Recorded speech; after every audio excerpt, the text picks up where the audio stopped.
Good morning. Good morning.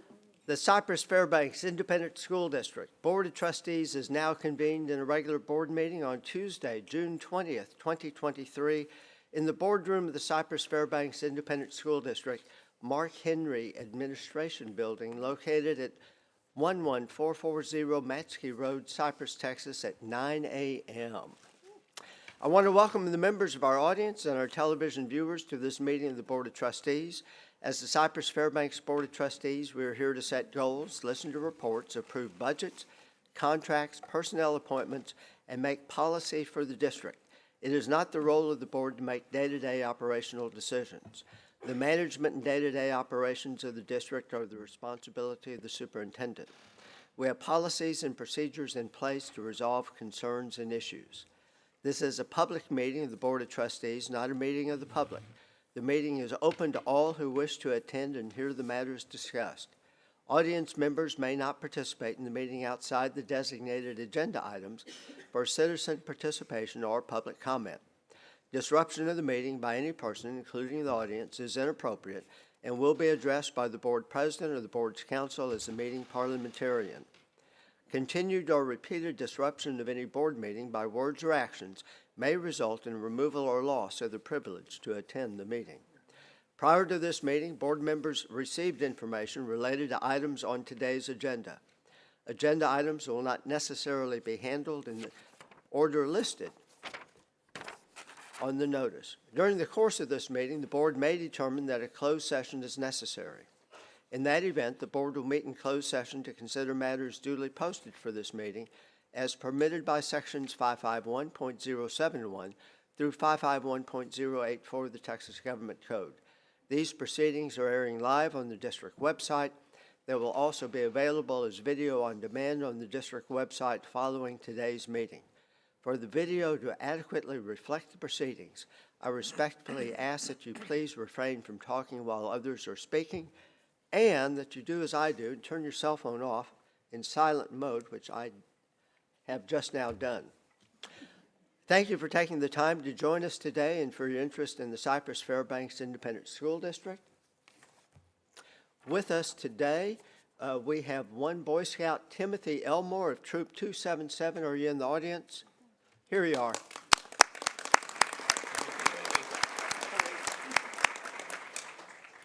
We also have Claudia Ornelius out of Congressman Hunt's office. I need to say that 2 times fast, I think. Thank you for being here with us this morning. At each open meeting of the board, patrons who have registered in accordance with the procedures established by BED regulation may address the board during the designated agenda comments period prior to the board's consideration or action on the item. Unless the agenda is otherwise rearranged by the board president during the meeting, agenda comments will generally be taken prior to each agenda item. Also, in accordance with the procedures established by BED regulation, patrons may address the board during citizen participation on any matters of interest or concern that are not posted agenda items. Unless the agenda is otherwise rearranged by the board president during the meeting, citizen participation will generally be held after reports and action items. For detailed information and instructions on registering to speak under agenda comments and citizen participation, please go to the district website at www.cfisd.net. Patrons who have registered to speak today may see the order of the names listed on the screen behind me. Before your name is called, please move forward and sit in one of the 2 reserved seats on the front row over to my right. When you approach the podium, and as you can see, there are 2, one to my right and one to my left, you will see a monitor inside the podium. When it is your time to begin speaking, a digital presentation timer will be displayed at the top of the monitor. The timer will be set in accordance with the number of speakers registered today. The timer will begin when you start speaking, and when you see a yellow flashing light at the top of the monitor, you will have 15 seconds to wrap up your comments. The invocation for today's board meeting will be given by Tim Hill, Executive Pastor, Bear Creek Baptist Church. Tim is a graduate of Stephen F. Austin State University and Southwestern Baptist Theological Seminary and has served churches in Texas for over 33 years. He has lived in Cypress since 2008 with his wife Jennifer, a librarian at Hamilton Middle School, and their daughter, Caitlin, a 2018 graduate of Cy Ranch High School and a graduate of the University of Texas in Tyler. Thank you, Tim, for being here today. If you would, sir, the microphone is yours. Everybody, please rise.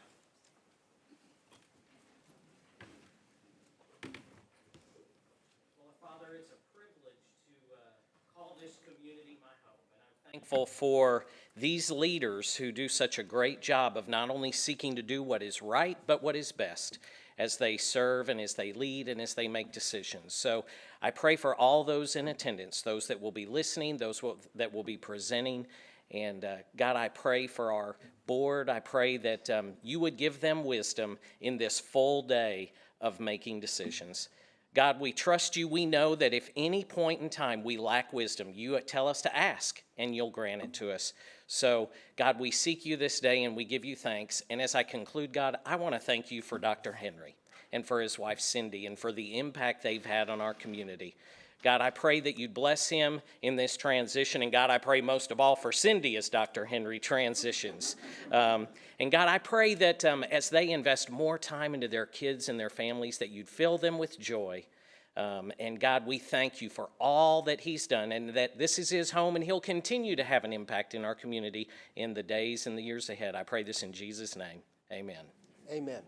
And while you're standing, if you would, the American flag, if you'll join me in the pledge.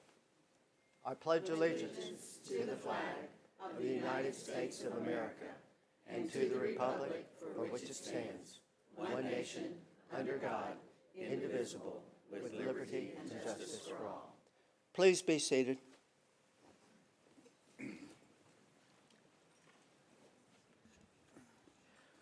Board member Dr. Blassingame will read the district's vision and mission statement for the benefit of the audience.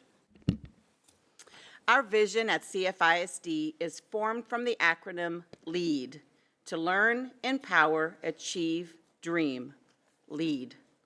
Our mission is to maximize every student's potential through rigorous and relevant learning experiences, preparing students to be 21st century global leaders.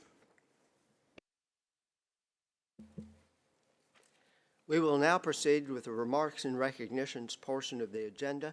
There are no speakers under remarks and recognitions today. Superintendent Dr. Mark Henry will make remarks and announcements regarding the honors and achievements earned by staff and students in recent weeks and provide information regarding district and community events or items of interest. Dr. Henry? Thank you, Mr. President. Good morning, everyone, and thank you for joining us today. Unusual to have a morning meeting like this, but I'm glad we're having it in the morning because we may be here most of the day. So, and certainly I appreciate our volunteers up here on the dais and the time that they give without any pay. So thank y'all for also volunteering. Had a great year in CFISD, so just a quick recap video of the 22-23 year.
As always, we certainly appreciate the talent of our communications team, and many students also help with these videos, so we appreciate all of their work.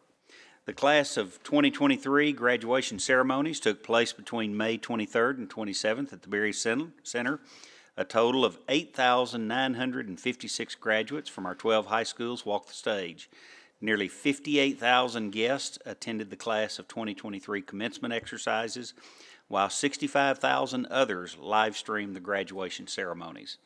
In addition to earning their high school diplomas, 511 seniors from 10 of our high schools also graduated with their associate degrees from Lone Star College Cy-Fair through the CFISD College Academy. Please enjoy this brief recap of our graduation ceremonies.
The first summer class of the CFISD Police Department's Junior Police Academy took place June 5th through 9th at Campbell Middle School.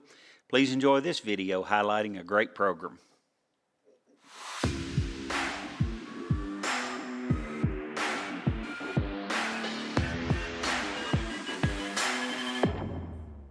It is a program that we run during the summer. It introduces elementary age students into the life of a police officer. We do physical activities, we do classroom learning. We invite our other community helpers out to explain their jobs, such as the fire department, DPS helicopter comes out. We are having HPD SWAT. So just to have kids look at us and see that there are different realms of things that we do within our job titles. So every morning we go out to the football field, we stretch as a unit. They jump over a 6-foot wall, and it's basically teamwork, getting their bodies used to working and moving. One of my favorite parts about Junior Police Academy is the drill that we do. You'll practice drill like left face, right face, about face. It'll get progressively harder as you go. The drill is something that we learn every day, and it is to give the kids a look at like military style. I get to meet new friends over the summer, and I get to meet like police officers. I learn like new things. It's important to me because you never know like what's gonna happen. So then that's when you actually save somebody's life. We have had a fingerprinting class, crime scene, and we will have K-9 come out, social media, bullying laws. Some people just don't know really what they do, and it's not all about arresting criminals. They do a bunch of stuff with the community. It's probably one of the best choices I've ever made. Junior Police Academy is so much fun. I get to learn a lot of new moves, and I get my exercise in. I have trouble making friends, so JPA is something I can connect to. It'll teach you discipline. The officers here, they're great. To be able to give back to the community, to show that we're not just a police department, we are community helpers. CFISD Human Resources Department will hold a paraprofessional and support staff job fair on June 29th from 9 a.m. to 2 p.m. at the Berry Center. We have several positions, including paras, community programs, maintenance, operations, nutrition services, transportation, and Cy-Fair Police Department available. On-site interviews and application assistance will be available. Visit the district website at cfisd.net for more information. CFISD schools and facilities will operate under different hours throughout June and July. The district will be open Monday through Thursday from 7 a.m. to 5:30 p.m. and closed on Fridays. This week, with Monday being a holiday, we are open Tuesday through Friday, 7 a.m. to 5:30 p.m.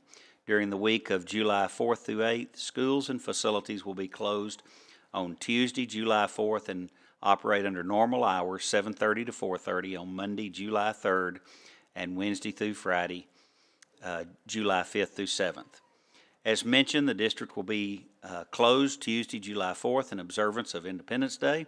A reminder that fireworks are prohibited on district property. The CFISD Police Department will patrol the district's premises during the holidays.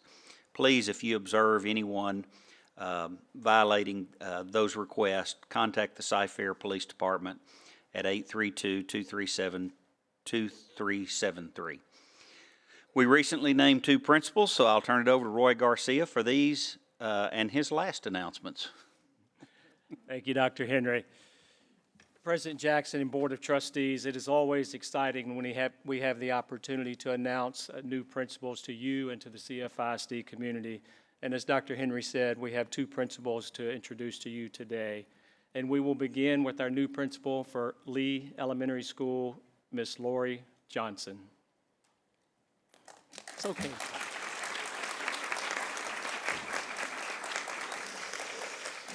Lori has 22 years of experience in education, all in Cypress-Fairbanks. Lori started her career as a 5th grade teacher at Sheridan Elementary, and in 2002, she moved to Burks Elementary, where she served as a 2nd and 5th grade teacher for 10 years. She has served as an assistant principal for the past 10 years at Burks. Lori received her Bachelor of Science in Education from the University of Houston and her Master of Education from Sam Houston State University. Lori is a former Teacher of the Year, has served as a summer school principal, served as a mentor for new assistant principals, and participated in the Aspiring Principal Institute. Lori and her husband, Brian, have 3 children: Tatum, who graduated from Cypress Ranch and the University of Texas; Cassidy, who will be a senior at Langham Creek High School; and Sam, who will be a sophomore at Langham Creek. Lori's hobbies include traveling, reading, and attending musicals, although she shared that most of her free time is spent as a dance and theater mom. Please join me in congratulating Lori on her new leadership opportunity.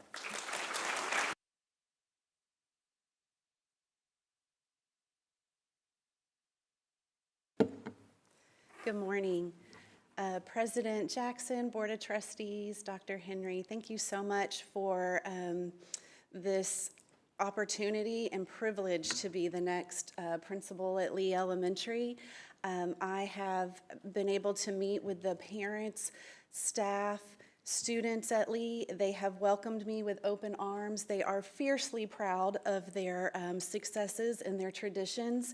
And I am honored to move forward and continue to be a part and become a part of their successes and in those traditions and carry on what they love.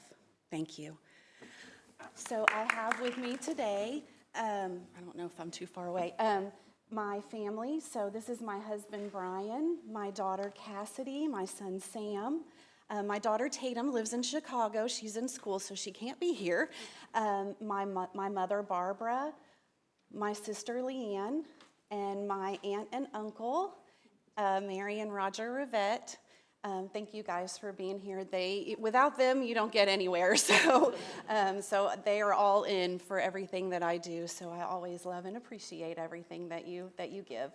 And then I know Ann Melanson was here for me this morning, and just to say thank you to the people that that are here, like Ann, that has been a wonderful mentor, and Carla Brosnahan, Stacy Everson, people that I couldn't do without. So just a thank you to all of them. I love them as well. Thank you.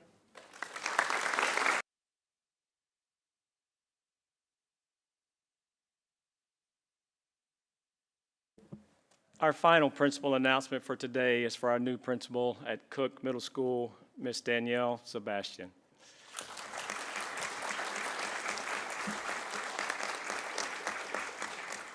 Danielle has served in the education profession for 18 years. She started as a middle school adaptive behavior teacher in Bryan ISD and also served as an elementary special education teacher in Katy ISD. In 2010, she joined CFISD as a campus content instructional specialist at Truett Middle School and later served as the Director of Instruction helping teacher at Truett.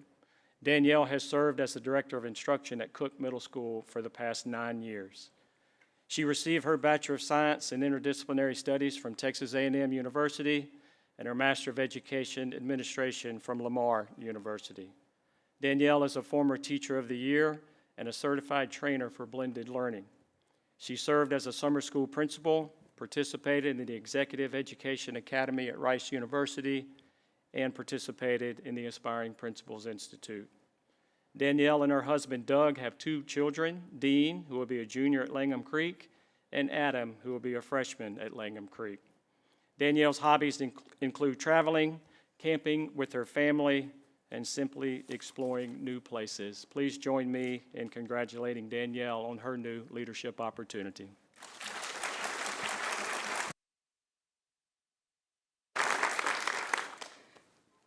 President Jackson, Board of Trustees, Dr. Henry, thank you so much for this opportunity to continue to serve the Cook Middle School community.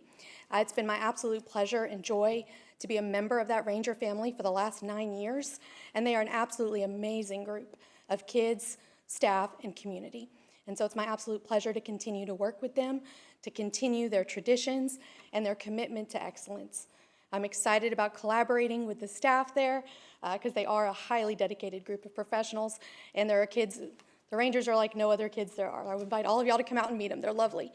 I also want to take a moment to thank my family and introduce my family because they are our biggest supporters, and I know that they have been on this journey with me since I started as a classroom teacher. So I want to start first with my husband, Doug, of 19 years. Our wedding anniversary was actually yesterday. And I like to tease the middle school kids. I met him in 6th grade. So you never know. So be nice to everybody. And then from there, my oldest son, Dean, who is going to be a junior at Langham Creek. He's a member of the marching band. And then my next son, Adam, who is going to be a freshman at Langham Creek and is also going to be a member of the marching band. And so without them, I wouldn't be able to do all of the things that I do. And then I have a few people here that mean the world to me. So I want to start with just saying thank you for the mentorship of the previous principals of Cook Middle School, Ms. Maggie Wiley and Mr. Martin Drayton. Thank you for all of the opportunities and the learning and the growing that they provided to me. And then these are several fantastic Rangers here, and I appreciate each and every one of you. And so again, I just want to say thank you for this opportunity. I am beyond words and beyond thrilled to continue to serve this community. Thank you.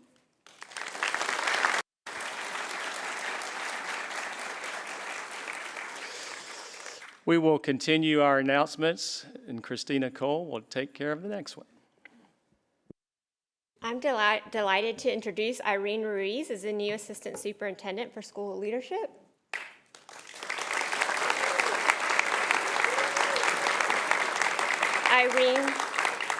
Irene will work alongside our dedicated principals to assist in supporting staff and students. Irene has more than 20 years of service in education. With most of those years in CFISD, Irene began her career as a bilingual teacher in Northside ISD before moving to Arlington ISD as a teacher and then being promoted to assistant principal. Upon joining CFISD in 2010, Irene served as an assistant principal at Moore Elementary and then was promoted to principal at M. Robinson Elementary in 2013. While at M. Robinson, she and her staff achieved incremental growth each year and earned 5 TEA distinction designations for the 2016-2017 school year. In 2018, she was named to her current role of Director of Community Programs. In this role, she has led more than 400 staff at 56 campuses and 5 early learning centers, while managing a budget of more than $10 million. This year, nearly 4,000 students were positively impacted by the leadership of her exceptional team. Additionally, Irene created a leadership institute to develop future leaders for the early learning centers. Irene earned her Bachelor's of Science Communication and Communication Studies from the University of Texas at Austin and her Master's in Educational Leadership and Policy Studies from the University of Texas at Arlington. Irene and her husband Mario have been married for 12 years with 3 loving children, Brian, Yasmin, and Victoria. During her spare time, Irene enjoys running, watching sports games such as Cowboys, Longhorns, and Astros, and traveling to visit her family. I look forward to the contributions and positive impact Irene will make supporting our team, our elementary campuses, and collaborating with district departments. Please join me in extending a warm welcome to Irene.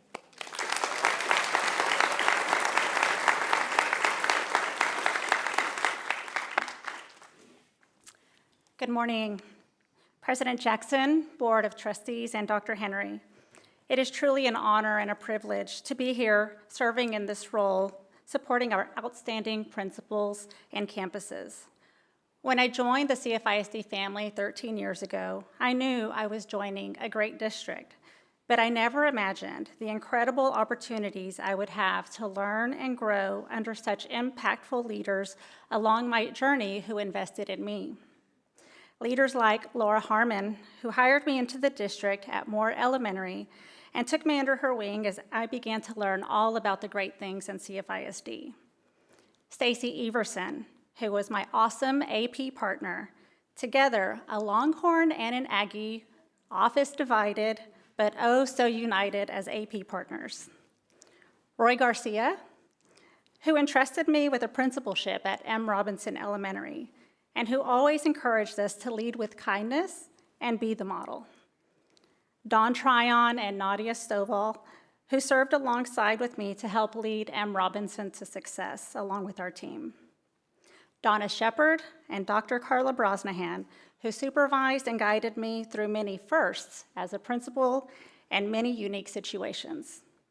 Gina Guidry, who served as my mentor and answered my calls anytime I needed her. Betty Rennell, who is actually here today, who served as my coach during my first years as principal and shared so many of her nuggets of wisdom with me during that time. The many, many department and principal colleagues at all levels that I've been blessed to work with and collaborate with over the years.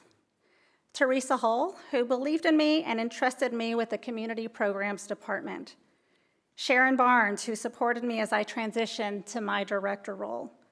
Christina Cole, who supported me through both my principal and director positions. Leslie Francis, who trusted my decisions, asked me those tough questions, and quietly cheered me on along the way. And of course, Dr. Henry, our fierce leader, who always reminds us why we are a destination district. Because of the people here who love students and truly believe in opportunity for all. I must also recognize the incredible staff at Moore and M. Robinson Elementaries for allowing me to learn, lead, and grow with them as we worked hard for our students, staff, families, and communities. And most recently, our community programs team, starting with our administration team, Christy Richter, Nadia Stovall, Adam Leal, and Stephanie Bates, our curriculum coordinators, Tracy Peters and Jairo de la Torre, our phenomenal ELC directors, and our fabulous Club Rewind coordinators. Together with them, our department staff and our program staff who make the magic happen at the ELCs and in Club Rewind. And to my future school leadership team, Kenneth Henry, Sarah Hardy, Dr. McCaig, and Christina Cole, thank you for already embracing me and welcoming me to the team. I look forward to learning and serving with you. I would like to recognize my family and some special people who are here supporting me. My husband, Mario.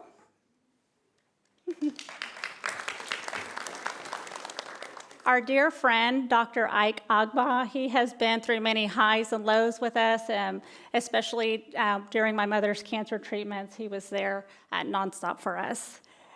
Brian, our son Brian, and his girlfriend, Becca Watsky. She is they both went to Cy Ranch, and she is also a teacher at Woodard Elementary. And of course, Betty Rennell, my phenomenal principal coach, so we appreciate her. And then we have a lot of our department staff here as well, our community programs team. I see Melanie Dobney over there, who was so crucial when I first joined the department, and Melissa Lester, of course, all of our current community programs team on both sides. So once again, thank you for this incredible honor, and I look forward to continue learning, empowering, achieving, and dreaming in CFISD. I promise to pay it forward and continue investing in others just as many impactful leaders have invested in me. Thank you.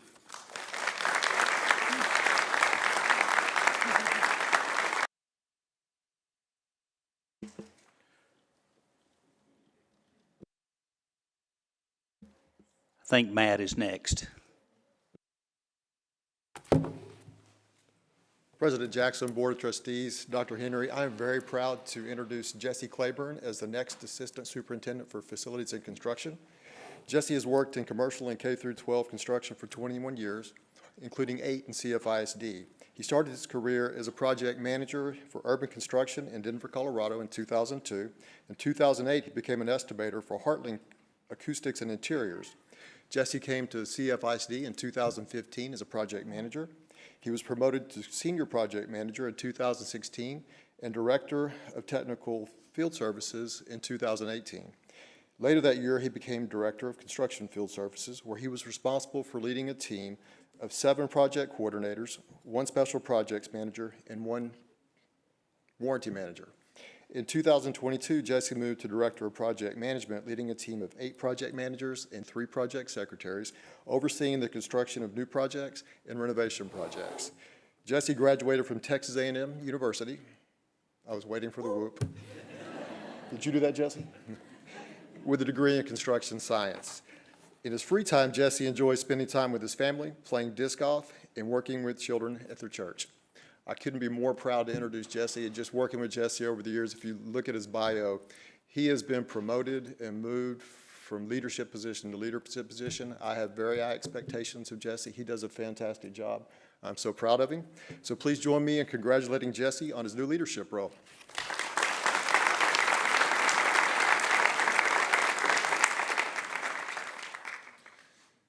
President Jackson, Board of Trustees, and Dr. Henry. First, I'd like to thank my Lord and Savior Jesus Christ for this incredible opportunity. I'm honored and thankful to be named the Assistant Superintendent of Facilities and Construction. I'm looking forward to supporting and serving alongside the district's operations, maintenance, and facilities departments to provide the best educational environment possible for the students and staff of Cyfair. I'd like to thank Roy Sprague for his 26 years of service and leadership to Cyfair's facilities and support departments. Next, Matt Morgan, thank you for trusting me with this leadership opportunity. I look forward to continuing to work with you.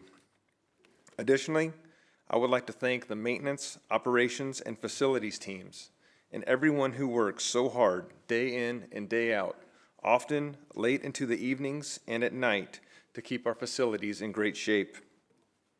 Most importantly, I'd like to thank my family for their love and support. Here with me today is my wife, Hunter, my daughter, Hannah, and 2 sons, Eli and Ezra. Also, my mom and dad, Howard and Sandy Claiborne, and my sister, Ashley Claiborne. Thank you all again, and I look forward to working with each of you.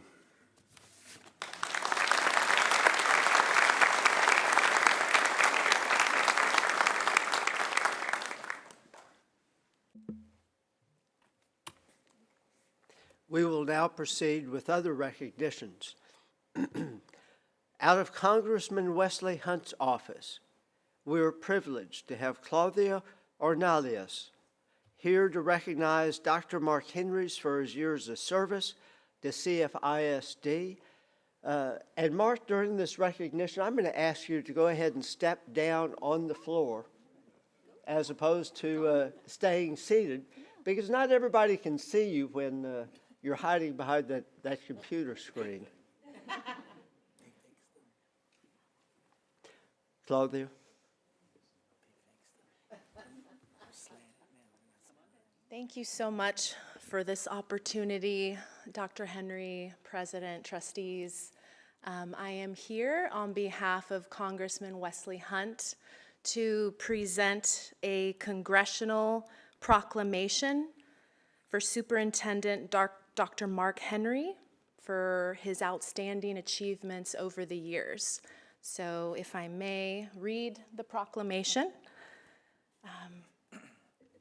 In honor of Superintendent Dr. Mark Henry, whereas Dr. Mark Henry is retiring after 12 years as superintendent of the Cypress-Fairbanks ISD and 42 years in public education, becoming one of the most distinguished superintendents in the state of Texas. And whereas Dr. Mark Henry is recognized for his extraordinary efforts in educational leadership by promoting high-quality academics, facility renovations, prioritizing student safety, and expanding a victorious athletics program, winning 7 state championship titles and leading Cyfair ISD to emerge as the state's largest A-rated school district. And whereas Dr. Mark Henry's innovative strategies have overseen the passage of 2 separate billion-dollar bond programs from 2014 to 2019 that provided funding for student growth, transportation upgrades and safety, expanding the school district from 84 to 93 campuses and 10,000 students. And whereas Dr. Mark Henry is a recognized champion of student safety and helped to establish the Cyfair ISD Police Department, which has now over 120 police officers patrolling the schools.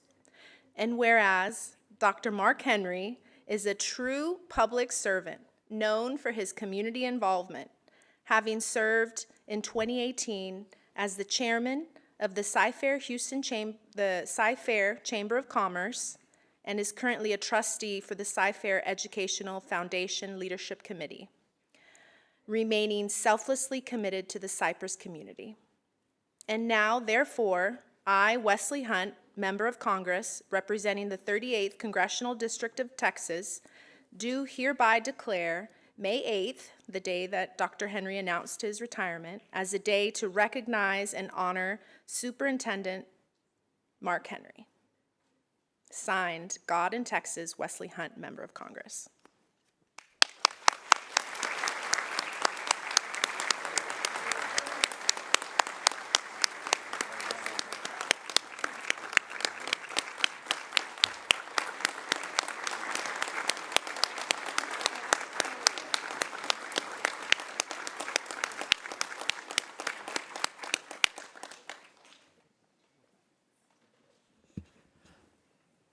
And Mark, if you would, stay on the floor. Trustees, I want you to join with me down on the floor for this photo opportunity. This opportunity really only happens once every decade or so.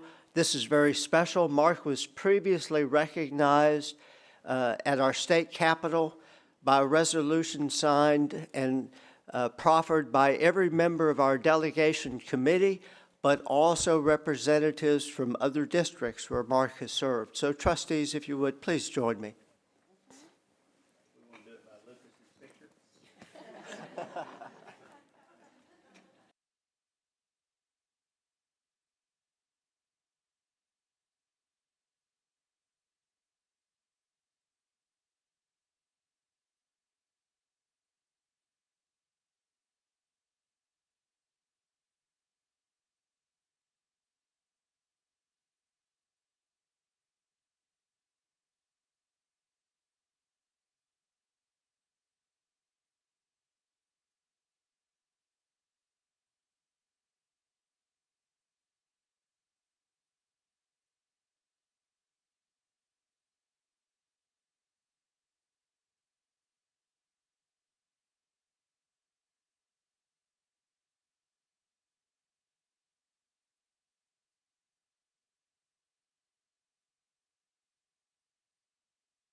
I would also mention that the congressman has reached out and would like to have a meeting with the entire Board of Trustees.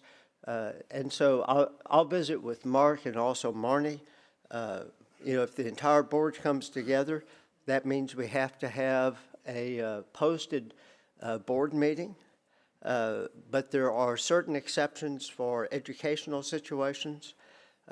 And so I will visit with Marnie to make certain we cross our T's and dot our I's. And Marnie, thank you for waking up.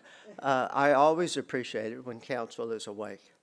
And Claudia, thank you once again for being here. Very special occasion. 1C, the board will recognize students who won first and second in state at the UIL State Track and Field Meet. Our presenter, for the first time in a new capacity, is Virginia Flores, and I would ask trustee and baseball coach Gilbert Sarabia to step down and help with the recognition. This was made for shorter people. Have to lean over a little bit.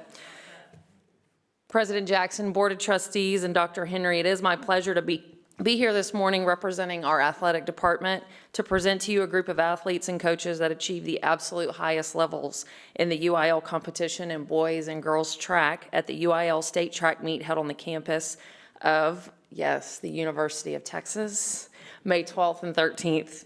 I truly appreciate the time that you are affording to us to publicly recognize these highly deserving individuals. The first young athlete that we would like to recognize is Lily Harden. She is a junior from Bridgeland High School. She was a silver medalist in the 100-meter hurdles. Lily had an outstanding junior year at Bridgeland, and we are so excited to see what her senior year has in store as a Bridgeland Bear. As Lily is being recognized, I would ask that her principal, Mike Smith, and any of his administrative team and her coach, Tom Kennedy, as well as any of her family members that are with us, please stand to be recognized.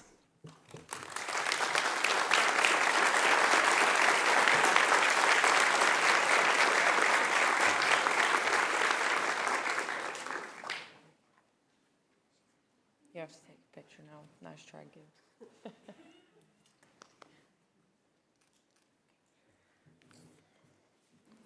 Our second athlete to recognize is Miss Celeste Robinson. She is a sophomore from Cypress Ranch High School and was a gold medalist in the 100 meters.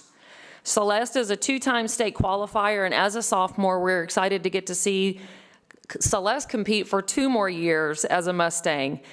As Celeste is up here to be recognized, I would ask that her principal, Dr. Mike Manis, and any of his administrative team and her coach, Chris Hoffpower, as well as any of her family members that are with us, please stand to be recognized. And I will point out that Mr. and Mrs. Robinson who are here, make sure you stand. I know they're also employees here in the district. So Mom is a speech pathologist at Cypher High School, and Dad is one of our campus athletic coordinators at Campbell Middle School. So excited for them too.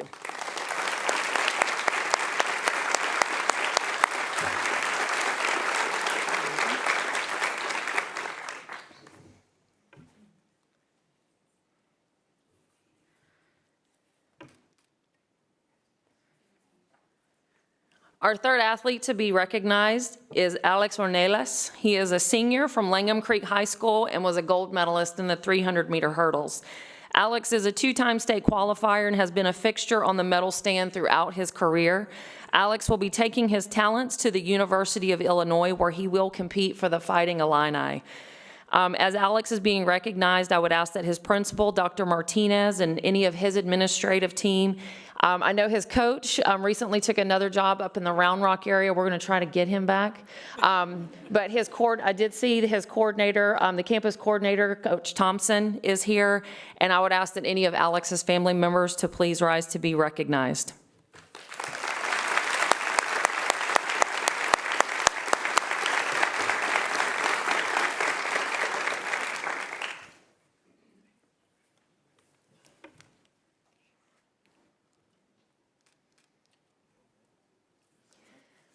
One of our state champions could not be here today, but we are going to recognize her at our August board meeting. That is Miss Riley Hampton.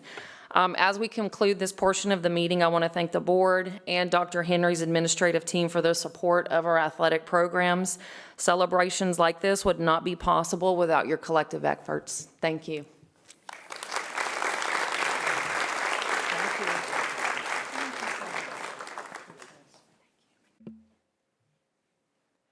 Item 1D, the board will recognize NASA's HUNCH program. HUNCH stands for High Schools United with NASA to Create Hardware. This program is one of our many valued industry partners with students in CFISD. Our presenter is Denise Kubeka. President Jackson, Board of Trustees, Dr. Henry, while other items on today's agenda will give us the opportunity to celebrate student success at state contests, we submitted this agenda item to give us the opportunity to celebrate student accomplishments stemming from one of the many partnerships we have with local industry. These partners play a key role in CFISD's ability to offer robust programs of study in more than 30 career fields. Having these partnerships in place benefits both our teachers and students. Connecting with those working in the industry allows teachers to stay in touch with what is current as they select materials and design lessons. While our CTE teachers are masters at their craft, students being given opportunities to collaborate with those currently in industry only accentuates their learning. Across the district, we have teachers and students working side by side with experts from hospitals, veterinary clinics, automotive service centers, architectural firms, real estate agencies, and the list goes on. This provides opportunities for student learning to go beyond the traditional classroom. This organization partnership we spotlight today is unique in a couple of ways. One, it impacts students in a wide variety of CTE programs, including areas like architectural design, engineering, fashion design, culinary arts, and manufacturing. Two, it not only takes the learning beyond the classroom, it takes it out of this world. That organization is HUNCH, High Schools United with NASA to Create Hardware. While I could have come with a PowerPoint full of facts and figures, we figured it was best to allow some of those closest to the program to share their insights and success stories. Please enjoy this short video. HUNCH is High School Students United with NASA to Create Hardware. Basically what they're doing is they're partnering with over 500 schools throughout the United States. NASA HUNCH gives us a problem and we have to come up with a solution. We had people in culinary, fashion design, there's a bunch of different people who work on this. When we first got introduced to NASA HUNCH, it was pretty exciting because we had multiple projects to choose from. Like it was like a table, a chair, and then you could investigate how insects would be on the moon. I decided to choose the lunar habitat chair. Last year when I was in Fashion 1, they told us that we would be working with NASA. So I decided to take Fashion 2, and we are making these pockets for the International Space Station. So each pocket goes on like a bigger toiletry kit for the astronauts in the space station. So we make the pockets and sew them, and another school is going to put them on.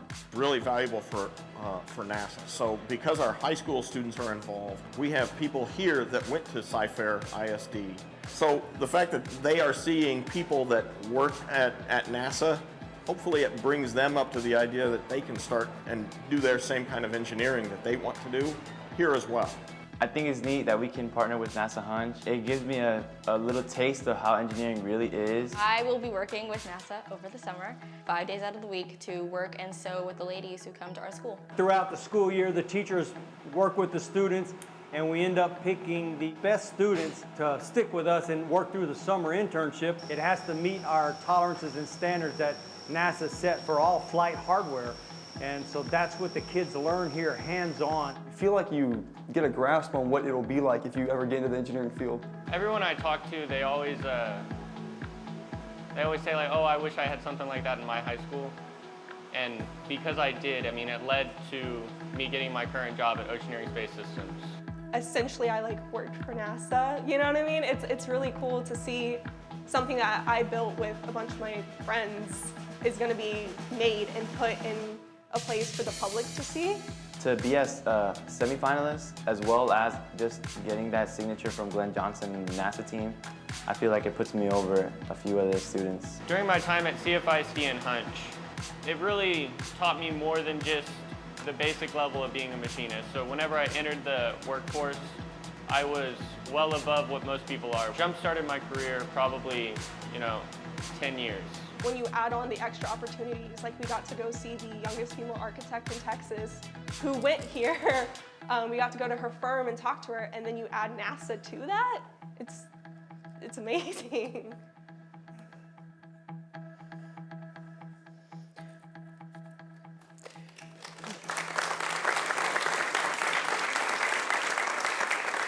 Wow.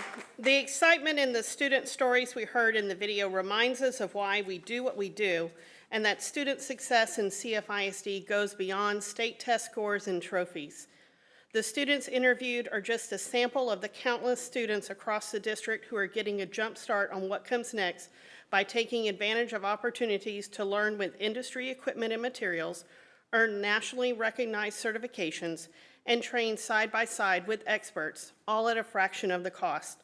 Congratulations to these students and other students who padded their resumes this year, and thank you to organizations like Hunch who helped make it possible.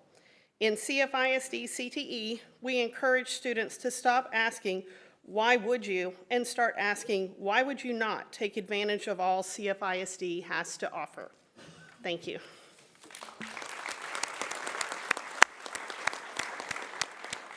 Something that was missing from the video, I was permitted to make a video a few years ago on our CTE program, and so I literally spent hours seeing what we had for CTE, and I learned about Hunch. My son, when he was at Langham Creek High School, participated in the program that preceded Hunch and went to NASA with other high school students from around the state.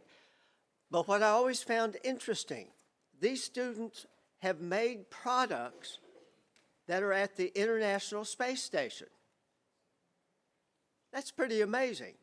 But when I spoke to the students, I expected them to be thrilled that what they made was in outer space. And what they told me they liked most about the program: teamwork, completion of a project.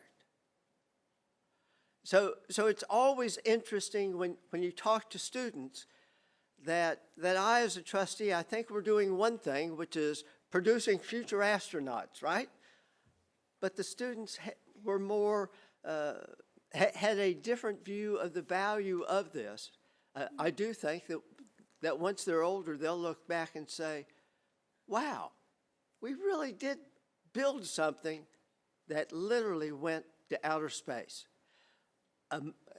A wonderful program, but Denise, as you pointed out, this is not just our only program that excels at a very high level. And so we now move to 1E. The board will recognize the cosmetology and fashion design students who place best to show, first or second, in the Skills USA state competition. And before you start, we have about 26 students. So I am going to ask my trustee, Julie Heineman, if you will step down and help recognize the first 13, and then I am going to ask my trustee and colleague, Dr. Blassingame, to step down to recognize the second 13. And I'll let the two of y'all try and figure out how to count to 13? Right, how to count to 13. We did have a few who couldn't make it today with the time change from 6 p.m. to the morning, so it's fewer than that. But we do have representatives here from our state winners. Very good. Please proceed. President Jackson, Board of Trustees, and Dr. Henry, it is a pleasure to present to you the first and second place winners from the Cosmetology and Fashion Design Skills USA state competition held March 31st through April 2nd in Corpus Christi, Texas. Some of these students were able to join us today. Students, please come as I call your name. And as I'm doing all of these, I'll just apologize ahead of time on the pronunciations. I'll do my best. From Cypress Lakes High School, the cosmetology teachers there are Danica Reyes-Smoot and Diana Torres. The students who distinguish themselves are Maura Manning,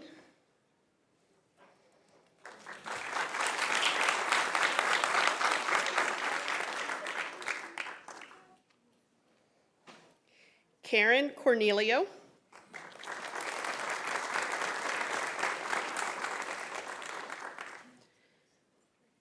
Jewel Aguilar,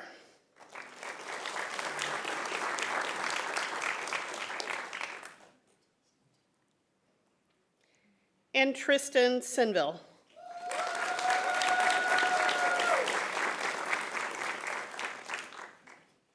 Would the instructors, parents, and administrators from Cypress Lakes High School please stand to be recognized?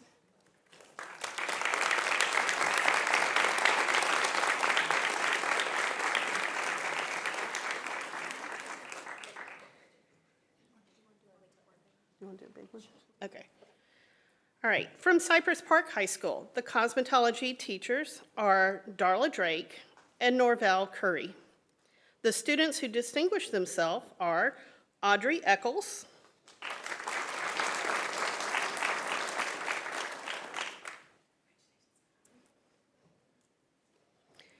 Jada Eccles,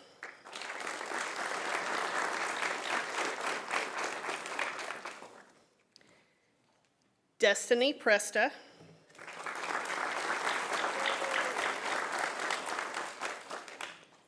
and Jaden Solomon.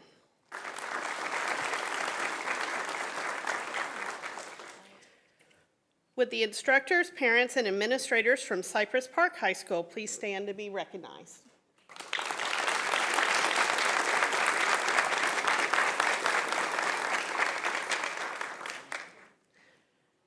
From Cypress Springs High School, the fashion design teacher is Danielle Cager.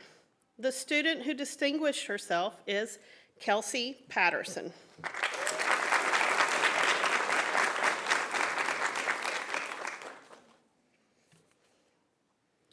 Would the instructor, parents, and administrator from Cypress Springs High School please stand to be recognized?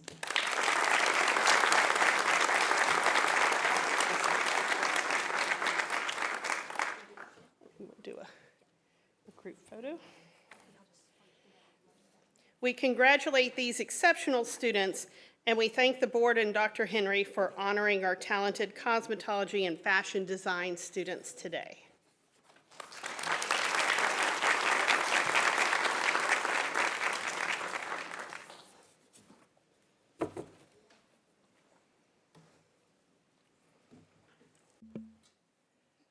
Item 1F, the board will recognize the Technology Student Association, that's TSA, students who placed first or second at the state TSA competition. I will ask Lucas Scanlon, Scott Henry, and I will join the two of my colleagues. My son actually was recognized by the board when he was a graduate at Langham Creek. For winning first place as well as best at show at TSA. So this will be a privilege to see other students with this honor. So Scott, if you and Lucas will join me.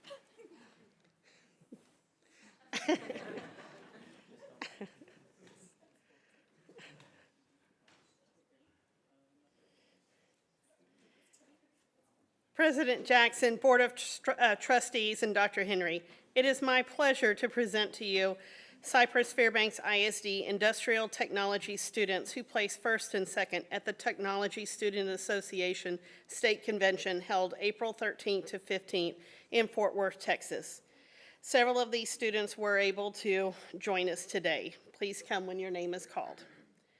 From Bridgeland High School, the industrial technology teachers are Josh Simmons, Devin Murphy, David Laughlin, and Jesse Puente.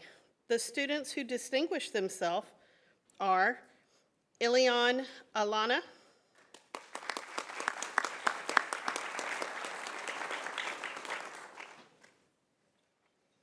Christian Valadez,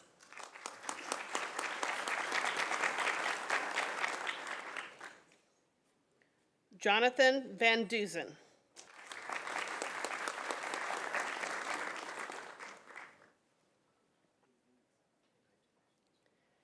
Would the instructors, parents, and administrators from Bridgeland High School please stand to be recognized?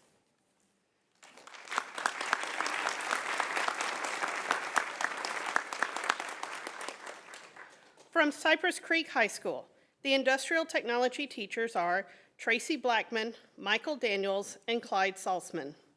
The students who distinguish themselves are Ariana Dixon,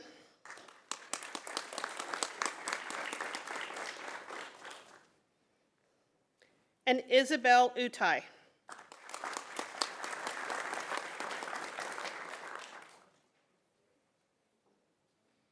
Would the instructors, parents, and administrators from Cypress Creek High School please stand to be recognized?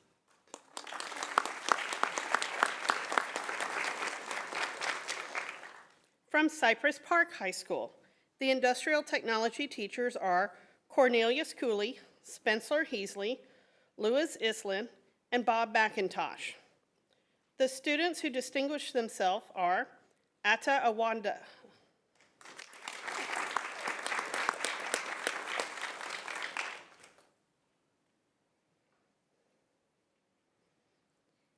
Angela Carranza,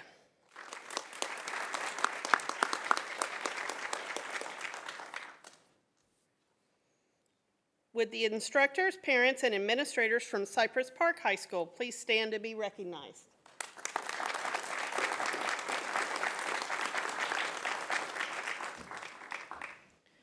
From Cypress Springs High School, the industrial technology teachers are Michelle Delday and Glenn Winstrig.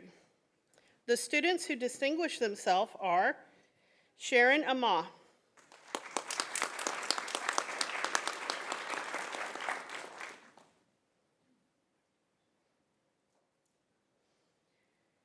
Anjali Bazaldua,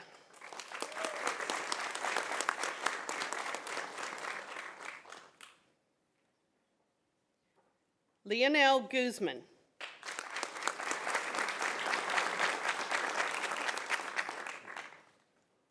Laura Nussbaum,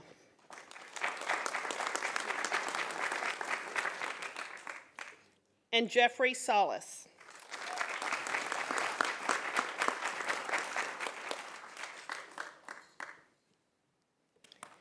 Would the instructors, parents, and administrators from Cypress Springs High School please stand to be recognized?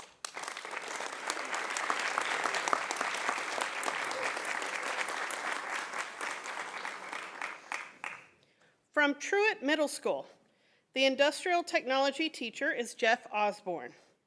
The students who distinguish themselves are Carson Gray,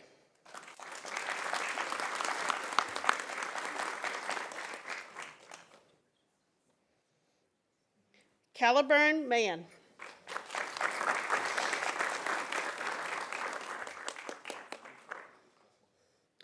Oluwa Janilo Oluman Finn. I think I left a syllable out. I apologize. Close. Would the instructors, parents, and administrators from Truett Middle School please stand to be recognized?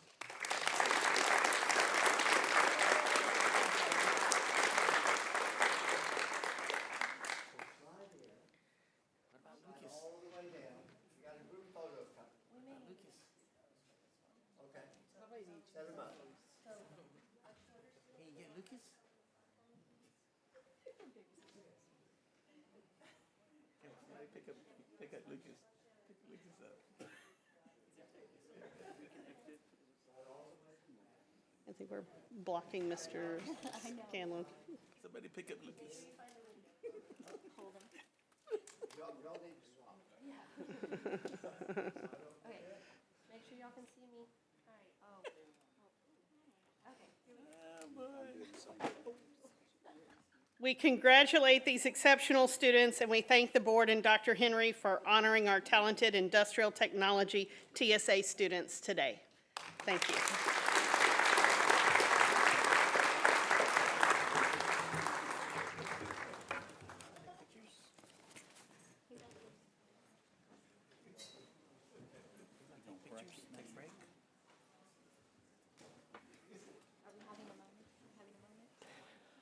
We will now take a brief 5-minute break so that anybody who does not want to stay for some of the more scintillating aspects of the board meeting can leave, but we also have time to recognize and congratulate our new principals.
Welcome everybody back. That 5 minutes always tends to be a little longer than 5 minutes or so, but it's well worth the time. We will now proceed with board comments. Let me start to my right. Mr. Henry. Thank you, Mr. President, and good day to all of you. I hope you each had a very wonderful Father's Day and a great start to summer break. As the summer unfolds, I encourage you to make the most use of your time, whether it's catching up on courses at summer school, indulging in a good book, or simply reconnecting with your loved ones. First and foremost, I'd like to extend my heartfelt congratulations to the individuals being recognized today, from the new principals to new assistant superintendents to all the kids as well. Your achievements are commendable, and I truly am proud of your accomplishments.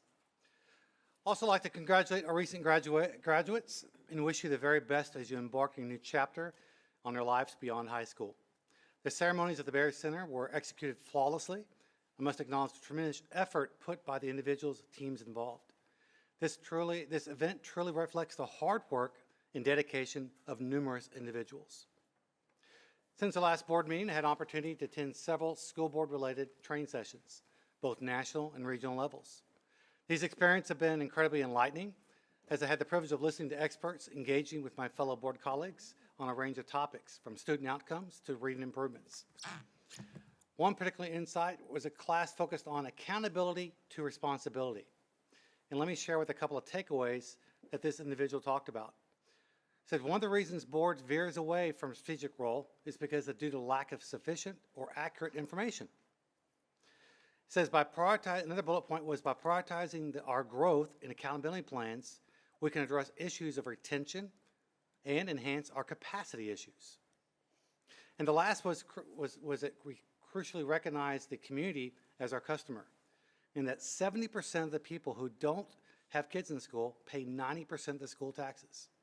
He went on to comment that we often talk to them only when we want money. Before concluding, and I'll keep this brief because we have a lot to do today, I'd like to express my gratitude for the transparency demonstrated during our superintendent search. As a result of the decision, we made available online the presentations we're being received today from the search firms. And rest assured, because I hear this from the public a lot, that we'll continue to keep the public informed throughout the process via our dedicated webpage. In closing, I'd like to thank each and every one of you for unwavering patience today in our lengthy yet very essential board meeting. Your presence here and your dedication to this cause is greatly appreciated. Thank you, Mr. President. Dr. Blasingame. I just want to share that it's my sincere privilege to serve my community, the parents of our students, our staff, our community members, our local businesses, all the citizens of CFISD. We truly are a destination district. We truly are the strongest district around, and I'm committed to serving our district with that excellence and to make sure that each patron, each individual student reaches their full potential in our system. Es mi privilegio servir a ustedes, a mi comunidad, a los padres de familia, a nuestros alumnos, el personal del distrito, miembros de la comunidad, los negocios, todos los ciudadanos de nuestro distrito. Les doy mi compromiso de servir con excelencia, pensando en cada alumno cada alumno del distrito. I also want to just offer again congratulations to the 8,956 graduates of Cy-Fair. It was a beautiful, I want to congratulate the staff, the team, the district, Deborah, your team, everyone. What a beautiful, professional, and honoring process for our graduates. And that is part of our goal. Our goal is to graduate students that we send ready to fulfill their full destiny, their full purpose. So thank you to the team, and congratulations to those students and all those behind them at our schools, our staff. You could see the incredible care and professionalism of our high school principals, our high school teams, our entire district team through the graduation process. So again, congratulations to all. As a trustee today, as we do embark upon the process of budget and all the other ways of aligning resources, I too, like Scott, am reminded of training that I've been given and participated in. And one of the things that's most near and dear to my heart is our improving and evaluating student outcomes so that we can ensure that students reach their full potential. And so I'm very excited as data will be coming in. We know we've had a shift in the testing program, but to really be able to dive in and see data and understand how we'll get that data throughout the year and really drive to ensure that each child is on track to reach their full potential. And I thought I would share a little bit from training that I've participated in. Our job, as a board, obviously, is to adopt goals and priorities and monitor success. And school systems exist to make sure that the students are successful. And so I've been trained that our jobs are to clarify our priorities, which is to identify community vision and values, to adopt board goals and restraints. A second job is to monitor progress, to have board goals that spend time really looking at a continuous improvement culture around student outcomes. Our job is to align resources. We set our goals and they align in evaluation of the superintendent, in the budget, in our board time use, and educator distribution, and finally to communicate results. Our job is to make sure that our board goals and our progress towards them is shared with the community, that we do community engagement regarding that, and we do board self-evaluation. And our board has really good, I want to congratulate Tom and the team that's been around and serving.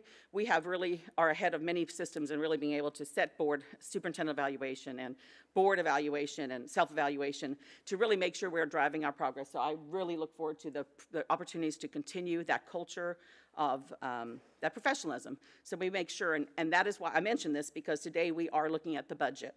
And our job as the board is to look at student outcomes and align our budget towards those goals and make sure every student carries off everything they need to be able to fulfill their potential in this world. So I'm excited about today's meeting because, yes, it is not the fun part, as Tom said. It's the business of school, and look, the room cleared out, so yay, those who are here for the grunt. But that is I take my responsibility very seriously, and this is what I'm here to do today. And so I thank you for all of you who are here. And I also just want to close on a statement. When it comes down to it, the parents of our students, actually, Scott and I were discussing training at TASB, where really what works for all families, what works for Latino families. And families want the same thing. Families want safety. They need to know their children are safe. And so that's something I intend to continue to ask questions around and be able to support. My own child is in these schools. Our children are there. But more than that, it is a peaceful thing to allow children to reach their full potential, that they know they are safe. And families look for opportunity. Some families like mine, I'm a first-generation immigrant. We came to this country for opportunity. But every child, doesn't matter how many fifth generation, sixth, whatever, American, every child should be able to achieve. And that's why I do stand committed to opportunity for all. Para las familias que hablan español, mi compromiso es la seguridad y oportunidades para sus hijos. For everyone, that is my commitment for safety and opportunity for all. Thank you so much. Gilbert Sarabia. Welcome, everybody. Congratulations to our graduates. Again, I echo my trustees' words there. Iffy and Deborah did an outstanding job along with the Berry staff and the admin group here. Our graduations are second to none. I've been to a few around the last few years. And that's credits to Mark, the superintendent. If you guys don't remember, a few years ago, in the height of the pandemic, and a lot of other districts were not doing graduations or doing through Zoom. We had ours. We had ours outside, and they had a schedule in the morning and the evening, and we had the kids walk across. It was trying to get the right weather. At times, when it even would sprinkle, we had Teresa and her admin staff out there trying to dry out chairs of 800 chairs before graduation and making sure the waters were all placed, running out there with cases of water to make sure that the kids and the families were taken care of. That's dedication.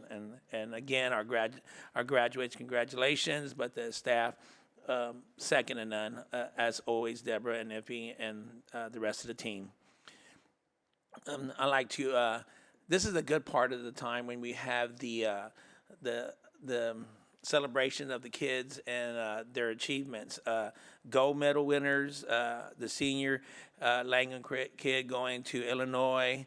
One girl that's only a sophomore and still going to run again. Another one, a junior. I mean, those are unbelievable accomplishments, along with the Bridgeland softball girls who went quite far, and the Sidewoods baseball team, and then all the other young men and women that were participating in their various events. I congratulate them all. I want to thank, there was somebody I saw here today, hadn't seen them in about, let's say, 25 years, and it's the Howard Claiborne, the father of the appointee here. He helped train me 35 to 40 years ago in what was then Southwestern Bell. And when I saw him, he was working with my brother Richard, who passed away in a terrible accident in '83. And it was nice seeing him again. His son and daughter have certainly took charge, and that shows good family bearing. And Howard is a great person. And I saw Roy Sprague talking to him. He's a good man. And I just wanted to acknowledge him. I hadn't seen him in a while, but he is of good people, and his son and daughter are certainly taking right after the family, and their congratulations to them. Today we're going to be in a long meeting. Hopefully this wasn't the highlight of our meeting, and we'll continue to go through the process and get our work done. We're going to be, give us a chance. It's going to be a little rocky at times, but give us a chance. There's always the sun always comes out the next day. For safe travels for everybody. When you're traveling and seeing your family or wherever you're going, safe travels to everybody for the summer, and our summer school students and our educators who are working those summer camps and schools. And congratulations, Mark, on your distinguished award here and at the Capitol. And lastly, this is Roy Garcia and Roy Sprague's last board meeting. And these two gentlemen have helped shape this district and community over the years. When you go, I said it before, when you go by the district somewhere, you're going to see Roy Sprague, not only at his namesake school that maybe he put special attention to, I'm not sure, and stuff. Yeah, put a close watch, but he's all over the district. And this is going to be his last board meeting. I want to wish him the very best and his family. LSU Tigers and all. Yep, and also Roy Garcia, who has helped shape this district with appointees over the years of numerous principals and whatnot, and shaped those families. He has also, moved families in one way or another, and always for the positive.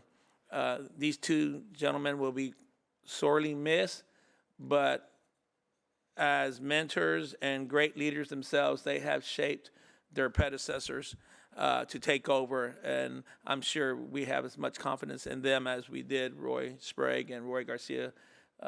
Your last board, congratulations on your retirement or wherever you may go, Mississippi State and LSU and stuff, so we'll be hanging in there. I won't say Cowboys, though, so I won't say Cowboys. Can't go that far. I can't go that far, though. Anyways, thank you, Tom, and again, congratulations, gentlemen. I will now go to my left, Lucas Scanlon. Is your microphone working? Is he blocked?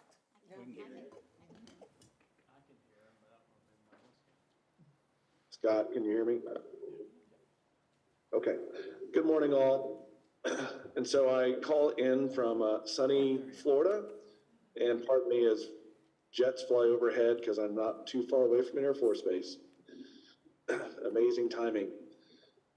So first, I want to say congratulations to all of our graduates. It is always a pleasure for me when I come out to the community with my own family and I see a young person behind the cash register helping me check out, or, working in any of our local businesses, I ask, are you in school or did you just graduate? And so I find out that they did, and I'm always greeted with warm respect, beaming smiles, confidence, all the things that we would hope for. And I know that there's so much more behind those smiles, but I'm always so excited to meet our graduates and look forward to hearing of your stories for those and your families. To all of those who are now retiring, Dr. Henry, the gentleman that I call Roy Squared, Roy Garcia, and, and the other Roy, and all the other people who are retiring. We went to the retirees banquet. Congratulations as you guys and ladies all enter into your next chapters. I look forward to hearing the stories. I am certain we will see you around because you will not be able to resist coming to support the Cypher ISD family, and we will welcome you back with open arms. Thank you for your many years of dedication, your heart, and your service. As someone who is a prior teacher, as we go into our budget discussions today, I understand working within the opportunities and the resources you have to do the very best for your kids, and we want to do our very best for you and for your family. So as we work today and we take in all the considerations and work with our own set of constraints, we're going to do so with all seriousness and do our very best for you and for your families, and for our community, our kids. So with that, I will keep my comments short and brief because we'll all be doing a lot of talking today, I'm sure. Thank you. Debbie Blackshear. Thank you. Good morning. And that seems kind of strange to open with good morning for a school board meeting. So this is a first in my 8 years to start a meeting this early. But I want to say congratulations also to all our graduates. If you know me and listen to me speak, you know how much I love graduation. And this year was no different. The graduation ceremonies were just absolutely amazing. And I remember at the first graduation was Cy Falls, and I was sitting beside Luke Scanlon, and I looked out there and I said, Luke, this is the why. This is why we do what we do, to see our students go through school, be successful, and be prepared for the next journey in their life. And I feel like we've prepared them. They're ready for the next chapter. And it is just graduation is one of my happy places. And I was so excited because last year, because of my COVID, I only was able to attend one graduation. And this year I was able to attend 9 out of 12 graduations. So for me, that was important. And I enjoyed every bit of it. I know people look at me when I say I love graduation like I'm crazy, because how can you sit through all those graduations? Each one is different, each is unique. The students' remarks are different, and it just gives you such promise for these young people to know that they will be our next leaders in this crazy world sometimes. So congratulations, graduates, you did it, and keep doing it. Go on to your next phase in life and be successful and come back to Cy-Fair. I also, I want to address something I heard at our last board meeting. I heard one of our patrons, and I think maybe he was a parent, speaking about a fight that took place at one of our high schools. And I just want to caution everyone, please do not believe everything you see on Facebook. It's not true. This gentleman talked about it and said that the officers had to tase one of the students. Our officers do not carry tasers, okay? They do not carry tasers. I verified that.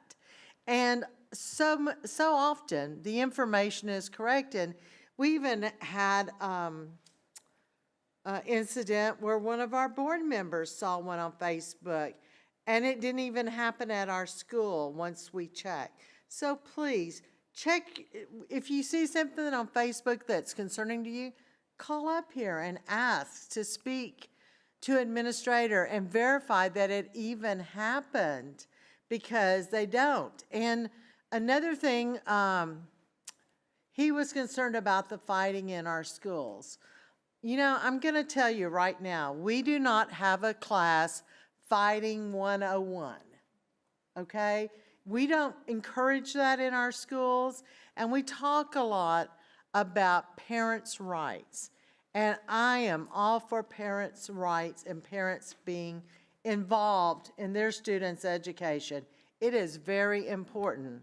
But there's also something called parent responsibility. And we have to hold our young people responsible and accountable for their actions, because we don't encourage fighting. We don't want it to take place in our school. That, whatever that background is, comes from another source, whether it's the kids that they are hanging out with, think that's the way to resolve issues, or maybe I've heard parents say, you know, if you get hit, you better hit back, or I'm gonna hit you when you get home.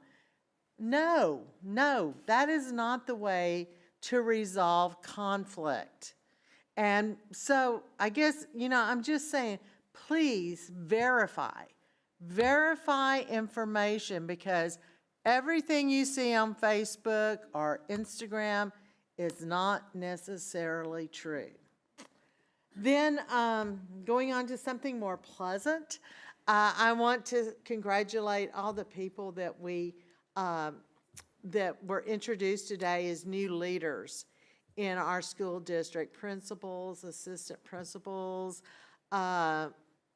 assistant superintendents. What an exciting time for these individuals. And the thing that makes me feel so good is that we have such a strong mentoring program for our staff. And Roy Garcia, I know you had a lot to do with developing that program and inspiring principals. And, you know, it is so good to see when you have, when our employees have opportunities to grow in our district, be successful, and then reach higher levels. So congratulations to all of them, and congratulations to Roy and Roy on their retirement. It's been a pleasure. I've known both of you for a number of years, going way back before I was on the school board.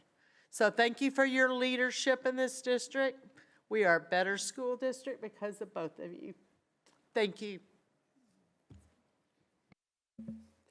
Julie Heineman. Good morning.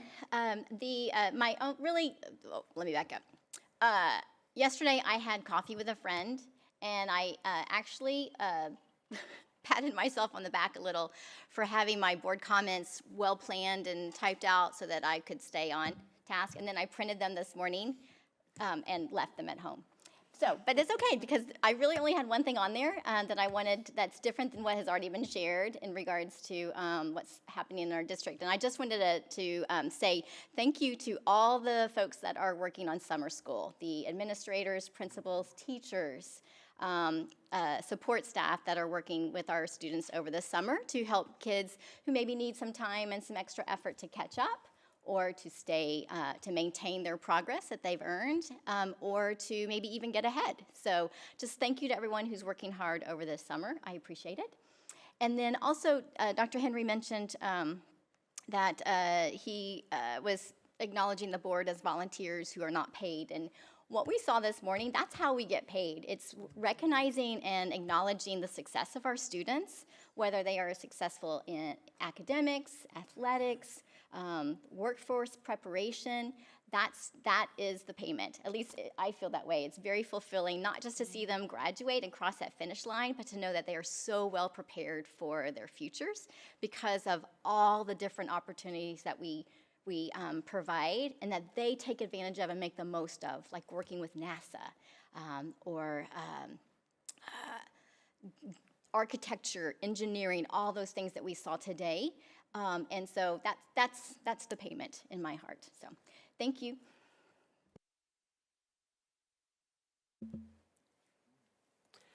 My colleagues have spoken eloquently about graduation. I would add that the graduations at Carleton and the celebration at Brodickham Center helps illustrate that truly we do have an opportunity and, more importantly, a helping hand for all students. I would encourage all of our trustees. I know you can't make all the graduations, but please put in your schedule for Carleton and Brodickham.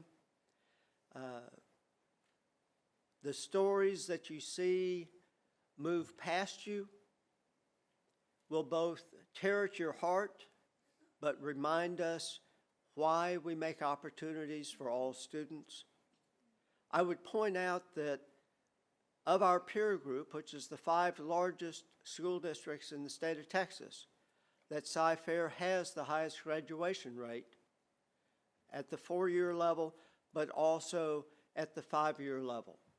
Truly, it's an accomplishment, and it says that we are on the right track. Oddly enough, on June 7th, I was on vacation, and I went through the Anne Frank House. The reason why I mentioned June 7th is that's the day my dad came ashore at Omaha Beach. My dad's unit liberated a concentration camp. My uncle, who survived the war despite being in a wheelchair for the rest of his life, his unit also liberated a concentration camp.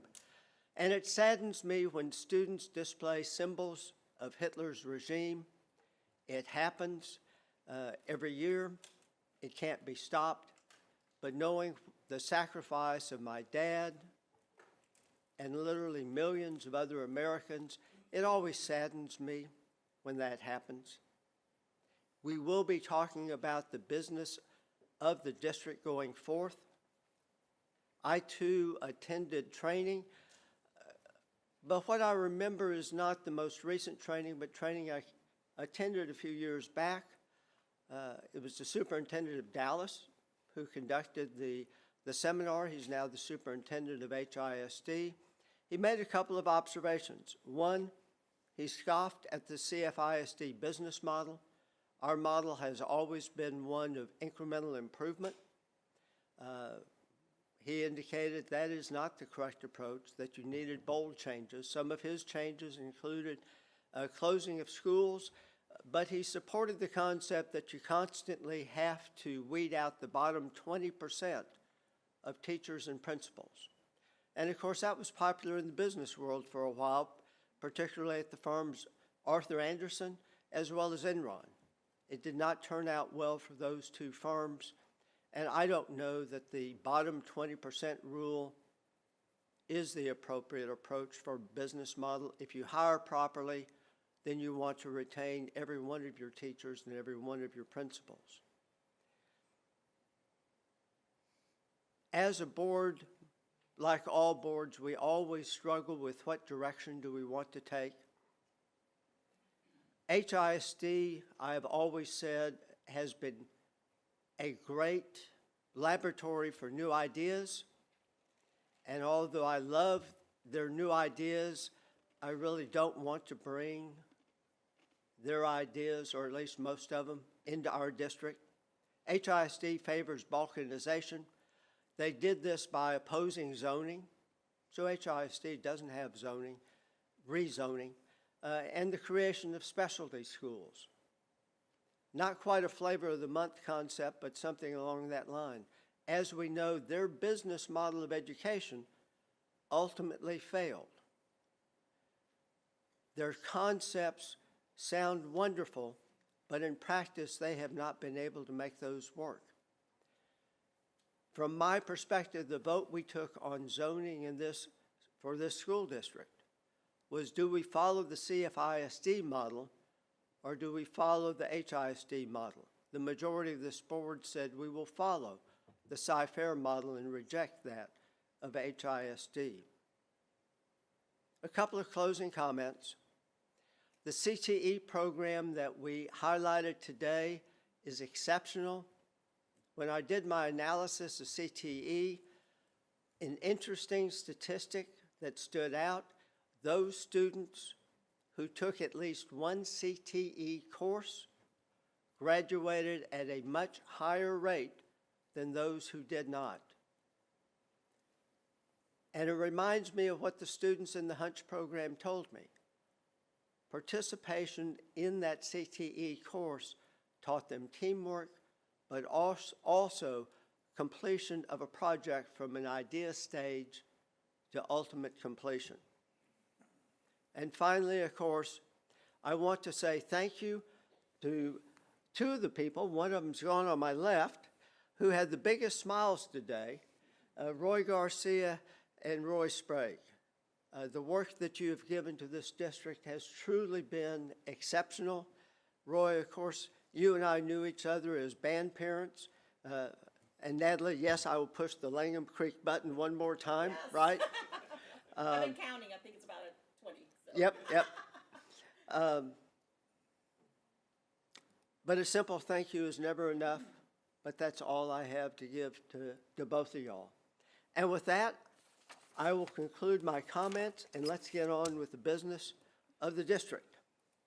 We will now proceed with the public hearing portion of the agenda. Item 3A, the board will hold a public hearing on the adoption of the 2023-2024 budget at 9 a.m. on Tuesday, June 20th, 2023. The presenter is Karen Smith. Prior to the presentation, we have two speakers who have signed up on this topic. The first is Melissa Rao. Mr. Secretary, are you ready with your timer? We're ready. Okay.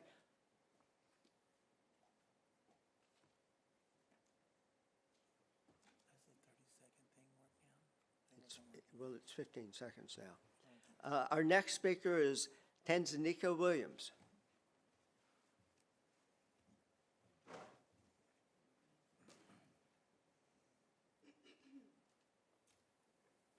Good morning, President Jackson, Dr. McHenry, members of the board and guests.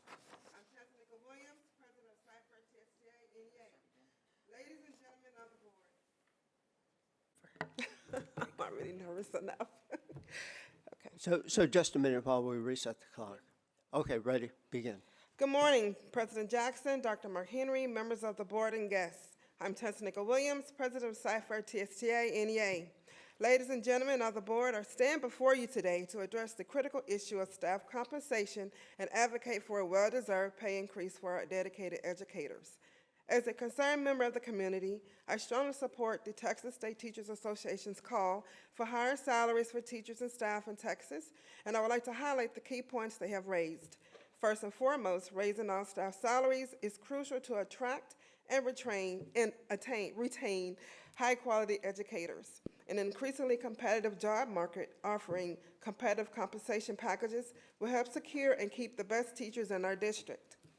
This in turn will lead to improved student outcomes and overall academic success. Furthermore, providing fair compensation for all staff will help address the issue of staff turnover. It is important to note that while TA has not released a specific statement on staff pay raises, they have provided guidance to school districts on using federal funds from the American Rescue Plan Act of 2021 to support student success. These funds can be used to attract and retain high-quality teachers and staff. It is worth acknowledging that Cy-Fair has received approximately $280 million. The district has already taken commendable steps to address the impacts of the pandemic on education and support for students. As I conclude, I urge the Cy-Fair ISD Board to seriously consider the need for a pay increase for all staff by raising salaries that will attract and retain educators, reduce turnover, and ultimately graduate top-notch 21st century global leaders. Thank you. And Karen, before I give the microphone to you, I'm going to ask Dr. Henry if he has any opening comments he cares to make, and you may or may not.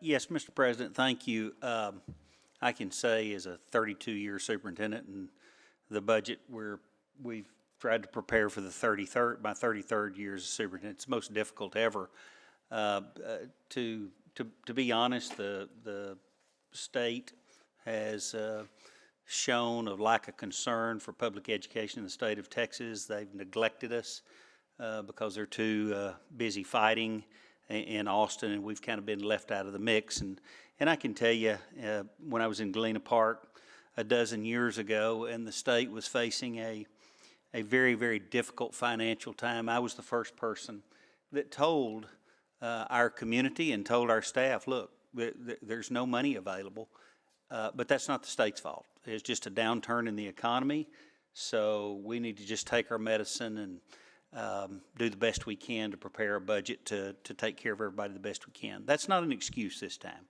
There's over $33 billion surplus at the state, another $15 billion plus in the rainy day fund, and again, the battle over whether or not to finance a voucher system that will have no accountability, and it'll just be handing people money, has got public education in the crosshair. And so Karen's going to present a very difficult budget today. Luckily, we've got some ESSER money that's going to help us for 23-24. And but I know that as Karen is presenting this, I just want to say the numbers ain't Karen's fault. We still do not have a major bill yet to fund public ed, and we've been told that it probably the special session won't occur into September. And you know why it's going to occur in September? Because teachers will not be available to come speak at the Capitol. They'll be back in the classroom. So I'll just say it. I'm going out anyway. It's irresponsible, insidious what the state is doing to public education right now. So with that, Mr. Jackson, those are my comments. Well, I guess you did have something to say after all. Karen, you know, I always look for you on the left side where you used to be. It's kind of hard for me to find you over on the right side. The microphone is yours. Thank you, President Jackson, Dr. Henry, for your comments, and Board of Trustees. Today I'll be presenting the 2023-24 proposed general operating budget developed by administration. School districts are required to have a public meeting to discuss the proposed budget. Unfortunately, the 88th regular legislative session that Dr. Henry alluded to ended without final approval of legislation to increase public education funding. I will discuss what has passed later in this presentation. We do anticipate the governor will call more special sessions, although we're hopeful that they may have some money allocated for public education since it is already earmarked for this purpose in the appropriations budget. There's still a concern, as Dr. Henry mentioned, about vouchers and it being tied to any additional funding for school districts. So until then, we must build a budget that is based on current law. The key areas considered during the budget process are to retain and recruit quality staff, to preserve the quality of instruction and services, as well as prioritize student and staff safety. And I went over some of these factors during the May presentation, and as you know, the legislative session will impact many areas of the budget. So I will only go over just a few areas here, key areas that I want to highlight, such as student enrollment affects the need for new teachers. So our budget is based on hiring all the teachers that are allocated in the budget. And then school districts are funded, however, on average daily attendance. Our average daily attendance has been down 2 to 3% since the onset of the coronavirus epidemic. ESSER funding is only available to offset our deficit for 23-24, as those funds are expire, the use of those, as of September 30th, 2024. Also, we have included in the budget the opening of new facilities, and I want to remind you that, when we build campuses, that comes out of bond funds. However, the cost associated with the operations of the campus That comes out of the general fund, so those costs are included in there. Those costs are some examples are like the principal and associate and assistant principal, counselors, nurses, etc.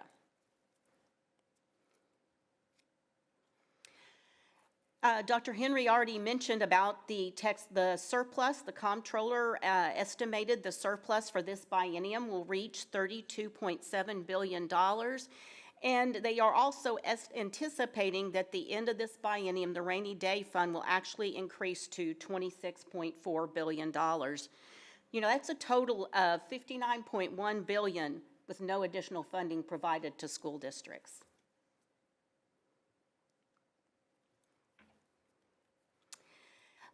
Last time I presented, I also shared with you the inflationary costs that the school district has incurred since 2019 when they last increased the funding per pupil. Inflation has impacted the district in areas such as transportation that increased 20% since 2019, as well as property insurance that has increased 72%. This slide shows the 2-year statewide total cost of increasing the basic allotment from $100 to $1,000. The board and the CLC's legislative priorities have asked for a minimum of a $1,000 increase in the basic allotment. With a price tag of $14.58 billion, the legislature would either need to put a majority of what has been allocated for property tax relief towards the basic allotment or agree to exceed the spending cap. You may recall in a previous presentation, I mentioned to keep up with 14.5% inflation since the basic allotment was increased in 2019, there would need to be an increase of $900 in the basic allotment. This was through 2022. However, the Texas Association of School Business Officials has updated projections through 2023 and indicated that we would need an increase in the basic allotment of $1,200 to keep up with inflation.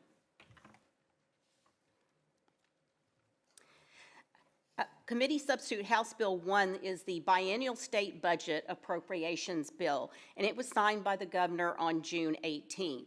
As you may recall, the bill includes $17.6 billion for property tax relief, of which $5.3 billion was set aside for tax compression. And this is tax compression that is in current law that was passed in House Bill 3.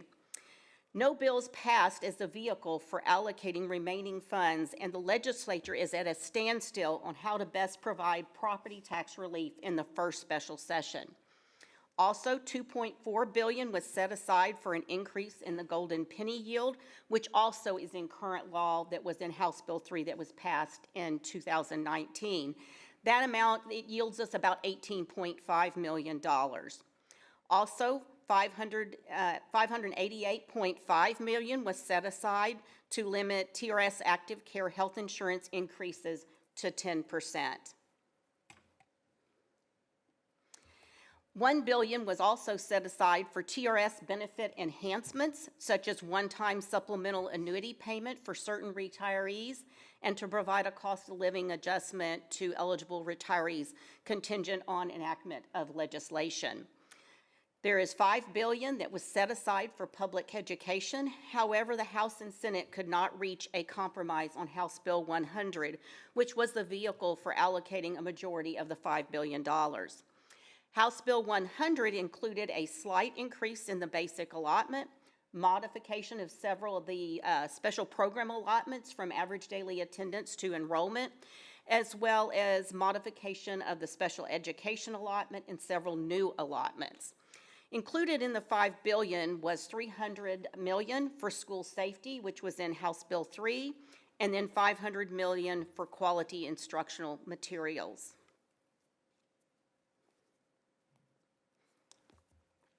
Senate Bill 30, which is the supplemental appropriations bill, was signed into law by the governor on June 9th. This bill sets aside funding from excess funds in the current biennium. It's kind of similar what I would equate to our amended budgets when we bring to you budget amendments.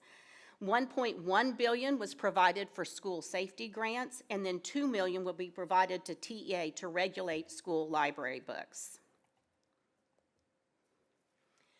House Bill 3 on safety and security was signed by the governor on June 14th. The bill increased the school safety allotment from $9.72 to $10 per average daily attendance, which provides approximately an additional $30,240, along with $15,000 per campus.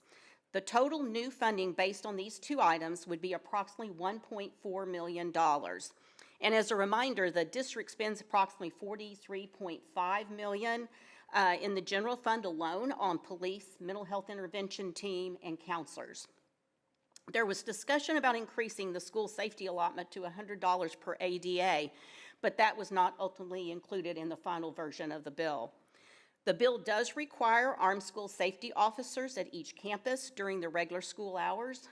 Board of Trustees may claim a good cause exception based on the lack of funding or lack of finding personnel, but there must be a plan in place for an alternative standard. Special session, what is being called the special session number 1, legislators are limited to passing legislation on property taxes and border security. The two chambers continue to be unable to compromise on the best approach for providing property tax relief. The House version included additional tax compression of 16.2 cents, whereas the Senate version increased the homestead exemption from $40,000 to $100,000, as well as additional tax compression of 10 cents.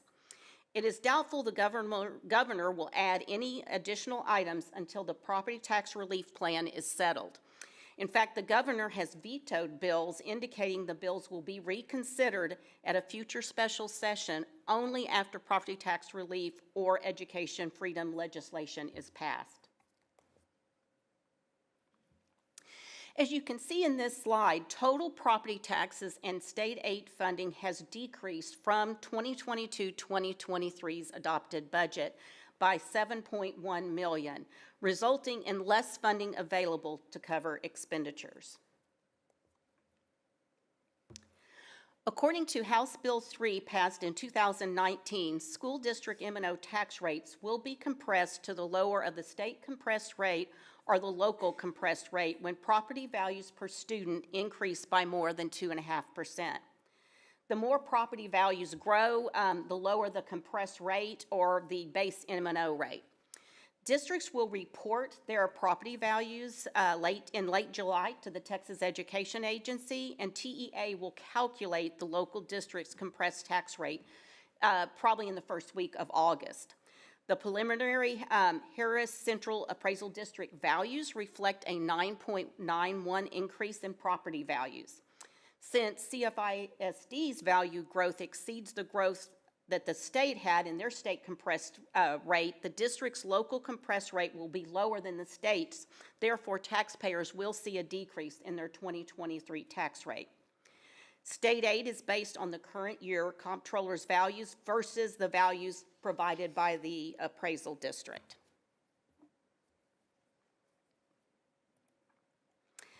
This slide reflects the salary increases that the board has approved since 2013-2014. District employees have received a raise for the last 10 years. As a reminder, in 2022-2023, teachers were provided, and also administration, a 2% raise and a $1,000 stipend. Paraprofessionals and hourly employees were provided a 2% raise and a $2,000 stipend. General fund expenditures are 85 to 90% of payroll across the nation.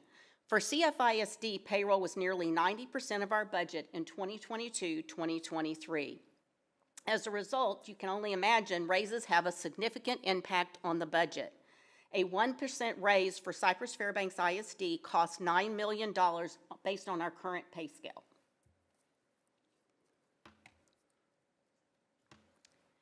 The cost included in the 2023-24 proposed budget are increase in campus staff of $14.6 million, of which $12.5 million is for various special education staff to provide specialized services to our students as required in the student's IEP and federal law.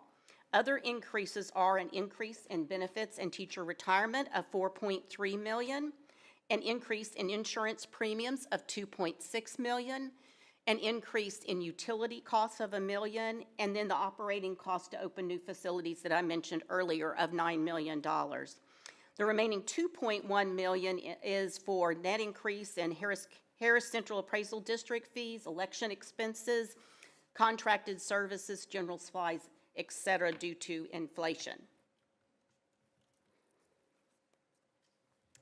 The proposed budget tonight discussed is based on current law, the increase in the golden penny yield, which is in current law, as well as the cost in the previous slide, for an estimated deficit of $107.4 million prior to accessing the remaining federal funding available of approximately $65 million, resulting in a net deficit after federal funding of $42.4 million. The deficit assumes all positions will be filled and all budgeted funds will be spent.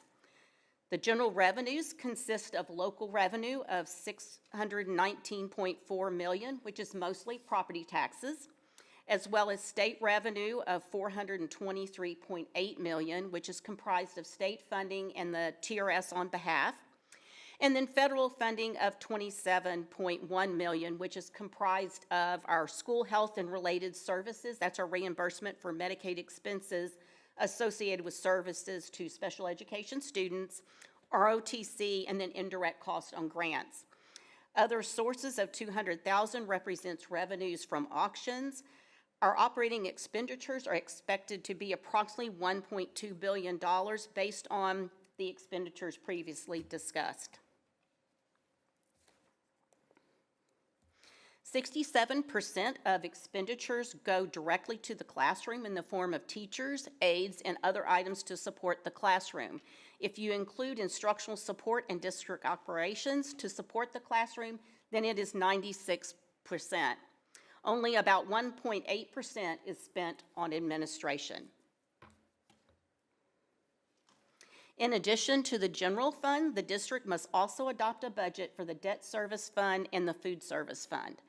The debt service revenues consist of local revenues, which are tax collections to make the district's bond payments during the current year, and then state revenues consist of the hold harmless the state provides when voters approved increasing the homestead exemption.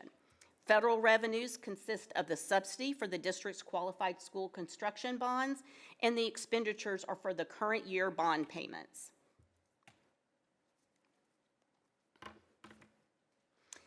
Food service local revenues consist of a la carte sales, and then the state revenues reflects a small state meal matching amount that, for reimbursable meals from the prior school year. Federal revenues consist of the federal reimbursement for free and reduced meals and commodities, and expenditures reflect the cost to run the food service program and utilities for our kitchens.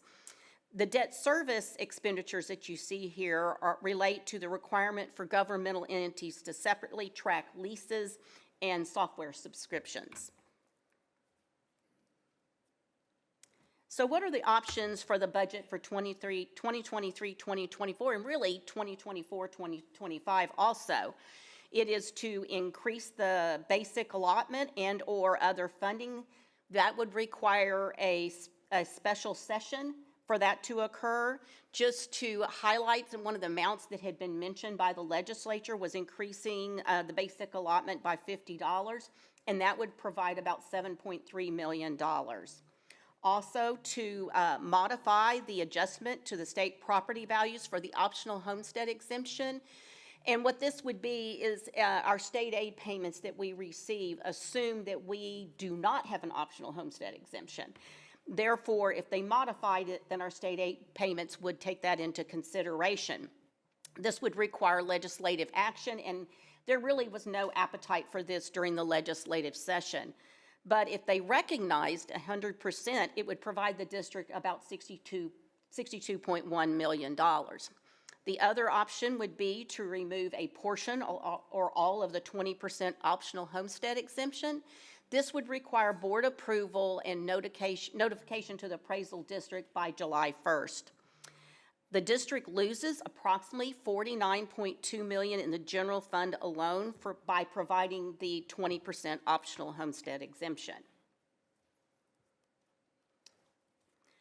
Other options is to increase the maintenance and operations tax rate. This would require the board to call a voter approval election, and also for the taxpayers to pass the election. A voter approval tax rate election of our remaining 12 pennies that we could access that by state law would provide us about $105.8 million. One thing to note on this, though, with all the taxpayer relief being discussed, the last time taxpayer relief was passed, the legislature did not allow a VATRE in the year following, unless you had already been in the process of pursuing a VATRE. Also, we could utilize the remaining stimulus funds, which was shown in our proposed budget, to help offset the deficit. This requires the Board of Trustees approval, and it would give us about $65 million.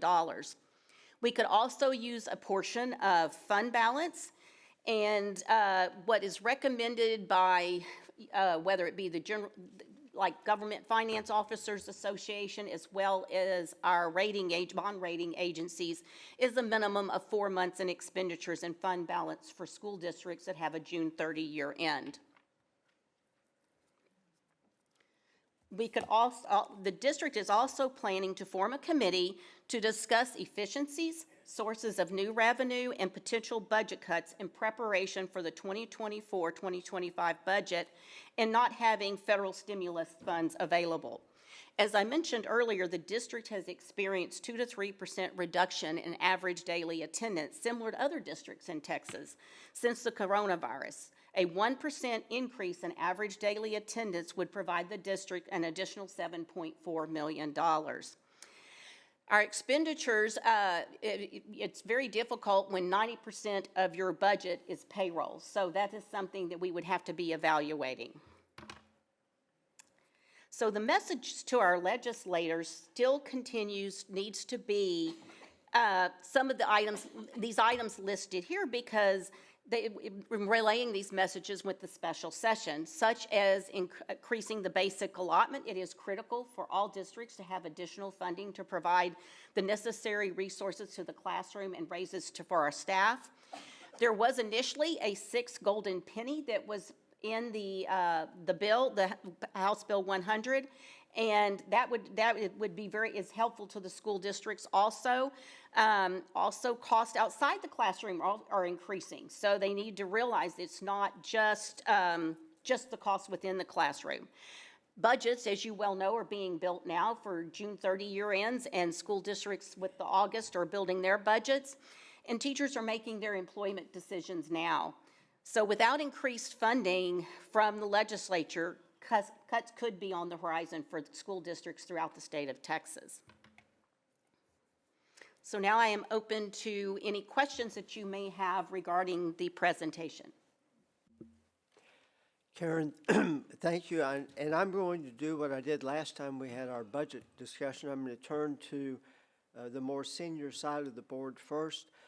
Julie Heineman, if you would start with any questions you may have. Thank you, Mr. President.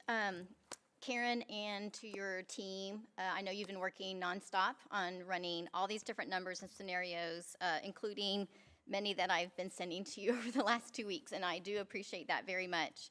I mentioned I left my notes on the printer. That's what happens when you stay up till 12:30 running numbers and scenarios yourself. But I do have some of my notes with me, so I'll try to work through what I have here. I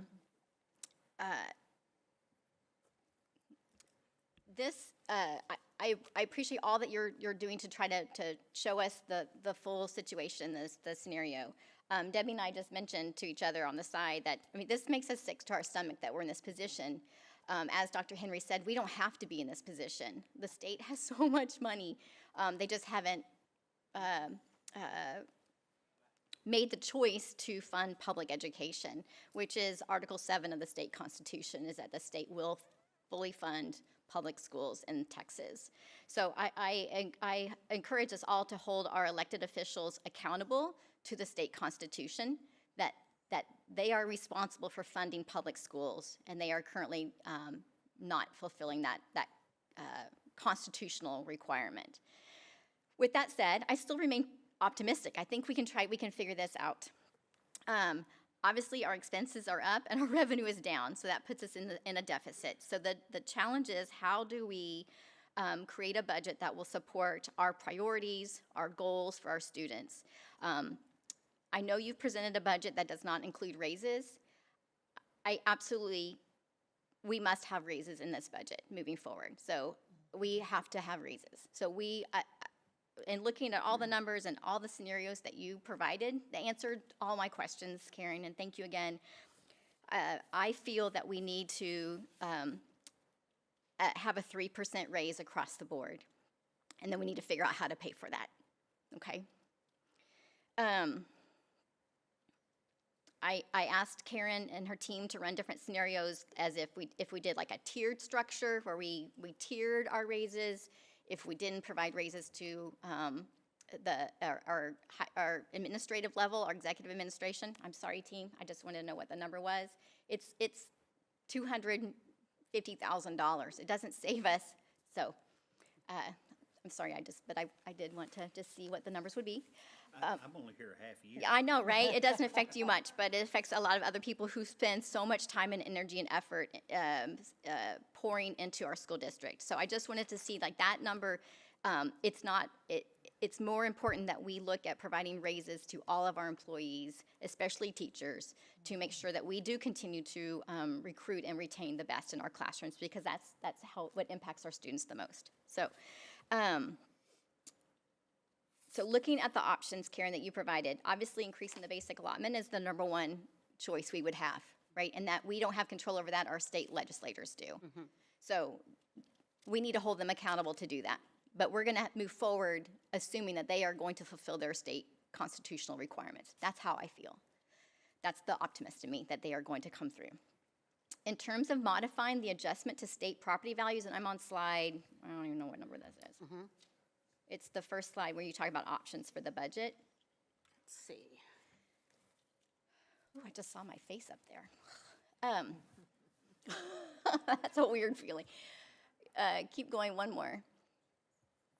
No, one more, yes. Okay, so the second one, modifying adjustment to state property values for OAG. My personal opinion is I do not want to make changes to the OAG, which is the third option at this time. I don't feel that during a legislative year that it is appropriate for us to be removing property tax relief from our taxpayers. That's the state legislature's responsibility, and they need to get their act together on that. We provide property tax relief to our taxpayers, and we want to do that. We're doing what they should be doing. So I don't feel like we should do that third option, personally. In terms of modifying adjustment to the state property values for OHE, what that means is that because we offer property tax relief to our taxpayers, 20% off your property tax assessment, what you pay your property taxes on, the state penalizes us by $62 million. That would close the gap on our deficit and almost pay for a 3% raise. I ran the numbers last night. That we would almost close the deficit and have enough for a 3% raise if the state would remove the penalty for the property tax relief that we give to our taxpayers. Karen, I know you said that there's no bill has been filed yet. There was no interest in that. Mm-hmm. When our board went to visit Austin and visited our elected officials, we met with Senator Betancourt's office, and Senator Betancourt's office is aware of this penalty, and they acknowledge it. So I guess I would call on, I know Scott has a relationship with Senator Betancourt. Maybe there's still time. One of the good things about the state not getting their act together on property tax relief is it's not done yet. There's still time for Senator Betancourt to add this to, isn't there? Right? Mm-hmm. There's still time, right, where he could add that to property tax relief. Look, Teresa's giving me this look like, oh my. I think the call is limited on what they can include related to property tax relief. I think that's Yes, for the special session. 1. But what about for special session 2? Well, they haven't called that, so it would depend on the call that the governor, what he includes in the call for the special session. Well, I guess I would ask our Senator Betancourt, who lives in Spring Branch ISD, who's also impacted by this penalty, that perhaps work on a call or a legislative action that would remove this penalty, so that we could continue to provide property tax relief to our taxpayers, but without the penalty that's creating this deficit in our budget. Okay, that's one thought.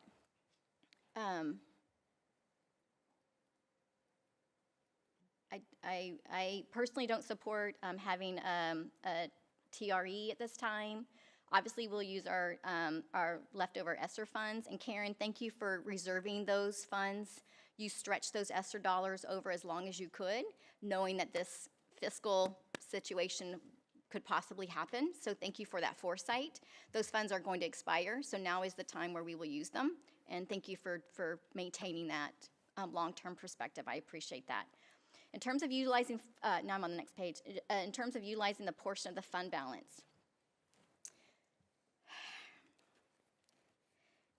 what is the dollar value of 1 month of fund balance? Based on looking at the proposed budget, let me pull that for you. Just sorry, I actually have that right okay. here. Based on the proposed budget, it is $98,160,996, or basically $98.2 million. Okay, it's 1 month. So because of our fiscal year being July 1, it's recommended that we maintain 4 months. Correct. So I have 2 questions, or I'll probably have 3. But one is, does that 4 months, is it at one moment in time, or is it an average over the year? We typically, what we look at, we look at it, what is it at year end? Because that's how the Texas Education Agency looks at it when they're looking at things like the financial integrity rating system of Texas. Right. So at the end of 23-24, based on the proposed budget, that would be $392.7 million.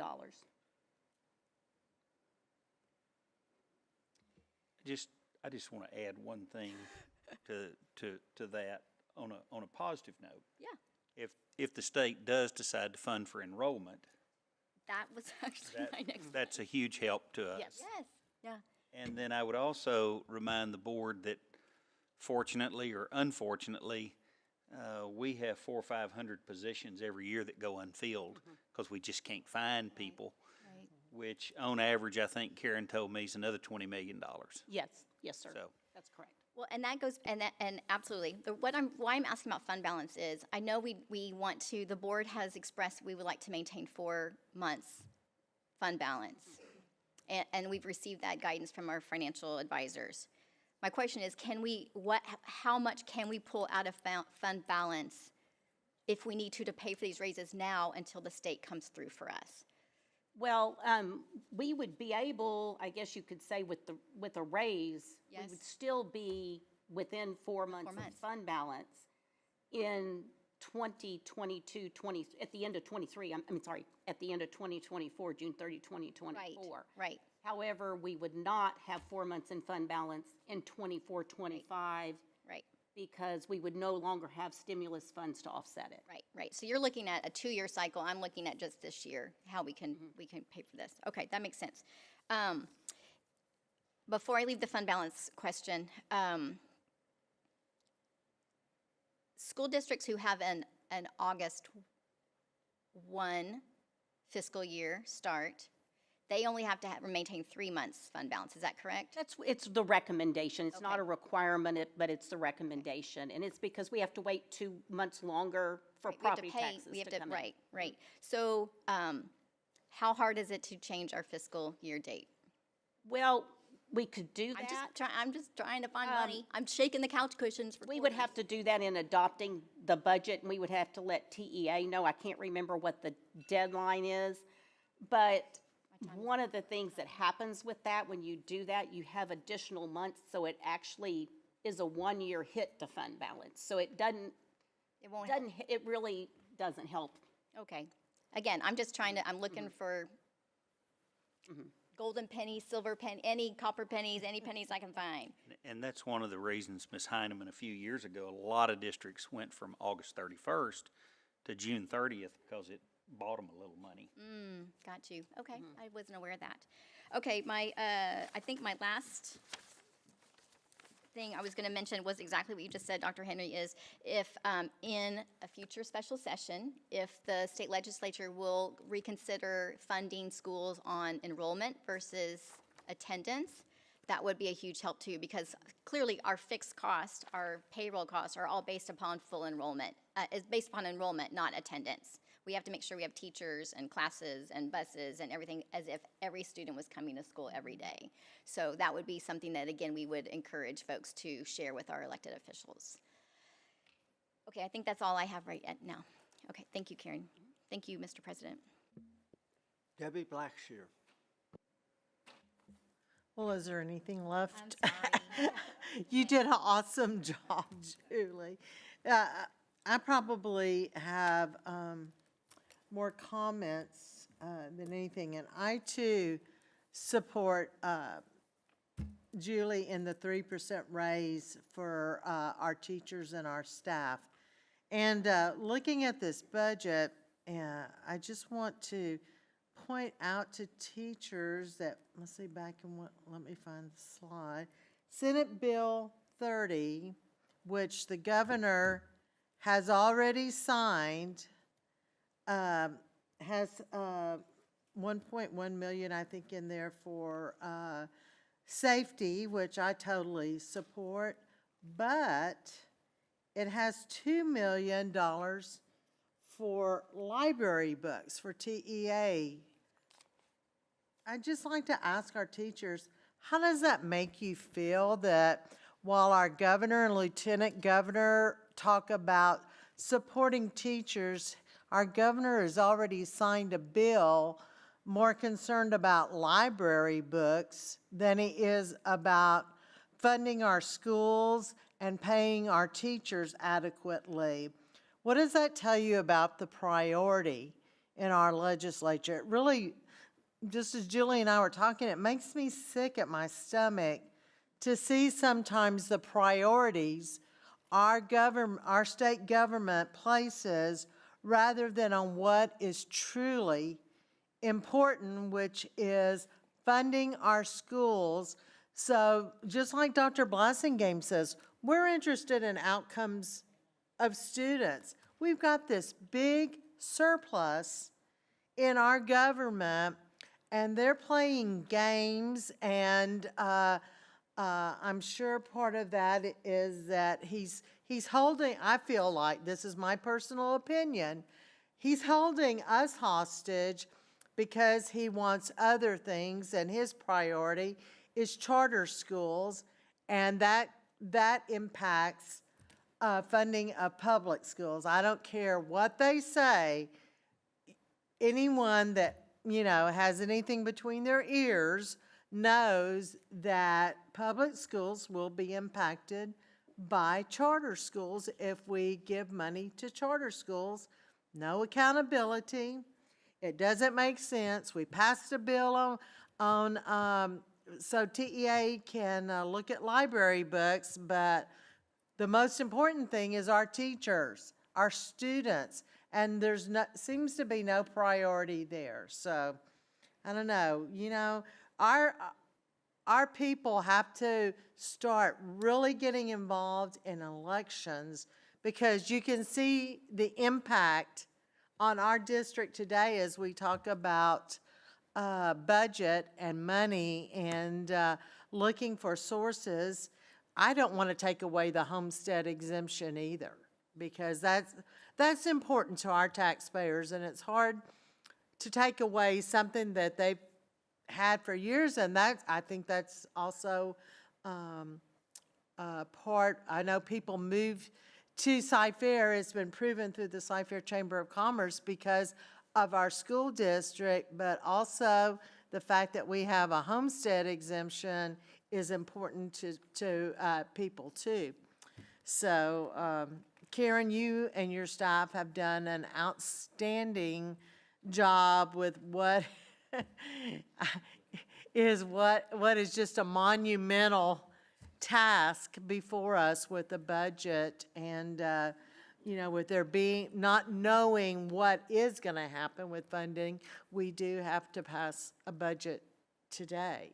So hopefully we'll be able to come back maybe in August or September and relook at that, and things will look better. But I'm really truly disappointed in our state legislature and the insignificance they have placed on funding our classrooms and giving us funding so that we can pay our teachers adequately, because we know how hard they have worked through, you know, the pandemic, and things have changed since the pandemic, and we have needs. We have a lot more needs for our mental health services. Those have become critical after the pandemic, and I would just encourage everyone to please get involved and contact your representative and talk to them about this important issue. And I'll quit rambling. Thank you. Lucas Scanlon. Thank you all. So my comments will be brief. So we have to maintain a competitive district. I support examining what we need to do in order to approach a 3% raise. And I say that in the spirit of our teachers, our administration. The 3% doesn't come close to tackling the inflation problem that we've all felt, but it does acknowledge that we're doing our best. And I want to see what we can do creatively to find a path to get there. Two, I don't wish to disturb our homestead exemption. I don't support any changes there personally. Making that decision would impact people and their ability to stay in their homes when they're also, you know, our community is experiencing the same inflation pressures that everybody else is. I do appreciate the recommendation to form committees regarding where can we find new efficiencies. I like the suggestion by Ms. Heineman on looking at what could we do to change our fiscal year. You know, that's an interesting option. We've just mentioned it. Dr. Henry, I'd like to hear and better understand what are the pros and cons. We've just discussed it for a couple of seconds in this meeting. You know, perhaps this evening or later this afternoon, we can hear more about what those pros and cons might look like. So generally speaking, we need to find a way to tackle this year. So I would support working through this year with the assumption that we're going to use our federal funds, remaining federal funds, to tackle the ability to cover our deficit as well as provide for that raise. And then having a longer time period in the coming year to better understand what do we need to do in 24, 25.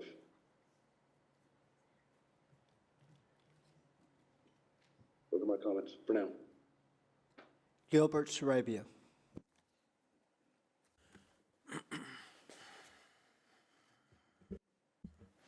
Karen, thank you for your and your staff for the tough job that presents you.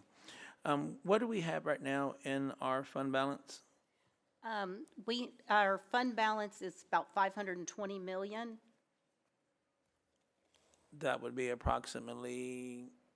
It's under, it's around a little over, it's around 5 months, a little over 5 months. Yeah, 5.5. It used to be higher, but as our expenditures go higher, then it reduced the number of months of expenditures and fund balance. Right. The I totally agree with Julie, hoping that whoever's in charge can take away our penalty. That would greatly help our district. I'm usually quite positive, but in this one, I'm not sure if that will come to fruition.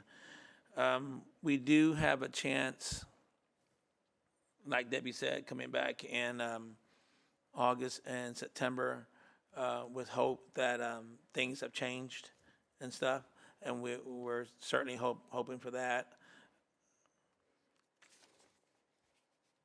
I would like to see the 3%. I mean, the question to Julie, if you're looking at the 3%, does that consist of a stipend also?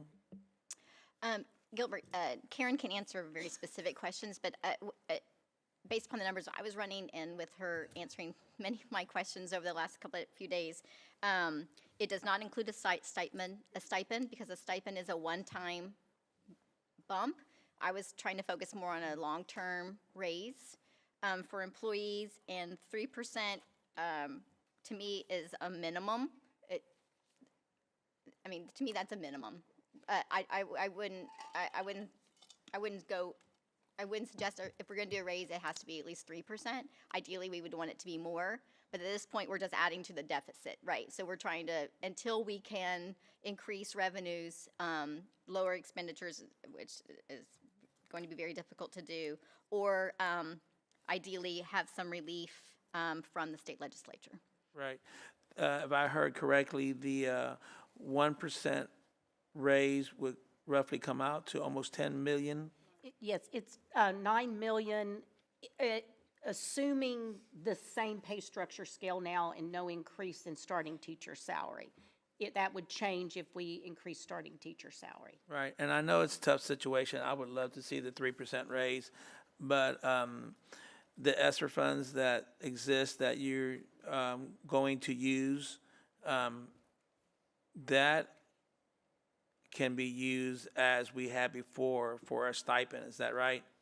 It could, but then it would reduce the amount of money offsetting the deficit. Right, I understand that part though, but that could be a stipend where it's usable in that regard if we find the money somewhere else. Yes, and it would change the months in fund balance that we would have to recalculate. Right.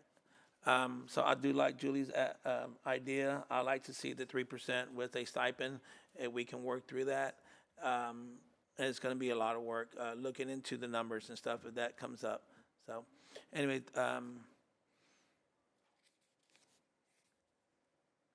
voting has consequences. We have to get our community out to vote. They have to come out to vote and make sure that they are held responsible, the ones who are basically holding us hostage, as Debbie said. Thank you, Tom. Natalie Blassingame. Thank you for the hard work preparing this and really good little education that you gave us in summarizing the action to this point in Austin and our local situation. I have two priorities personally as I represent our district. I would say teachers are the most important people in our school system. Teachers are who brings the rigor, relevance, relationships. Teachers are the face of opportunity for all. And so I would support the most generous raise we could give to teachers and paraprofessionals. As a school leader, I could not, most of the glue of what happens in a day is also the functions that are held by teacher assistants and paraprofessionals in our building as well. I would support a raise for all staff. I could see a differential one. I've lived that before, where maybe administration could have a different amount or percentage at a threshold of earning to that potential. Can you please put up slide 5? That shows the cost of inflation. School cost inflation 2019 and 2022, slide 5. Yeah, I'm just trying to get. No problem. Moving slowly. It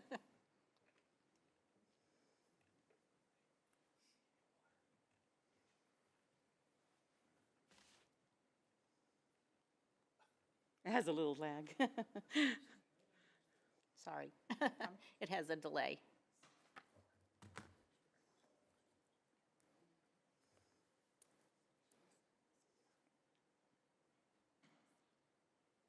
This one, or, sorry, That's it, okay. sorry, It was maybe one behind you. went back. Okay, I apologize. Why my top priority would be making sure that our staff, our teachers, our paraprofessionals, and our staff are able to access a raise is right there on the screen. Everything that happens at our macro level of the school system is happening. I bought a car this year. I paid more than sticker. Teachers are paying insurance on their houses, on their cars, on their health. Teachers have to live in a home as far as construction costs. Teachers have to eat. Teachers we work at trying to get the health insurance costs, moderated, but I know my kid went just a quick little checkup last week, and I know how much I spent, so as parents and as individuals. And so that is why I supported everything that is inflation to our system is inflation and as a teacher, I worked a second job. I read water meters every other weekend in Austin so that I could, buy the things I needed to buy. That was before I had a family and a house and all those things. So I would say that that's a priority. And then a second priority for me is our taxpayers. Teachers are also our taxpayers. And we're hearing, Scott and I were having a conversation about teachers who are being priced out of their homes, basically. We may be able to stay up here that we decreased tax rate, but we did not decrease taxes for the people in our system. That's the teachers, but that's all taxpayers. So I definitely want to prioritize those two things, making sure there is relief to our taxpayers and making sure that our teachers, we are the destination, as Dr. Henry always says, for teachers as well. And that is our most critical resource, and that's where, that's just a business decision at some point. So I do have several questions, and one is, let's see, I have many questions. So the $520 million in fund balance, I appreciate the comments of my colleagues. They were really great questions. I brought that up, I think, last year at this time, and we were very emphatic about why we needed a large fund balance. And so I know as the financial person, there was reasons why you stated that we wanted to have. I think we said at that time 6 months. I know we're saying recommended for, and this June budget year is new news to me. I don't really know about that. I probably need more explanation. But is it 3 months required and 4 recommended? There's not an official requirement. There is the financial integrity rating system of Texas pretty much concentrates on the equivalent of what I would call 3 months of, they look at number of a day's cash on hand as well as where it should be. Like I said, the 4 months has to do with just the fact that it takes longer before property taxes come in for a June 30 year end. And Dr. Blassingame, if I could add to Karen's response, also the 4 months is important because it affects our bond rating. That's where I was going to go. I would never want our first rating. We cannot afford our bond, especially with the new state situation where the funding is not guaranteed and the rates are not guaranteed. I really appreciated what you've done and you've done as far as what you shared a meeting or two ago about how we've maintained a rating there. So basically, I'm hearing you say 4 months. If we want to be safe and make sure our first rating is what it is, then it's 4 months. Correct. And the thing is, I'm so glad Dr. Henry reminded us of the bond rating, because when your bond rating is good, then it's cheaper when we sell bonds, and therefore it reduces the impact to the taxpayer. Yes, to my second priority. So okay, then in my mind, to me, 4 months is the requirement and the minimum. I'm intrigued, though, at the, I feel like we still are, after 32 years in education, we never had money like we did with ESSER, ever. I'm afraid it came so fast that sometimes the way you could use it towards student outcomes is never that efficient, and that always kills me. But the fact that we still have it, it's not lost on me that $65 million in ESSER is 7 times what we would need to give. If a 1% raise is $9 million, then we're still not even spending all our ESSER just on teacher raises, right? Am I doing the math right? Correct.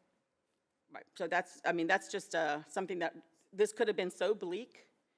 But I'm just thankful that we still have that little cushion, and because we still absolutely are dealing with the effects of COVID. You mentioned attendance, and I think that's an incredible opportunity for us I'd like to hear more from administration on plans for how to really impact and communicate with our public and ask them for their help and bring them in, because kids did learn different habits during COVID, and families did too.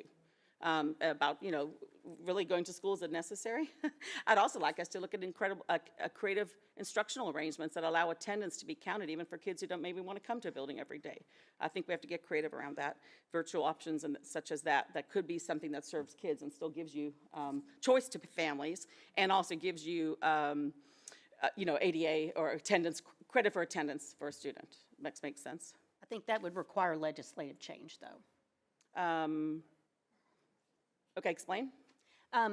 To get any, right now, there's not the ability for us to get counted for attendance for virtual education. Wow.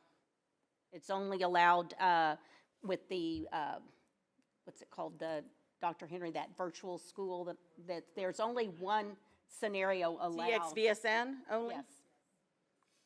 Which, that's interesting. Okay, and is that something we can apply for, do you know? Is that anything allowable in any pathway? No.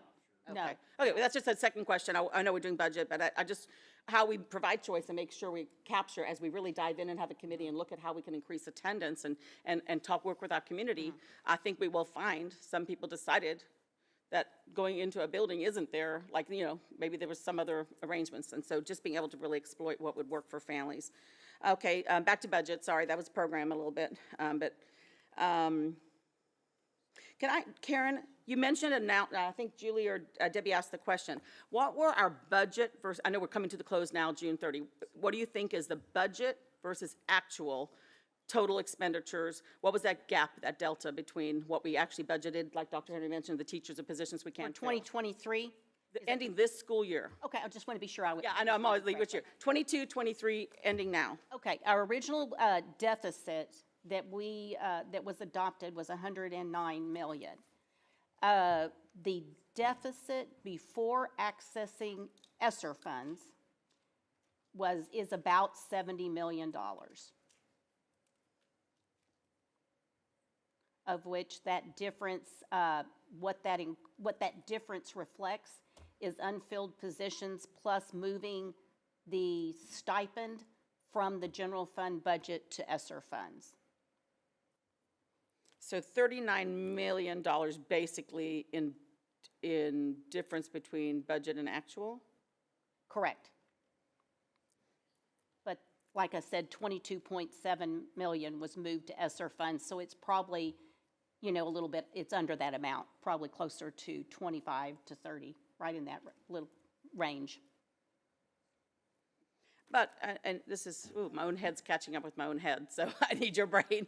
So the idea of this, because we have this year the 65 million in ESSER still, that scenario as far as moving and the deficit, it's fair to apply this idea that, in essence, if we were not able to hire, I hope we can, but that it could be similar next year.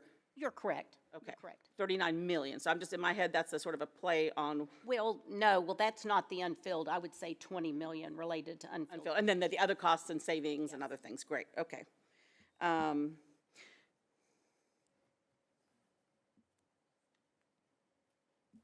you also give me an amount on the enrollment versus attendance amount? I'm not sure. Well, how much was it we lost in attendance, and then how much more would it have been at enrollment?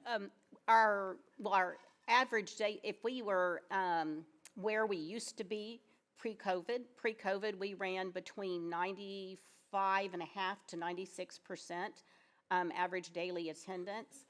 If we were at that level, depending on the year that it's happened, it would be about 14.7 to 21 million more dollars, depending on where we fall in our average daily attendance. Thank you.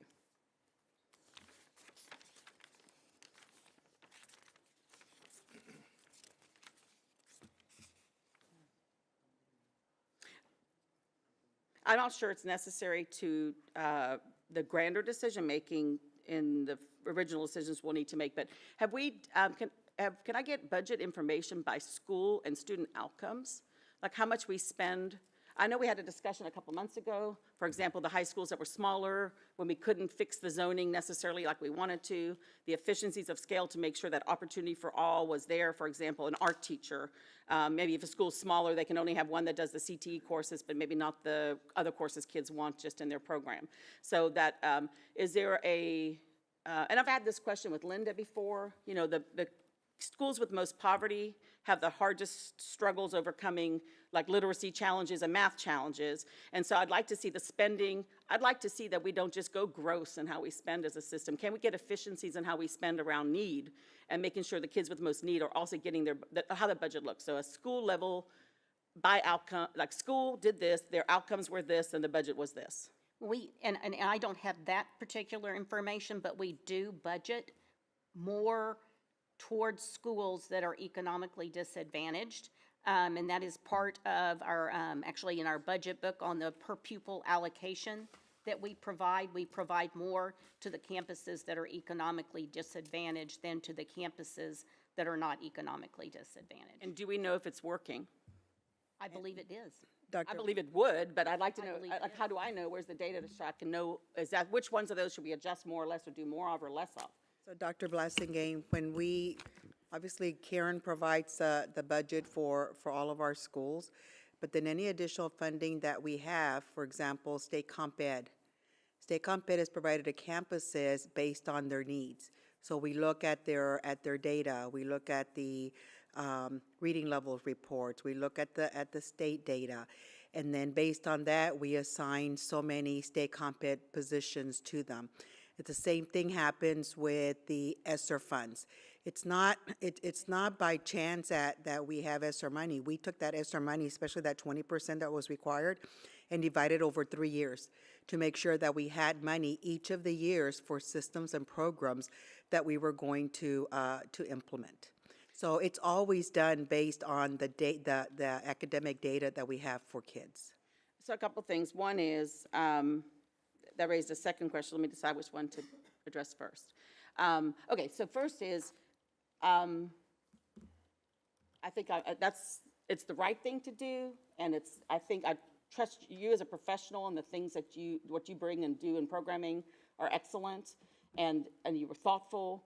And so, but I need data. I would like to have a report for every school. What were the end of the year reading levels? What were the end of the year STAR scores? Knowing that this year's a new STAR, so I'm not, not going to be. So I'm not going to jump and scream about that. I understand us compared to others, and we need to look at that. And then I want to know, did it work? I know when I walk campuses, I see an incredible amount of interventionists and people helping kids, but I need to know if it's working or not. That's how we make it. So then as we make final decisions about how, are those enough? Is that enough for those campuses? Then the second thing is, right then, we just said we spread the ESSER funds over 3 years, which thank goodness it was unimpetuous. That's why we're sitting here. And the first thing I asked was, wow, ESSER could actually cover 3% raise. However, that means I'm taking that directly away from that intervention that I'm not sure worked or didn't work yet with data. So I need more data to be able to really see, are we hitting the needs of the kids who need it most? And then what are we doing? What's the impact of if we spend ESSER on raises, that teachers are the most important person to help student achievement go up. But what other factors mattered? And so, what will happen as far as our student outcomes if we shift some of that money? That's maybe Karen. I can share with you that if we get the direction from the board to provide a report regarding, you get the reading levels already, and if you want us to add, Mr. Jackson, the number of additional positions that they get and what positions they're for, we can certainly put something like that together. And I'd formally request of my president, I hear that often if the board wants to, so I'd really like us to see if we could get data. Yeah, I can't get that for you today. No, never, it's huge, I get it. And we don't have the state data yet either, but we can, if the board directs us, we can certainly put something like that together that shows the additional positions that they get. I think for this past year, the 21-22 school year, I think the fact that the schools performed so well with all of the obstacles, I think tells you that they did, that the resources were put in there for them. Obviously, we're waiting for results for this year with a different type of obstacles that we were hit with. But we could do something like that. I visited one of our schools that was under improvement, Ms. Gorey back there, and the most beautiful principal. And what I was most impressed about the campus was really the relationships with children. Kids were so happy. They knew everyone's name. They were celebrated. So that's what made that school work. But I asked the principal, what board action could be supportive? I try to ask that when I go, and it was like, they did have some positions, and she did cite that's why their campus was able to come out of low improvement and into high improvement, to high outcomes. And so that's my decision. I wouldn't want to shift. I need to know what's working, not working, and if those are in place and it's enough, then we would have to be careful that we didn't make inadvertently make a decision that didn't continue to give us those outcomes, because we're here. Remember, I said our priorities are, that's what's my thing. We are here to clarify our priorities and monitor the progress of our students, and school ultimately is about their academic outcomes. And so that's why I asked those questions. So it would be wonderful. I hope that the board can support a request just to see. I think we're doing amazing work, and that campus was an example. And even those campuses that end up needing that support, there was such a positive report on the ground for that work, just making sure we don't impact it. Okay. And especially given we know what's going to come back with new outcomes. Any new test given online, with writing done the way it is, we expect there to be a need everywhere, a greater need suddenly, because we changed the game on kids and schools and us. So, okay, another question I had, I'm trying to keep them at the big budget level and then just some specifics that are program related. Changes in the tax rate.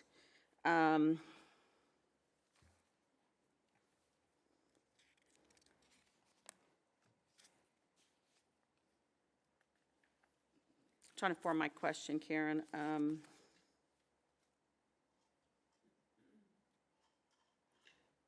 Actually, I'll have to leave that question to later. I think, let me shift to a question about. Natalie, if I may, we're not proposing anything on the tax rate right now. That won't happen till September or October. Perfect.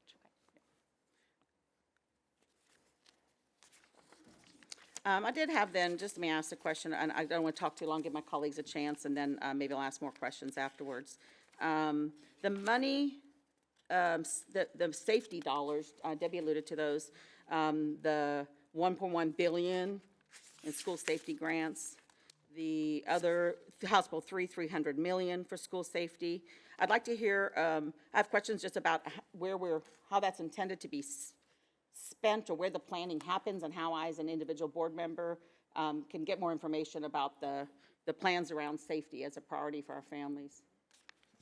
I'll answer it general, and then if somebody wants to step up and be more specific.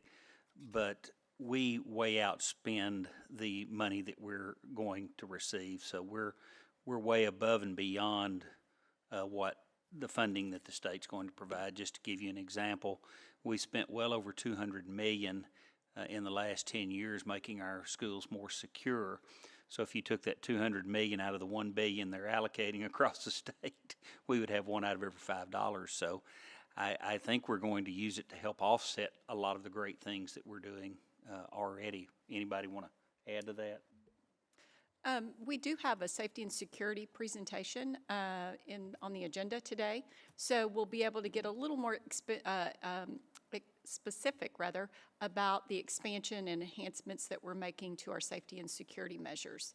But as Dr. Henry mentioned, it's such a minimal amount that we're receiving with the safety and security allotment that I don't know that we have it earmarked specifically to one intervention or one measure, but just to continue to offset the costs that we currently have. And you'll see the very extensive plan that we have. Oh, good. So I'll just plant these questions, and probably they'll be answered there, because it did pass that we have an officer on. HB 3 did pass, and it was signed by the governor end of last week. Every campus has an officer, and we did the math when we visited Austin, and it's large math. Yes, and then the second thing is some of those dollars were given to very specific interventions, correct, in the way the money was earmarked at the state? We're really continuing to try to analyze that. As far as the officer piece, you're correct that there is language in the bill that specifies that an officer be present at each campus during the day. But there is an exception. There is a standard as far that the district or board can adopt as an exception to that standard that allows when there are no funds are not available or qualified personnel is not available, that the board can approve an exception. And in speaking, and Chief is not in the room, but he had the opportunity to speak with John Scott, who's the Chief Safety and Security Officer for TEA, and kind of shared with him our current plan and model, where we have the zones and patrol officers that monitor our elementary campuses, and he felt confident that that met the standard that is included in HB 3. But that's good to hear, because I felt very good about the safety plan, and I do want to compliment Dr. Henry's comments around the spending and the priority. As a parent over the years in this system, before I was involved at this level, I could tangibly see and feel the measures that were put in place, the excellence by which it was done, and far ahead of the state's requirements, far ahead of those new Senate Bill 11, was it 7 or 11, that put more requirements about committees and reporting in place. So I'm commending the commitment of this system to the safety of our children, which is a priority for our parents.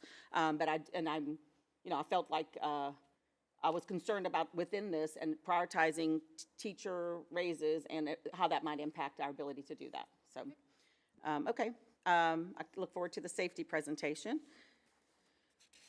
And I just have another one that maybe doesn't need to be addressed super fully today, but I am intrigued by, on page 16, the increase in campus staff, the 14.6 million, that's 12.5 million for special education.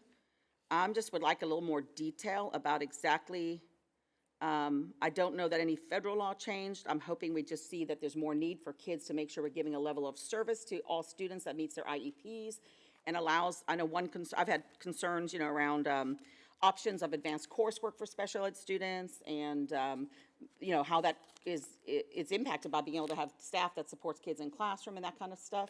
And so if I could get a little bit more information about that 14.6 million. It included like special education teachers, adaptive behavior, as well as life skills, dyslexia, the visually impaired, some high-intensity paraprofessionals in classroom support, speech pathologists, diagnosticians, psychologists. And Dr. Blassingame, just to kind of give you a little perspective on that, our special ed numbers have grown tremendously. So in 1 year, we grew by 1,633. That's like from April to April. And then just through the end of May, we grew another 462 special ed students. And then you probably know that there was a change, I believe in the law, Barbara, that speaks about all dyslexia identifications have to go through the special ed arena first as they're being identified.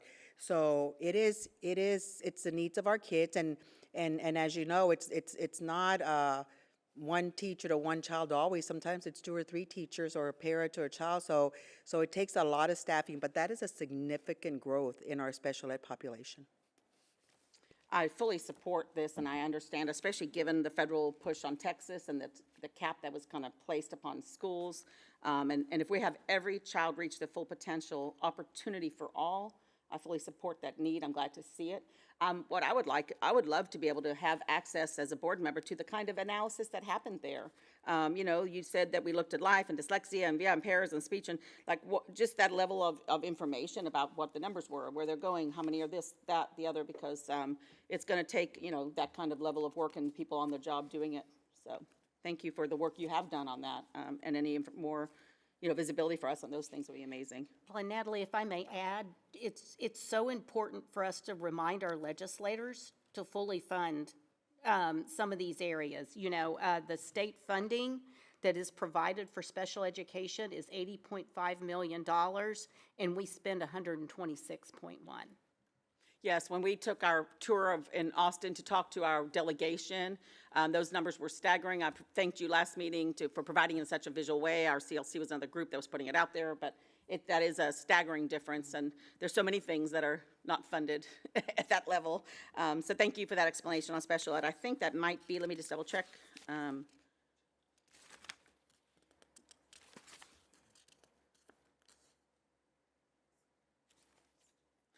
Onto the optional homestead exemption. I really like the idea. I would hope it could be, I'm not sure the legislative process either, but that could be discussed because there was some hope.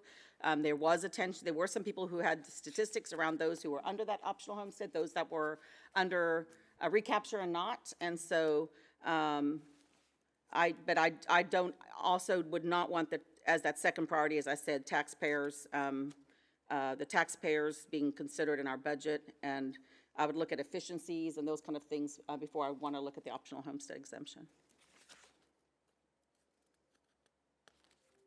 Okay, I think that concludes my questions. I may have others as others ask questions because, iron sharpens iron. I appreciate it. Scott Henry. Thank you.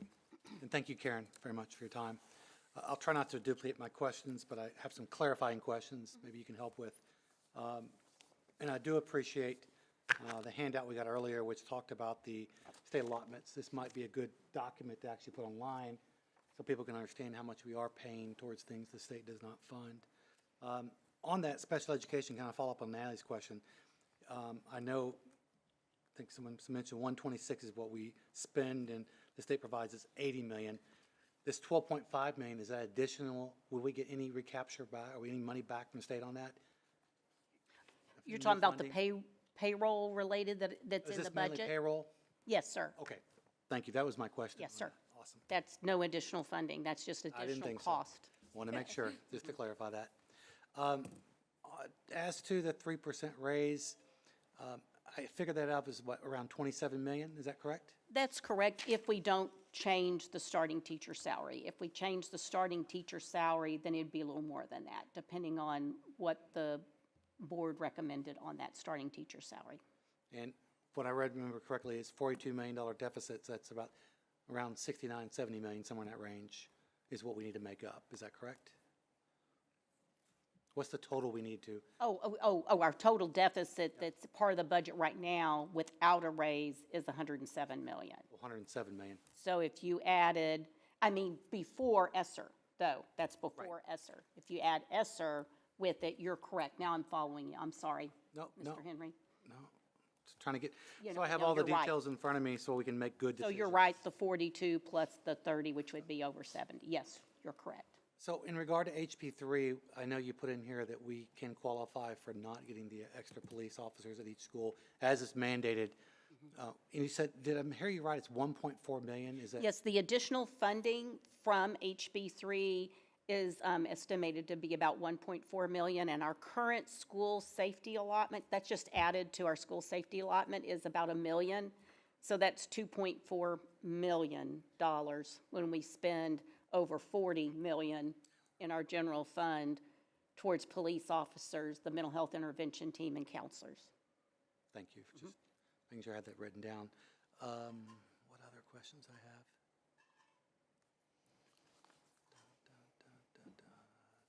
I think that's it. The one thing I will say is, for the board, legislators are watching, by the way, our meeting today. So I will just suggest maybe your comments you make towards them, give them constructive comments of how they can make changes. Might be a good thing for us. We can tell them and direct them in the right way. It might be a suggestion I would make going forward. Just an FYI on that. But thank you. And I do think one constructive criticism is being fund the OHE. And maybe talk to what programs also, like special ed is a big thing for us. I know for us, safety, I know that's the 1.4 million we didn't get received, unfunded mandate. Those are things they need to hear is, it's the unintended consequences of their actions sometimes, or this action, and how that affects us, especially like recapture and things like that. How can we help them help themselves? Because it's a big animal. It is a big animal, but the most constructive criticism, and I've told this to all our legislators, I'm not being secretive, is inflation, as Karen has shown over the last 4 years, what's happened to us, and there's been no increase in the basic allotment. So that's the biggest thing they could do for us is increase the basic allotment, and it'd be one thing if there was not funds available, but there are funds available. Thank you.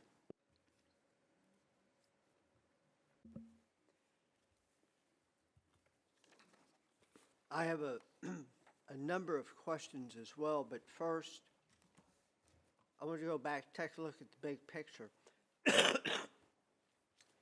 Trying to see some board consensus. One of the board decisions we have to make is, do we want to use the federal stimulus funds to help offset the deficit? So I heard some supportive comments. I heard, and when I mention specific names, by all means, correct me if I'm wrong. But I heard supportive comments from Julie and Debbie about using the federal stimulus funds to offset the deficit. Gilbert, I don't remember hearing anything from you on that. So is that a concept that you support? Because we will take these vote by vote, but I want to understand, do we have a consensus? I do support the funds being used to offset any deficit, but I was also asking if those funds can be used as an additional stipend, which would take away from the balance, but looking if we could fund the balance through another option, maybe, if we look into it, where we go 3% with a stipend. That's what I was asking. Okay. Just a possibility. And my next question to Karen would be, what would a $1,000 stipend to all the employees look like, and a money issue? What would it look like? So I know how much money would be taken away from that ESSER fund. If we could do that, that may help the following year, the 24-25 year. Be an additional $16 million. For the 1,000, and then for 500 would be 8 million. Then I would imagine. Okay, that's my question. Scott, I don't remember hearing you mention support or no support for that concept. I would have a support for it if it's what finance agrees is the best option. That was a question I was going to follow up later on the end is, what are the pluses and minuses of these options? What put us in a good position going forward based upon unknown terms of what the legislature may or may not do?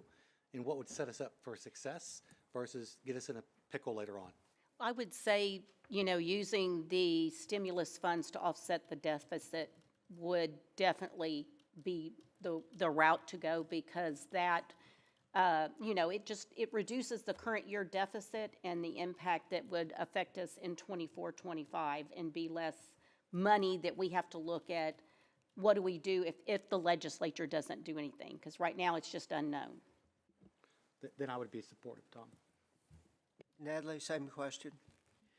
I think I'm going to ask the tax rate question and then come back to the answer for that. So what change in the tax rate would it take to cover the deficit? Well, the deficit right now, without ESSER is 107 million, and that 12 cents in the tax rate would give us 105. So it would take doing a voter approval tax rate election for the full 12 remaining pennies available that we Just have a couple million to cover at that point, if you did that. Correct. Okay.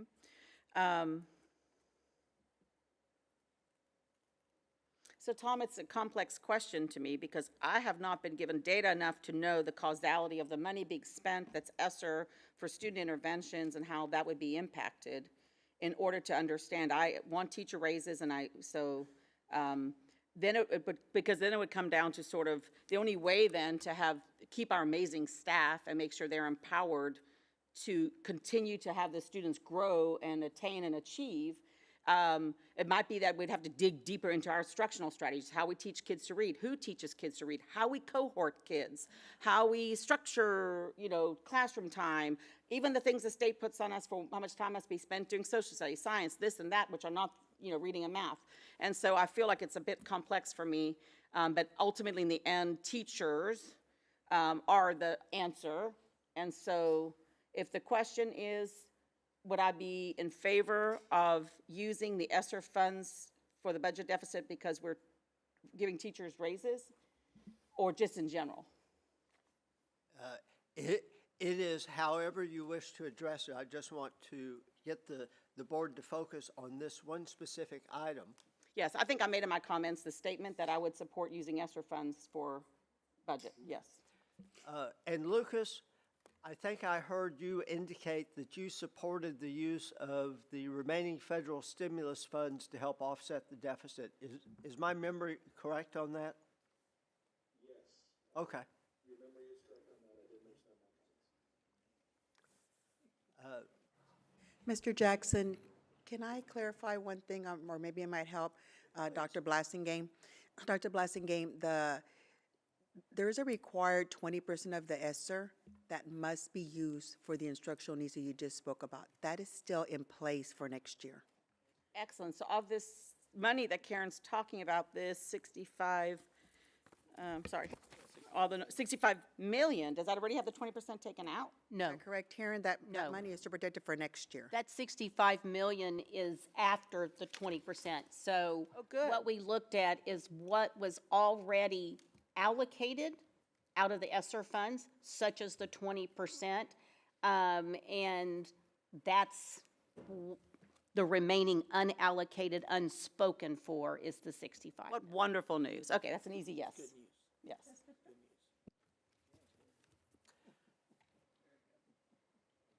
So I also support using the remaining stimulus funds to help offset the deficit, particularly because we are in fact using that which we should to enhance academic attainment on behalf of our students. I'm not asking for a vote on it right now, but I think I have general consensus to move ahead on keeping this in the financial framework of using the $65 million to offset the deficit. I will make an observation, and I'm going to ask Mark this question. I saw what Tomball did. I also saw what Pasadena did, and I've seen what some of the other districts have done. I'll make another comment. 15 years ago, our predecessors were in a position similar to this. And I think one of our predecessors is sitting in the audience now, I think 15 years ago, or maybe 17. Our predecessors were very financially prudent and were able to restrain cost. But what happened is our salaries drifted from being at the high end in the region down to the middle and slightly below the middle. And so for the past 12 years, we have made a concerted effort to increase salaries for Cy-Fair to try and bring them up to the top end of a competitive range within our region market.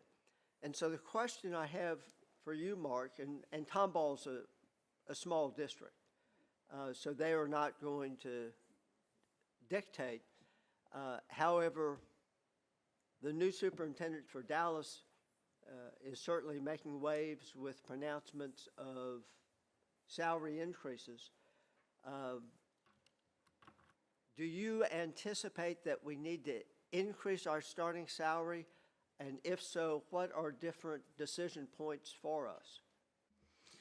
Well, certainly to stay competitive. Now, I will say Tomball did give a very, very nice raise in their district, but all that did was catch them up to us. So they're about equal with us now, maybe a little ahead, a little behind. I'm not sure the exact figure.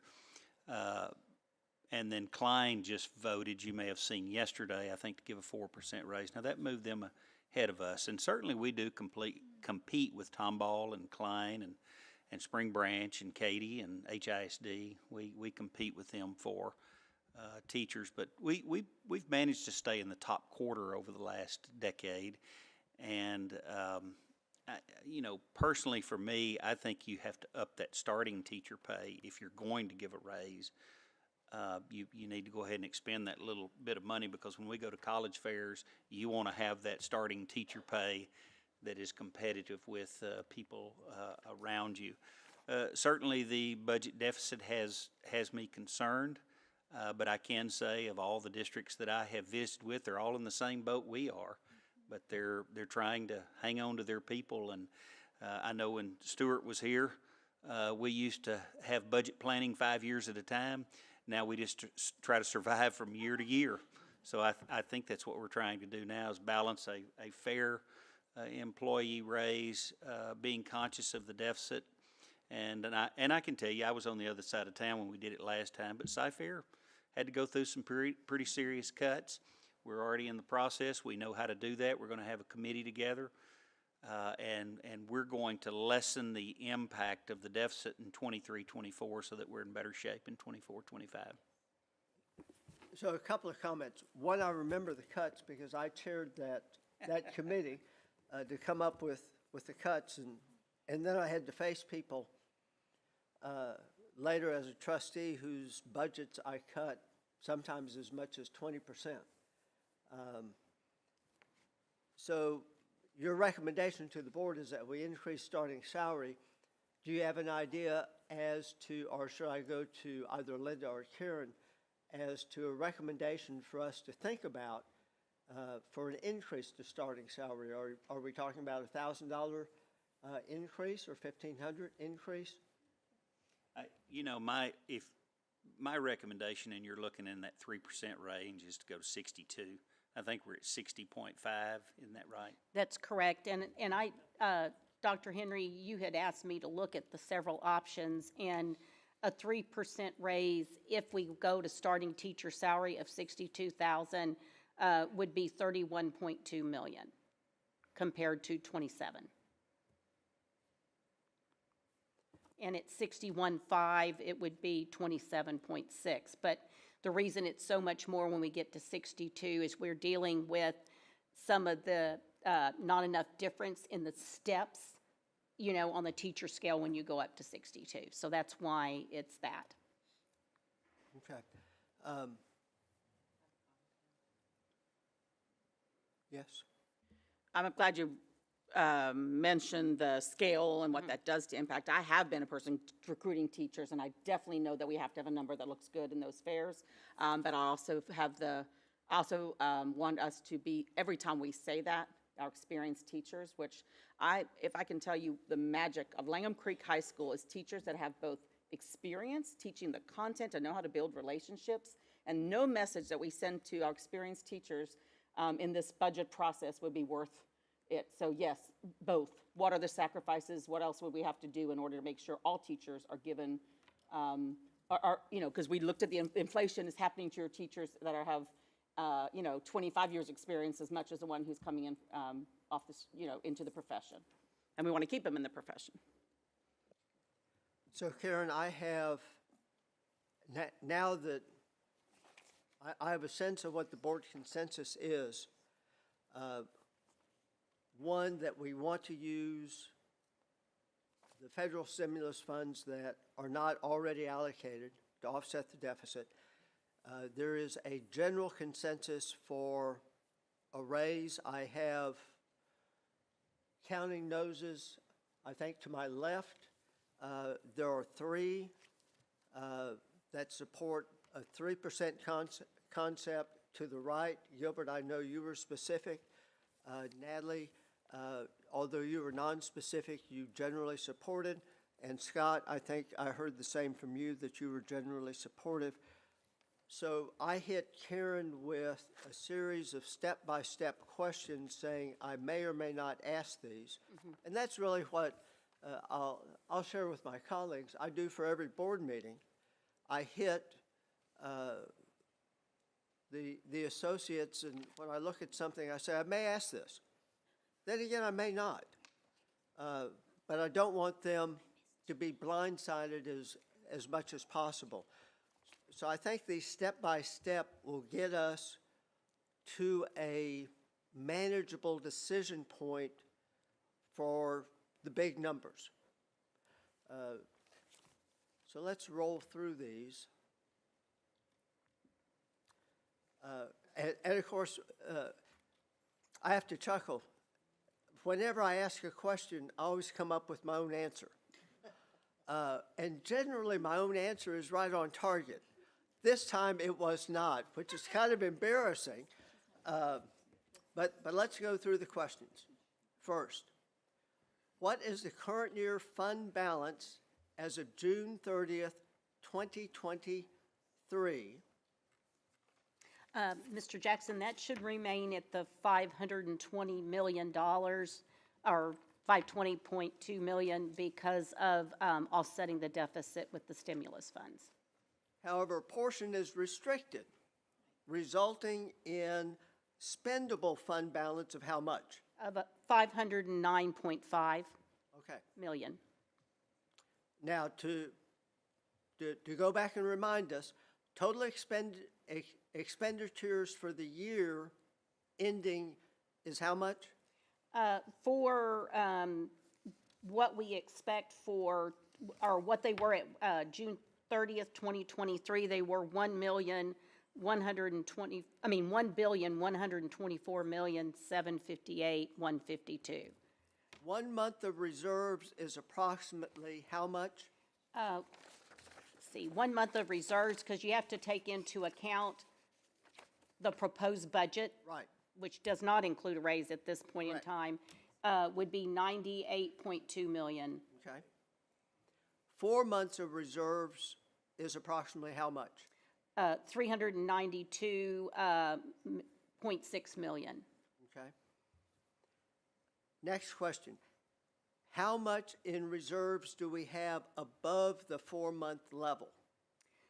Let's see, based on the proposed budget, once again, because that's all I had to look at the time, it's 75.2 million, which does not include the raise at this point. How much is the 23-24 deficit after federal funding? It's 42.4 million based on the current proposed budget that I presented. How much of reserves over 4 months do we have after offset of the deficit?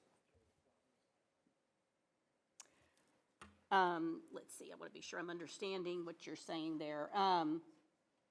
We would have, after offsetting the deficit.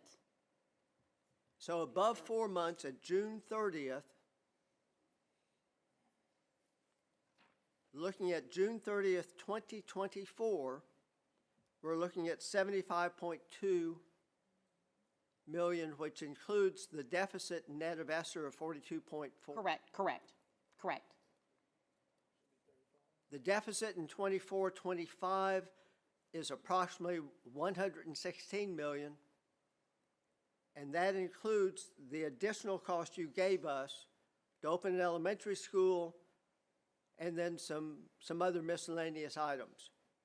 That's correct, in 24-25. Now, eating into the 4-month reserve and giving a 3% raise, just like I did last year when I talk about a raise, just like I've talked about every year as a trustee, it's one thing to talk about the raise current year, but then we have to find out, is it sustainable? Yes, sir. So I'll let you carry us to the finish line. I know in general what that number is, but let's see, what does it look like when we roll that 3% raise in and where we are on that reserve number at the end of June 30 of 24, and then we'll chat about where are we June 30 of 25. If you did it based on not increasing the starting teacher pay, it would be 4.39 months. And I think I have it here. If we increase the starting teacher pay to 62,000, let's see, it would be make sure I have that right. But, you know, I did do it at that, 4.39 months. That's correct. And then at June 30 of 2025, assuming stasis on new money coming in, we would be roughly at 3 months of reserves. That's correct.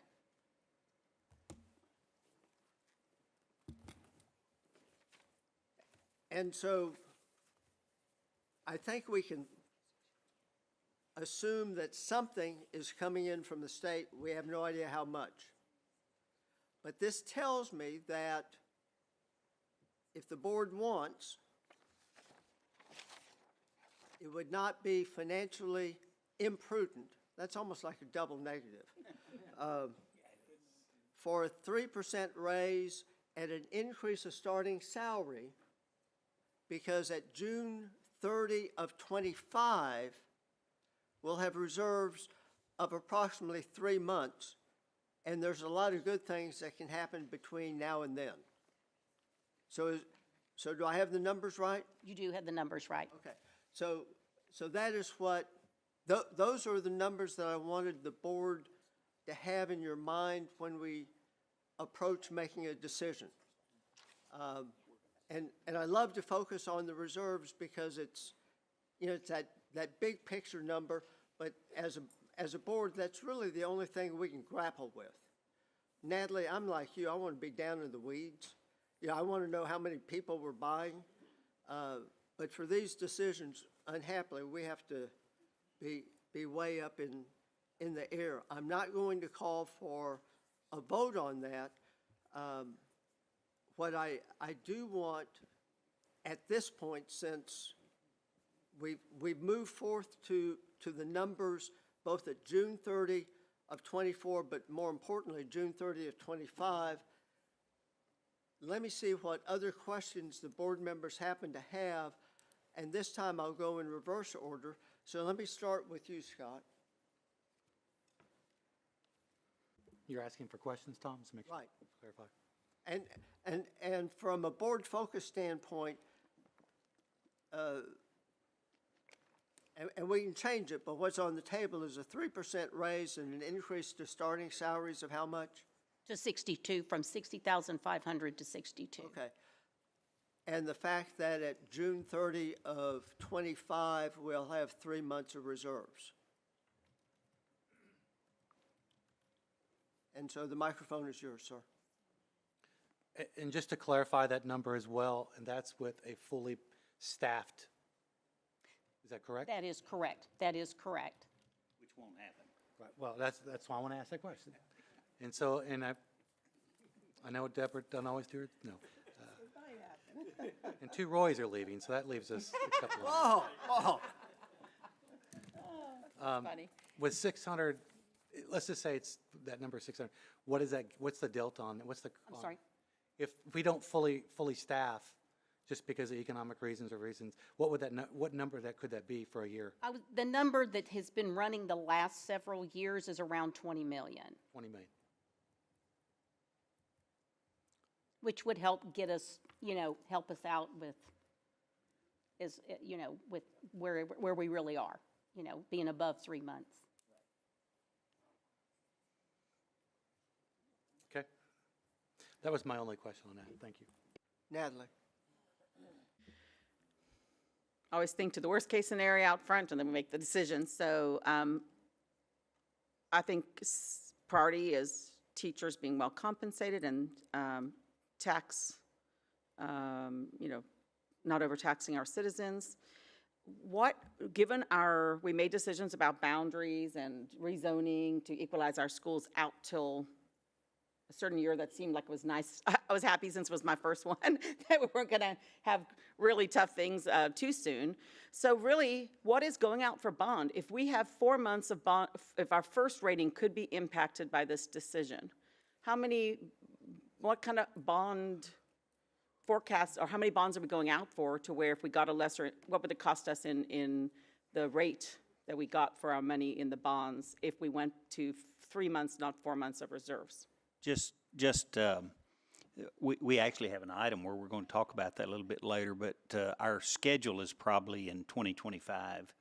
We'll need to go out for another bond program. Time for the state to help us out a little bit. Okay, Yes. I love that answer. Thank you so much. Gilbert. Yes, of course, I was looking for 4%, but in lieu of the 4%, there is going to be a bump in starting, hopefully a bump in the starting teacher pay. So I can totally accept that concept of compensating our teachers and being able to go to, I can't, not battle, but to go head to head with our neighboring districts with a good starting point and not losing out on the better educators coming up that we are a district of destination. And so I can live with that. I think that's good. We're working together, and that's even more important. So let me go to my left. Lucas? Wake up, Lucas. I'm awake. I'm awake. So one, thank you for your question, Natalie. Where my head was going, Dr. Henry, was if we do go with the 3 months, what is the potential negative impact for our bond sales? And so recognizing the state has the opportunity to give us aid between now and then. But what I heard earlier was that we're not crossing a line that we should not cross regarding calculations for our fees and our risk rating. Is that correct if we go down to a 3-month reserve? I'm not sure the exact impact it would have on our bond rating. They recommend 4 months in fund balance based on, a lot of times if you can explain a healthy plan, it doesn't affect it, but I honestly, unless I was going through a ratings call, could not tell you that. They do always ask me our reserves and how much we're going into fund balance. So that is a common question that we get every single time. And I guess we have one more bond sale left out of the 2019 that would occur in 2024. Dr. Henry, can you give us any perspective on the months of reserve that you see among other districts our size in the state?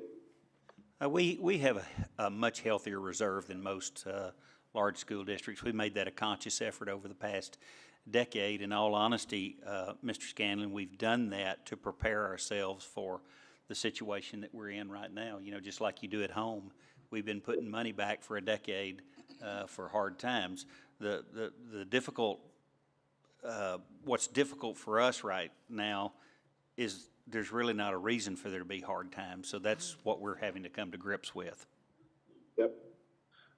And so asking a further question, Dr. Henry, is that us moving to a 3-month reserve, what is the risk that you see right now when we contrast or compare across other districts in the state? Where do we fall? Are most folks going to the same type of approach with a 3-month reserve? Well, I think that, again, as Karen said earlier, that's kind of across the board, whether you have a July 1st or a September 1st budget year.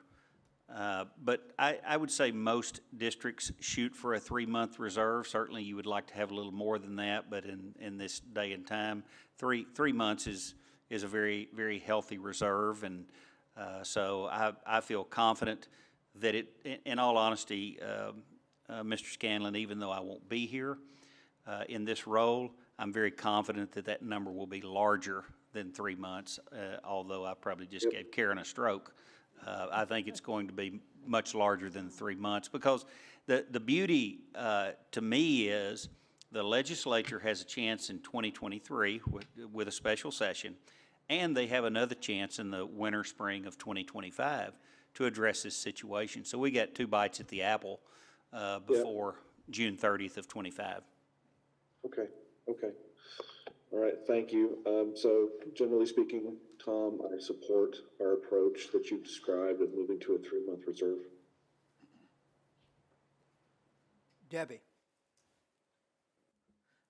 Well, Mr. Jackson, I really don't have any questions because I feel like they've all been addressed. Just a comment that I do fully support increasing starting teacher pay and a 3% increase. I wish that we could do a 5% like we did a few years ago, but, you know, we do have to be financially prudent with our taxpayers' money, and I think 3% is what we can manage to make happen, and that's what we need to do. Julie? First, to answer your question, Mr. Jackson, yes, I support the current discussion on increasing starting teacher pay and the 3% raise, and utilizing the revenue sources that we know are available now. One thing I just want to share, if there's some question about bonds and our bond ratings, all of our bonds are guaranteed by the state, and in the history, no ISD has ever defaulted on their bond payments. So that's there's some security and safety in that. We went to our Washington, D.C. and advocated for an increase in the IRS for the cap on that. So I feel confident that even with the 3% reserves, which is not until the end of 2025, we would still be financially secure and able to meet our debt service requirements. Also, just when we talk about reserves, this is really, I mean, I think of our fund balance as a cash management account. We use that to make payroll during those months when we haven't received our property tax revenues and our state funding yet. So it's not, that's why I asked, is it a fixed moment in time, or do we look at it over a period of time or as an average? And I understand that we look at it at the end of our fiscal year, but knowing that that number can fluctuate throughout the year. My final comment is I was able to attend the first day of the leadership conference that we held here at the RRR at the Berry Center, and one of the sessions I went to was about servant leadership, and it talked about collaboration. And I just want to acknowledge and recognize that our board has done a great job today collaborating and sharing ideas and thoughts and listening to each other and working towards a solution that we can all support moving forward. So I just want to acknowledge that collaboration. Thank you. Yes. Earlier, if I could just do one quick follow-on, is that I support the 3-month reserve approach as well as the increase in starting teacher pay and teacher pay. Very good, thank you. On the 3-month reserve, I would remind my colleagues that one of the school districts that was taken over by the TEA, one of the citations was that the reserves had fallen significantly below 3 months. So I always have that 3-month mark, not even as a reserve balance, that's kind of a zero balance that we really should not drop below. Now, I will note, when our colleague who's in the audience, when they had to live through a 20% budget cut, the reserve balance dropped tremendously. It's hard to cut 20% when you're a salary-driven entity, and reserves were rapidly used up. That's not where we are today. I will disagree with almost everybody on the board on the question of the OHE. As I mentioned last year, we should have reduced our OHE by 3%, 5%. Our taxpayers would not have felt it because of the increase in property values and the compression. They would not have paid any more in taxes.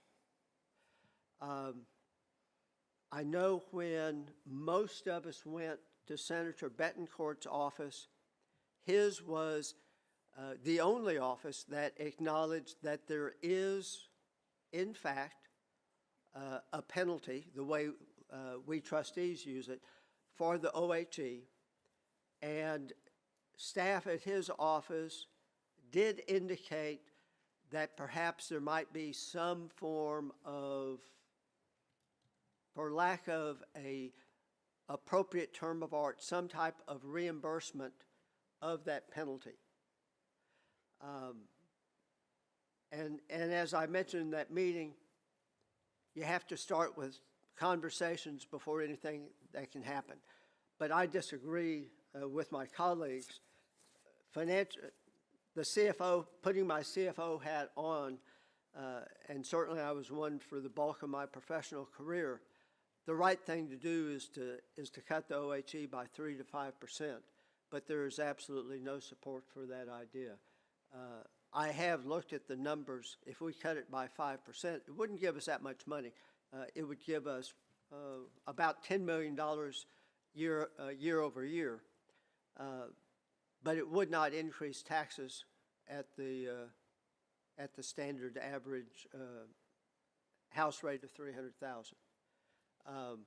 So by making that change, we wouldn't be driving anybody out of their house. However, I brought this up last year, and so I gave everybody on the board the opportunity to speak up and indicate some degree of support for the idea, and there was virtually none. So the way that I structured the agenda for today, I went ahead and took this off as a voting item for today. Today's the only time we can vote on it because the decision has to be made prior to June 30th. But as I said last year, we had an opportunity that we missed, and I guess my persuasive skills are sadly lacking because I couldn't convince anybody else on this board that it was a good idea.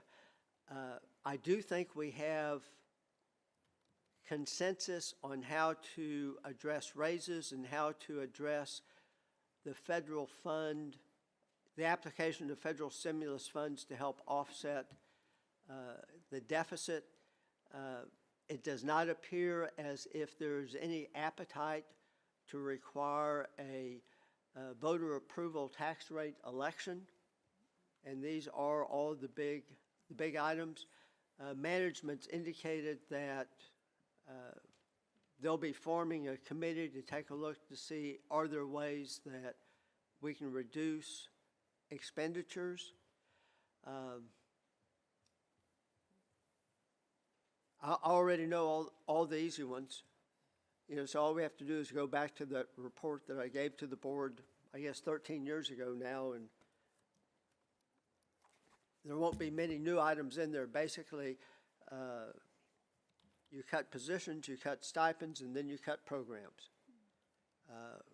But this board did not take the HISD approach during that 20% cut, and fine arts and athletics were not cut at any school. I will note that we do not have a small school exception, which HISD has, but we do send more dollars to those schools that are Title I schools.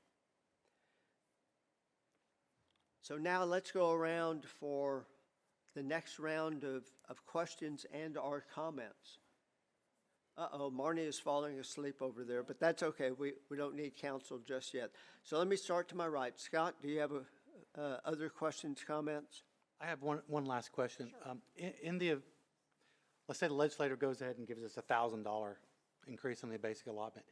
Could we come back months from now and then maybe give a stipend or give another pay raise at that point, whatever that might be? Yes. How would that look? In fact, we've actually got it in the language when the budget is adopted to allow for that. That if there's something legislatively that changes, then we could come back and do something, and we would just have to amend the budget. And in fact, the language in the bill initially, when they were looking at, I can't remember if it was House Bill 100, but they did have language in there to allow school districts to basically adjust because of legislation. And catch up, so to speak. So there was some language at one point in time. So I've heard that if they do something in September that they would probably have something like that. But then we also have the language that when the board adopts the budget also. Thank you. Natalie. Such a great question, Scott. I just I was being reminded of the very compelling argument I was given here a year ago about why, even when COVID hit, why having that large fund balance was such an asset for us. And so Scott's question kind of helps me answer that thought about Could we make sure, especially the first reading, that if they would be able to be adjusted? I hear incredible support for public education from the legislators I speak with. And this year I spent time in Austin with our group and separately with different things. And I don't see people being anti-education. I see people wanting us to make sure kids can read and do math and shift from social constructs more to just doing the job of being, the public school system, educating children so that they can reach their full potential and have opportunity. And be safe. And we saw a lot of funds be approved for safety. So I will say, I believe money is going to come. That's why I'm a little, even though you did convince me, Karen, last year, that having a little bit of a fund balance was good. So I would love to see that we would get the money flowing in. We'd be able to make sure our children achieve well. And then we'd be able, and the funds flow in these directions once we see data per school about our kids and the efforts we've had and if they're working. And then we also shift a little back over to fund balance to make sure we're safe there. So I'm very hopeful for what's going to come to us from Austin, and so anything we do in the budget, maybe even that's some of what we start to prepare. Tom, I think you have excellent questions and ways of thinking about it to see what would it look like and how could we answer taxpayer concerns we'll have in this budget, that we're passing, because I think some people would not like to see, it be so close or that we're not even addressing changing spending at all. So I think that would be really smart foresight for us to do. But I do feel like truth is, this budget, we all thought about this fiscal cliff. I thank ESSER funds because what you did, and I lived it as an educator, as a school leader, trying to figure out how I was going to do the work for kids and make sure we had every child able to read without those people, those key roles and people. So I feel pleased, actually. I think the task before us is not as difficult as it could have been. But I also commend our colleagues. It's a great questions and a great group that has the kids and the teachers at first in their mind. Gilbert? No questions. Going to my left, Julie, you started this off. No questions. Debbie? No questions. Lucas? No questions. Echoing some of the sentiments, and thank you for your question, Scott. I believe we'll be able to, I have hope that we'll be able to see an improved outcome in special sessions coming up and in our second bite of the apple. So I think we're taking a good approach for now, and it's going to be sound fiscally and get our families moving in the right direction. So that concludes the public hearing portion. Mr. Jackson, can I ask a quick question? Just to be means. sure I understand. So I will move forward, just to be sure I understand that we're moving forward with the 3% and the 62 starting teacher salary, because what we have to do is come back to you. Correct. And show you the information by function, because that's what's required of the board. So that's what we need to move forward with, correct? Yes, ma'am. That is the overall consensus. Okay, I just want to be sure. Thank you, sir. And for the viewing audience, it will take Karen's group between 4 and 5 hours to prepare those numbers to come back to us for us to have a vote. And for the board, sadly, the way it is, we get only one bite at the apple. So if anybody has any objections to my instructions that I just gave to Karen, now's the time to speak, because when she comes back, we only get to vote yes or vote no. We don't get to make any more changes. Okay. Okay, Karen? thank you, thank you. Time for you to get to work.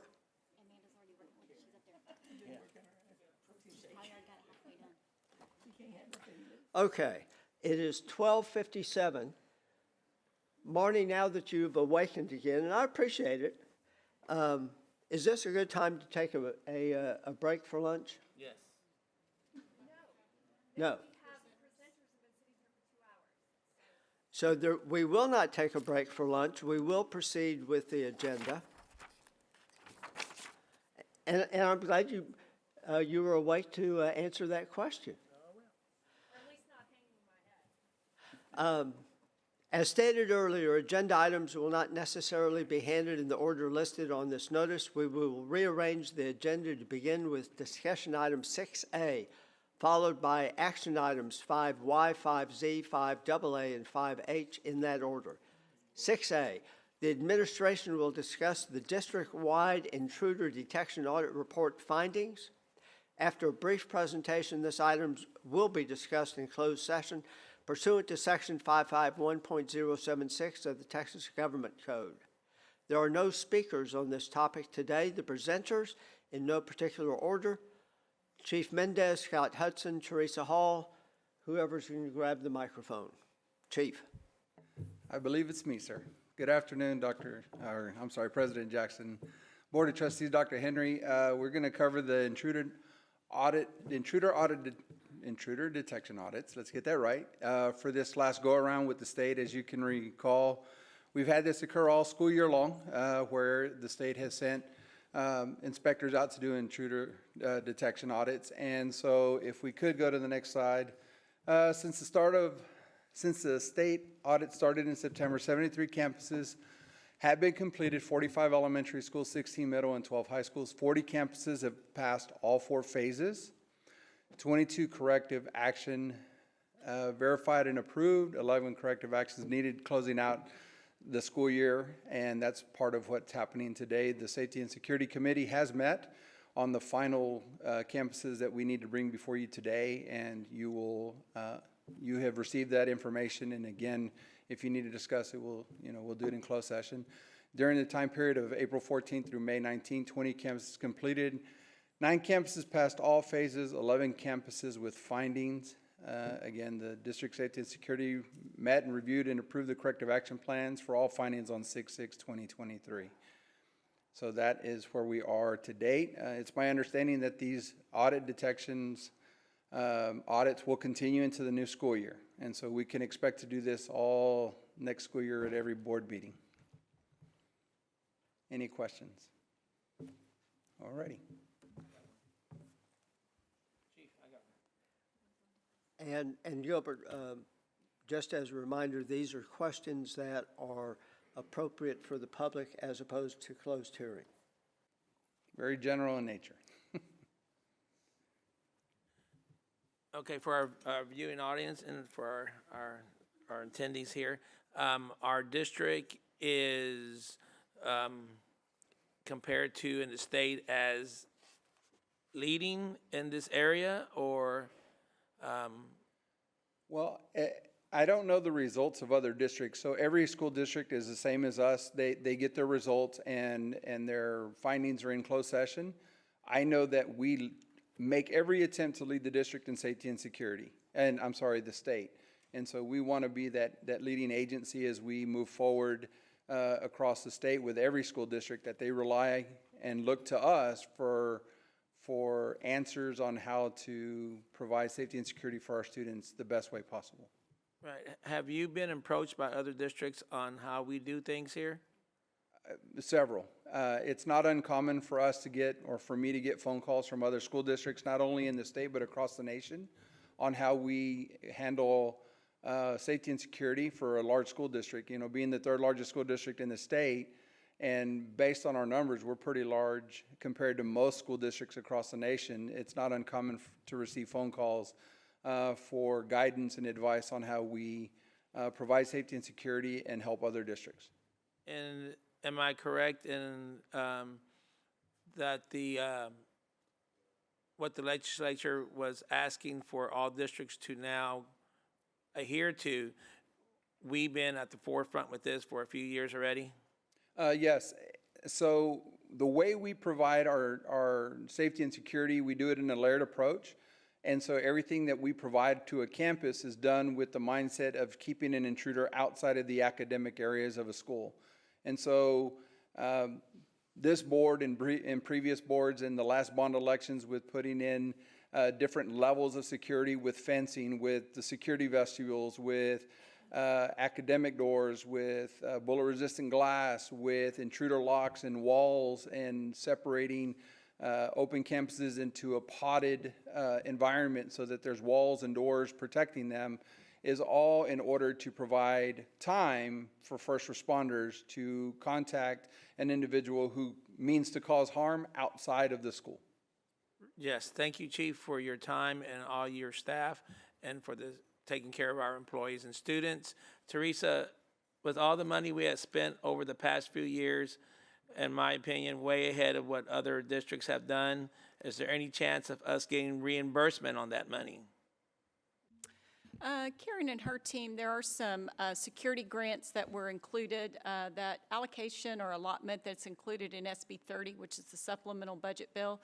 That is grant funds that allow for some reimbursement to school districts for completion of project facility upgrades, those kind of things. But there was a certain window of time, I believe, that is applied.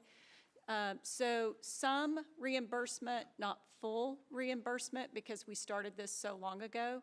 But Karen, you may have the amount that we've received, and then I'm not sure if we're going to be eligible for any additional. Yeah, I would have to check on that because I think that's actually maybe a separate grant amount because there was some money allocated already that we've already applied for, and this may be a little bit different money, but I can check on that and find out and have that Yeah, money. we're trying to get clarity, obviously, on the specific requirements for the different funding allocations. I will say that there was another bill that passed, and I think Mr. Morgan and his team have been looking at that language that's requiring panic alarms or alert buttons in all classrooms. And as you know, that is a part of our safety and security.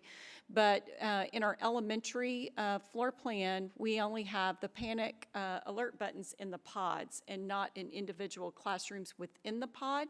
So I think until we get more clarity on the rules and the standards we're uncertain of whether or not we're going to have to add additional ones, but I know they're looking at it already. As far as trying to see the feasibility and the amount that would be included. Okay, thank you, Teresa, for that, and Karen for that information there, and of course for our police staff here. Thank you. Tom.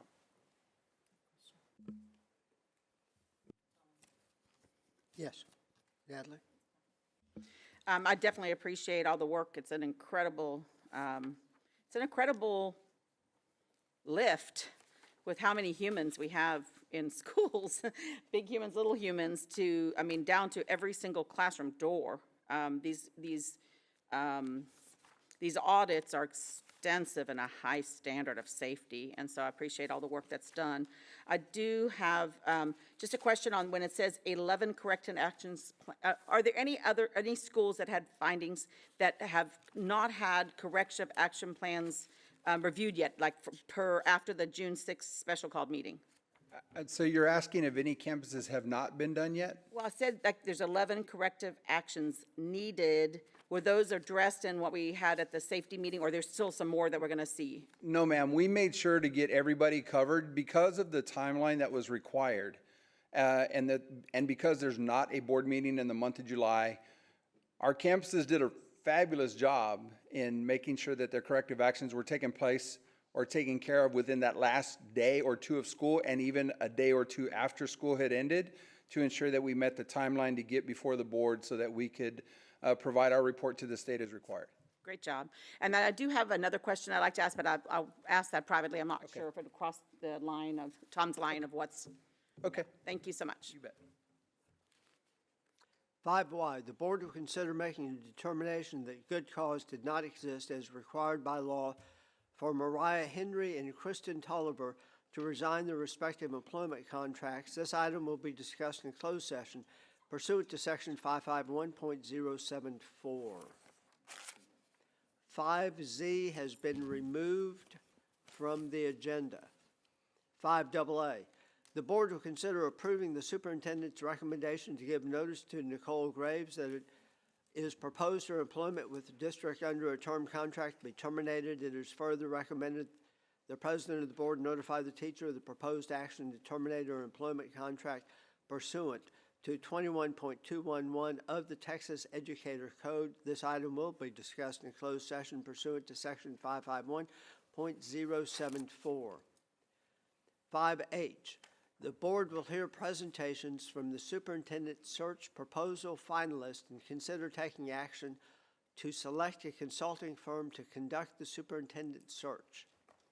After the presentations, this item will be discussed in closed session pursuant to sections 551.071 and 551.074.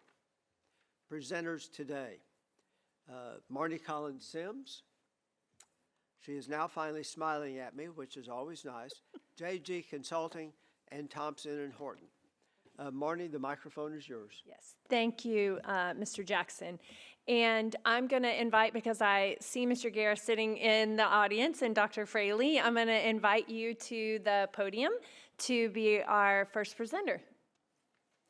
And as you are aware, and Mr. Wright has your clicker, I'm sure it's got a more formal name. And I think you are active from the podium here on the right. Oh, no. Is that, oh, you got it, Leslie? Thank you. Yeah, it's on. Thank you. Is there a timer? You Okay. Asking started as to a say, matter you of may have courtesy, noticed it's been a we, long half day for everybody. So anyway, nonetheless, good afternoon. As Marnie indicated, I'm James Guerra. I'm the president and CEO of JG Consulting. Joining me this afternoon are two of my colleagues, the Honorable Mr. Alton Fraley and Mrs. Holly Maria Flynn Villaseca. So members of the board, Dr. Henry, who stepped away, want to acknowledge your service and also wish everybody in the audience a happy belated Father's Day. It's an honor to be here with you this afternoon. I'll be brief in my remarks because I'm really third chair in this process. Mr. Fraley and Ms. Flynn Villaseca will serve as your principal consultants, but we are Texas-based. I reside in Georgetown, but we have representation here in the Houston area. So I'll go through a quick overview and a high-level kind of walkthrough of what we do and our core competencies and give you a little more insight into who we are. Oh, and it jumped ahead, way ahead. Let's see if I can go back to the beginning.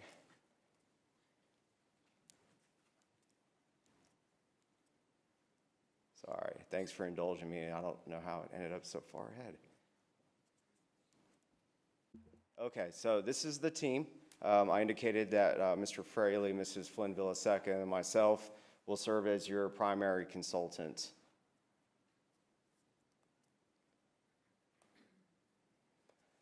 All right, a little bit about us. This is our mission statement. It's very straightforward and to the point. There are a few words I like to underscore and highlight as it pertains to the search process.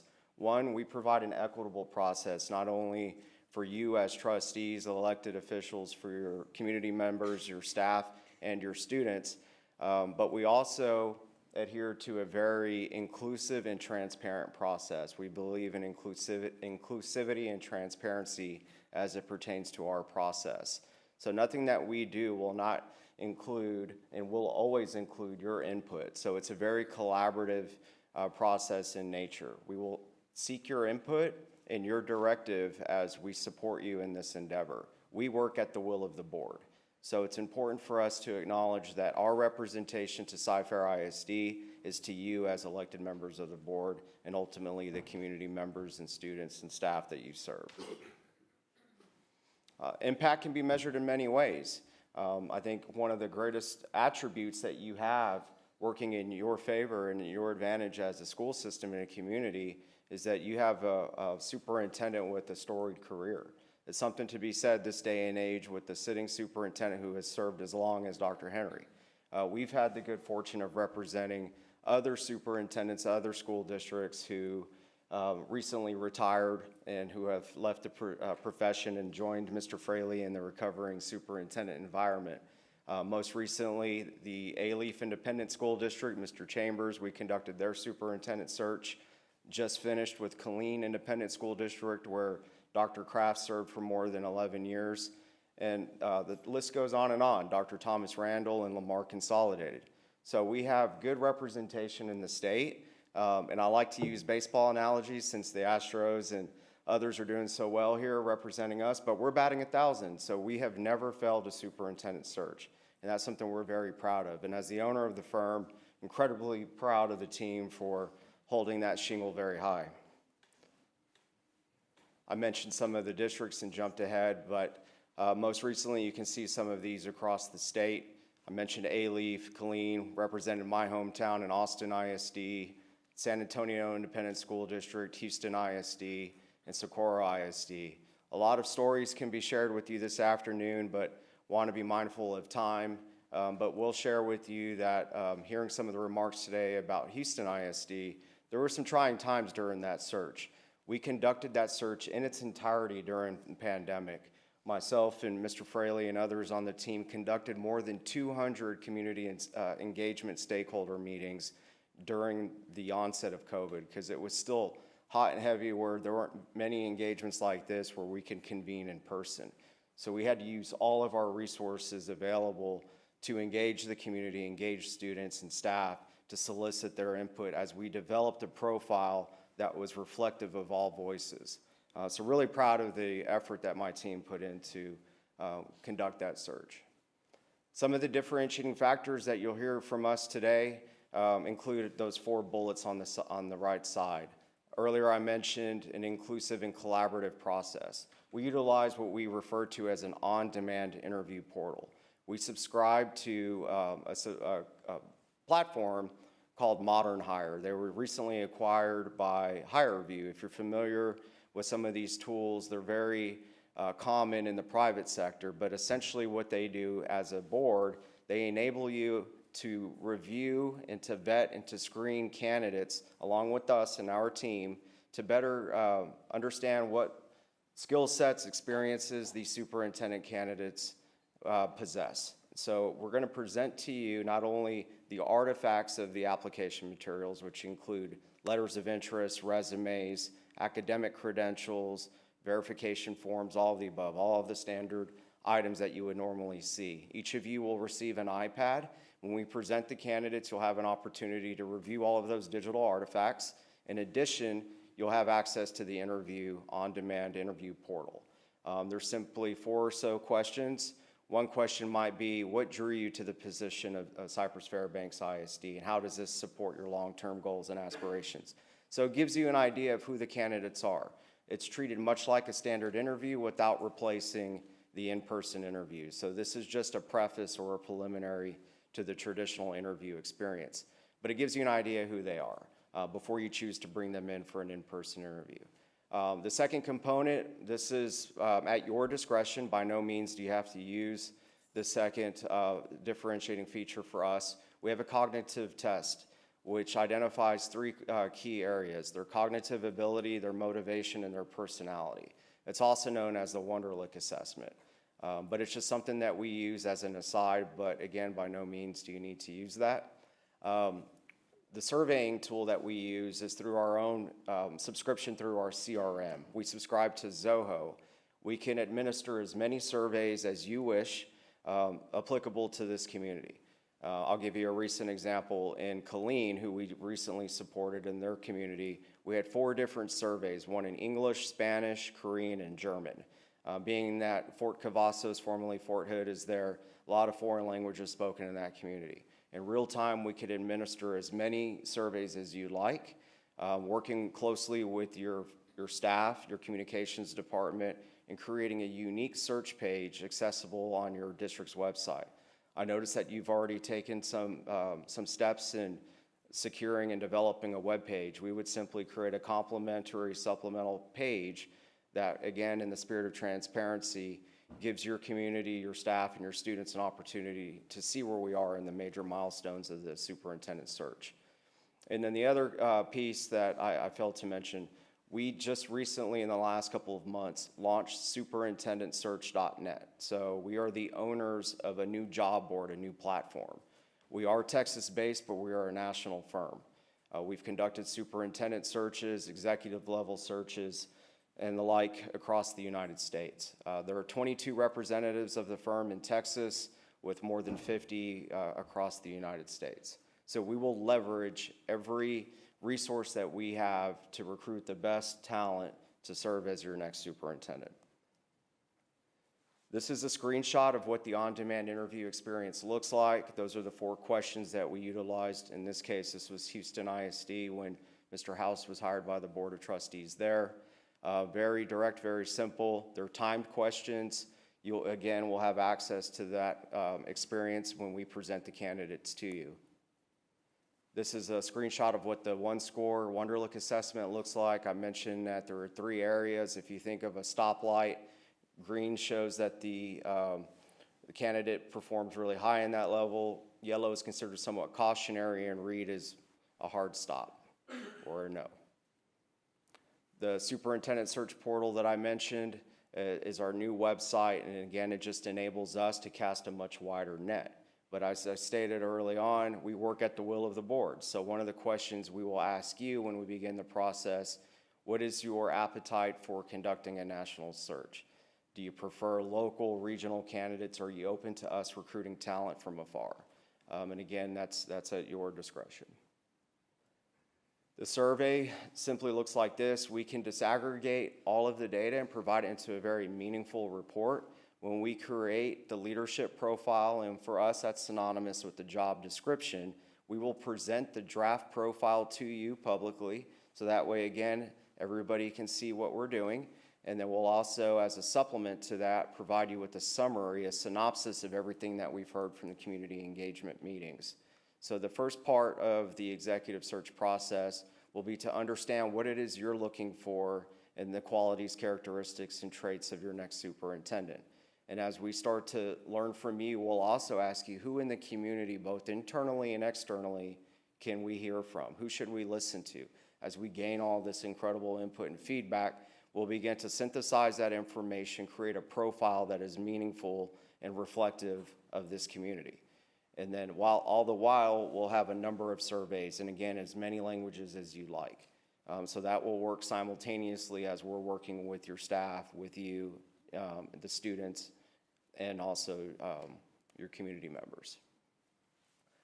Here are some recent statistics. I'm sure you're very aware of the challenges and complexities of the superintendent role today. As I stated earlier, you're in a very, very good place. You've had a long-standing superintendent. You're one of the most renowned districts in the country. I've heard a lot of tremendous things today that we can take away and use as selling points when we're recruiting talent. And it's not lost on us all the tremendous work that you're putting into this, but these are just some statistics for you to reflect upon, but by no means is this something that is necessarily a correlation to what you're experiencing now. It's just something that we have to acknowledge in the work that we do. Just in the state of Texas alone, there are 70 superintendent vacancies. So we, as a firm, are very intentional with the school districts we serve. I mentioned that we had just completed the Killeen ISD search. We have 2 other searches right now that we're conducting across the country, and they're rounding third. Again, to use a baseball analogy, that's Las Cruces Public Schools in New Mexico, and then the Hutto Independent School District in Central Texas. So this team is fully dedicated here. I mentioned that we have a number of faculty members and representation. When we dedicate ourselves to a particular job, it's the folks that you see before you. So that way there's no overlap and we're not competing with one another.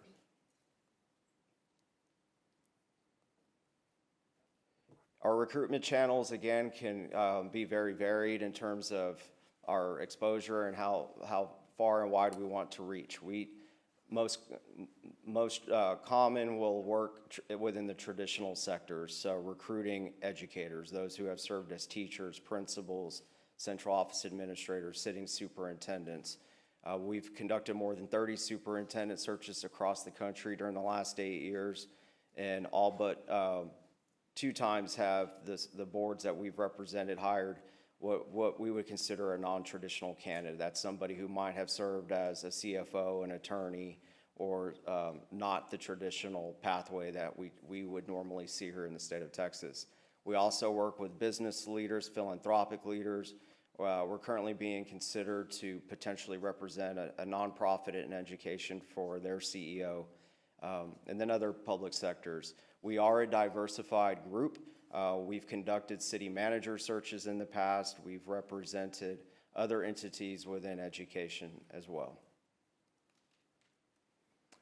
We have strong ties with all the national organizations and their affiliates. AASA, the American Association of School Administrators, the Association of Latino Administrators, Superintendents, Council of Great City Schools, National Alliance of Black School Educators, you name it. So East Coast to West Coast, we represent all of these groups plus their state affiliates. Now the timeline that I put together, this is simply working backwards, understanding that we haven't met with you individually. So getting an idea of what your backwards mapping and planning looks like. Theoretically, our searches generally could take anywhere from 4.5 to 5 months. We understand that there is a runway according to Dr. Henry's imminent departure, but we want to be mindful of what your intentions are and your plans are. So I want to be clear that this is just suggested. It's by no means written in stone, but for us, 4.5 months to 5 months is typically the kind of the full length of time that we would need to be consistent with our best practice. One of the things that is a bit unique to us as well is we work very well in the earned media space. That screenshot that you see on the left is me and the board and Colleen. They did a preliminary press conference because it had been some time since they had to go through the same process that you're embarking on now. So as Dr. Kraft was leaving to take his new post in Northside ISD, they wanted to be very deliberate and intentional about how to communicate what their plans were with their community members and their staff and their students. So they did a very good job of setting up a press conference. So they had certain media outlets that are there local in their community. We entertained and fielded questions, and we were just very forthcoming with what the intentions were. And then the screenshot you see on the right, that's the work that we did with Houston ISD. Myself, Mr. Fraley, and Dr. Flores were in the audience and supporting them. So this was at the tail end of their process, but utilizing the resources we have and being transparent, and again, in the spirit of collaboration, was very helpful. So I will pause there, and if I can ask if we could play just a quick clip of a recent testimonial, that would be helpful. I don't know who's, there we go. Thank you for indulging me.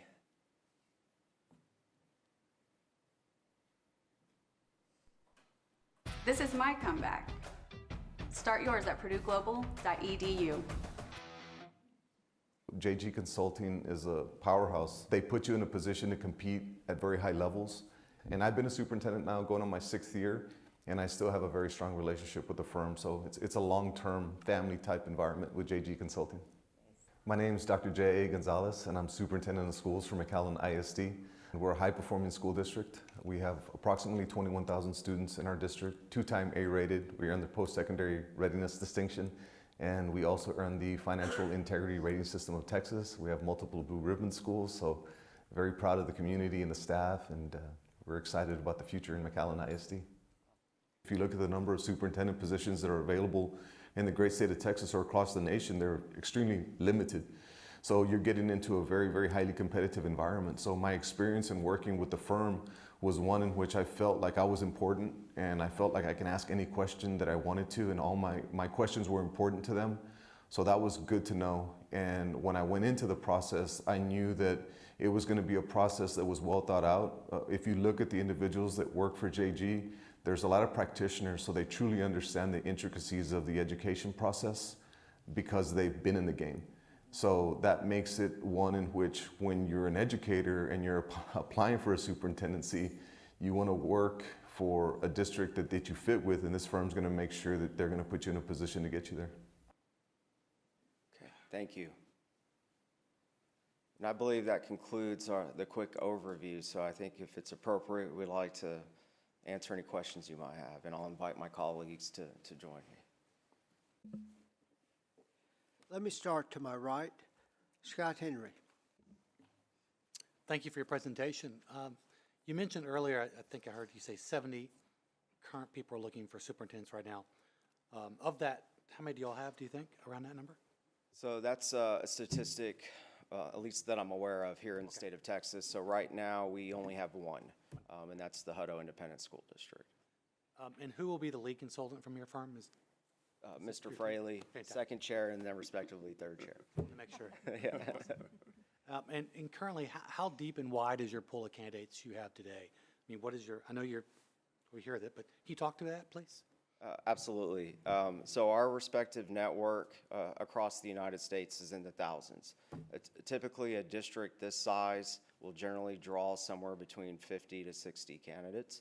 And again, without having a crystal ball, that number could vary. But this is the third largest district in the state. It's, again, filling big shoes, but that is attractive to many sitting superintendents, not only here locally, but across the U.S. So one of the reasons why we selected you all to come speak is because of your public engagement, your process for engaging the public and getting them involved. Can you maybe talk to that just for a few minutes of what y'all do and how y'all engage the public to get information? First, I come to you all as a former Cypress-Fairbanks ISD parent and elected member to this august body as well, 1999 State Honor Board. So really appreciate seeing you all here today, Dr. Henry, and congratulations to you for your long career and your exit of choice.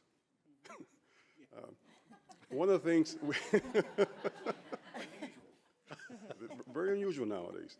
One of the things we do, we first begin by meeting with each of you individually and getting your perspective on the profile of the superintendent. I love to lead town halls with your permission in the community. We will ask you to identify individuals and organizations and maybe even facilitate hosting some at different sites around the district that will be open to anybody who wants to come. And we use that to build a profile draft that we'll give to you all as a board that you will finalize as the profile that we use to post the position. We get a lot of input from the community, and that helps begin generating the ownership process because the superintendent works for the community on your behalf, and they need to have ownership in that process of that profile so that when you decide, because it's totally your choice who you hire, it's your choice. They have input in kind of saying, we look for these types of things. We have certain questions that we ask, and they provide feedback. We draft it, bring to you all, you edit, and then ultimately you approve it, and then we post it. And so, but that engagement process is very extensive, as extensive as you want it to be, and depending on your timeline. And the last question, I'll leave it to other people, is do you all offer training or coaching for us as Board of Trustees to ask questions, to maybe say screen out people? And I know y'all do a lot of screening beforehand, but do y'all give us some anecdotal information that might be helpful to give us the good information to ask questions? We can, at your whatever you guys want, you can do. I'm a certified TEA trainer, board training, but also just having the conversation with the board to talk about those things, and we can coach you with that, certainly. Thank you very much. Natalie. Thank you. Great presentation. Actually, I think it was Prezi, and it didn't show up in here very well, so I definitely would like us to get a copy to be able to consider later. So some of my questions are along the line, that 200 engagements in a large district next door. Talking about the size of our district, you talked about a typical 4.5 to 5 month timeline. Town halls are something I've been very interested in seeing us doing, really having two-way communication with the community. So I'm very excited about the opportunity. Have you done those in such a way where it just becomes, I'm not sure if all of our community, our Latino community, maybe this idea of superintendent search versus like just saying, hey, what's working in our schools for your kids and what else do you want to see?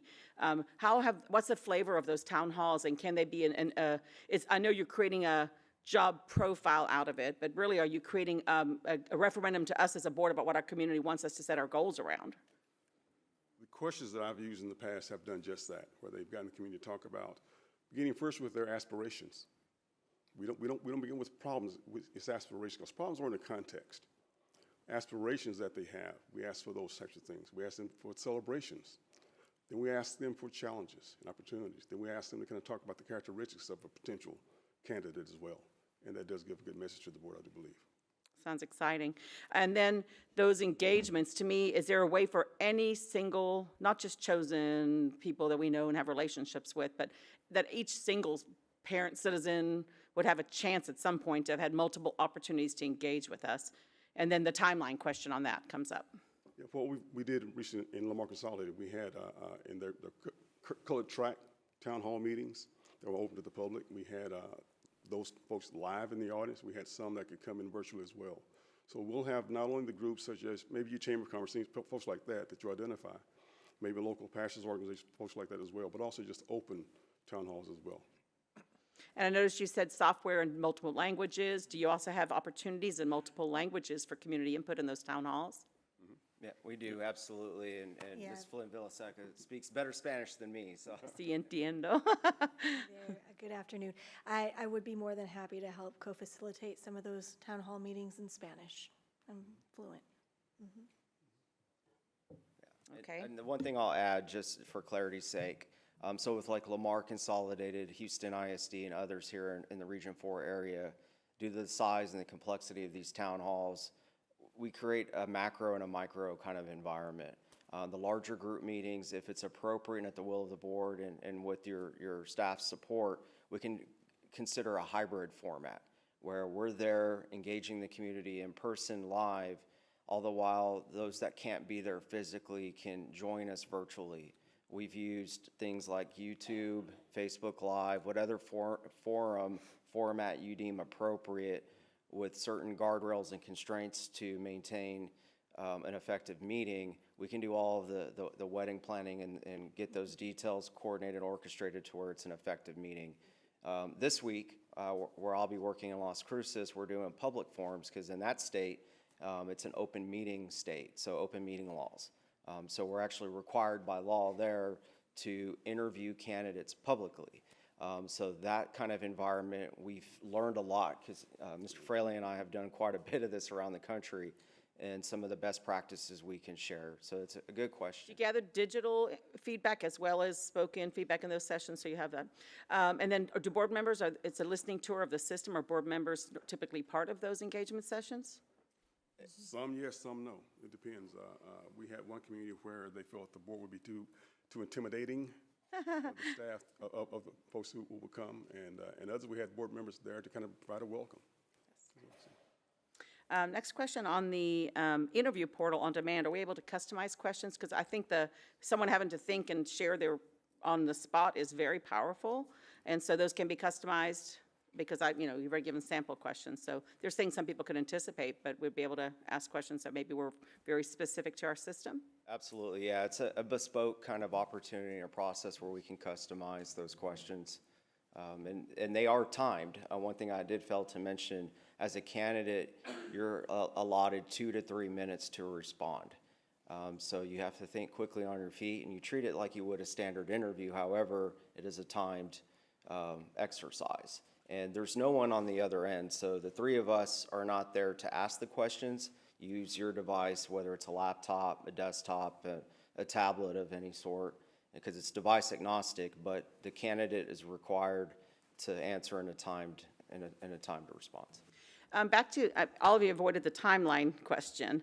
I'm not sure the last time we had town halls, I don't know if they did it when Dr. Henry was hired. You may have been, I don't know when you were on the board versus Tom was. I'm not sure, so knowing that has not, we haven't gone out broadly across the system and spoken with people, does that, how does that impact the timeline that you think in that 4.5 to 5 or 6 or 7 or whatever month process that we're talking about? Yeah, it's a fair question. And again, it really depends on looking backwards. So if you had an end goal in mind of when you would like to name a superintendent to serve in this role, we typically work from the backwards kind of point of view, working backwards. However, a district this size, it could take 3 weeks, 4 weeks, a full month of community engagement, depending on the number of groups. Mr. Fraley referenced, faith-based groups. You have your chamber, other elected officials.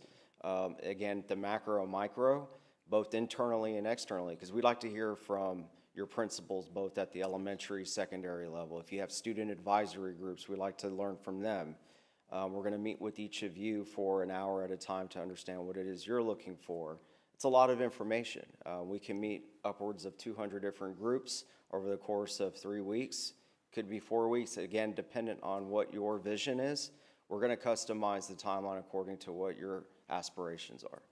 And I would say July, frankly, we don't even have a meeting in July so I don't see that as a month we can use because everyone's away, there's holiday vacation, principals, elementaries get 3 and, high school principals get 2 or 1 week. And so I feel like engaging staff and families in July isn't very effective. I'm not sure if that's the first part of the process, but that's part of why I asked that question. Then I'm interested in this Wunderlich. I guess if it's required, people do it. That's pretty interesting. How much have you found that played a role in who ended up being searched? Or how many districts use that part of the process? Very few. We were looking at other avenues to differentiate our process because it is unique. It's not something that most of our school board partners choose to utilize during the vetting and screening. For us, and I'll just speak for myself, I don't want to speak on behalf of my colleagues. I like the cognitive piece of it because the artificial intelligence of the assessment does align to the job profile and the job description. So it picks out certain characteristics or attributes that we will define together, and it'll call out some of those things where they're spot on as a candidate, or maybe there's some areas of weakness perhaps. But ordinarily, most of our school board partners choose not to. But again, it's an option in the menu for you to choose from. We had 3 kids mention ChatGPT in their graduation speeches, so AI is here, I guess, in all these processes. Okay, I just have one, let's see, I'm trying to not take my colleagues' time, so let me see if I have one more question.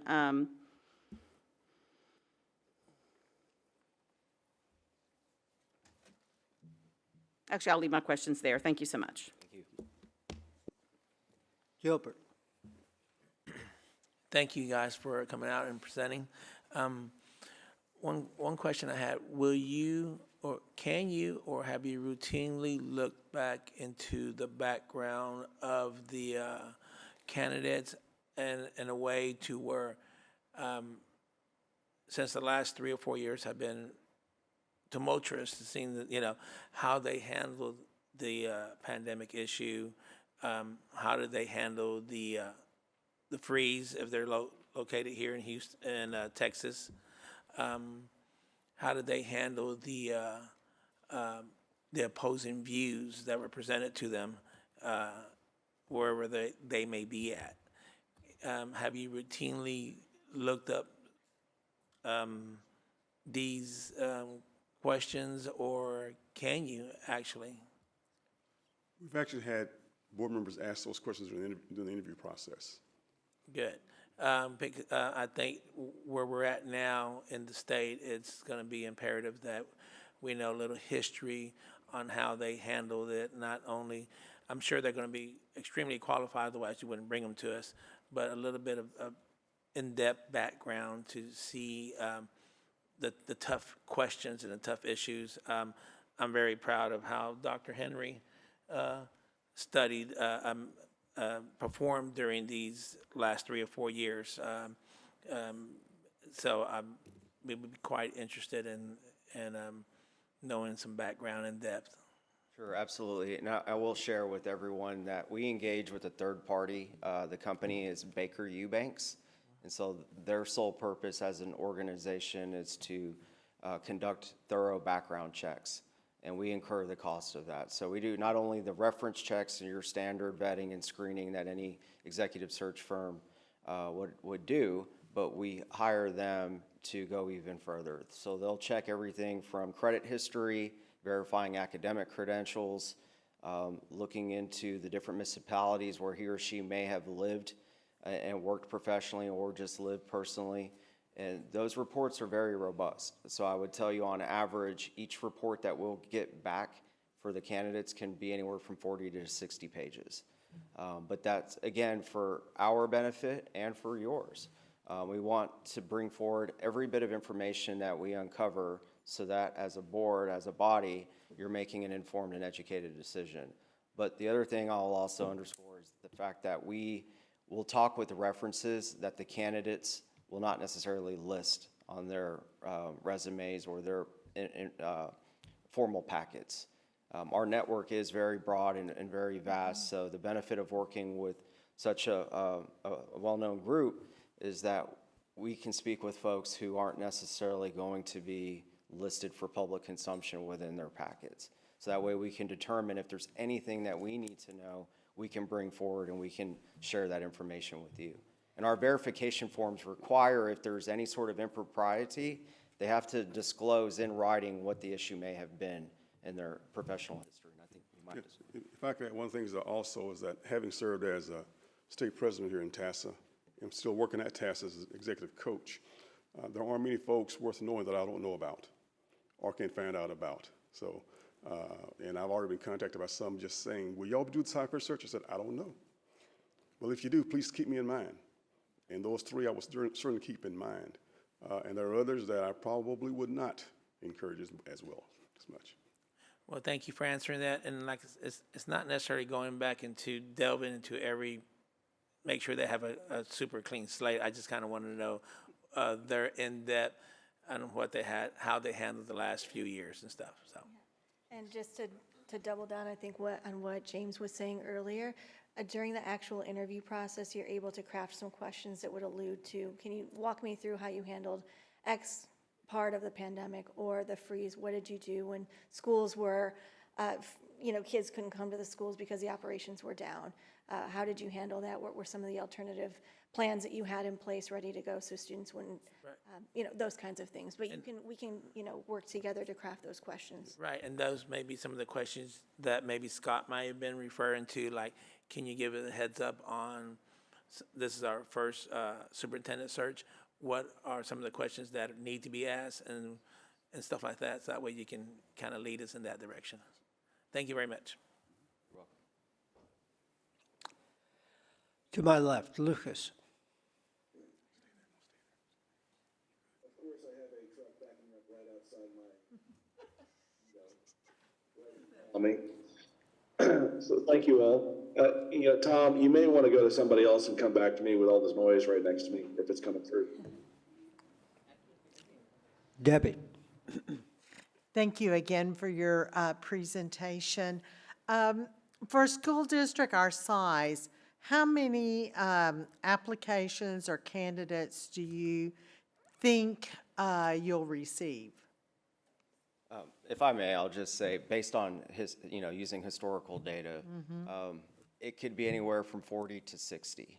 And that's just based on our own experience. I can't speak on behalf of other groups, but when we present the information, if we're ever to receive any sort of inquiry from any of your local press, whether it's like Community Impact or any of the local folks, every week we will share with you as a matter of an update, we've received X number of candidates representing X number of states, the number of women represented in the pool, and the number of men are this.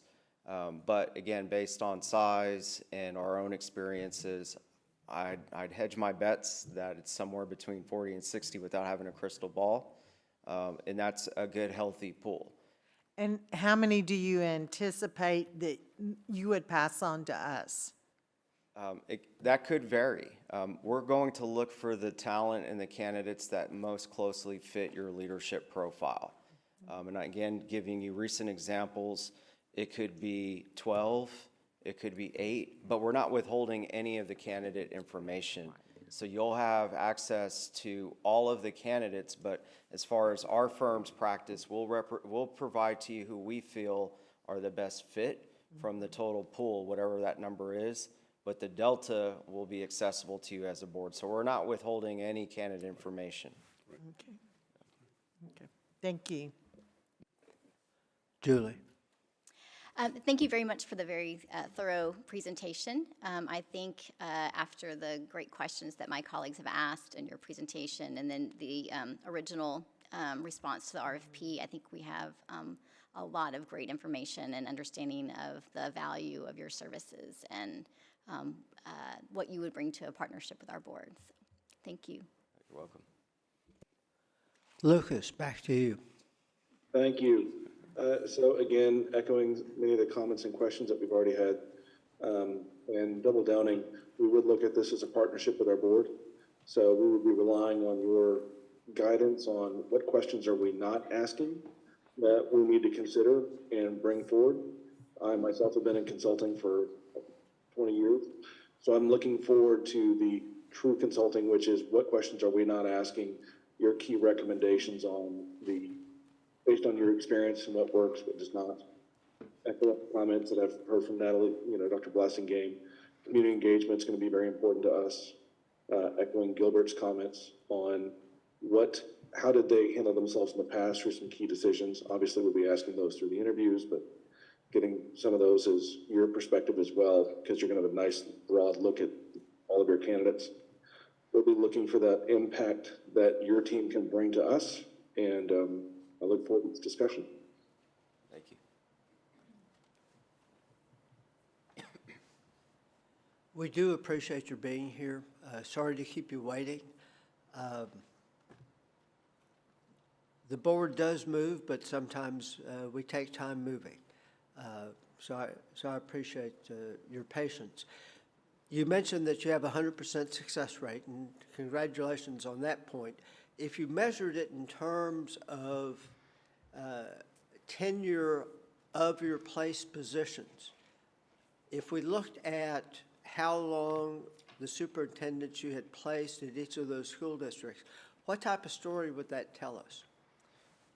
Great question. So looking at the holistic picture, our firm is approaching 9 years of service. So I founded the group in 2014. We began our very first search in the winter of 2015. Some of those same superintendents are still serving in their respective roles today. There have been 3 instances here in the last 2.5 years where the superintendents that we've successfully recruited and placed have taken a promotion to a larger organization or a larger system. Now, there were 2 instances in full candor where one of the superintendents we recruited became very ill. But within our contractual commitment to you, we have a guarantee. So should the superintendent serve for less than a period of time, 2 years, we'll conduct the search in its entirety at no cost at all to the community. Although we weren't obligated in this particular instance, Mr. Fraley and I actually felt it was best for that district and the community. We honored that guarantee, even though it was somewhat of an anomaly. And then there was one other instance where the superintendent that we recruited went to serve in a different capacity altogether. He chose to pursue a different calling, but we honored our commitment there.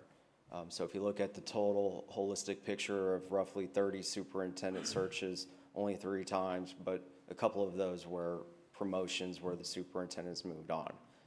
So all to say, the average tenure of a sitting superintendent in a district this size is 2.8 years. But if you look at our length of time of operational service of roughly 9 years, majority of the superintendents we've recruited have exceeded 5 years.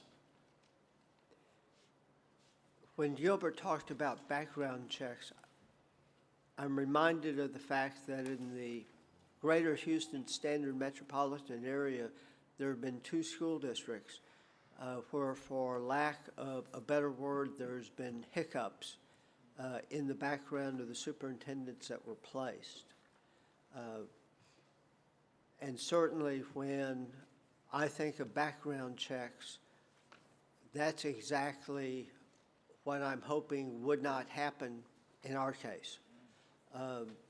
This district has been very fortunate in that we have a long history of high-quality superintendents, each of whom came to us to meet a different need, and a need that was probably not identifiable by the board, but a way to address the unknowns coming up.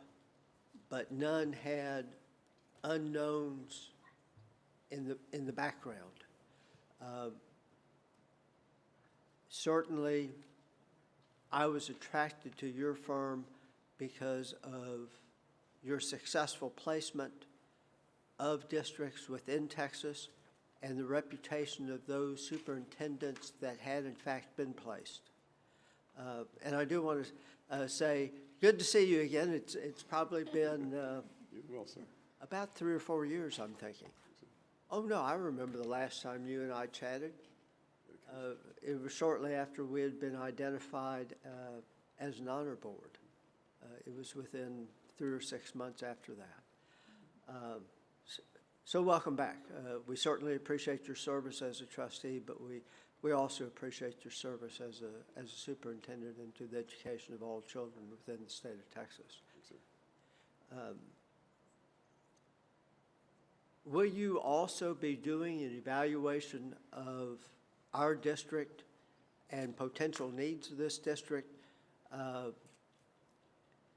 to see if the prospective candidates could answer those needs?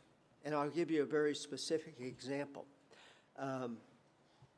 I was not a trustee who was permitted to vote on Dr. Henry because I wasn't on the board. I was part of, for lack of a better term, citizen focus group. Clearly, what we knew at the time, this district was moving rapidly from being one of greater affluence and more of a Anglo population to a rapid orientation toward a much rising population of free and reduced lunch, and also an exploding Hispanic population.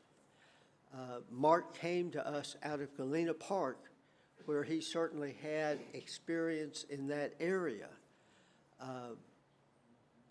But the ability to read the tea leaves in the future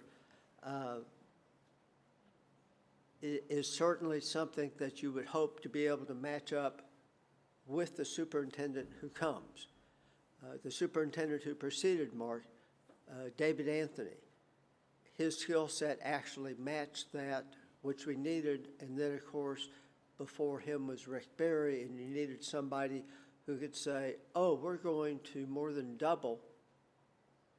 What do we need to have to address almost uncontrollable growth? Is that something that you bring to the table, or is that what you're looking to the trustees to read the future in the tea leaves and go back to you and say, well, these are the challenges that we see, and this is what we expect you to find for somebody who can address those challenges? Two things. One, we can look at demographic studies and hear the projections and all that. But also during the town halls, we'll hear from citizens. The community, they'll talk to us about some of the aspirations and challenges, so to speak. Years ago, I was hired in a neighboring school district, sitting right where you guys are with that same challenge. And the challenge for me was to understand that that district, like this district, is a destination district. Folks move there on purpose for something. You need a leader that understands that and can help welcome folks who come here, but also preserve what they came here for. And that is a challenge that the community has to be a part of. You must articulate who you are and where you want to be, and work and welcome folks, but maintain those standards and engage folks in ways that continue making this, allowing us to remain the destination district. Very good, thank you. And if I may, the other thing I'd like to add too, again, no one will know this community as well as you, the members who live here. We're fortunate on our team, Mr. Fraley has served in your respective role and has been a sitting superintendent, so we have the benefit of his knowledge and his brain trust, but understanding what it is that all of you want will help us go along our path to recruiting the talent that fits your hopes and aspirations for Cy-Fair. So it'll be important in that collaborative approach to really understand what is our drive and what direction do we need to go. If I can be very personal, my daughter, my firstborn, began her career in Cypher ISD. She got engaged 3 weeks ago to a Cypher graduate. They're looking at homes in Cy-Fair because this is where they want to be. And she's tasked me, since she knows I'm interviewing this morning, Dad, find somebody good. So does that conclude our questions? Gentlemen and lady, thank you for being here today. We look forward to ongoing conversations as we pursue this path. Thank you ever so much. Thanks, everybody. Good luck. Thank you. Thank you. And Tom, as a professional courtesy, the other firm they're waiting outside, so I've sent Harry to go get them. They'll be right in. Right, and while they come in, I'm going to ask for a 5-minute break in case anybody needs a restroom break. There is one restroom available to the board. Okay.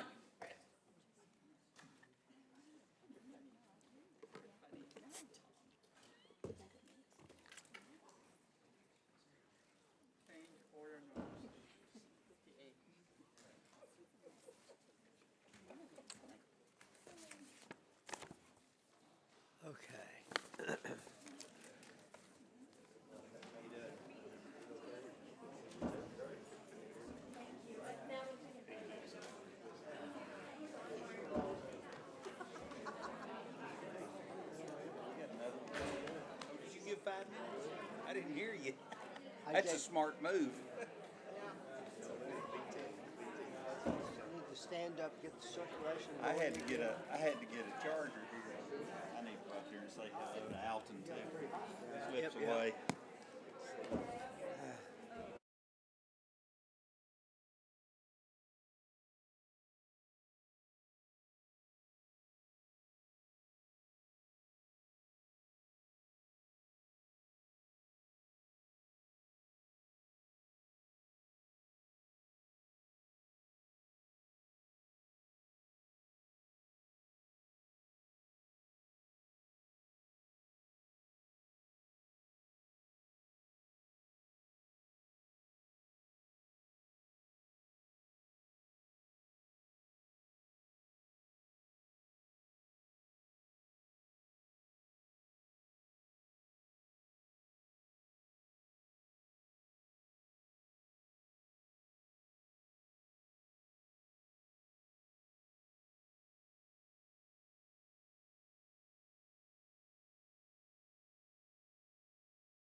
Let's go ahead and reconvene.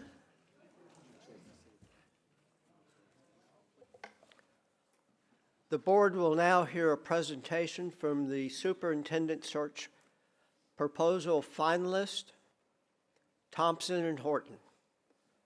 Gentlemen, the microphone is yours.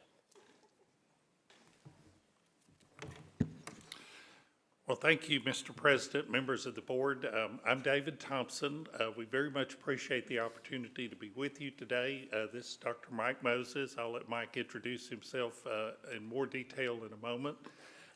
We've actually been watching your budget discussion. We watched the entire presentation. I want to commend. I'm sorry. I would say, and we have seen many around the state, but I want to commend your staff and the board for the detail and just the very much on point discussions you had about taking care of your staff, teachers, and other important staff. And all I would report to you is you're not alone. There are many districts all over the state that are having very similar discussions. I am a lawyer in private practice. Our law firm, Thompson and Horton, we have offices in Houston, Austin, Dallas, and Fort Worth. We've had the opportunity and have been very honored for many years to work with the Cy-Fair district from time to time on many important issues. But that's not why we're here today. Dr. Moses is a longtime personal friend and also a very distinguished educator. I'll let him tell you a little about his background. But when Mike was Commissioner of Education for the entire state of Texas, Texas Monthly did describe him as the best appointment that Governor Bush made during his service as governor. But when Mike left as commissioner, he and I began to discuss how we could assist boards and districts around the state and provide some value.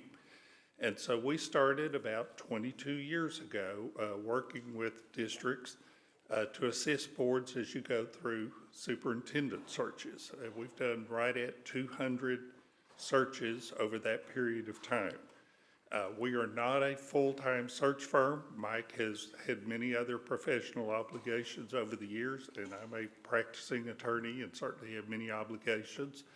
So we focus our attention every year on typically 5 to 10 districts where we assist boards as you go through searches. Our proposal does include a representative list of some of the districts that we have worked with. You will note that our focus has been larger school districts and particularly some of the large high-performing suburban districts all over Texas. We have had the great honor to assist your board in 2 previous searches. We helped the board when the board went through the search and selected Dr. David Anthony, and then we were extremely honored to assist the board at the time that Dr. Henry was hired as your superintendent.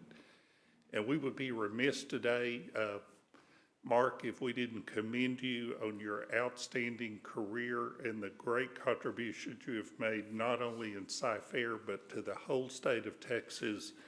The leadership that you personally and this district have provided has been greatly recognized and will be greatly missed. But we commend the board, the district, and we know that Mark's leaving some big shoes to fill. I am an attorney. Both of our daughters are public school teachers. I tell people I could not get either one of them interested in being an attorney. They had higher aspirations. So as a family, we are very committed to public schools. Mike, why don't you introduce yourself and say a little bit about your background. Members, we know you've already had a long meeting today. You have a number of other matters to discuss. I'm going to promise you we are not going to filibuster. You've had an opportunity to see our proposal. We'll highlight a couple of things in it and then respond to your questions. Thank you, David. Good afternoon, members, and thank you for the opportunity to be here. It is an honor. I want to underscore what David has said, and with regard to the board, having had the opportunity to work in this district previously and having watched you today, thank you very much for your efforts and for your service. And having been commissioner, I know how much these jobs pay, and so I applaud you and appreciate you. And I'll also add associate myself with David's remarks about Mark. It's kind of hard to do, having known him as long as I have, but I do admire and commend him for the work that he has done here. I have relatives that live in this school district, and I'm in and out of this school district on fairly frequent occasions, and I've watched with interest the growth of this district for a long, long time, and have watched how you and your predecessors and Mark and his predecessors have led this district, and have much admiration. Also for your students and for the performance that I continue to see here, for your accountability rating. It's obvious that you take great pride in what takes place here, and so very happy for you. I'm an educator. I hope I'm still an educator. I hope I'm still learning, but I have been for over 45 years. I've served as a superintendent in 4 different districts in Texas, including the Lubbock and Dallas districts, and I did have the privilege of serving as Commissioner of Education, and was appointed 2 terms and confirmed 2 times, which was probably lucky for me in any event. And I spent some time as the Deputy Chancellor at Texas Tech University System. As David said, we've been doing this. We enjoy doing this. We enjoy seeing great school districts work with great school leaders and do good things for boys and girls and for taxpayers and so forth. So we're delighted to be here. David, you want to start and talk a little about the search? Would you like me to talk about that? Yeah, why don't you cover a little bit of the just presenting information? You probably already know this, and but the environment that we are in terms of and the market for the superintendency today has changed dramatically over the last 2 or 3 years, particularly since the pandemic, and it's changed a little bit of the dynamic. You already know this is a very important undertaking. If you get this right, a lot of other things can go wrong, but they will be made right. If you get this decision wrong, it gets really hard to make everything else right. So getting the selection of the superintendent right is extremely important. Approximately 1,200 school districts and charters in our state. Our turnover is usually about 15% a year, about 125 a year, maybe 130. We'll get closer to 200 this year. And looking the other day, I saw that we were sitting around 70 vacancies in Texas. Nationally, the same kind of turnover is being experienced. Our average tenure is 5 to 6 years, and obviously this district has enjoyed, and we're very proud of you for enjoying the tenure that you've had of your last 2 superintendents. We think that the representation of your district to outstanding qualified professionals is critical, and we pride ourselves on representing you in the right way, in the most favorable way. So as we've already said, we are not full-time search consultants, and we do know, I will say at the outset, the other firm you interviewed, Mike and I did not watch their presentation. As a professional courtesy, we know them, they are professional friends and colleagues, and we think highly of them. But we do want to emphasize a few things that we believe we do a little bit differently than full-time search firms, and that we would offer to do for your board. Again, we only handle a very small number of searches a year. We limit ourselves to where at any given point in time, we are only working with at most 2 to 3 districts at one point in time, and we do not work with any 2 districts at the same time who are basically competing for the same group of candidates. So we try to customize and really focus our approach to meet the needs of a particular district. Just very briefly, recently this year, we just finished working, for example, with Northside ISD, which is probably as comparable to Cy-Fair as any other large district in the state. And we also worked with Kerrville ISD. Obviously, those were two very different communities, but they both hired very outstanding individuals who I think will be very successful in their communities. My background as an attorney, obviously Mike's background as a commissioner, as a superintendent, as an educator, we do believe we have a robust network, and we will diligently recruit outstanding individuals to be considered by the board. And one thing we have always done, and we believe we were the first search group to ever start doing this, and that is we always make known to the board and discuss with the board every single person who expresses an interest in being a superintendent in your district or being an applicant. All right, yeah, I need to go on. We don't just kind of bring you our friends and family. That's not the way this should work. You will see all of the candidates.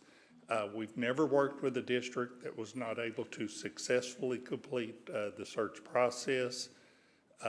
You have our references in our proposals. I want to emphasize on behalf of our law firm, our client is the board. It is not the candidate. We certainly always wish the candidates great success. To follow up on a comment Mike made, it's very hard for boards to be successful if the superintendent isn't successful. It's hard for the superintendent to be successful if the boards aren't successful. So it is a partnership, but our client is the board on behalf of the district. We have some recommendations based on our many years of experience on things that work well in searches. But it's ultimately your search. It is not our search, and obviously we will tailor it to fit your needs. Mike, you want to talk about the timeline? Sure.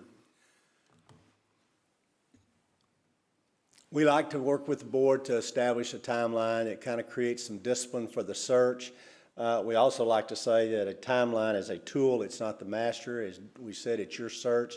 So to the extent that that needs to be modified, it certainly can be, but it gives us an idea of what we're shooting for.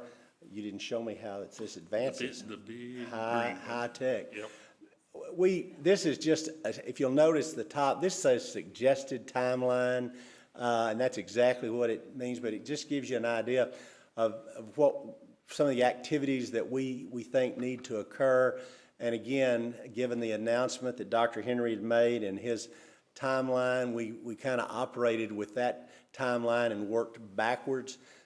This just kind of gives you an idea of some of the things that we think need to happen, including meeting with the board, including advertising, and who you would want to advertise with, and whether or not you want this to be national or state advertising.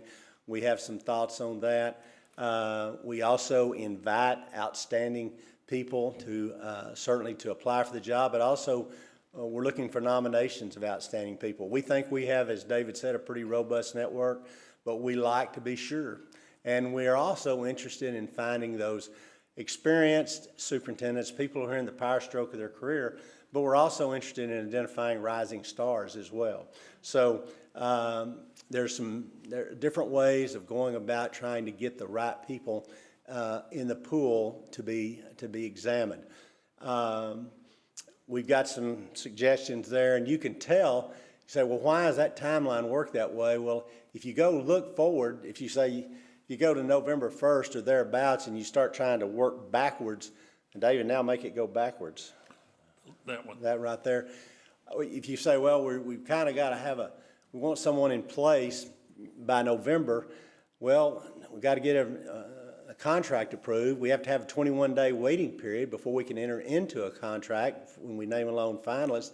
So you back up those days, and then you say, well, what's got to happen to get to the point so by October 2nd we could do that? Well, you've got to be conducting interviews, you can tell there in September, and you've got to have some time where the deadline, to meet a deadline for applications, as well as time for the board to review those that have indicated an interest in the position. So we kind of work backwards to get to a timeline. This is by no means anything other than a suggestion, but it kind of gives you a roadmap of what it might look like to get to a point whereby late fall you could have someone named for the position. Again, the timeline is a tool. It's not a master. This just gives you an idea of the advertising that we would do. Again, if desired, those are some of those internet sites are the ones that people hit often in terms of looking for professional growth. We don't just leave it to this, though. We've already indicated to you, we personally contact individuals. I want to say one other quick word about this. This is a fantastic district. I'm being very, just very honest with you. It's a great district, and we would all say there's a lot of people that would like to be considered. There are what I call pretenders, and there are contenders. The universe of people who can do a job that is with this large, this sophisticated, gets smaller and smaller as the district size increases. It's very flattering to say, oh, we'll go get 100 applications. We'll go get a lot of people to apply. I think you're going to be more interested in the quality than the quantity of candidates in a job like this. And that's not to say that we won't get good numbers, but we will be looking very closely. If we were selected to assist you, we would be looking very closely at people who are very successful in their current position and that have a real track record of success. And that we think is very important.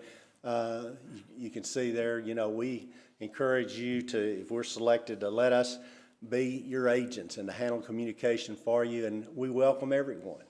We don't discourage anyone from asking to be considered, but we say again, this is a job that demands a lot of expertise and a lot of professional skill. We won't discourage anyone. We might invite up to 30 or to 50 candidates, and that might be on the high side in terms of the number of people, again, that you can expect to really be able to consider. Please keep in mind the turnover in Texas has been significant.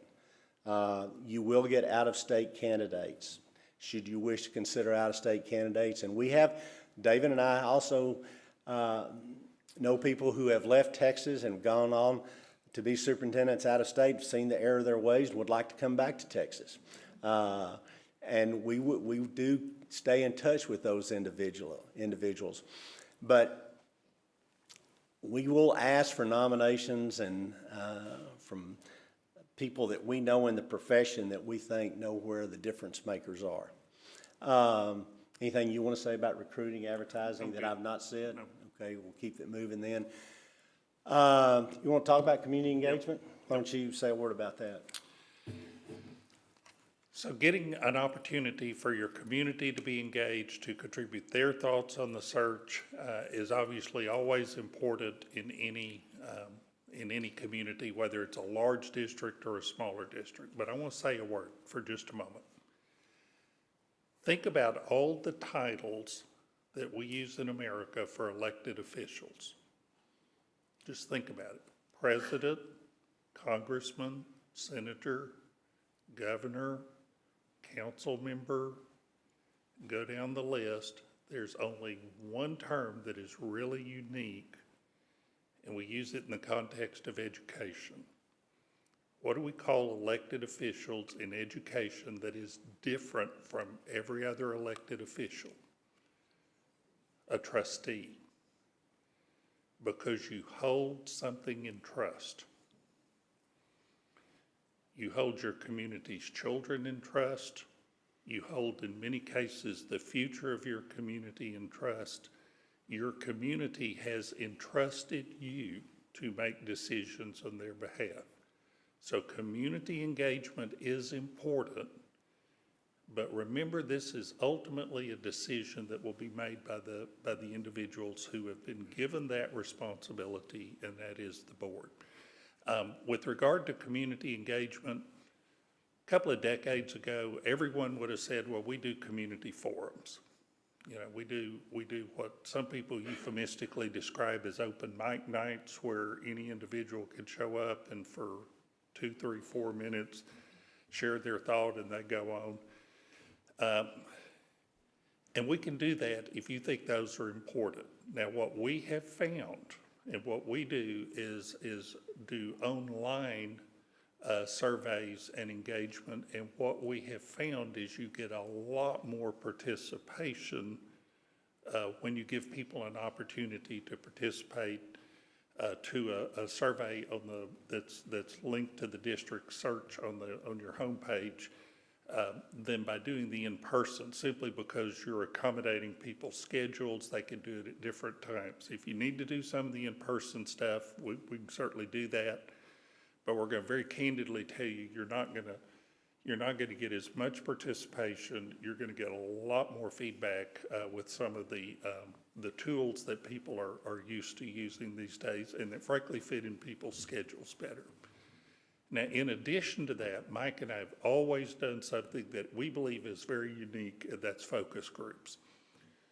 And we've done that previously in your district. We ask each board member to identify 9, 10, 11, what I'm going to call opinion leaders in your community, a diverse group: teachers, campus administrators, parents, taxpayers, support personnel, members of the faith community, other elected officials, students. Identify a diverse group. And when you take all of those names, what we then do is work with you to divide those into small groups, typically 15 to 18 individuals, that we conduct very intensive 1.5 to 2 hour guided conversations with, where we actually have, as opposed to just everybody getting a chance to get up and speak for 3 minutes and then leave. You actually get a lot of feedback and a lot of interaction.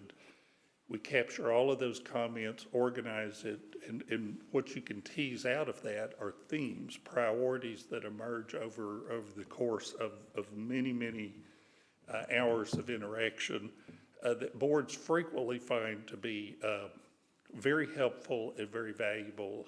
And we do that in addition to, again, using online tools to allow anyone in the district who wants to participate to give that input.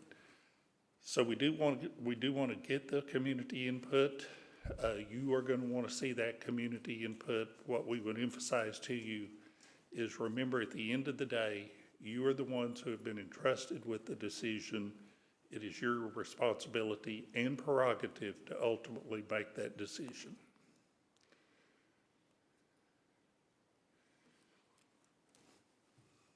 I just want to reemphasize what David was saying there. This is your search. We've given you an example of how we think community engagement works. We will mold the search to fit your needs in terms of community engagement. But we think that what David has described is something that is important. We begin to wrap up that we do confidential searches. It's obvious that someone who's doing a great job where they are now would probably like to keep that opportunity in that position. If they're exposed publicly, or they're compromised would be a better word, then they are not likely to want to be an applicant for this job. Or if they think they're going to be compromised, that means you lose out on the chance to talk to talented people, or people who may be doing a great job and someone you would want to consider. So we ask the boards that we work with, and David and I maintain the confidentiality of candidates. And we will certainly follow the law. And there is a law we've already noted that requires you to release the name of a finalist 21 days before you can enter into a contract. We will be very mindful and respectful of that, but we won't do anything that will compromise you as a board or compromise candidates from your getting to consider them for this professional opportunity. We ask for a letter of interest and a current professional resume and vita. Candidates will tell us much more about themselves in that format than we can ask in an application. And you will get a much better view of the work that someone is able to offer to you. And as David said, when the deadline has come and everyone has established candidacy, we come back and establish the day to meet with you and share the names of every single person who has established an interest in the position. So, as David said, this is not just our friends and family. It's not. It's who all established an interest in the job, and so it's something you will see. Anything you want to add to that? One bit of information that we can obtain, some boards, we have the option to obtain it if your board finds it valuable. We do work with Hilco and Dr. D. Carney. We can do very detailed data analysis of the performance of the districts where individuals are serving now or have served in the past. There is that would be an expense. Some districts find that information valuable and we can do it, but that's another bit of information that could be made available to help with that if you wish. As we've already said, we will discuss with you every single person who establishes their candidacy. We don't filter anyone out. We have a very detailed process. We'll then work with the board to narrow down to the individuals you wish to bring in for initial interviews. We will personally check all of their references. We will check the references they list, and we will check references they don't list. And so we will make any information about the individuals that we have, we'll make available to you. Boards typically do at least 2 rounds of interviews. We will work with you to establish those. We'll work with the candidates to make it as smooth as possible. General operating rule, treat people the way you would want to be treated. You're going to interview multiple people. At the end of the day, you're going to hire one person. You want the individuals you don't hire to walk away going, what a great district, what a great group of board members. I learned a lot simply by being able to go through the process. So that's our goal, is as your representatives, is to treat all of the people that might choose to be considered in the process, treat them the way you would want them to be treated. We want them to be your cheerleaders. Yep, when it's all over. Again, we will work with you. The district is required to do a criminal background check. Obviously, we'll work with your staff to make sure that's done. We'll do financial checks, and we'll also do, in this day and age, social media checks just to make sure that the candidates that you are really focusing on don't have something unexpected in their background that you need to be aware of. If you have a need for a site visit, we will work with you and the candidate to facilitate that. Many boards have found now it's less necessary simply because so much information is available online. But if you wish to do it, we'll work with you on that. And our proposal also includes, if you desire, to work with you and to develop the contract for your new superintendent at no additional charge. That's included in the proposal. It just so happens we have an attorney on our team. Yeah, so, or we can hand it off to another attorney if you wish. Some boards want us to do it, some boards would like other people to do it, but we include that. One thing we do that we think has always been unique, you don't owe us a penny up front. There's no payment up front. There are no periodic invoices at any time during the search. You will get one invoice at the end of the search when you are done and you are happy. And that invoice will cover our fee and expenses. It will include the expenses for any candidates you bring in to interview. We will actually, our law firm reimburses them. So we carry that expense. And then we will include it in our final invoice to you, so you don't even, again, in terms of confidentiality, you won't even be clearing invoices through your business office with the name or identity of individuals on them. Our fee is $30,000 plus our expenses. Our expenses are very reasonable. Mike and I usually stay with him if we're in the Dallas area. He may stay with me or with his relatives in your district if we're down here. The only real expenses are going to be for any candidates that you might choose to bring in, and we won't know obviously who those folks are till we get into the search. And then for any advertising that you might choose to do. Mike, anything you want to add about? We have a guarantee on there. We've never had to invoke, we've never had to use that, fortunately. Although we offered to do it at one district where the superintendent chose to leave. It was really after 2 years, but I think it's in the proposal that if someone leaves after a year, we would do a search free, and if it was 2 years, we would do it half price. Again, fortunately, we've not had those circumstances. The Allen superintendent left and went to Katy after that period was over, but we still helped Allen, and I think at a pretty reduced fee. But I think you can tell from what David's described, we're not mad at money, but we are professionally, we value the relationship with the boards and the districts, and we value the relationship that we have had with this district. And we would want you to be happy and be pleased before we would ask for anything. Mr. President, members of the board, we are open for any questions you might have. Let me start to the left this time. Lucas. Gentlemen, thank you for your comments and thank you for your discussion. Your experience shines through, and the candor and the manner in which you describe how you'll collaborate, protect confidentiality, manage the fees. It's appreciated. Can you speak a little bit further on how you found your experience in getting community involvement? And, you spoke to a little bit of the format on how you've gone about it in the past, how boards have wanted to do it, and then how you've seen it done where you felt we received the best feedback. Can you elaborate there a little bit, please? Yes, sir, and thank you for your kind comments. We know that there are some districts, and fewer and fewer. We've worked with one large district that wanted to do community forums, and as later the board president called it open mic night, because everybody got up and talked and told the board what they wanted, and it was pretty much someone that would lower taxes, raise teachers' salaries, get the test scores up, and it was the bar was pretty high. In fact, it was probably impossible. I'm not sure how much the board gleaned from that, and I'll say, since it was public, it was the Fort Worth School Board.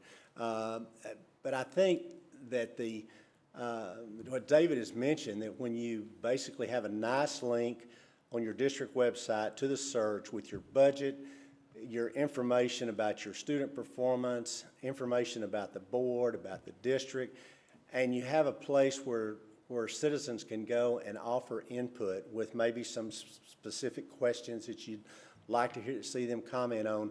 I think that gives you more meaningful information than perhaps a forum. If a forum is needed, we're happy to work with that, although I will tell you, most of the people who come to a forum not interested in talking to David and I, they're interested in talking to the members of the board. So that's something that I think you have to consider. We think the focus groups where you have, and David did a great job of discussing that, where you have a student, a parent, a teacher, a taxpayer, a faith-based leader, an elected official, and you don't put all the teachers in one group, you mix everybody up and you get a very rich conversation. Because David and I ask them questions and they get to hear each other's answers, and they may walk out of there saying, I had not thought of that. I didn't know that's the way parents looked at it. I didn't know that's the way teachers had. I didn't know that's the way kids looked at it. It's a nice way, and at the risk of sounding immodest, I think boards get a lot of positive feedback, or at least they tell us they do, from those kinds of sessions with people, and because it just brings people to a guided conversation rather than just talk. Mr. Scanlon, I hope that helps answer your questions. We're open to anything that will help the board in this process, but we also owe it to you to tell you what we've seen work and work effectively. Yep, very good. Tom, those are my questions and comments. Thank you, gentlemen. Debbie. Well, the question I asked earlier was already answered in your presentation, and thank you very much for being here and for your very thorough presentation. And I like your approach to the focus groups, because having just recently worked with a committee that was made up of all these different student, parent, teacher, I can see the benefit of that. I think it's a very good approach. We've actually had multiple districts tell us after they've seen the results of the process that they want to use that same process for other types of decision-making. You really do get rich information, and people get to listen to each other. Right, absolutely. Thank you. Julie. Gentlemen, thank you again. Very thorough presentation. I like how you shared some of your anecdotal experiences, because that really helps fill in the spaces from your original response to the RFP and to your presentation today. So I took notes, and I look forward to the board getting together and getting our heads together as we move forward. Thank you very much. To my right, Scott. Mike, David, thank you very much. Great presentation. I think you helped us, you consultatively helped us with a lot of things we thought differently, at least I thought differently. And I appreciate that in your presentation. The community voice and input is important, but helping me think in a different way has helped me lead to maybe a different approach. So I appreciate that. You mentioned early on, you said the market has changed. Does that mean that the number of candidates are smaller? Talk more about that if you don't mind. Just give us a little your experience. I mean, first of all, this is an outstanding district. You've had great success, great stability for a long period of time. It will be an attractive opportunity for school leaders. But think about timing. I mean, you know, a majority of district searches kind of occur during the spring with the idea of making changes right at the end of the school year over the summer right now. So that's kind of one big window. Another window is kind of in the fall, kind of starting in October, maybe doing searches in the fall with the idea of somebody coming in early January. So just from a timing standpoint, you're kind of behind one of the biggest cycles. You're a little ahead of the next kind of cycle, if you will, which could be good. A number of individuals, and we're going to be very candid with you, there are a number of individuals that would have come to our mind as potential individuals for Cy-Fair that in the last several months accepted other positions or decided to retire. You know, so I mean, that's kind of and that's going to occur whenever it is, but the pool will be probably a little smaller simply because of some of those changes. But as Mike said earlier, the real focus needs to be on quality, not just sheer numbers. And we do think you will get very outstanding individuals who will be very interested in talking to you about this opportunity. Just real quickly, last year, Dallas turned over, Fort Worth turned over, Plano turned over, Arlington turned over, Grapevine, Colleyville turned over, Keller has turned over, Killeen has turned over, Northside San Antonio has turned over, A-Leaf has turned over. As David said, what happens, and that does not mean there are not good people out there, but there has been a lot of change and a lot of movement. Just like one of your great challenges that y'all were talking about is paying teachers and teacher retention. Yep. Your principal pool comes from teachers. Superintendent pool comes from usually principals. So there is a domino effect that you have to take into account. Again, I hope David and I would, last thing I would want to do is be arrogant about anything. My wife would say, you don't have a reason to be arrogant about anything, but we think we enjoy a good enough of a network that we can recruit some outstanding people. This is a great job, and it'd be a privilege to represent you and talk about this kind of a district. But we would also want to just balance that with there's been a lot of change in the profession. There will also, you say, well, Mike, you just mentioned some Texas districts. Yes, there will be some out-of-state candidates, and you will want to evaluate those. We always say there's two things that make Texas pretty unique. One is the state's school finance system. The other is the state's accountability system. And so whoever comes from outside Texas needs to come prepared to talk about those type things if they're going to be able to visit with you in a way that is meaningful for your district's future. I hope that's helpful. It is very helpful. Thank you very much. Natalie.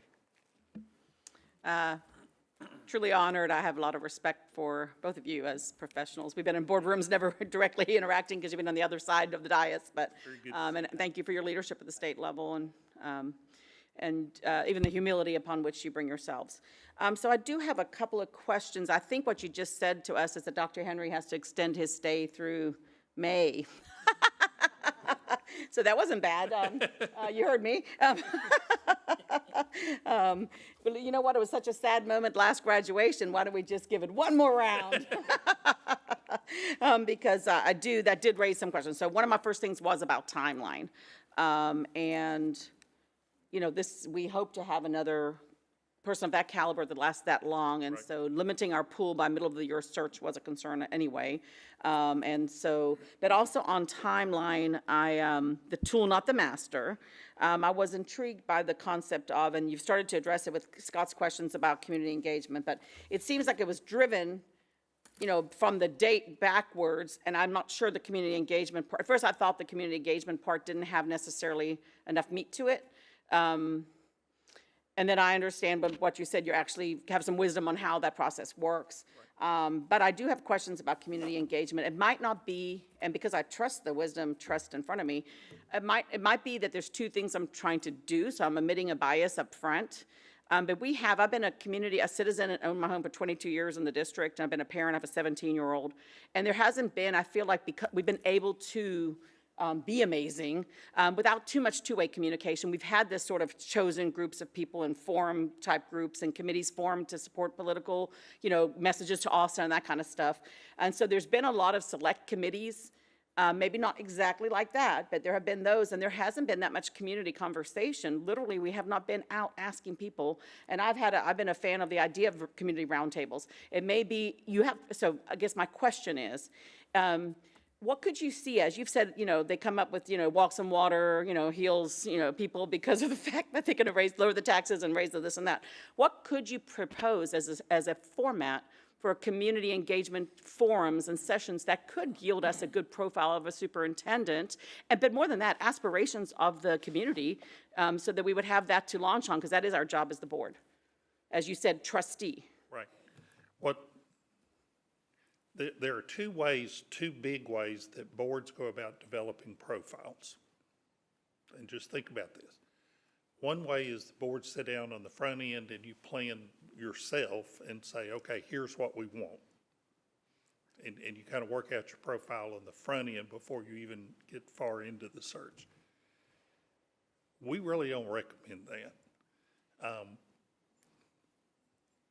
Whenever we were married to whoever we're married with, we probably didn't start with a list to begin with, or at least I didn't. I know my wife didn't, or she wouldn't have wound up with me. But we believe, here's the way it ought to work, is you get all of the community input from multiple means. And I do want to emphasize that, you know, if y'all need to do community forums, it's your search. We'll do those. What we're telling you is that using the online virtual forum, you'll tend to get a lot more comments than people who will show up physically at the in-person. That's been our experience. What we then do is go through all of those comments, and what we're looking for and what we would ask you to look for are themes and patterns. In other words, the priorities naturally emerge during the course of collecting the input from all of the citizens. Again, ultimately, the board could look at that, but you're going to see 3, 4, 5 real priorities begin to emerge just through the process of doing that, and then we will tailor around those to develop a profile.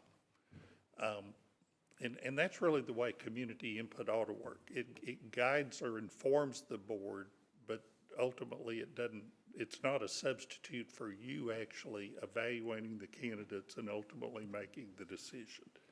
So if forms were used, could you propose a format for those that could be useful? What we typically do is try to pose, again, in our guided conversations, we try to make sure nobody dominates, everybody gets to participate, everybody gets to talk, but everybody gets to listen.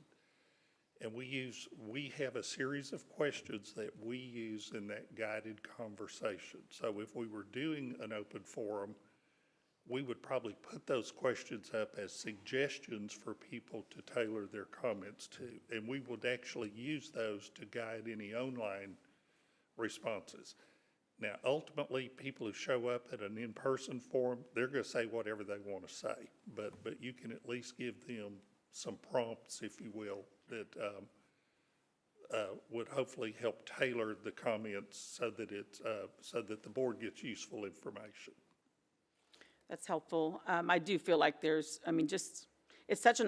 don't get this hopefully we don't get this opportunity, but every 10 or 11 years to actually have conversations about our community, about what they value and their priorities and their values and what they're looking for. So I wouldn't want to miss the opportunity.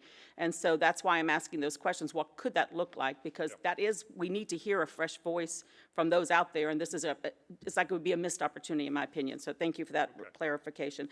Given that question, and if the board had community engagement sessions or more of a really receiving feedback and making more people feel engaged in the conversation, even if it's not as many as you get on the online survey, how would that impact our timeline? And then I'll just leave that timeline conversation out there because this mid-year thing worries me. And so what could it look like if the best qualified people were maybe not really available yet? You try to use your time efficiently and multitask. And so if you look at any timeline, you're going to have the period of time during which you're advertising the position. And that's typically going to be 45 to 60 days, somewhere in there. You use that period of time while you're actively advertising, recruiting candidates. You also do your community engagement during that period of time so that you're not stacking things in the search sequentially. You're doing things contemporaneously during your search process to make the best use of your time. Thank you. So then looking, because I think July is always dead in the water. That's why we don't even have a board meeting in July, right? So we're busy advertising in July, and then, so we would have to look at this timeline a little differently probably. The timeline, again, the first date, it's kind of like as a trial lawyer, and Marnie and Harry know this. You start with the end in mind. What are the jury questions? And you work backwards from there. You need to figure out the day when you want your new person to actually be present. And you build your timeline back from that point to the present. So that's all our suggested timeline is we literally said, if you wanted the new person here by November 1st, here's what the flow would look like. And if you didn't want the new person here till January, obviously that's different. Or if you wanted the new person by October 1st, it's going to look really different, because there are certain things that have to take place during that period of time. But all the timeline is really intended to give you is, if that is your end date in mind, here's what it would look like to get to that point and touch all of the steps that you need to touch in a well-run search. Perfect. Thank you. Lots of wisdom. I think you mentioned this analysis of student outcomes. That really tickle my fancy. And you said there was a cost associated with that. And since this is our only presentation, I hate talking about money in public. I'm middle class enough not to. I like to do that. However, what are the costs to really have an in-depth analysis of the outcomes someone produced in their system? You know, it would depend on how many people we're analyzing districts for. I mean, obviously, if you're analyzing the performance data for a lot more districts, it's going to be more. If it's down to your last 3, 4 candidates that you're really focusing on, it's not going to be as much analysis for as many districts. Again, we work with folks who are recognized experts in this area, and the cost is going to be. I think because you're already in the Texas School Alliance, you're probably going to get the friends and family discount on that. We'd be glad to talk to Hilco about that. But I think you might find that valuable for your candidates that you interview, and I don't think it's really cost prohibitive, and it would be, I think, very nominal. But we would tell you up front ahead of time before you're obligated. But I think you're going to get a lot of information at a pretty reasonable. Does it just use publicly available data, or do you get into like reading levels and kind of more, there's inputs, outputs, and outcomes, right? Like the outputs part. It is data that probably is publicly available, but it is an analysis of that data and a segregation and looking for longitudinal trends within the data. That's the real work with Clearinghouse included, reading levels, early childhood, all those kind of. Separating different readiness. et cetera, You're going to different get an student analysis groups. that, Yeah. You're going to get an analysis that's not readily available. Okay, great. Thank you. That's all my questions. I appreciate it. Gilbert. Thank you, gentlemen, for being here. Great presentation. First of all, thanks for getting Mark here for the last few years. Appreciate that. A couple of questions that I brought up to the last group here. One was I liked your background check, of course. I assume everybody's going to do that. The question I asked them, as well as asked you, will you give us a little bit of in-depth background into the last few years on how they handled pandemic, if they're from Texas, the freeze, any of the, how they corresponded with people who may think the other way, and like that. So that way we have a little in-depth on how they handle it, and that way we can have a little reading going into the person coming into the meeting.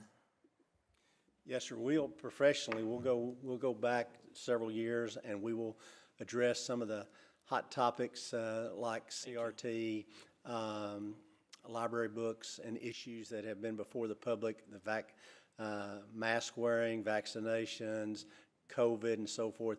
Get a little bit of an idea of how those issues have been handled, so we can discuss that with the board.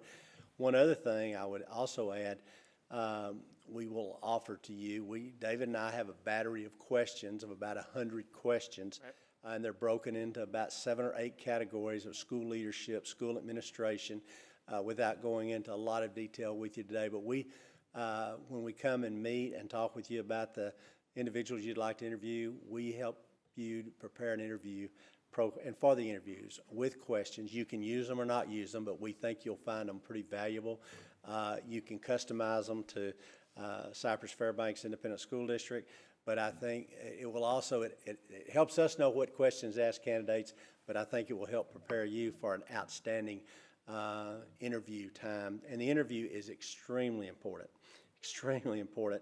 with the candidates, but we'll help you get the kind of information that you want, but it will also provide you some follow-up prompts and questions to delve further into the candidate's background. Yes, thank you for that answer. I believe that was going to be the next question one of my colleagues asked before. Would you be able to offer some guidance and some questions? Because for most of us, it's our first superintendent search, so we would appreciate that line of questions. A big part of what we do, and we didn't emphasize it in our presentation, is we work with the board to prepare you for the interviews. Thank you. Our view is the board ought to really, this is the most important decision you make. I mean, just think about it. You get to make one personnel decision that's going to affect the lives of thousands of people.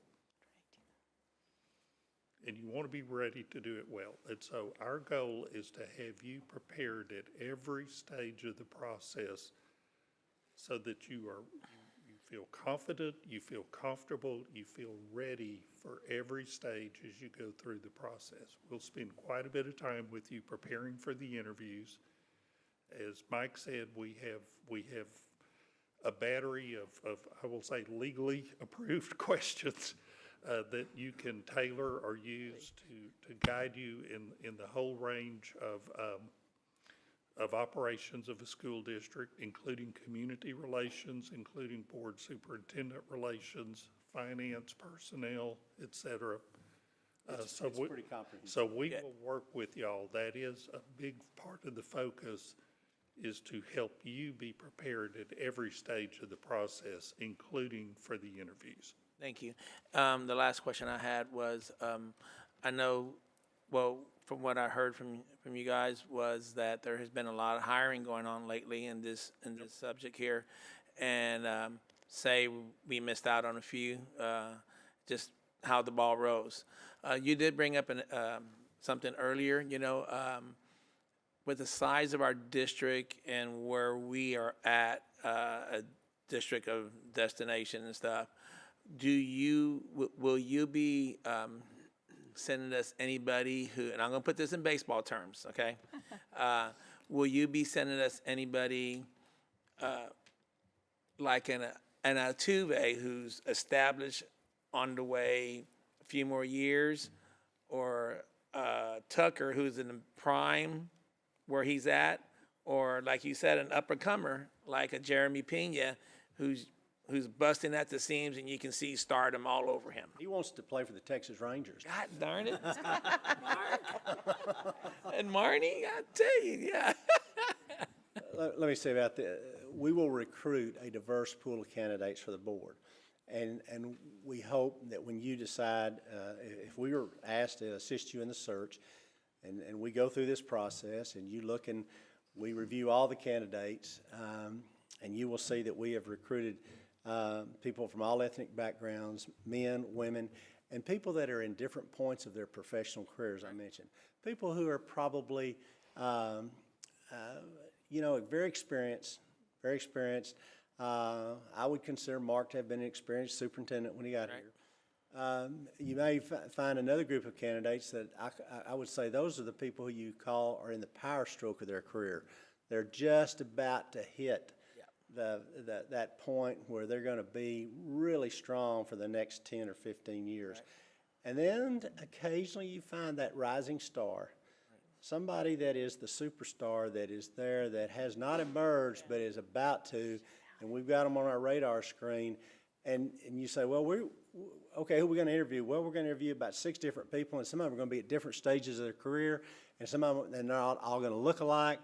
And that, I think, is what gives you a really rich field to consider and think about in terms of the needs of Cypress-Fairbanks Independent School District and its boys and girls. Good. I appreciate that answer. And to clarify for the ladies here, just because I name men doesn't mean I want a man. It's a woman, right, man, whatever the best person is for the job. And we do encourage the board. It's ultimately your decision. But we encourage the board to interview a diverse group of people. As Mike said, don't interview 6 people that all look alike. Yeah.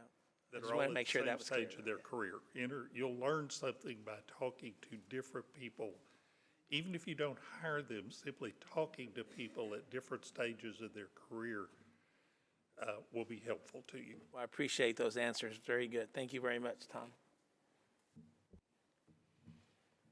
As my colleagues, thank you for being here.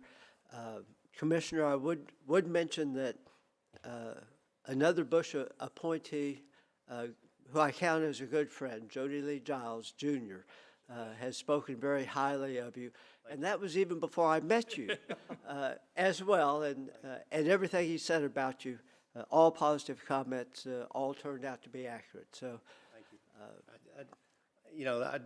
Just one conversation again to say to all of you, thank you for your service. My son, David talked about it. Started. I have 2 boys. One's an attorney in Fort Worth. The other one's been living over in the Round Rock area. He was on the Round Rock School Board. And that's the reason when I kidded him, I knew how much money school board members were making when he talked to me. You've got kids today that are 5 or 6 years old that are in your schools that have a life expectancy of about 78 or 79 years. So if you want to stop and think about that for a minute, you as trustees and the superintendent that you are going to hire are going to make a difference in the lives of a lot of kids until 2094, 95, 96. And all the people that they touch, and that they touch, and that the others touch, and that the teachers touch, and that Mark has touched for a long, long time. So yeah, this is a pretty big decision. And that's the reason that we close with strong superintendents want to work for strong school boards, and strong school boards want strong superintendents, because your impact's going to be felt for a long time with these kids. Thank you very much for letting us speak. Thank you. Before you leave, I do have one question, and it's a tough question, but I think it has to be asked. My colleagues have asked all the others that I would have. Having served this district 2 consecutive times, are you too close, or do we need a fresh set of eyes? Well, I think that's your decision to make. And you know, if you think about the last 2 superintendents that we helped the board with, Dr. David Anthony and Dr. Henry, they're very different personalities, very different leaders. I think each of them had a very long, good service in the district. And they brought different things to the district at different times in the life of the district. I think Mike and I would hope that our familiarity with the district is beneficial, and the fact that we know the district well will really help us not only identify candidates that we honestly believe are worthy of your time and attention, but frankly will also help us as we try to counsel you through the process. We hope our familiarity is a positive, and if it becomes anything less at any point in time, we would expect you to tell us. I just say this, that yeah, I would always want y'all to be happy and feel like you've been well served. And the truth of it is, with David Anthony, with Mark Henry, we're really proud to have been involved with those. And if you think that's been beneficial, then I hope you think we've been beneficial. But we're going to be respectful of any decision that you make. Very good. And we hope we have an opportunity to work with you, but even if we don't, even if you choose the other firm, we're here for you. We're going to be your cheerleaders, and we wish you a great result and a great success in your search. Thank you, gentlemen. Appreciate it. Thank you.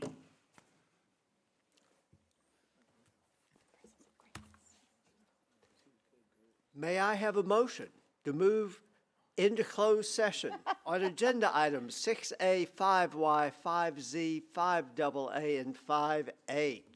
So moved. Motion has been made. Do I hear a second?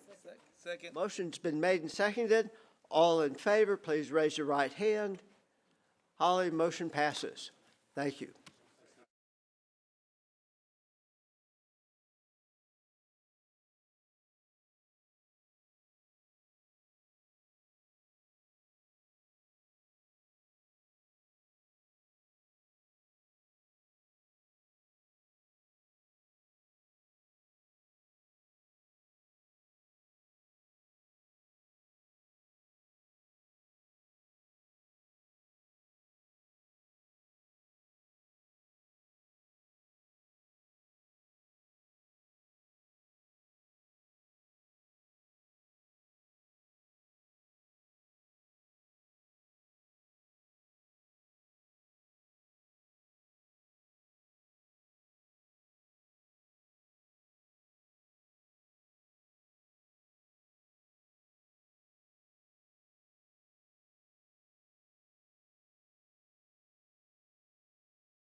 And seconded to reconvene in open session.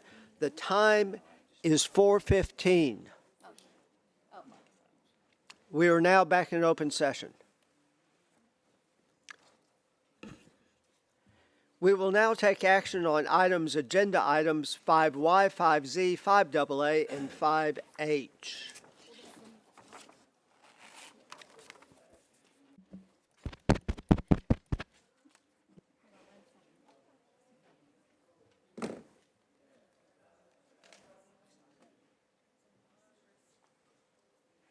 Five Y. There we go. Now we got it.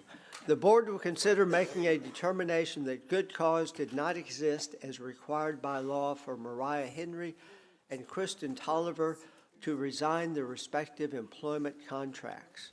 This item was discussed in closed session pursuant to Section 551.074. May I have a motion to approve this non-consensus item as recommended or amended? So moved. Motion has been made. Do I have a second? Second. Motion has been made and seconded. Is there any discussion? One question, I don't know if anybody here, do we need to read the motion because it contains a name, or? And that's what I was just saying. I was going to say, we should, actually, the motion, the agenda, we have suggested motions, I think, on there. That's what And so, 5Y. because it is a non-consensus item, but we would need specific action. Okay. Sorry, Mr. President, I do meant you to have it? mention that when we came back out.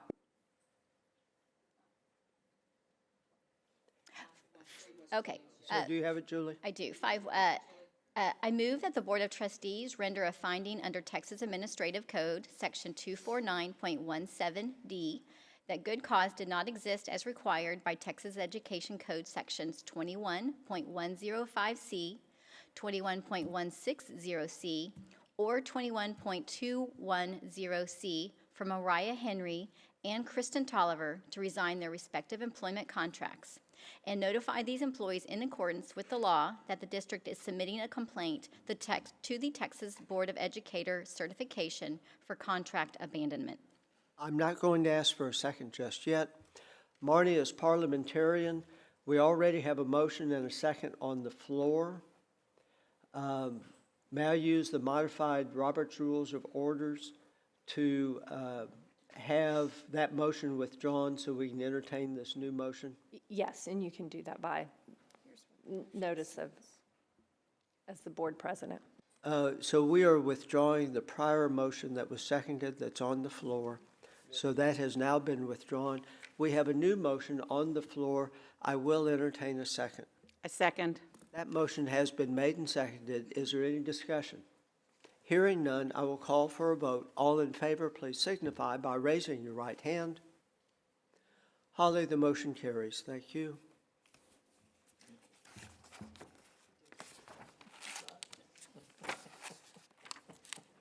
Five AA. Once again, this will need to be a specific motion as drafted.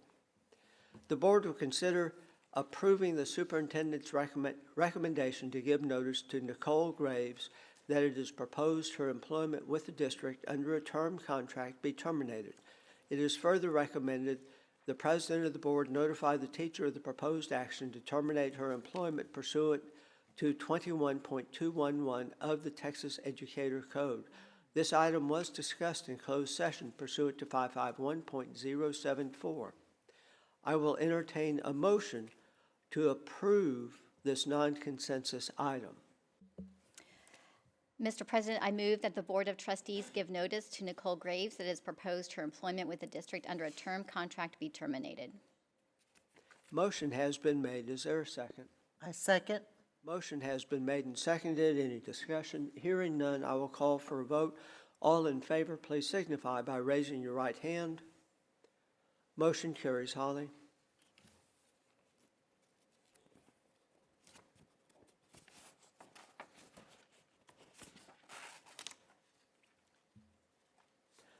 Five H. The board has heard presentations from the superintendent search proposal finalists and will consider taking action to select a consulting firm to conduct the superintendent search. This item was discussed in closed session pursuant to sections 551.071 and 551.074. I would entertain a motion to approve one of the two firms to be Go ahead. engaged. No, go ahead. No, you're on. I move that the board select Thompson and Horton to conduct the superintendent search for the district. Motion has been made. Is there a second? Second. Motion has been made and seconded. Is there any discussion on this topic? Can I make a statement? Yes, that counts as a discussion.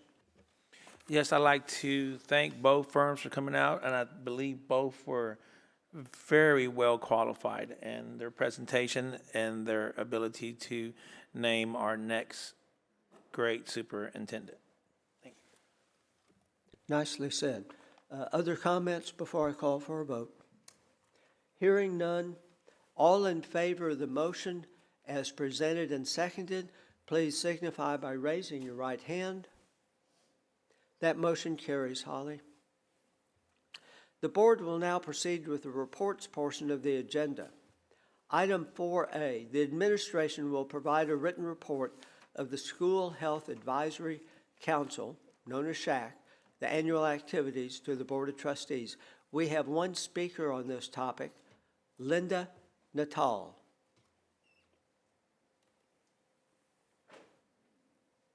Is she in the room? I do not see her. The presenters will be Roy Garcia and Melinda Hood. Mr. President, it's questions only, written report. Are there any questions? I do have a question. Julie. Thank you for the written report and the update on the work of the SHAC committee. I want to take time to thank the members of the SHAC committee for their service to our district. I do have one question, and that is, now that the work of the committee has been completed as requested by the board, is the committee then dissolved? And then if there's a need for, say, a future board has a need for a SHAC committee, then do we convene a new committee? The committee is not dissolved. We have the SHAC each and every year.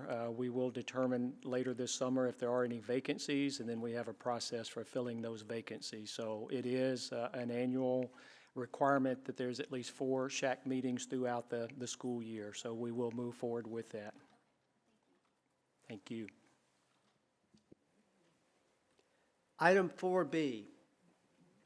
The administration will present an oral report on the work of the Portrait of a CFISD Graduate Advisory Council.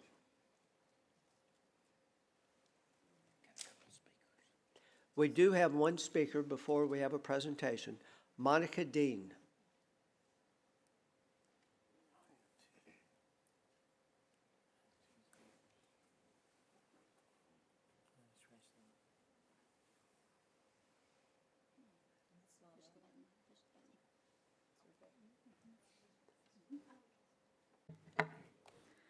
So while we are focusing on our attention on which portrait of a graduate model is better, the one with concrete ideas like problem solver or one with abstract ideas like curiosity, we are missing out on the most important piece of information that we need to be focused on, and that is Portrait of a Graduate is actually a national program created by a company called Battelle for Kids, and its key strategic partners like Ed Leader 21, a pioneer of 21st century skills global movement, are all Gates-funded organizations. The Portrait of a Graduate program was incentivized through ESSA and is being used to fundamentally transform the purpose of education, shifting curriculum, assessments, and school accountability away from academics and towards social and emotional learning through personalized competency-based learning. This newly proposed POG model is solely based on the Castle Model Framework, the whole school, whole child model. While SEL may appear harmless, it's not. The deceit is in the delivery of these competencies. The purpose of SEL is to change the attitudes, values, beliefs, morals, and worldview of each student. As of 2020, it's now referred to as transformative SEL. These so-called 21st century skills will not be measured through a core competency lens, but rather through an equity lens, the viewpoint that America is systemically racist. This new POG model will open the door for lessons and intrusive conversations into classroom on race, identity, and gender, and will have nothing to do with enhancing traditional skills. I'm calling on each one of you to do your due diligence and research its relation to Castle, its roots in cultural Marxism, and what the detrimental effects this will have on the quality of education if this continues or the new model is adopted.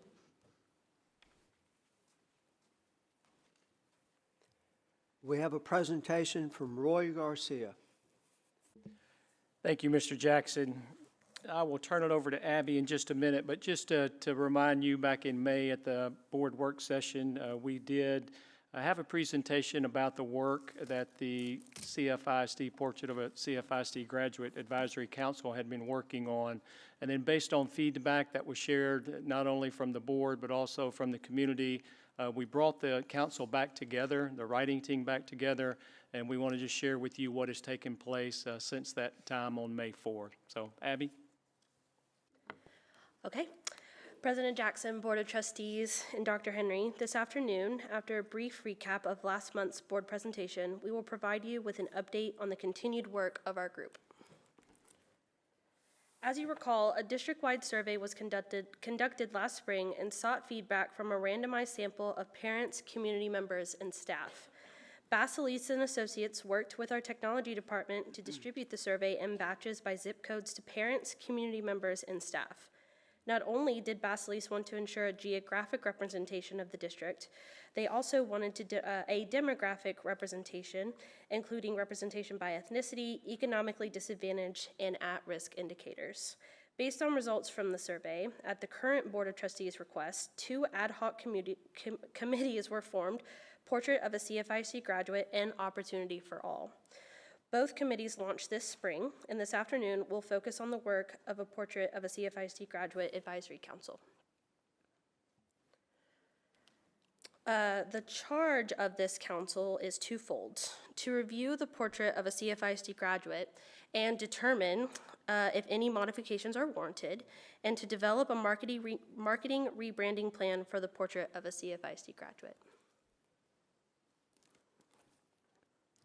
Mr. Roy Garcia and Dr. Glenda Horner serve as facilitators for the group.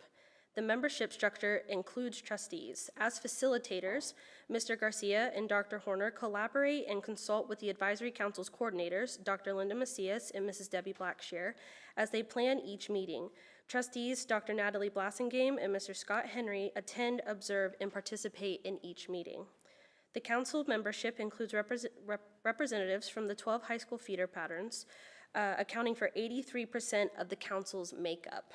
Additionally, 17% of the council comprises of key central office department representatives. Those who desired to serve on the advisory council completed a brief application that was available on the district's website. Applications were posted in early October and closed in early March. Applicants indicated which of the stakeholder groups they represented. These stakeholder groups included representatives from each of the 12 feeder patterns and central office representatives. The selection process included the following considerations. The council facilitators and coordinators began by reviewing all submitted applications and noted duplications across committees, as some applicants also applied to serve on the Opportunity for All Advisory Council, which was forming at the same time. As they began to determine membership, they created a high school feeder pattern table to ensure that all 12 feeder patterns and all stakeholder groups were represented on the council. They noted single applicants in a category and automatically included those as council members. Next, they noted 2 or more in a category. Then they looked for diversity in experiences and reasons for applying to make final determinations.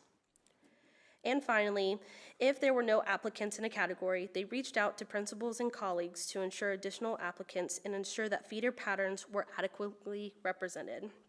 If you serve on the council, would you please stand and be recognized? Knowing that time is a precious commodity, the district is grateful that you have chosen to invest in this work.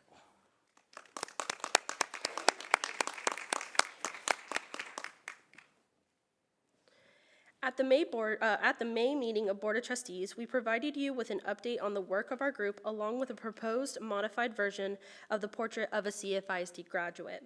At the conclusion of the presentation, you provided feedback. Because we realized that the work in which we engaged has far-reaching potential to influence and shape our district, we gathered again as a writing team to carefully consider and discuss the feedback received.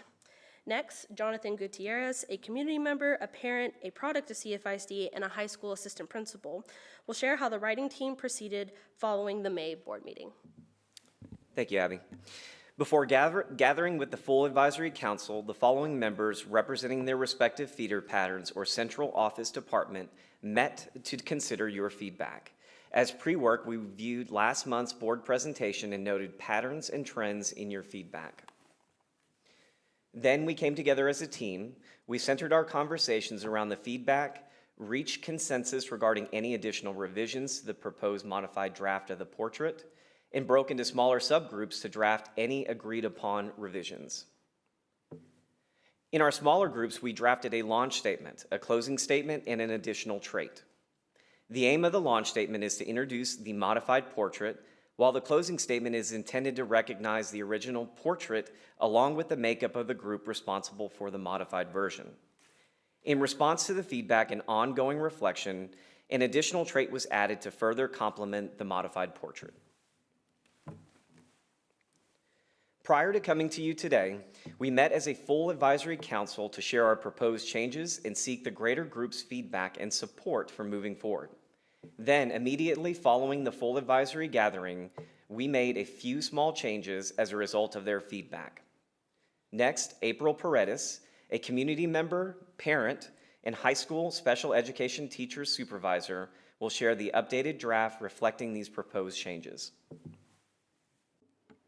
Thank you, Jonathan.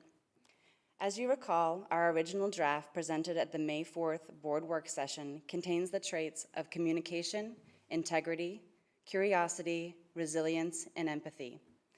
In our conversations as a writing team, we first considered whether or not changes to these 5 were necessary. Ultimately, we determined that they each represented the feedback we had received along the way and described our hope for graduates of CFISD. Additionally, by examining further what today's workforce is looking for in its employees, it was confirmed that these traits show up as values among some of the most respected companies and institutions across the globe. They are timely, relevant, and reflective of what both nationally renowned and local employers seek in their employees. We've provided you with a list of Fortune 500 companies and their corresponding company values, along with a few articles of interest. Let's consider some examples. Communication. Create productive dialogue. Even when stakes are high, listen for understanding while engaging in conversation, whether through writing, speaking, body language, or technology. Share your ideas with care and respect for all viewpoints. The November 2022 edition of the Harvard Business Review expounds on the importance of communication as a critical soft skill in the workplace by offering that, in the age of knowledge, ideas are the foundation of success in almost every field. You can have the greatest idea in the world, but if you can't persuade anyone else to follow your vision, your influence and impact will greatly diminish. And that's why communication is necessary among the world's top business leaders. Leaders who reach the top do not simply pay lip service to the importance of effective communication. Instead, they study the art in all of its forms, writing, speaking, presenting, and constantly strive to improve on those skills. For example, while Jeff Bezos was building Amazon, he put a premium on writing skills. In the summer of 2004, he surprised his leadership team and banned PowerPoint. He replaced slides with narratively structured memos that contained titles and full sentences with verbs and nouns. Bezos is not alone among top leaders. You cannot overinvest in communication skills, written and oral skills, says former PepsiCo CEO Indra Nooyi. who now serves on Amazon's board. She goes on to say, "If you cannot simplify a message and communicate it compellingly, believe me, you cannot get the masses to follow you." Learning is a process of sharing, engaging with, and responding to new and different ideas. Communication, whether through writing, speaking, body language, or technology, is a powerful tool in the classroom, and it's fundamentally central to the acts of teaching and learning. Integrity. Be honest and trustworthy. When faced with a tough decision, choose to be the best version of yourself at home, on the job, and out in the world. Have the courage to do what is right, even if it is not easy or popular. When it comes to integrity, Coca-Cola, Walmart, ExxonMobil, Chevron, Ford Motor, Verizon Communications, Google, Kroger, MD Anderson, and General Electric, among countless others, center their workforce around this key trait. On its website, General Electric offers this observation: integrity is reflected in our 3 leadership behaviors: act with humility, lead with transparency, and deliver with focus, always with unyielding integrity. MD Anderson describes integrity through the lens of service to others by stating, "We work together to merit the trust of our colleagues and those we serve." For students, that means being honest in academic situations despite pressure to succeed, listening to their inner voice about what is right, behaving in ways that earn the trust of the people around them, and standing up for others in social situations. Curiosity. Dare to wonder. No matter your interests, explore limitless possibilities and bring them within your reach. Discover your creativity and dream big. According to a 2018 article published in the Harvard Business Review, leaders should hire for curiosity, model inquisitiveness, emphasize learning goals, let workers explore and broaden their interests, and have why, what if, and how might we days. Doing so will help their organization adapt to the uncertain market conditions and external pressures and boost the business's success. Curiosity is a core value in Ford Motor and Kahoot, a learning platform many CFISD educators use. One Ford employee shared on their website, "I think it's great that the company is encouraging us to continue to learn, ask questions, and just be curious about everything around us." Ford Motor goes on to describe curiosity this way: "We approach the world and each other with a sense of interest and wonder. We are humble enough to know that we can learn from every situation and actively question to understand and think critically."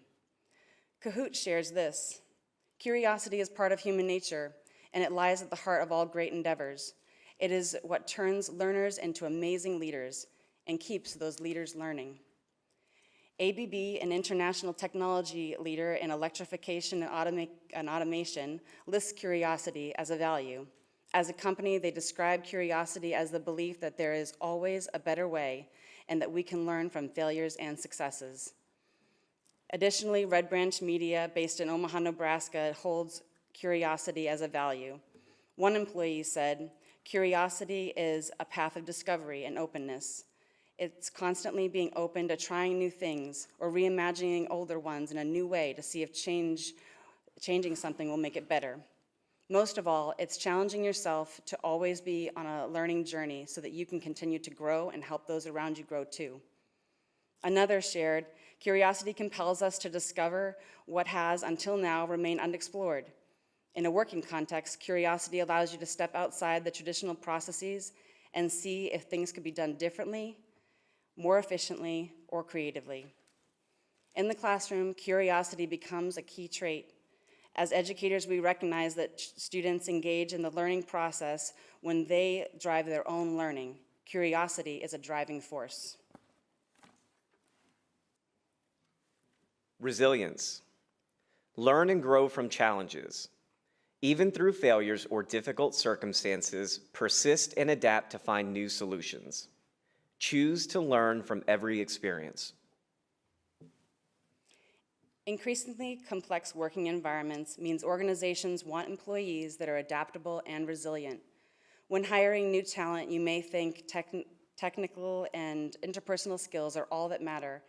But in a stressful post-pandemic workplace, resilience is an increasingly sought-after skill. Gallup's 2021 State of the Global Workforce report put it front and center.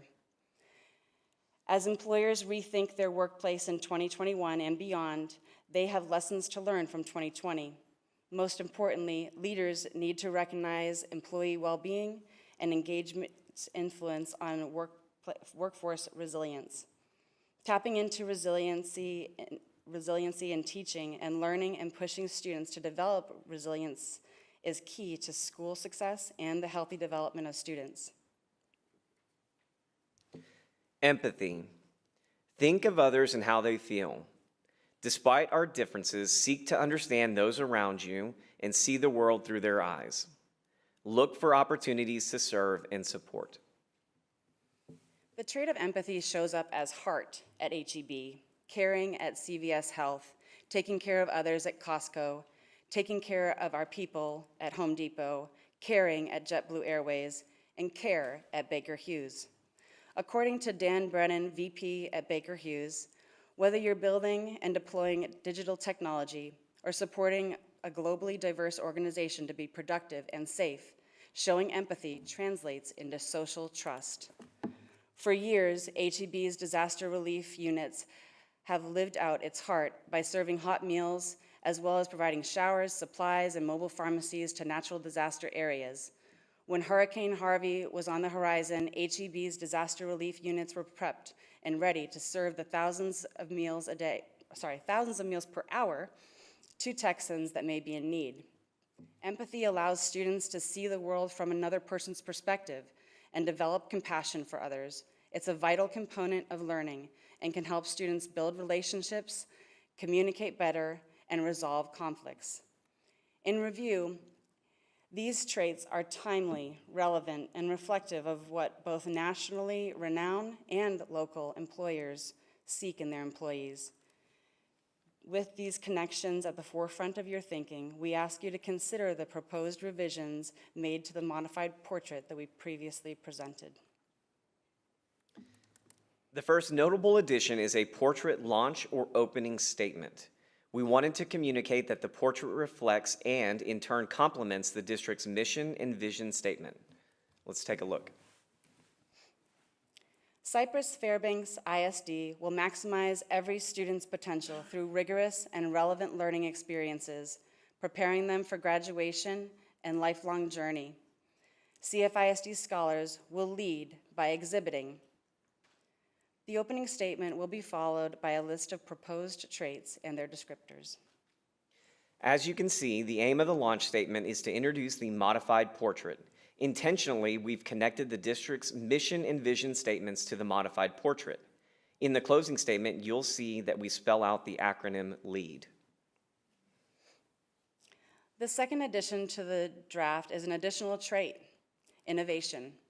After reflecting on the feedback from the May 4th and 8th board meetings, reviewing the surveys and data collected from stakeholders, the Future of Jobs reports, and various articles, we determined that while problem solving and critical thinking were embedded and inferred within the proposed traits, we wanted to ensure that they were stated explicitly and concretely within the document.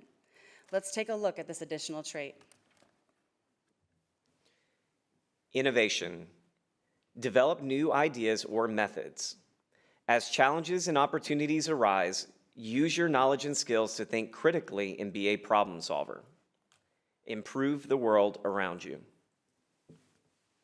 As a committee, we felt that the word innovation captured the necessity for graduates to think critically for solving problems and for coming up with new ideas and opportunities.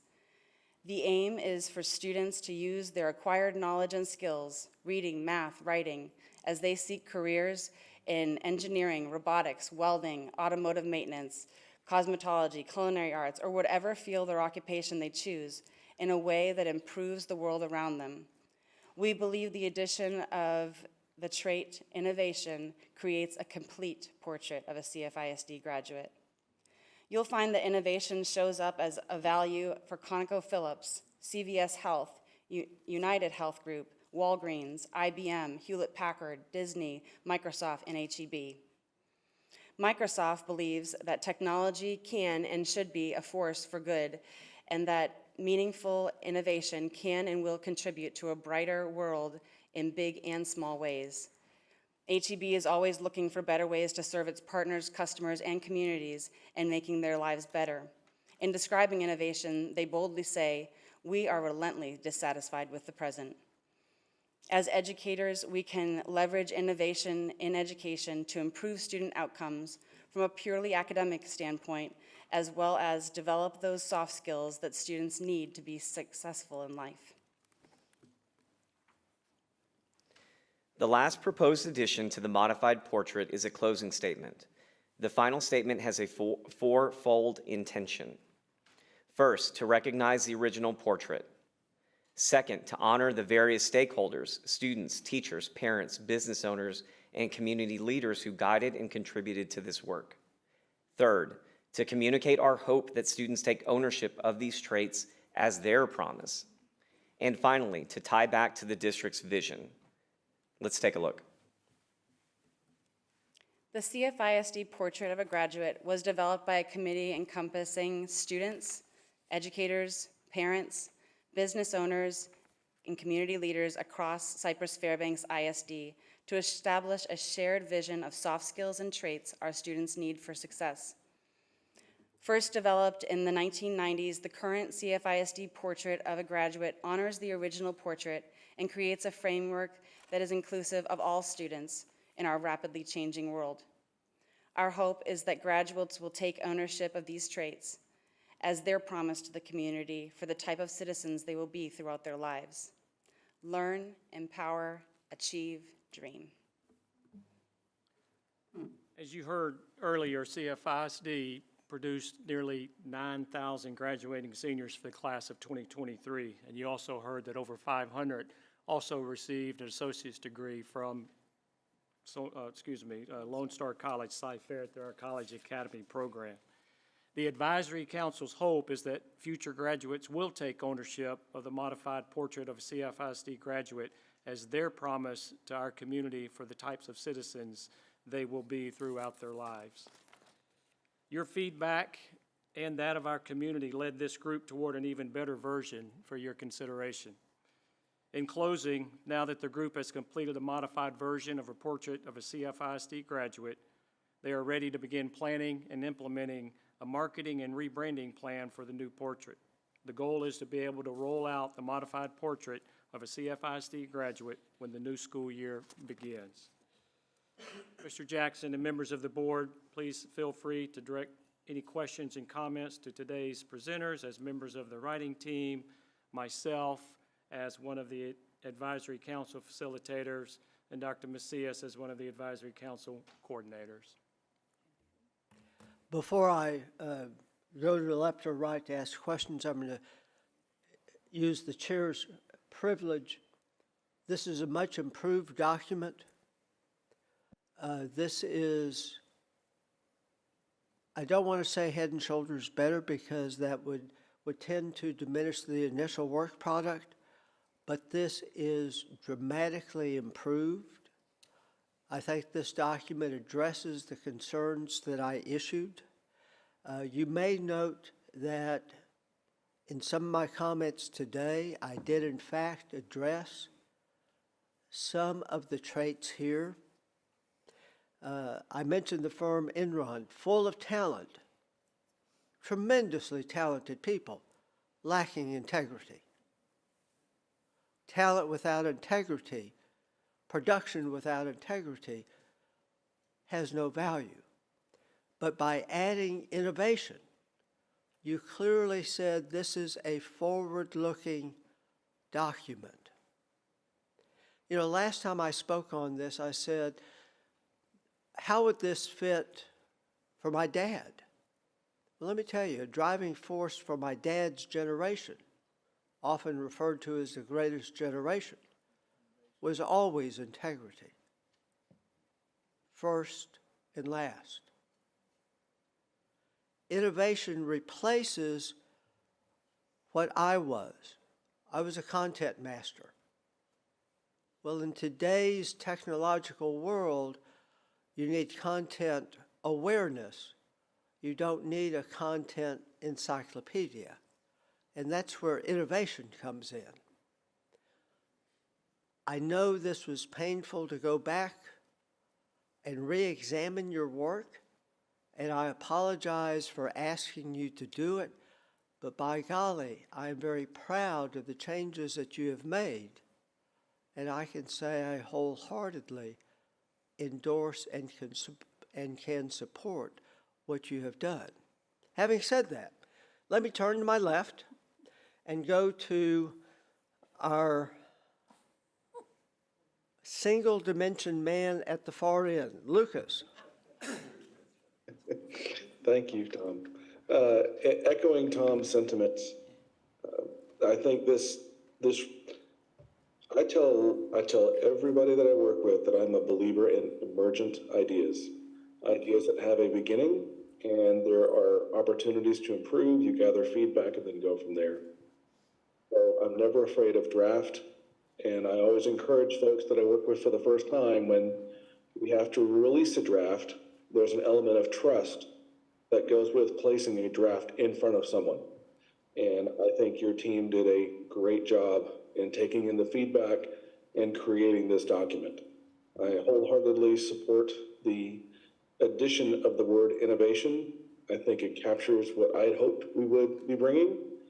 I know that in my own consulting, in our company, we spend a lot of time working on innovation, and it will be a very important, in fact, for those that have the vigor and fortitude and courage, it'll be a differentiator for our graduates coming forward as they take on new jobs and new careers in fields of study that don't even exist yet, and that will be there tomorrow. So I applaud the team, and I support this document. Debbie Blackshear. Mr. Jackson, I would like to save my comments for the last, okay, please? Very good. Julie. Fantastic job, great work. I appreciate all the time and energy that the committees, the writing committee, the subcommittees, and the full advisory council put into this update and modification of the Portrait of a Graduate. I found the addition of the opening and the closing statement very helpful and beneficial to really put it in a way that it gives it meaning and purpose, and it puts the responsibility on the students to take that on and to use that. And I see this as something that we can use every day in our classrooms, and in our schools and in our homes with our kids. So I am grateful. I appreciate your listening to the feedback from the board, and for making the changes. I found it very inspiring. The addition of all the evidence, from the businesses to back that up, I appreciate that too. You were certainly looking to show us validation for those ideas, and you certainly proved that through that evidence. But those are things we also hear, not just from the business world, but from the nonprofit world and our faith-based community. Those are all things that are not just from the for-profit business world, but that we see in every facet of our lives. So thank you so much. I also support the new Portrait of a Graduate. Thank you. Let me turn to my right, Scott. I have no questions. Thank you very much. Natalie.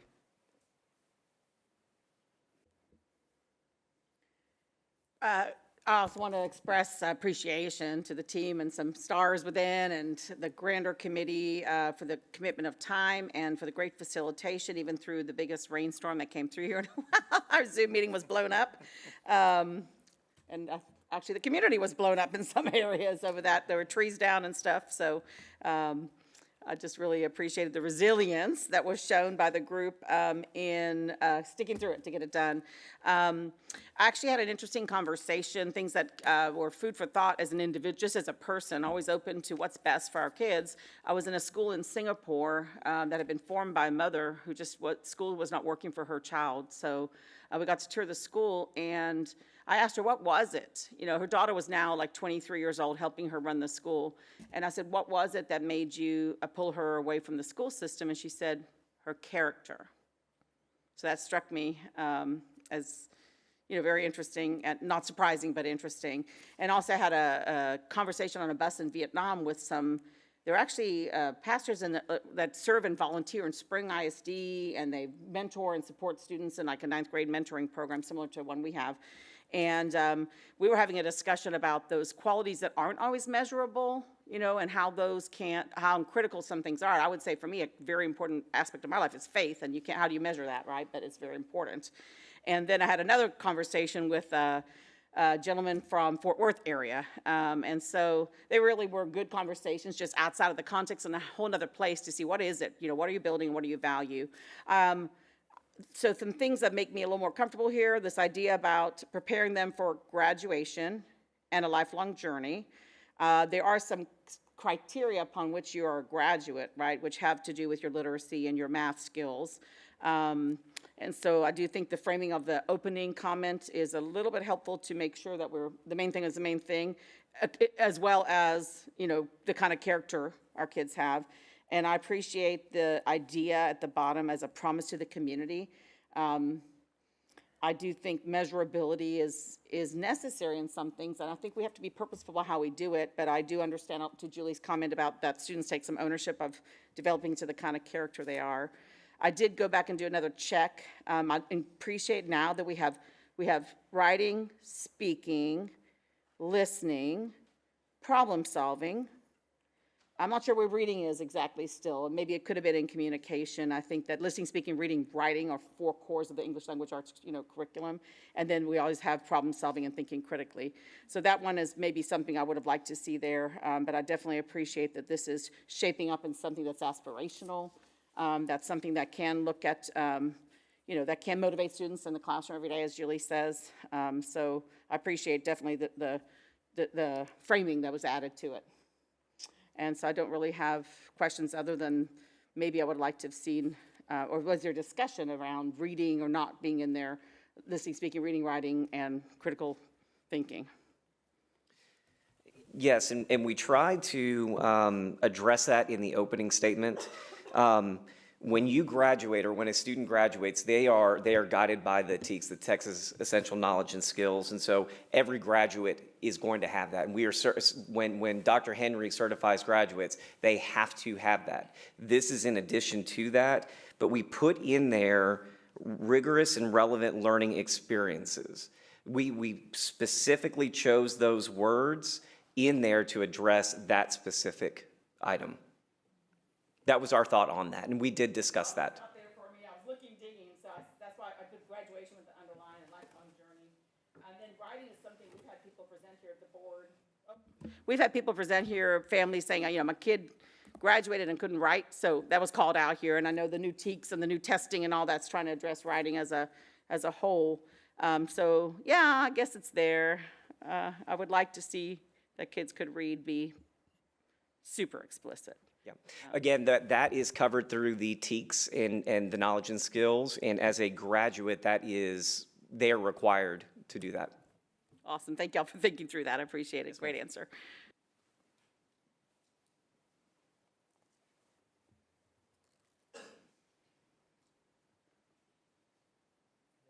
Yes, sir. Sorry. Gilbert. I agree totally with Tom. Quite a achievement by a group that put in many hours, and congratulations on a job well done, and to all who participated. So Roy, back to you. Where do we? Oh, Debbie, I'm sorry. I wanted the last word, Tom. First of all, being one of the coordinators of this group, I want to publicly thank the advisory council, and especially the subcommittee, the writing committee, who, I said it before and I'll say it again, did a powerful job. And I wish, you talk about great minds in a room. It was so inspiring to watch them at work. And when we came back together, I sat in on the meeting. They embraced the feedback that we had received, and there was discussion, and you could just see the brains churning and going to work. How can we improve upon this? How can we address the feedback? And thank you, Abby and April and Jonathan today for doing such a beautiful presentation of the work and giving explanations of how we arrived at things. And Natalie, to address your concern about reading, we felt that, as Jonathan said, all of that is implied because they have to pass the TEKS in order to graduate. And I think, our concern is that we've always said we want well-rounded individuals. And a lot of these traits, if we help guide our students towards these traits, maybe there'll be better learning, maybe there'll be less behavioral issues, maybe there'll be less fighting, because all of those traits, when you go through empathy and resilience, how inspiring and encouraging to our graduates, because that is part of their education. We not only want bright, intelligent children who know how to write and read and do math, science, history, but we want them well-rounded. We want them to be good citizens. We want them to be good people. We want them to be kind, to be empathetic. And those traits, in my mind, in creating a well-rounded individual are just as important as the basics in reading and writing and math. Because yes, we can teach that easily, but some of those others are a little bit harder because some kids may not have experienced that in their homes, and we're giving them something, I think, even higher to strive for and to accomplish. And thank you, thank the advisory council, but thank you writers for just the way you just picked this up and you immediately knew what you wanted to do with this, and that we needed to have an opening. There was discussion that they needed the critical thinking, the problem solving, the innovation, and that we needed to also honor what has been done in the past by the previous committee, the first committee. And while I know this will last for a while, probably 10 or 20 years from now, there'll be another group of people presenting because times change. But all of those, I think, are reflective of the values that we want in a Cy-Fair ISD graduate.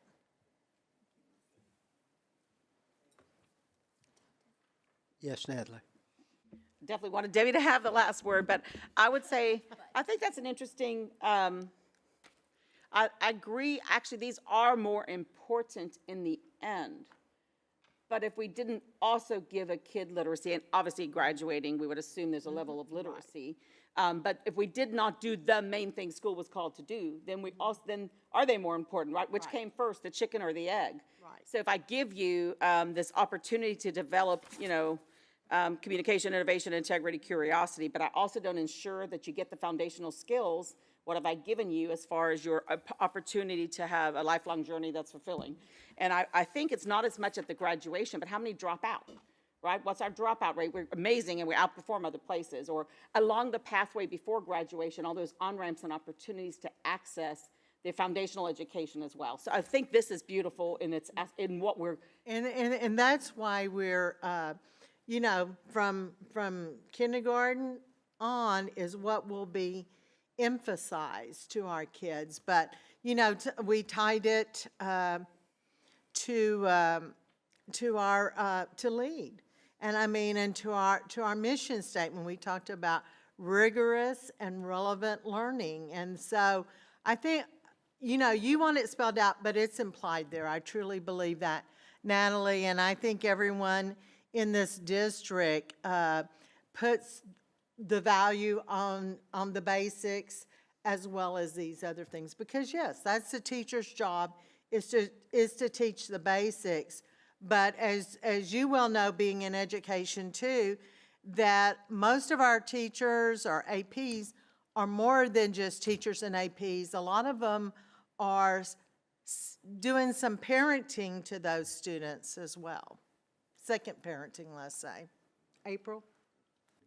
I just wanted to add a little bit. As Jonathan mentioned when he introduced me, I'm one of the special ed administrators at one of our high schools, and from the very beginning when we first met, one of the biggest pieces that we wanted to provide in these modifications was an inclusive document to include all students. There are, of course, graduation requirements of many of our students, but some of our students have a modified graduation plan, and they are not going to leave Cy-Fair literate. But they can still show empathy. They can still have curiosity. They can still have communication skills. That's one of the reasons why we included, whether it be by writing, speaking, technology, body language. That was very specific. It was because this document is for all students. And so the graduation requirements are what determines whether or not people have met those. And as I mentioned, all students are included in this document. Some of our students are going to graduate on a modified graduation plan. And so that's kind of where we tweezed a little bit and why we did not include very specific words, because we did want this to include all students that graduate from our schools. Great point, thank you.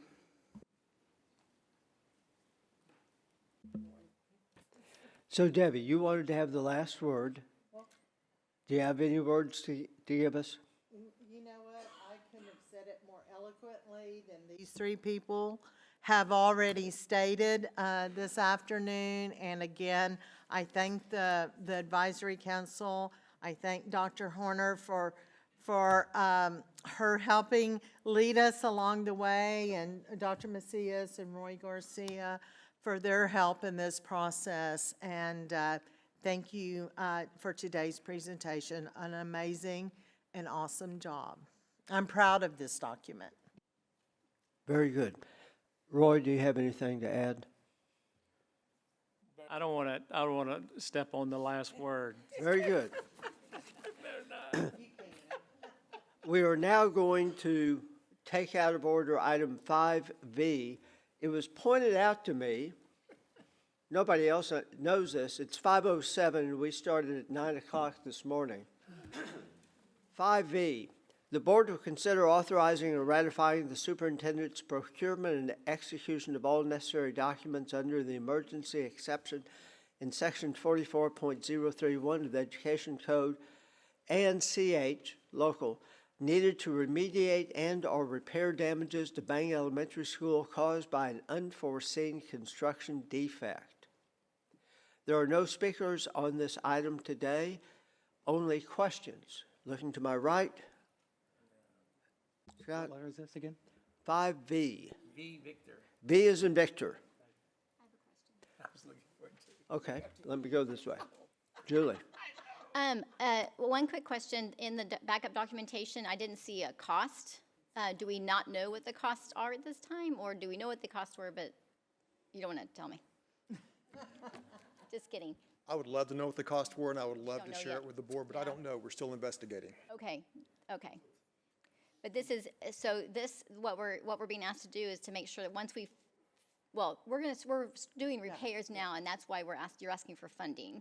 That's correct. Okay, So not unlike Uri, when we came to the board and said remember we that. need authorization to make any needed repairs in order to get school open. right, And then we came back and gave a report later. right. Do we feel like this will be done, what? Does he maybe describe what the damage was? Oh, I know what the damage was. Would you like to describe what the damage was? I would love to. Thank you for describing what the damage was. And So, stop tapping me, I'm talking. I'm trying to finish my sentence. And can you also confirm that, that it will be repaired in time to open school for the fall semester? so the damage occurred when we were demoing casework, internal casework on an external wall. The wall collapsed. And what we found is it had 4-inch CMU. There was no support at the bottom, no rebar, very little support at the top. It had been spot welded and tack welded instead of full welds. So the whole exterior wall on the classroom wing is suspect, and we are investigating that, trying to come up with our A&E team to provide a solution that we can implement in order to get school open in August. We're confident that we can come up with a solution to get school open. We just need authorization to make the repairs. Thank you for that information. Is there can we go back to the original contractor that built that wall? That school was opened in 1990. I think our statute of limitations may be up. Spall Glass was a general contractor. We'll certainly investigate that. We need to go back through. This just happened week before last. We've been doing an investigation. We need to go back and check the design documents to see what was designed, how it was constructed, and then we'll get with general counsel to make any decisions. Okay, and you'll keep us informed? Yes, ma'am. Thank you.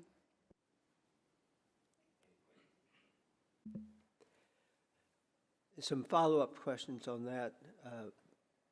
Has this happened before? Anything similar to this? Yes, I believe at Lowry we had an instance where the brick ties failed and we lost the brick veneer, and we went back in and put new brick veneer on and brick ties. Not quite this extreme. I don't think the exterior wall collapsed, but we did have to go do that. Secondly, the follow-up question is, do we have any concern that this could be systemic, i.e., for this particular contractor, if they were not following best practices, did they do other work for us, and is it possible that a similar issue could be elsewhere? Spall Glass is a pretty reputable company. They have built other buildings for us, especially around that time frame. We've had no indication that there are issues with the other campuses. We have renovated those campuses, and this is the first time we've had an instance like this. Okay. Natalie? Mine was a similar question, because we used those prototype buildings, like we'd build several. I'm not sure how many more are like Bang at the same time. Well, I think Hamilton was built in 1990. What else, Roy, that you can recall? I think we have a total of 8 prototype or completion buildings of that prototype that we've That prototype and that builder? Not that building. Okay. Yeah, I just want to make sure we check. I remember being in principal in Spring Branch when Stratford High School had a huge wall collapse as well, and they couldn't get it ready in time for school. So thank you to that commitment. I definitely will approve anything we need to today to keep it moving. Just want to make sure, you wouldn't want it to, luckily it happened when kids weren't there, making sure we'd, It had check to happen. out. I guess this was the best time. We're in the midst of a renovation. We've got a general contractor on site. Just to follow up, at Hamilton, we're doing a renovation too, so we've had no issues like this. Excellent. It Thank you. should be, Natalie, it should be an isolated situation, Fantastic. Thank you.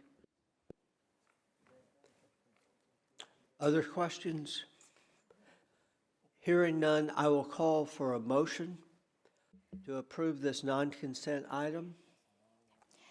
Mr. President, I move that the board ratify and/or authorize the superintendent to execute all agreements, contracts, and/or purchase orders necessary to procure goods and services under the emergency exception in Section 44.031 of the Education Code and CH Local, which are needed to remediate and repair damage to Bang Elementary School caused by an unforeseen structural failure, and by this action determine that the delay created by using the traditional procedures in Chapter 44 would substantially impair the district from completing the emergency work necessary to promptly resume classes and school activities.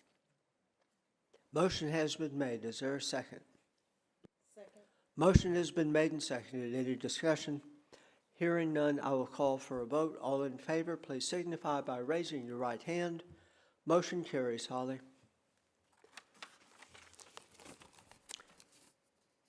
So anybody who is waiting around to hear about 5V, if you want to leave now, you can, but if you want to stay, please do so. I don't know that we're serving dinner, but we might be. Okay, item 4C, we covered in closed session. This is a different report. Different report. 4C, the administration will provide a report on safety and security measures. Presenters, Kenneth Henry, Chief Eric Mendez, and Franklin Sampson. Thank you for the light. It's easier to see.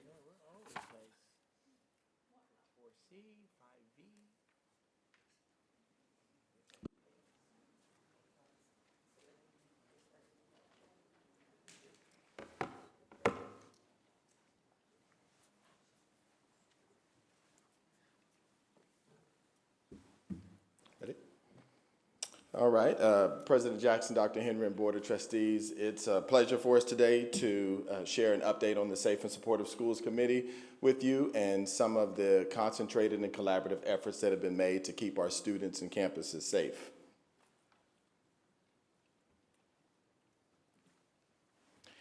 If you recall, this committee was born from the Threat Oversight Committee that was referenced in Senate Bill 11 of the 86th legislative session and was later added to the Texas Education Code with specific requirements for members to have expertise in areas that impact the threat assessment process. Our initial committee was created with members based on that requirement, and we met on August 30th, 2022 to have the first meeting. The group was expanded after that initial meeting, and we really dove right in and truly committed to the process throughout the year. We started out with broad challenges that the district was facing regarding safety, and then discussed some specific programs and interventions that could support those needs.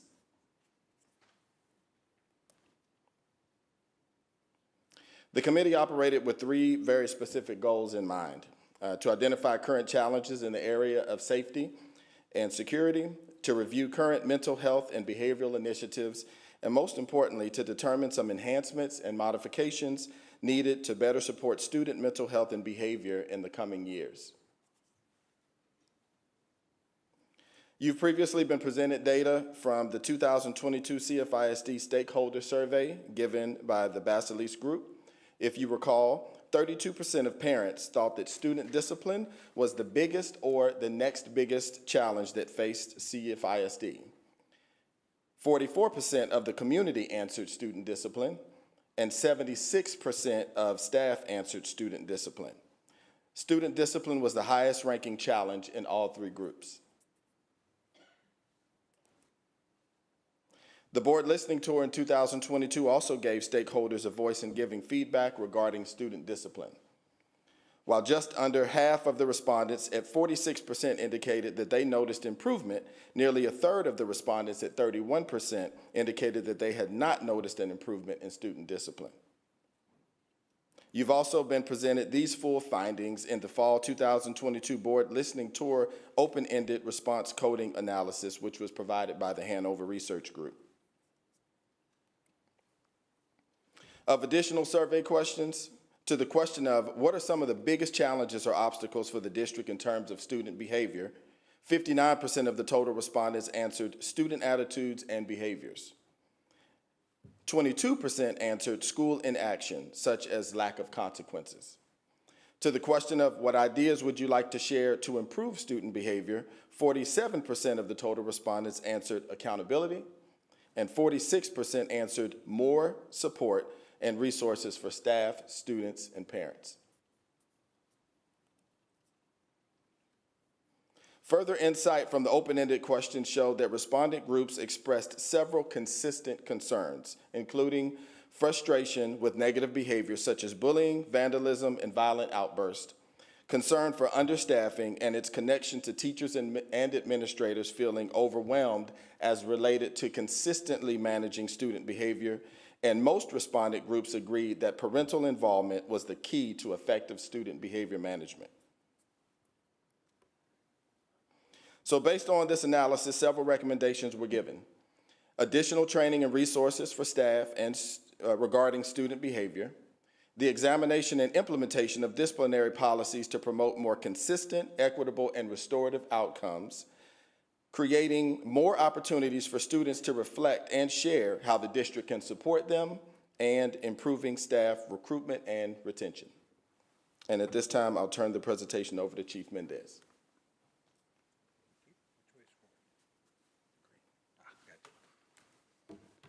So part of what we've done year to year, I believe since Santa Fe, is we have this strategic plan that has prevention, identification, intervention, response, and recovery.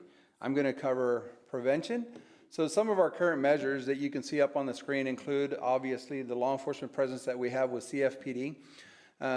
We have improved our campus facilities. I talked about that earlier today.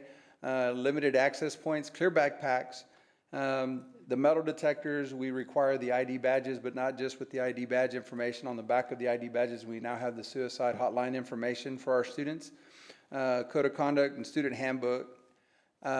Some of the others that aren't related to the police department, bringing out the best character educations, our guidance and counseling department, the mental health minute created by the mental health intervention team. They promote that and push that out in an email.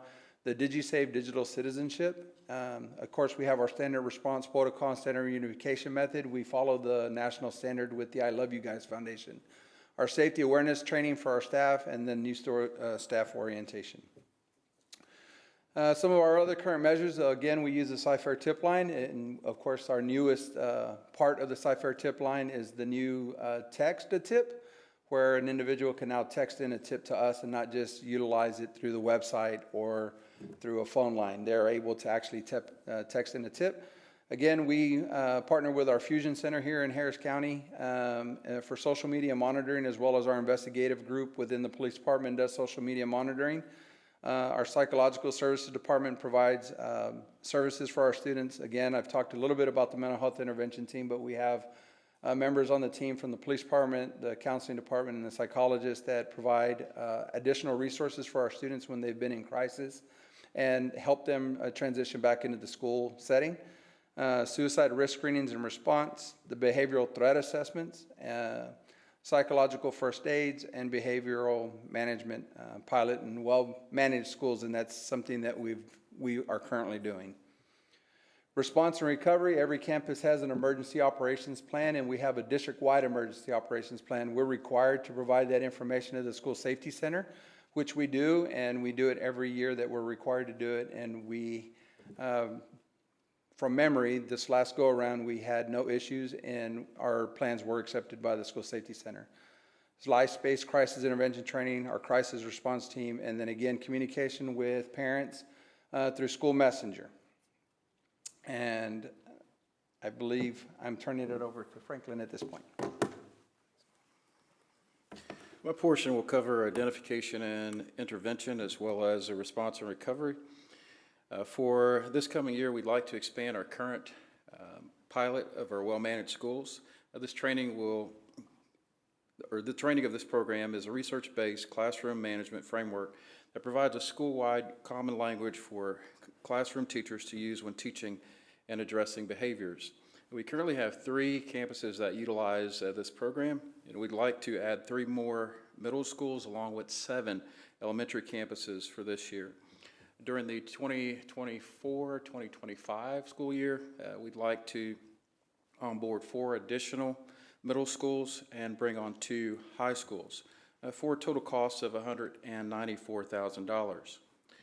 As we continue to do our very best to identify those students and intervene in a positive and productive manner, additional support staff is required to make things happen in an efficient manner. The first additional staff request from the committee would be an additional licensed chemical dependency counselor. Our district currently has 1 at this point to service all of our campuses, so the benefit of having 2 is pretty obvious. The additional LCDC, licensed chemical dependency counselor, would collaborate with campuses regarding substance use prevention, create and implement new initiatives to promote substance-free campuses. The cost for the additional LCDC will be in the range of roughly $60,000. The second request from the committee is a licensed social worker to assist or expand our current mental health intervention team. Their primary role will be to facilitate follow-ups with students who had a previous crisis, more specifically those who suffered from suicidal ideation or had a desire to harm someone else. This person will provide consultation for staff as well as for parents and others as they continue to collaborate, or as we ask of them to collaborate with the administrators and counselors on our multiple campuses. They'll also work with the Columbia Suicide Severity Rating Scale, as well as CSTAG, better known as the Comprehensive School Threat Assessment Guidelines. The estimated costs for this position will be $70,000. Next, we'd like to expand our mental health intervention team with an additional psychologist. We currently have 2. They will conduct mental health related research and training, support the CFISD crisis response team, consult with campuses on an ongoing basis, and this will also benefit from this because they will conduct mental health and safety evaluations and provide special education support. The cost for that position is $71,000. Lastly, in addition to the other requests for positions, the last one is the 20th Youth Service Specialist. We have attempted to obtain 20, a total of 20 in prior years, and Harris County was not able to do so, but they've given a commitment that they are willing and ready to provide that additional youth service specialist. If you would, please bear in mind that the DigiSafe initiative is underway through the Guidance and Counseling Department, where we focus on digital citizenship, and that's why you see on there also the red flag technology filter, which our youth service specialists assists with that initiative, where we're taking a look at students, or flagging students, if you will, that express some type of concern as it relates to suicidal ideation or threat. In addition to that, the advanced tool that you see on there, vape sensors, we'd like to add those to our campuses across our district and hopefully somehow find a way to intervene and, of course, make sure that student and family receives the support that they need. Now regarding the response and recovery, with the ongoing need to educate our students in many different ways, the committee came to a consensus that life-based crisis intervention would be a wonderful tool to assist with teaching consistent strategies for de-escalating crisis situations. Life-based crisis intervention equips staff and students building verbal strategies to turn crisis situations into learning opportunities for young people who exhibit challenging behaviors. Our district currently has 3 trainers. We're proposing that we add 3 additional trainers this summer to train roughly 90 administrators, which will mostly consist of assistant principals. The total cost is going to be $58,500 to make that happen. As we continue to remain in a proactive stance, we'd like to expand the availability of the opioid antagonist. Most of you may be familiar with the product called Narcan, but that is just one of others that are available. But we'd like to provide that for each campus and place them in the clinics on our multiple campuses across our district. Currently, our police officers have them, but we'd just like to expand the availability of the product. We'd also like to initiate at some point in time, and we're not saying that we start this in August, but the committee agreed that we'd like to expand initiate CFISD's own sober high school in the near future. It will be an opportunity for a limited number of students to take advantage of receiving quality CFISD education, along with the additional services to assist them as well as their family members with what we deem wraparound type of services on an ongoing basis. And of course, that would include certified teachers, director or principal, an LCDC, life coach, and many other individuals who will help those students as they progress along. At this time, we are here and ready if there are any questions. Can I provide some clarification? I think something important to note, the difference in, can we go back to the different initiatives? Between the initiatives for 23-24, expanded initiatives, and then the ones for proposed, which are future. The initiatives that are included in the expanded measures for 23-24, we have funding for that. Those are not budget requests for the 23-24 school year.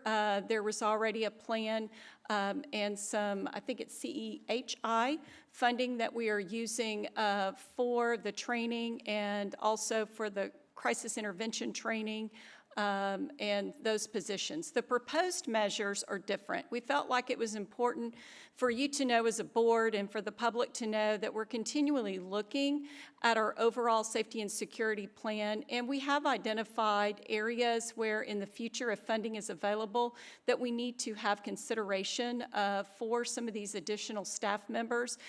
We started work, as Franklin and Kenneth pointed out, we started work in meeting and identifying the areas of need. Throughout the course of the year, we were hopeful that the outcome of the legislative session, the safety and security allotment, would be much greater than it ended. There towards the end of the finish line, we were up to close to $100 per ADA, and we were hopeful that, we were going to reach that level with safety and security. Obviously, that was not the outcome, but we kept the information in the plan just so that you would see more of a strategic long-range plan that we have in looking at our safety and security measures. So I didn't want Karen having a heart attack over there because her people were all back there working on the budget. So just keep in mind, expanded measures for 23-24, we're good. We have a plan, we have funding source for that, and then the proposed measures are for the future. So just wanted to provide that clarification. Questions? Going to my right, Scott? I know that House Bill 3908 talked about fentanyl and ensuring that 6th grade through 12th grade had that built in. Was that a funded mandate? Do you know? I am not, I have to be honest, I am not 100% certain on that. We have our legislative update tomorrow, actually, and I'll get more detailed information on all the bills that passed. I know that the provision that we included on the opioid, I never have an easy time saying that, the opioid antagonist measure, Melinda Hood and Marnie have been working on including that provision in our policy. And so I think they were looking at funding sources for providing that to our campuses, but I think that is outside of any legislative funding that we may receive, state funding. Okay. Be curious when that's enacted, and I think it was in law September. Maybe we look at that because that's an important thing going forward for kids, especially, my daughter's been offered drug many times, and it's becoming a problem. Unfortunately. Were you speaking specifically about the training, or? It's an awareness campaign that we're supposed to Yes. give to all kids Correct. in high school. Basically, don't do drugs kind of thing, but to look out for things not to do, right? Correct. And that's I think it's an important part of teaching kids the right way, right? I think earlier, 6th grade is earlier. Once they're in high school, it's too far, but I think earlier is better. Just my opinion. But thank you very much for your presentation. Natalie? I appreciate the presentation, the ideas, and even the proposed initiatives getting us thinking out to the future. And you mentioned life coach, if we would have a potential sober high school program. Is that anything we're using currently for students in discipline settings, or what would that look like? It sounds really enticing. Well, that was just a recommendation. We do not currently have life coaches. That's just part of the model, if you will, across the nation as we've researched some. They have an LCDC, but they also have someone that can walk them through those other areas of life as we provide those wraparound services. Sounds so wonderful. I'd love to support that process. Gilbert? Outstanding presentation, guys. Great job. No questions? Lucas? No questions. Debbie? Franklin, can you tell me how many of our students have committed suicide over this past school year? Do you have that number? I do not have that number offhand, ma'am.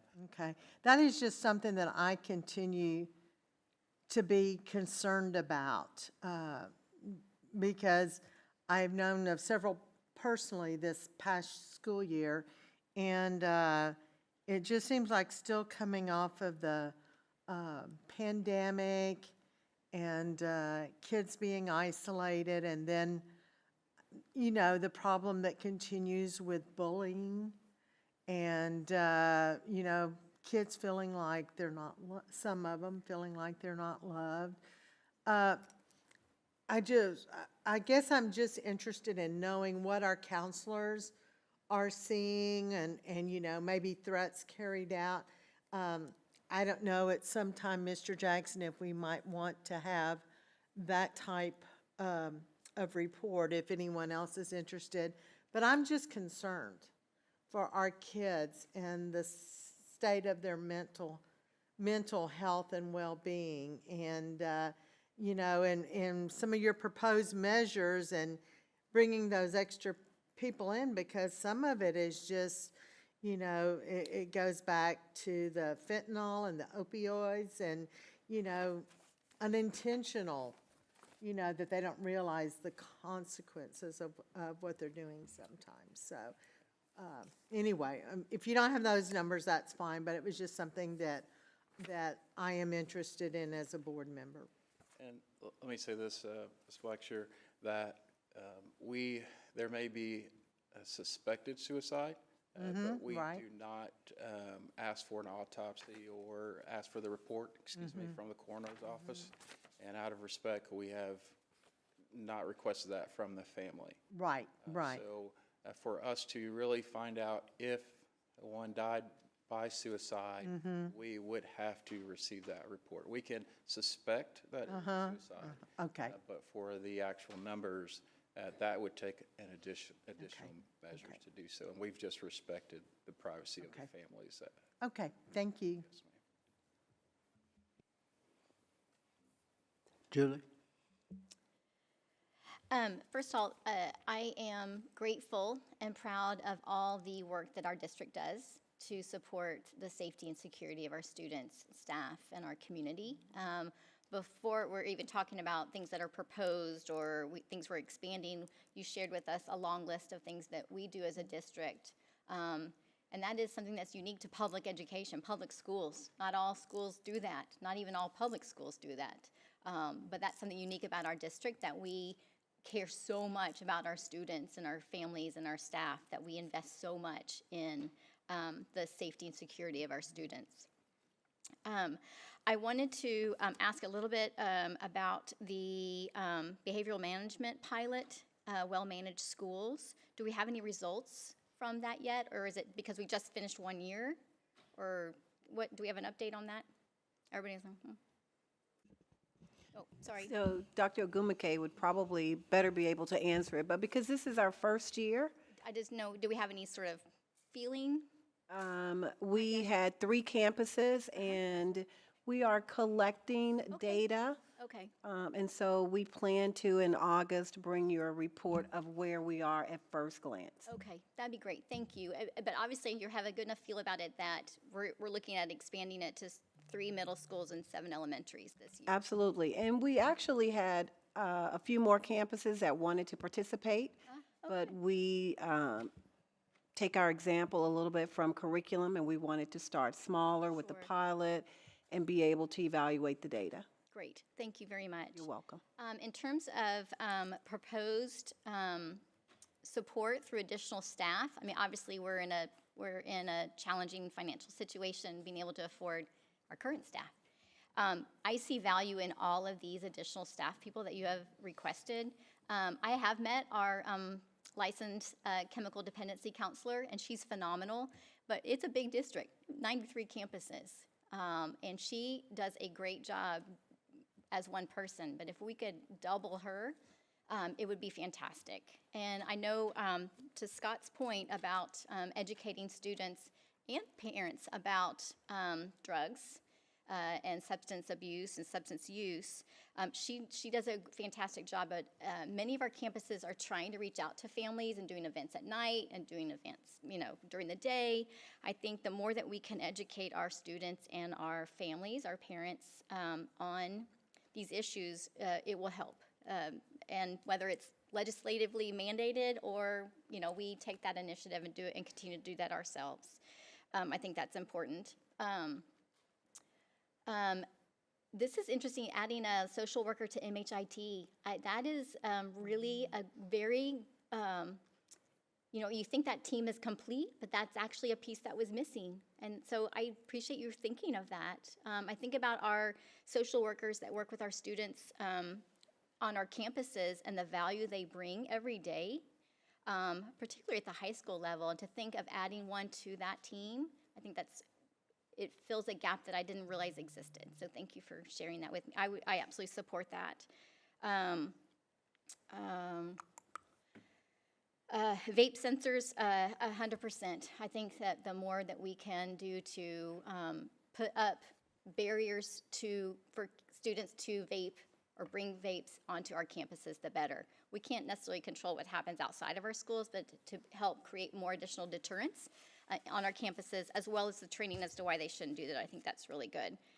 The Narcan, opioid antagonist, that's something I've been asking Teresa about for, I don't even know how long. And we were following that legislation, and it didn't pass. But that doesn't mean we shouldn't do it, right?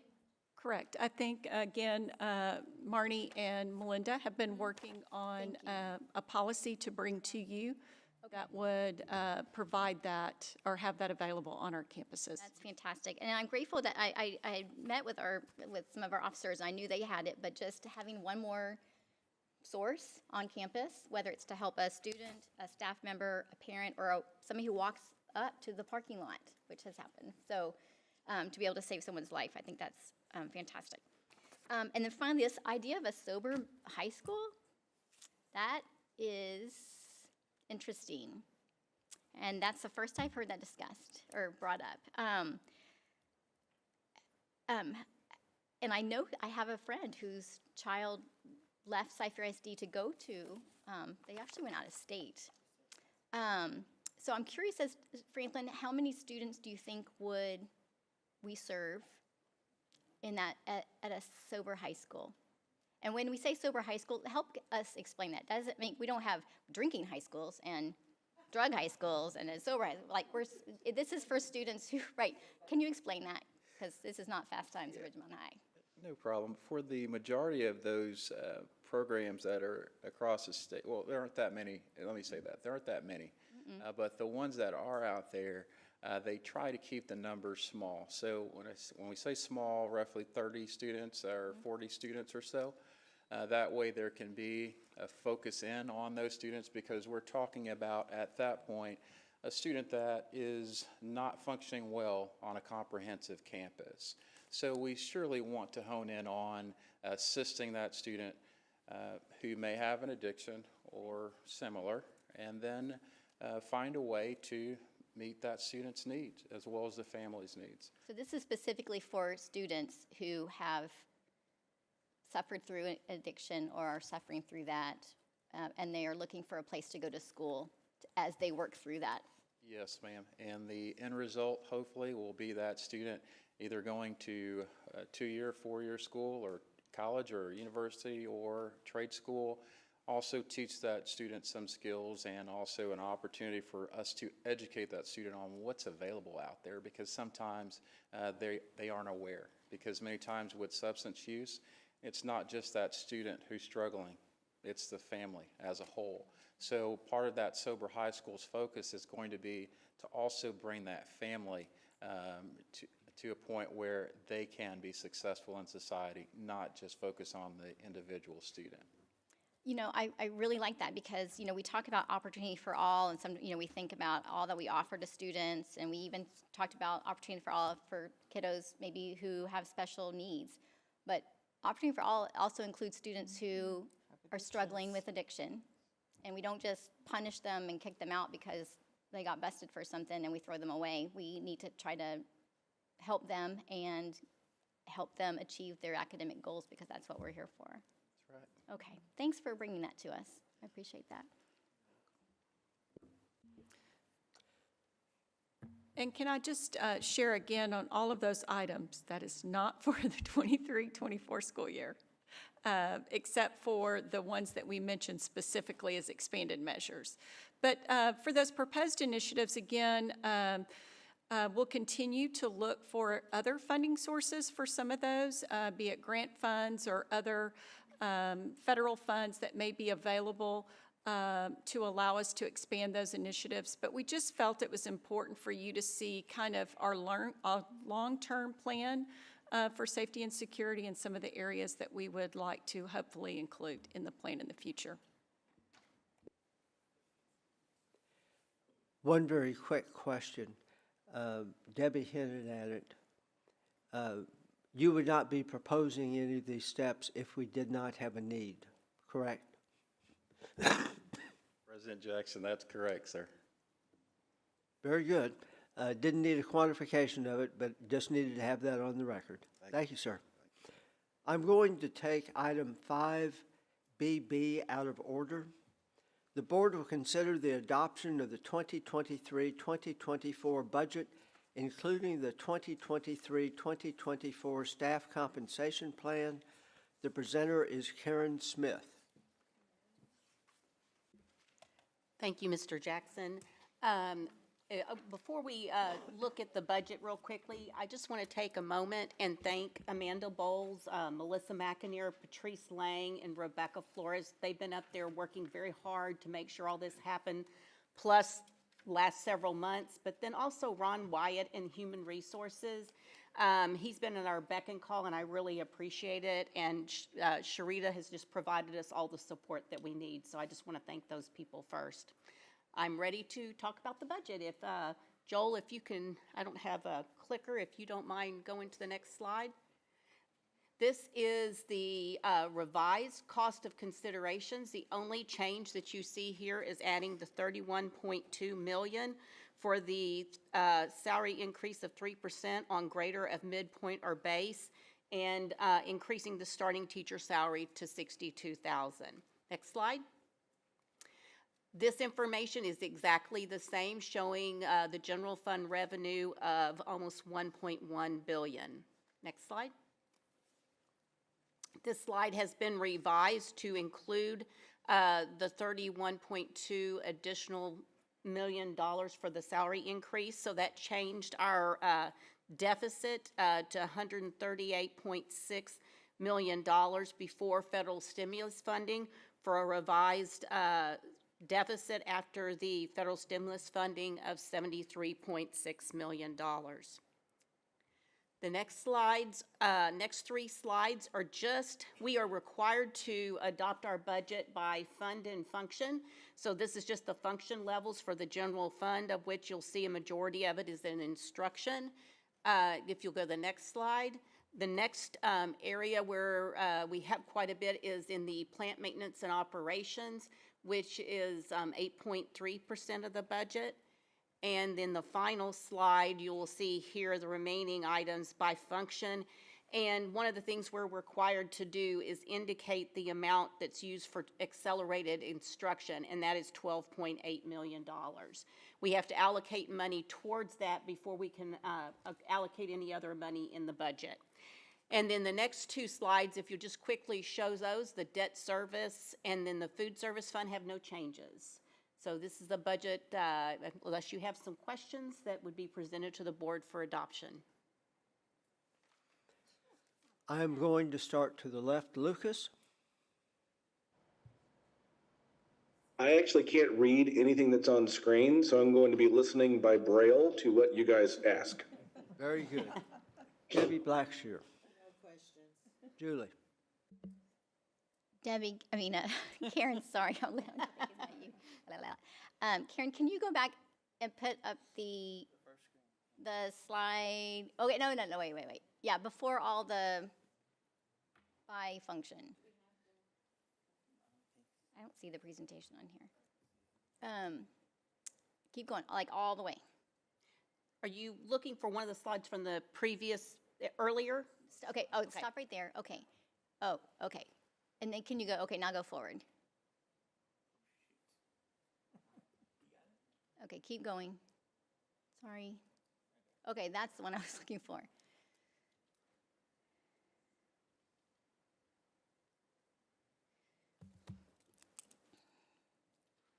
Okay, I just need to see it. It's what we talked about. We talked about that it would increase the deficit by 31.2 million. Correct. And that, okay. That's exactly what we talked about. Okay, thank you, Karen. Scott? Natalie? It's fast. I think I have no questions. Let me look at my photos I took. Gilbert? Can you go back to that first screen with the 3%? I think, yeah, Joel, can you go back to the first? I think he's wanting you to go back. That one. No, go back. No, he had it. Yeah, go back, go one back where you were. Thank you. That one.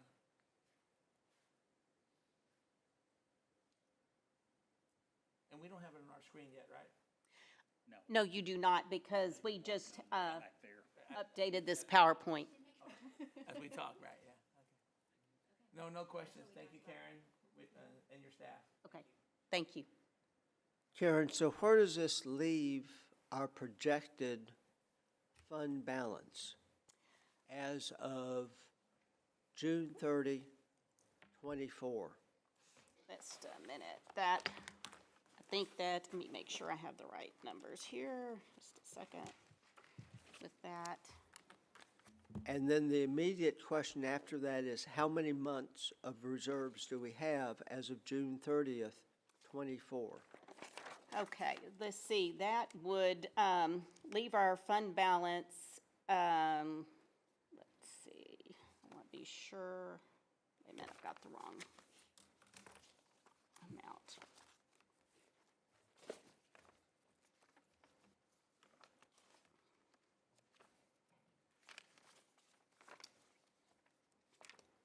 Just a minute, I'm sorry, I have so many different scenarios here. I want to be sure and pull out the right thing. Let's see. It would leave our fund balance at the end of 2024 at 4.4 months. Okay. Expenditures at the end of but at the end of 24-25, it would be at 2.94 months. Very good. Okay, so the numbers confirmed what we thought it would be. Yes, sir. After you ran it. Very good. Lucas, did that answer any questions you had? Yes, I have no further questions. What I understand is that it is what we discussed earlier. And I'm clear. Thank you. Very good. Hearing no further questions, I will call for a motion to approve, and this is item 5BB, if anybody wanted to look up the actual motion. Debbie? Sure. I move that the board adopt the 2023-2024 budget, including the 2023-2024 staff compensation plan. The Board of Trustees reserves the right to amend the 2023-2024 compensation and benefits plan after the start of the fiscal year as required by law or administrative rule, or if determined to be in the best interest of the district if additional funding is provided by the state legislature. Is there a second? Second. Discussion. Is everybody satisfied that the extra language is what we want? Exactly. Okay. Very satisfied. Very good. Hearing no further discussion, I will call for a vote. All in favor of the motion as presented and seconded, please raise your right hand.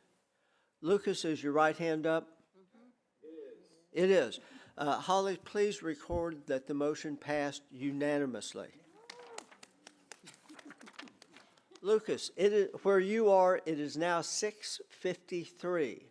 Did you want to sign off at this point? That would be wonderful, sir. Yes. With your leaving, Coach Sarabia, I think, may be leaving as well. But Very we will. good.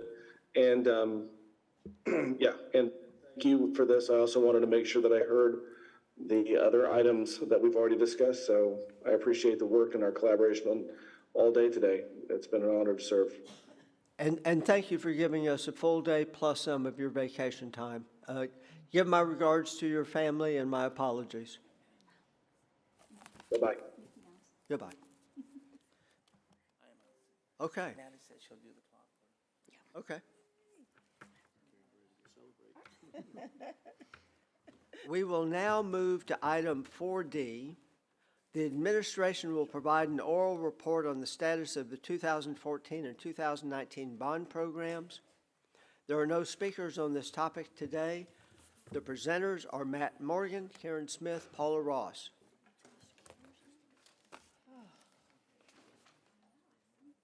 What agenda? 5D. Dr. Henry, I have 87 slides and I'm talking slow. I heard what you said. This will not be that long. I thought you might. I'll wait. Okay. I ran you off, Gilbert.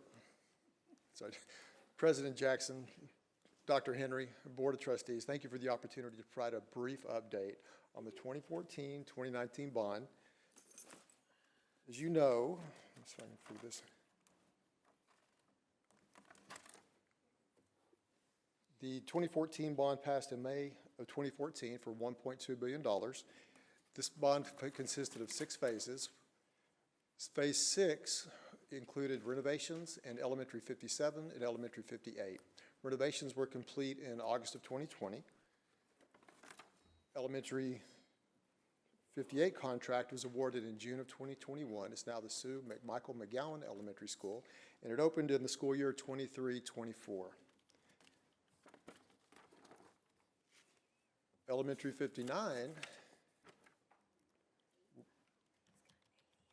Elementary 58, thank you, Julie. Elementary 58 was approved in June of 2021 and will open in the 2023-24 school year as Dr. Carla Brosnahan Elementary School. It's located along Clay Road, just west of Fry Road. And I believe with the completion of this school, this will be the last project in the 2014 bond. The 2019 bond program was approved in May of 2019 for $1.762 billion. Originally, we had 7 phases in the 2019 bond, with phase 7 ending in August of 2027. We have taken the phase 7 projects and moved them to phases 5 and phase 6 in order to shorten the bond. So we are projected to finish phase 6 in 2026. The reason for this were inflationary pressures that we have been undergoing since the COVID.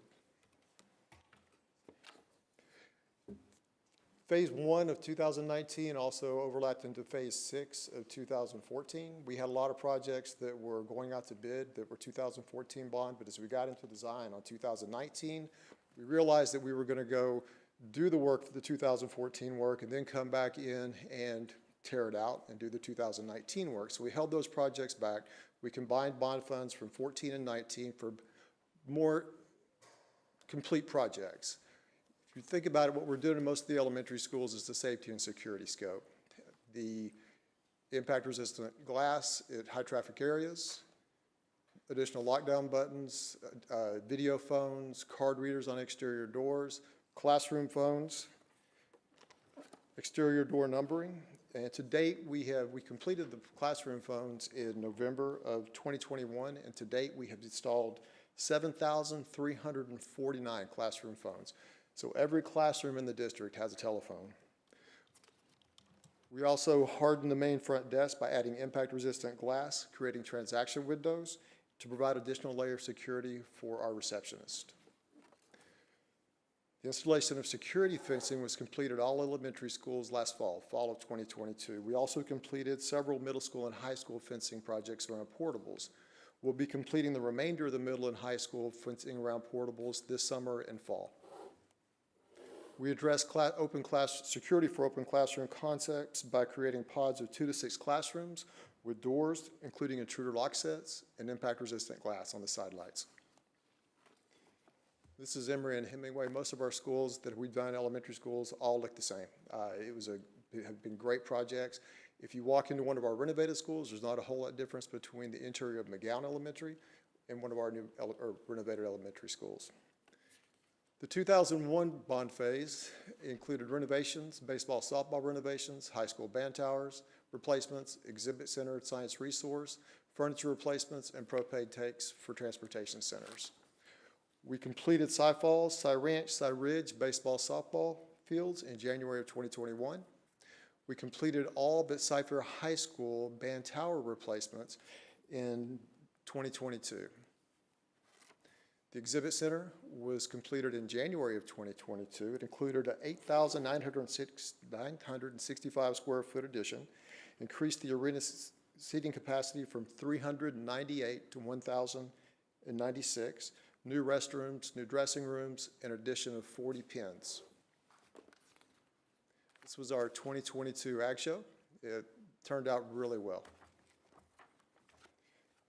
The installation of 18,000-gallon propane tanks was installed in all transportation centers, and this project was completed by January of 2022. Phase 2 included renovations, more baseball, softball, the new administration building, the Visual and Performing Arts Center, a new transportation center, the Brodigan Center, a CTE addition, and Middle School 20. We completed Cy Creek, Cy Lakes, Jersey Village, and Langham Creek baseball, softball fields in January of 2022. We awarded a contract for the Visual and Performing Arts Center and the Mark Henry Administration Building in April of 2021. These are current photos of construction ongoing in the Visual and Performing Arts Center. We've got the auditorium seating in, we're putting carpeting in, finishes are going in the main foyer. We anticipate this project to be complete at the end of the summer. It includes a 1,500-seat auditorium, small theater, dance room, visual arts room, and lobby with areas to display student art. The Mark Henry Administration Building is complete. We've finished moving our last group of staff in the last couple of weeks. The last groups that moved in were the first floor. That would be human resources, payroll, and insurance. So we have everybody in the building. The only groups remaining at ISC West are fine arts, which will move over to the VPAC when it's complete, and then we also have the tax office at ISC West. So this building is about 225,000 square feet, includes administrative offices, boardroom, digital cinema studio, and conference center. I don't know if you remember what this was out here before we started construction, but it was a driving range and a large wooded area, and this is a time lapse of the construction process. I honestly wish it had gone this fast. I'd have fewer gray hairs. I think Dr. Henry wishes it had gone this fast too. But it's been quite a transformation over the last couple of years.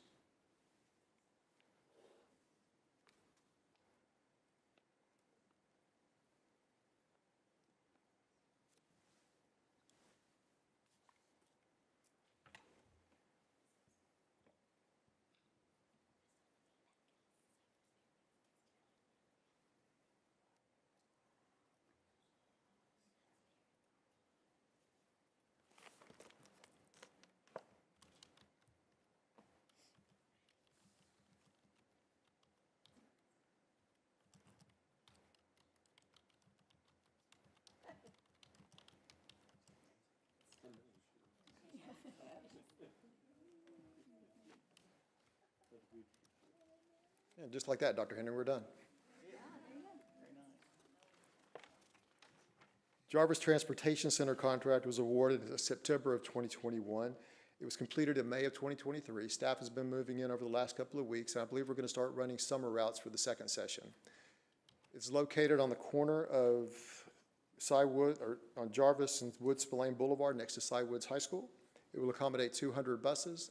It also includes a training center for training our drivers. Brodigan Center addition was completed in August of 22. This included a 12,000 square foot addition to the existing CTE building to include labs, shop space along with outdoor space for projects and demonstrations.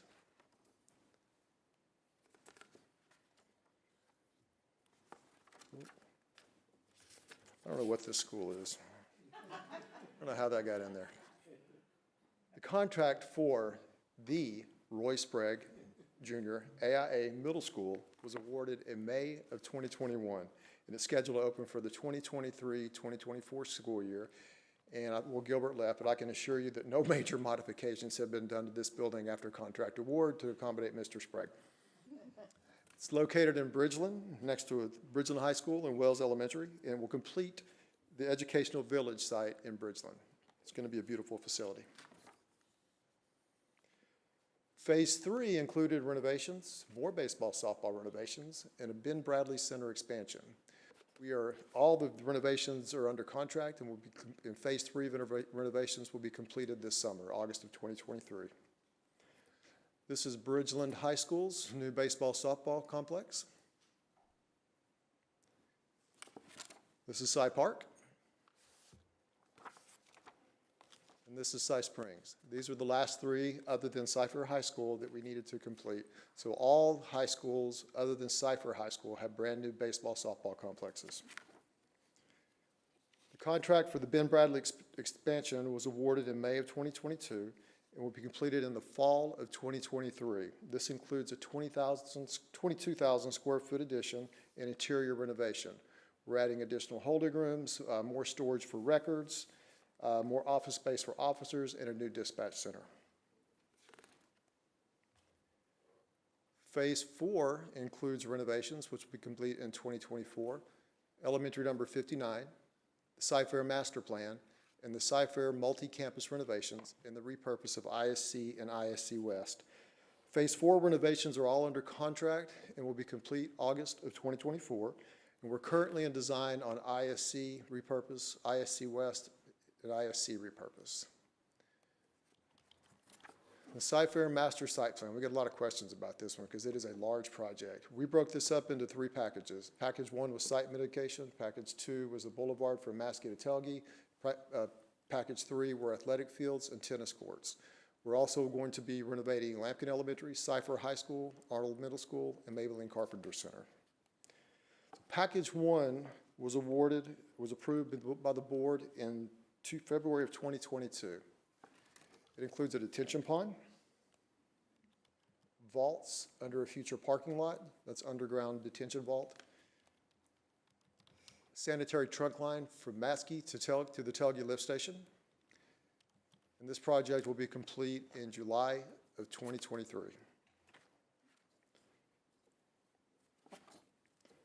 Package 2 was awarded by the board in February of 2023, and we started construction in March of 2023. This includes off-site mitigation. It's a 19-acre detention pond north of Cypress, North Houston. It is for floodplain mitigation. It also includes a new boulevard from Old Maskey Road to Telge, tie-ins to the existing parking lots at Cypher High School, a new parking lot above the detention vault, student parking lot, and a band parking lot. Substantial completion of the whole project will be December 2023. However, the band and student parking lots will be completed in July of 2023 for the upcoming school year. Package 3 were the athletic areas. We awarded these contracts at the board meeting in March of 2023. It will include baseball, softball fields. Substantial completion on these fields will be December of 2023. It also includes football field, the new football field reoriented north-south, tennis courts, practice fields, and substantial completion on the entire project will be August of 2024. Construction on the football fields will start in December of 2023, and the practice fields will be ready for practice July of 2024. And the substantial completion on the remainder of the project will be August of 2024, ready for football season. Then we'll move on to Lampkin Elementary, which will be another elementary renovation, which will include our 2019 bond safety and security components, a complete boulevard to Cypress, North Houston from the new boulevard, relocation of the parent drive to the west side of the campus. Cypher High School is currently in design. We anticipate substantial completion on that project in August of 2025. Arnold and Maybelline Carpenter will kick off design in November of 2023. Construction start in March of 2025 with a substantial completion of August 2026. The contract for Elementary 59 was awarded in October of 2022 and will be opening for the 2024-2025 school year. This building is located in the Mira Mesa development along Mira Mesa Drive and West Road. It's going to be a beautiful facility. They're making quite a bit of progress out there. They're out of the ground. They're putting up steel and mason. Phase 5 will include renovations to the remainder of our elementaries, and we'll start getting into the middle and high schools and some of our support support program buildings. And we're also going to construct I'm phase 6. I'm sorry. Phase 5 was the last of the elementary campuses. We also get into a lot of support buildings and athletic facilities. We started design on phase 5 last month, and we're scheduled to complete phase 5 by August of 2025. Phase 6 will be the last phase of the bond program, and there'll be renovations to most of our middle and high schools, and those renovations will be complete in August of 2026. We're also going to construct a support services storage building on the Perry Road site, which should be complete in December of 2024. For transportation, we have completed the 12-year bus replacement cycle. 100% of the buses were replaced as of March 2022. The existing GPS hardware was replaced in August of 2022, and so that has been complete. And new bus purchases with 3-point seat belts is about 74% complete. Just a quick note on that, next year we'll be running about 675 buses for our routes. We have 762 buses with 3-point seat belts. So all buses on regular routes will have 3-point seat belts. Our police vehicle replacement schedule, we have completed phases 1 through 4, purchasing a total of 71 vehicles, and we're currently working on the procurement of 13 vehicles for phase 5. And now I will turn it over to Paula Ross for an update on the technology bond. Thank you, Matt.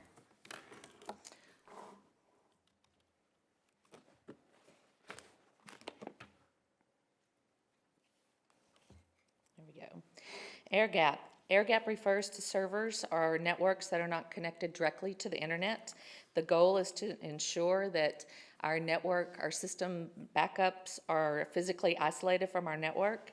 In the event that our network is corrupted or compromised, our backup data is protected. Last year, we reported on air gap, and we reported that 75% of our servers and data were protected. Today, we're reporting that all data has been replicated, and this project is 100% complete. Hub switch replacement. In the event of a network connectivity failure, our district-wide network is designed to provide high availability with connectivity to 2 data centers. We have geographically defined 7 sites within the district that are currently identified as hubs. These hubs provide connectivity to both of our data centers. The network switches that provide this connectivity to both data centers has been upgraded with newer hardware. Aruba Wireless. The district has a robust wireless network that supports more than 12,000 wireless access points. To date, with Bond 2019, we have 3 phases of our wireless network upgrade. Phase 1 is the wireless backend controller, which was completed earlier. Phase 2 was our ClearPass upgrade, which was also completed. And today I'm reporting on Phase 3, which is actually the replacement of removal of older wireless access points and installing newer ones. We have completed about 95% of our elementary campuses, 50% of our middle school campuses, and about 30% of our high school campuses. With the back-end Aruba wireless upgrade that I mentioned earlier, we were piloting something called network access control. Network access control will provide enhanced security on our network by eliminating blind spots so that our team will have visibility of all devices on our network. Our initial pilot for network access control has been running in monitoring mode for a small subset of campuses. The next step of this pilot is to enforce these policies this fall at the subset of campuses that are currently running in monitor mode. This will alert our team when an unknown, unregistered device is plugged into our network. Replace administrative devices. New replacement devices have been distributed to approximately 30% of our administrative users. The replacement of an administrative device is based upon our current 5-year replacement cycle. Horizons virtualization. This solution supports virtualized desktops and applications. We are currently testing the solution in several areas, but I would like to highlight 2 different areas. The first is providing students with the ability to execute a more robust software application using their Chromebook device. An example of this would be a student using a Chromebook to access CTE curriculum software or digital art, normally software applications that require a more robust hardware. Number two, we're providing remote access to our network in a more controlled and secure manner. For example, our district supports a wide variety of software applications. An example would be HVAC. By providing a virtualized access method, we can provide the HVAC support vendor access to his or her system without additional security concerns.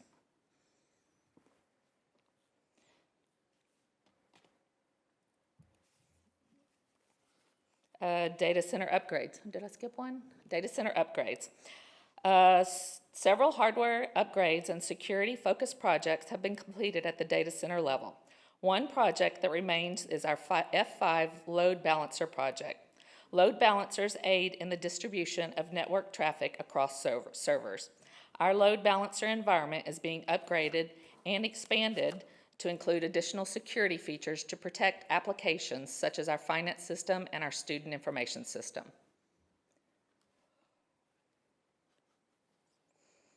Enterprise electronic document management. This project has completed phase 1, or the scanning phase for documents for the departments that move to the new Mark Henry Admin Building. We are currently conducting an audit and reviewing each department's online environment before proceeding to phase 2, which will begin implementing department workflow management. Last is data governance. Data governance framework creates a set of rules and processes for collecting and using data. We currently have identified 19 data domains. Approximately 40% of the identified data domains have been completed, including registration and enrollment, special education, planning, projections and res codes, attendance, and health services. We're currently working on approximately 16% of the identified data domains, which include bilingual, behavior and discipline, student assessments, and course catalog. At this time, I would like to turn over the presentation to Todd Sepulveda for an instructional technology update.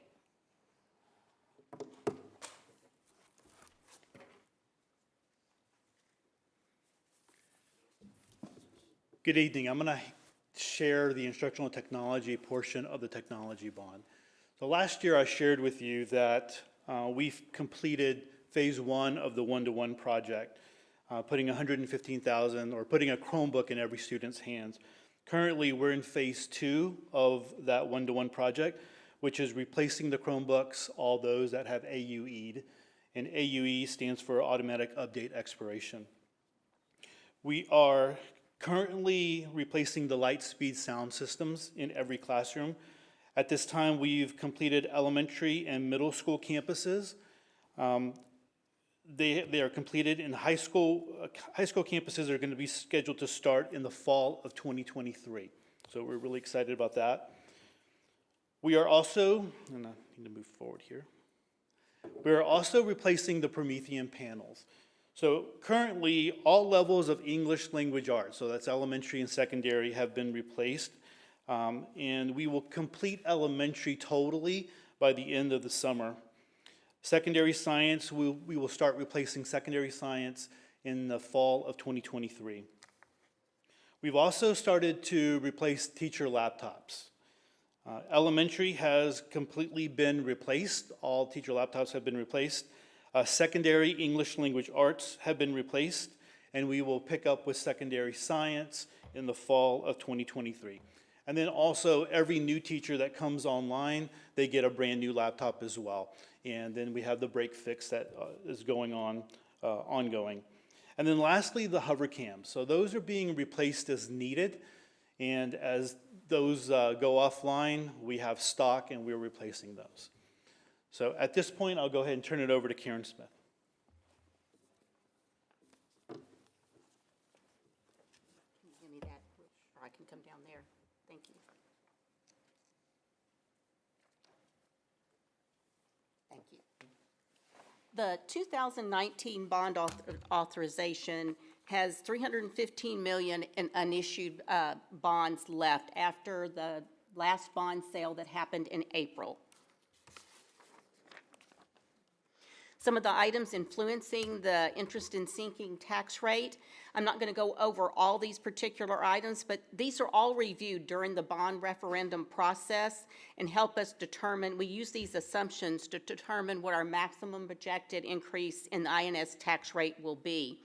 So some of the items that are primarily influenced that are like, for example, property value changes. Whenever property values increase, then that lowers the interest in sinking tax rate needed to be able to repay our bonds. Also, one of the things we discussed tonight, the underlying bond rating. And that does decrease the amount of our borrowing cost in conjunction with the permanent school fund guarantee. Also, we try very hard to structure the amounts of our bond sales to provide the least impact on our tax rate.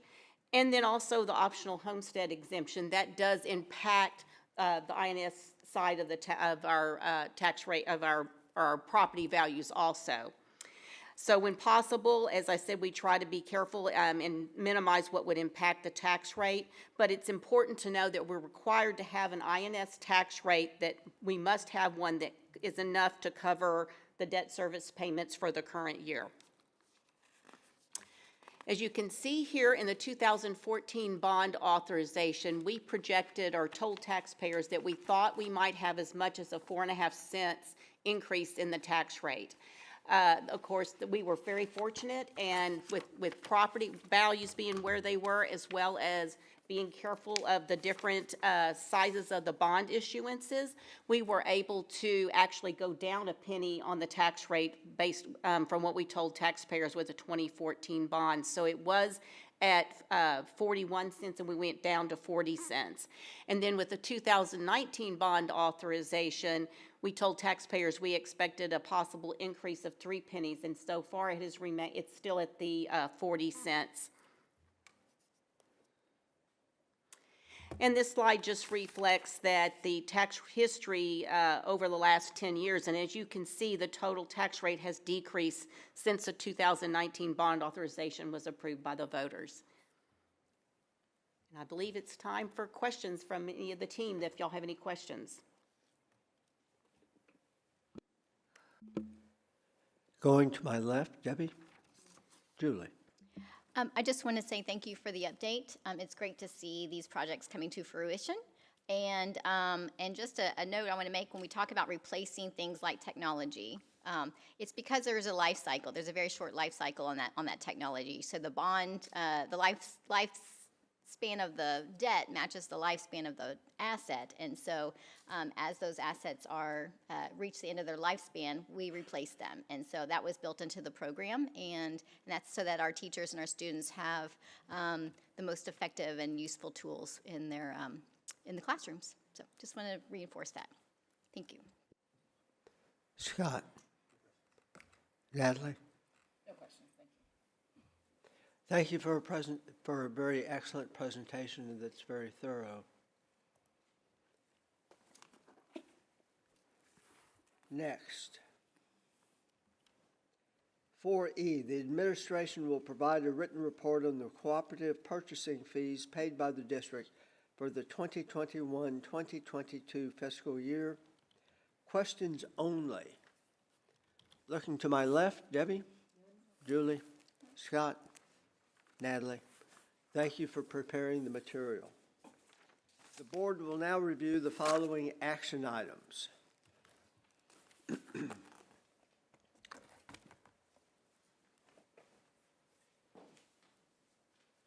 5A, the board will consider approving the minutes of the May 8th, 2023 regular board meeting. There are no speakers on this item today. You know, normally when we have two board meetings, we move items to the consent agenda. In this case, we don't really have a consent agenda, so we'll be taking these and voting on these individually. So may I have a motion to approve this non-consensus item as presented? Mr. Jackson, I move that the board approve the minutes of the May 8th, 2023 regular board meeting. May I have a second? Motion's been made and seconded. Is there any discussion? Hearing none, I call for a vote. All in favor, please signify by raising your right hand. Motion passes. Holly. 5B, the board will consider approving the budget amendments for the period of April 1, 2023 through June 30th, 2023. This is questions only. There are no speakers on this item. We have all this information in our board book. Any questions? Hearing none, I will call for a motion to approve the budget amendments as presented.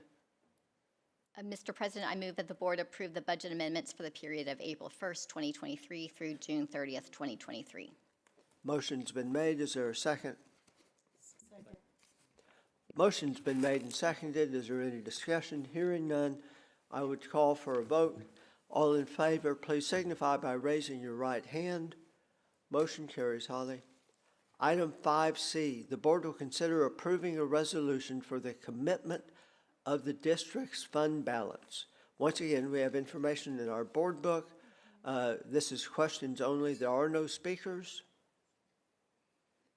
Are there any questions for clarification of this, or is everybody satisfied with what was in the board book? I believe so. I will now entertain a motion to approve this non-consensus item. I move that the board approve a resolution for the commitment of the district's fund balance. Motion's been made. Is there a second? Second. Motion's been made and seconded. Is there any discussion? Hearing none, I call for a vote. All in favor, please signify by raising your right hand. Motion carries, Holly. 5D, the board will consider approving a list of qualified financial institutions, broker-dealers, investment pools, and investment advisors that are authorized to engage in investment transactions with the district. This is questions only. There are no speakers on this topic. Once again, as I have for each and every year, I have to recuse myself because I have a conflict of interest, because I have an investment in one of the firms which is greater than the amount permitted by law. That also means I cannot handle this portion of the agenda item, so I will turn that over to Vice President Heineman. Okay. Thank you, Mr. President. At this point, I will accept a motion for this amendment, or for this agenda item. I move that the Board of Trustees approve a list of qualified financial institutions, broker-dealers, investment pools, and investment advisors that are authorized to engage in investment transactions with the district. A motion has been made. Is there a second? I'll second. Thank you, Debbie. A motion's been made and is seconded. Is there any discussion? Seeing none, we'll now take a vote. All those in favor, please raise your right hand. And there is four and one abstaining. Holly, thank you. And at the end of the board meeting, I will present the required affidavit to be notarized and filed as appropriate. I received a text message saying that perhaps we did not vote on item 5A, the minutes.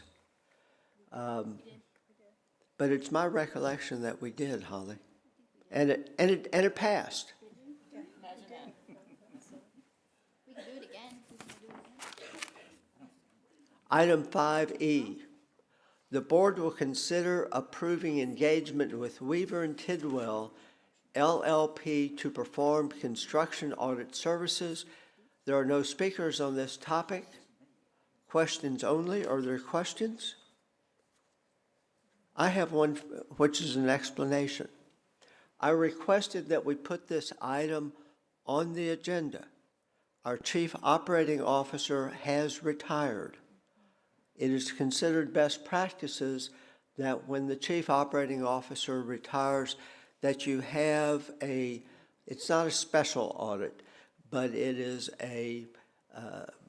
I'm not going to use the term of art, but it's a specialized area of audit. And more than that, this is a very interesting audit because there's what I call a reverse audit. What I mean by that is the auditor not only looks at what happens here, but they go out to the contractor and look at what's in their files. This is, probably the best type of stewardship audit that you can have.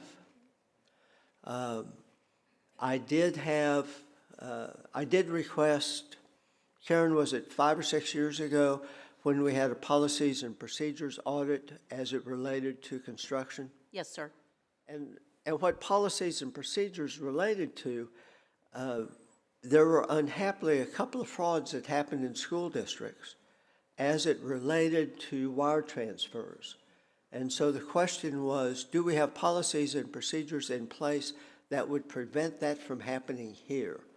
And so that audit was completed, and policies and procedures were in place that the frauds that were perpetrated could in fact not happen here. And that's simply because we don't use wire transfers.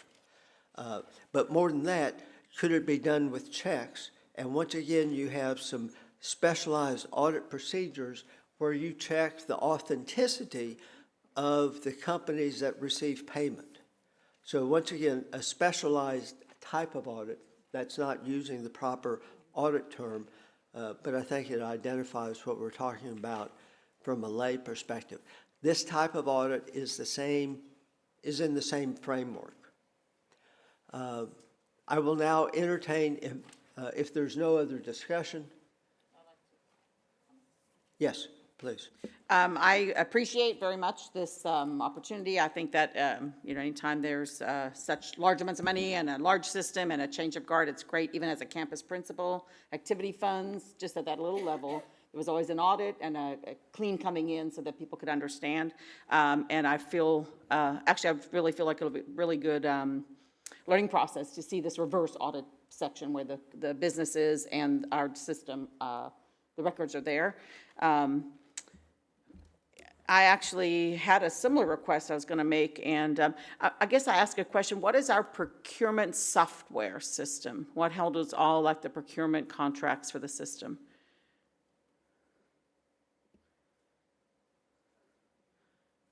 I think. With our procurement software, we use. Sorry, it has to go green. There we go. Good job. Sorry.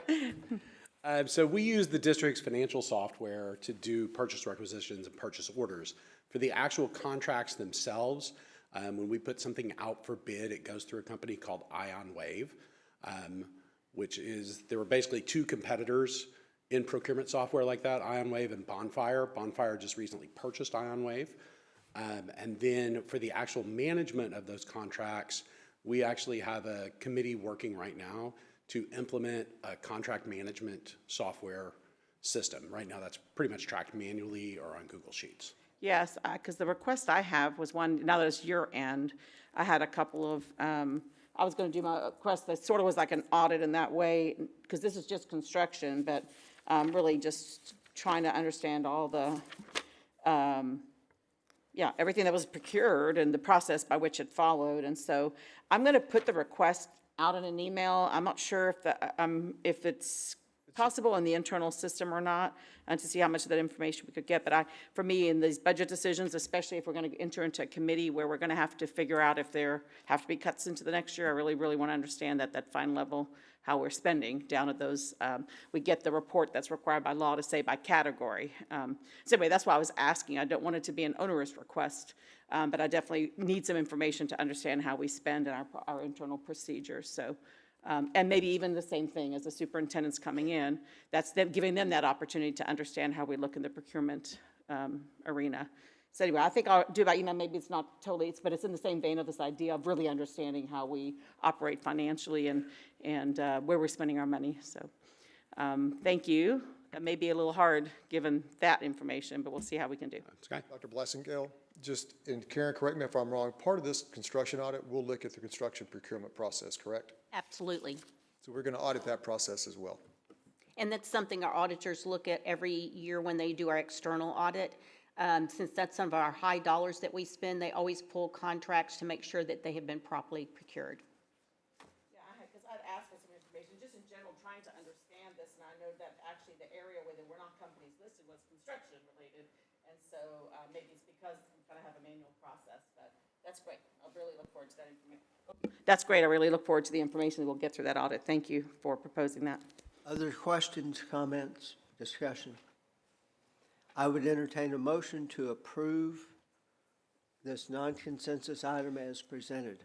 Mr. President, I move that the board approve engagement with Weaver and Tidwell LLP to perform construction audit services. I second. Motion's been made and seconded. Is there any discussion? Hearing none, I call for a vote. All in favor, please signify by raising your right hand. Motion carries, Holly. 5F, the board will consider a resolution approving the district's investment policy and investment strategy, the investment officers of the district, the independent sources of instruction related to investment responsibility for the investment officers of the district, and investment training hours. Once again, the information is in the board book. There are no speakers on this topic. Today, it is questions only. Oddly enough, in my distant past, I was a public funds investment officer, so I had to go through all of this training as well as the different steps. Are there any questions? Karen, do we have a prohibition against investing in derivatives? Yes, sir, we do. The reason why I always ask that question is about 20 years ago, there was a massive loss across the United States where different educational entities invested in derivatives, severely impacted the university fund out in California, and the loss was massive. I would entertain a motion to approve this non-consensus item. Mr. President, I move that the board approve a resolution for the district's investment policy and investment strategy, the investment officers of the district, the independent sources of instruction relating to investment responsibilities for the investment officers of the district, and investment training hours. Do I hear a second? Second. Motion has been made and seconded. One other comment I would make. We are required as trustees to review the quarterly investment report, and that comes to us not in the board book, but in a separate transmission from Holly. Motion's been made and seconded. All in favor of the motion, please signify by raising your right hand. Motion carries, Holly. We now move to item 5G. The board will consider approving a resolution and agreement supporting the application by KMP USA LLC to the U.S. Foreign Trade Zones Board and provide a letter of non-objection for such purpose. There are no speakers on this topic today. Questions only. Any questions on this item? Once again, we have the contract, and we do have a bit of explanation in the board book. Karen, I would ask you, would you briefly explain what this is all about? And Absolutely.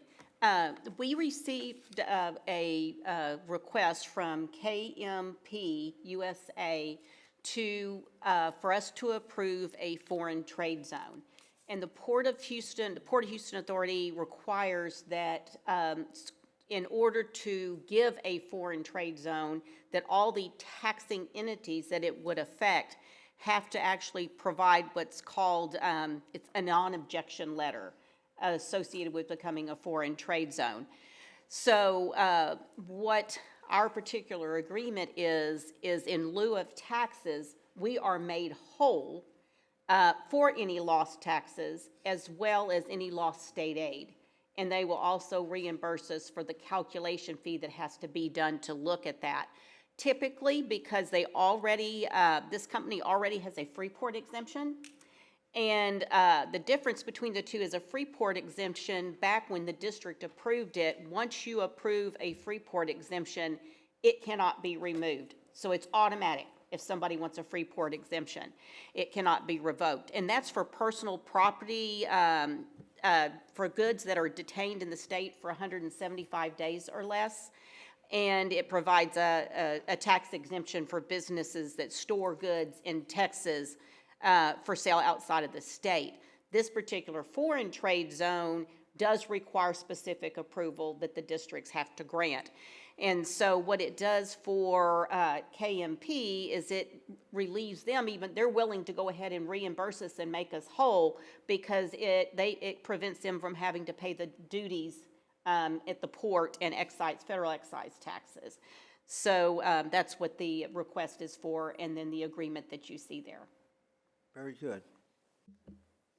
I would entertain. I had a question. Yes, Sorry. go ahead, I'm sorry. No, that's quite all right. Karen, do we have any other agreements like this? Yes, we have 3 other foreign trade zones, so this would be our 4th. Okay, okay.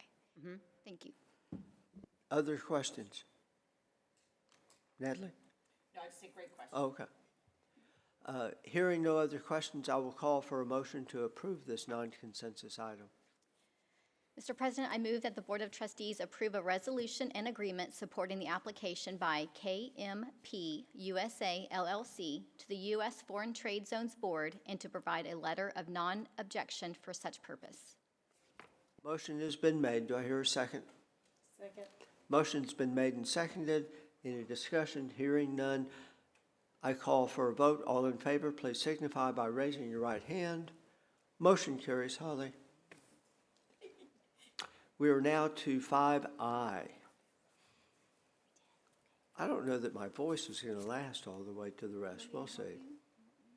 The board will consider approving a request for the Texas Education Agency low attendance day waiver for September 13th, 2022 and May 5th, 2023 in response to the decline in attendance rate at several campuses due to unsubstantiated threats to student safety. There are no speakers on this item today. It is questions only. Once again, we have detailed information in the board packet. Any questions or comments? Yes. I will make one comment. This is an example of where a school district needs to apply for a waiver due to low attendance on a particular day, in this case because there were threats, unsubstantiated threats made on a particular campus or campuses. This is another example of where being funded by enrollment versus attendance, we wouldn't have to go through this process of requesting waivers for these specific days. Just have to. I would entertain a motion to approve this non-consensus item. I move that the board approve the district submission of a Texas Education Agency low attendance day waiver for September 13th, 2022 for Cy Falls High School, and a second waiver for the following 5 campuses that were impacted on May 5th, 2023. Lambkin Elementary, Reed Elementary, Cook Middle School, Cy-Fair High School, and Cypress Ridge High School. Motion has been made. Is there a second? Second. Motion's been made and seconded.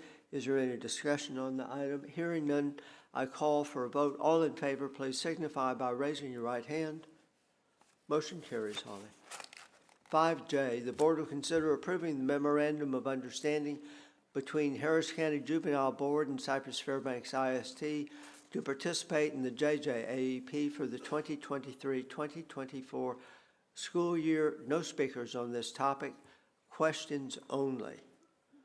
We have information in the board book, and what's interesting is the cost to us on a per-child basis that we pay to JJ, and when you look at that cost and compare what we receive from the state of Texas, there's a tremendous difference.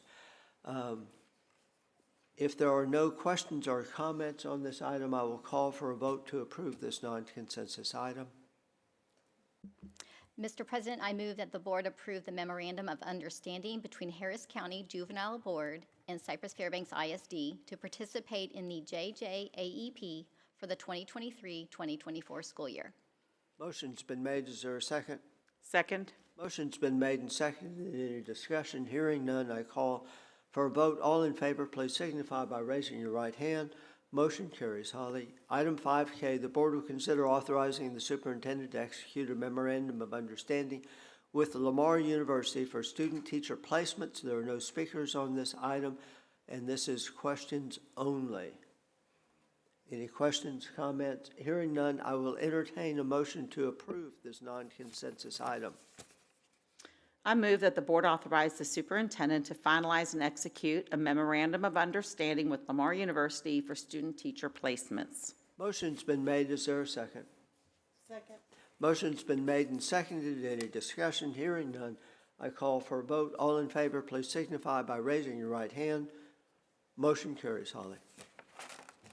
5L, the board to consider health as a requirement for graduation. We have 5 speakers on this topic this evening, and Natalie Blackshear will serve as a secretary. I'm sorry. Sounded good though, didn't it? Blassingame will serve as secretary for this matter. Our first speaker is Monica Dean. Madam Secretary, are you ready or not just yet? Yes. Okay, please proceed. I am here to voice my concern again about the health class being a requirement to graduate. As stated before, TEA specifically states on their website that health is not required to graduate, but rather a school district may offer additional opportunities for students to select health education as an elective course. Districts may offer CPR instruction as early as 7th grade. In fact, the only stipulation TEA requires for graduation is CPR instruction. Some districts that have removed the health course as a requirement have seen a drop in the enrollment of this class. Why is that? Is it because families are deciding to take it in 8th grade or over the summer? Or so their student can focus on more valuable career path or desirable electives like fine arts or athletics? It was mentioned at the last meeting that health was more important than a financial literacy class. Please show me the studies to back that up. The district must make decisions based on facts, not feelings. Removing health as a graduation requirement is about giving students and their families choices in determining their own education path. I hope the board considers at the very least not requiring it to graduate so the focus is on the core academic subjects needed to succeed and allowing families to decide what electives they deem important, not the district. Our next speaker is Judy DeHaan.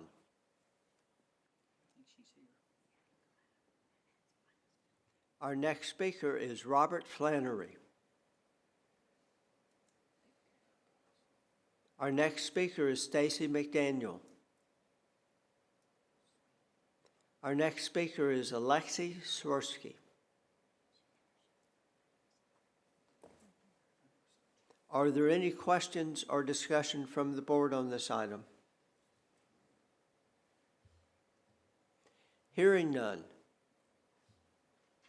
I would entertain a motion.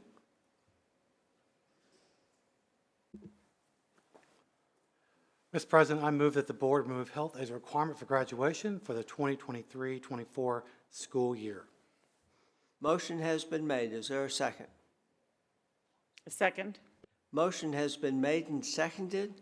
Is there discussion on this item? Hearing none, I will call for a vote. All in favor of approving the motion as presented, please raise your right hand. All against the motion as presented, please raise your right hand. Motion does not carry. The vote is 3-2 against the motion as presented.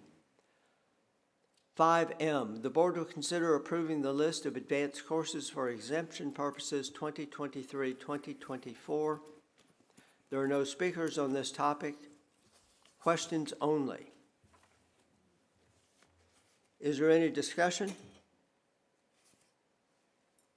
Hearing none, I will call for a motion to approve this non-consensus item. I move to approve the advanced courses for exemption purposes for the 2023-2024 school year. There's a typo on it. So. Okay. Motion's been made. Is there a second? Second. Motion's been made and seconded. Is there any discussion? Hearing none, I will call for a vote. All in favor, please signify by raising your right hand. Motion carries, Holly.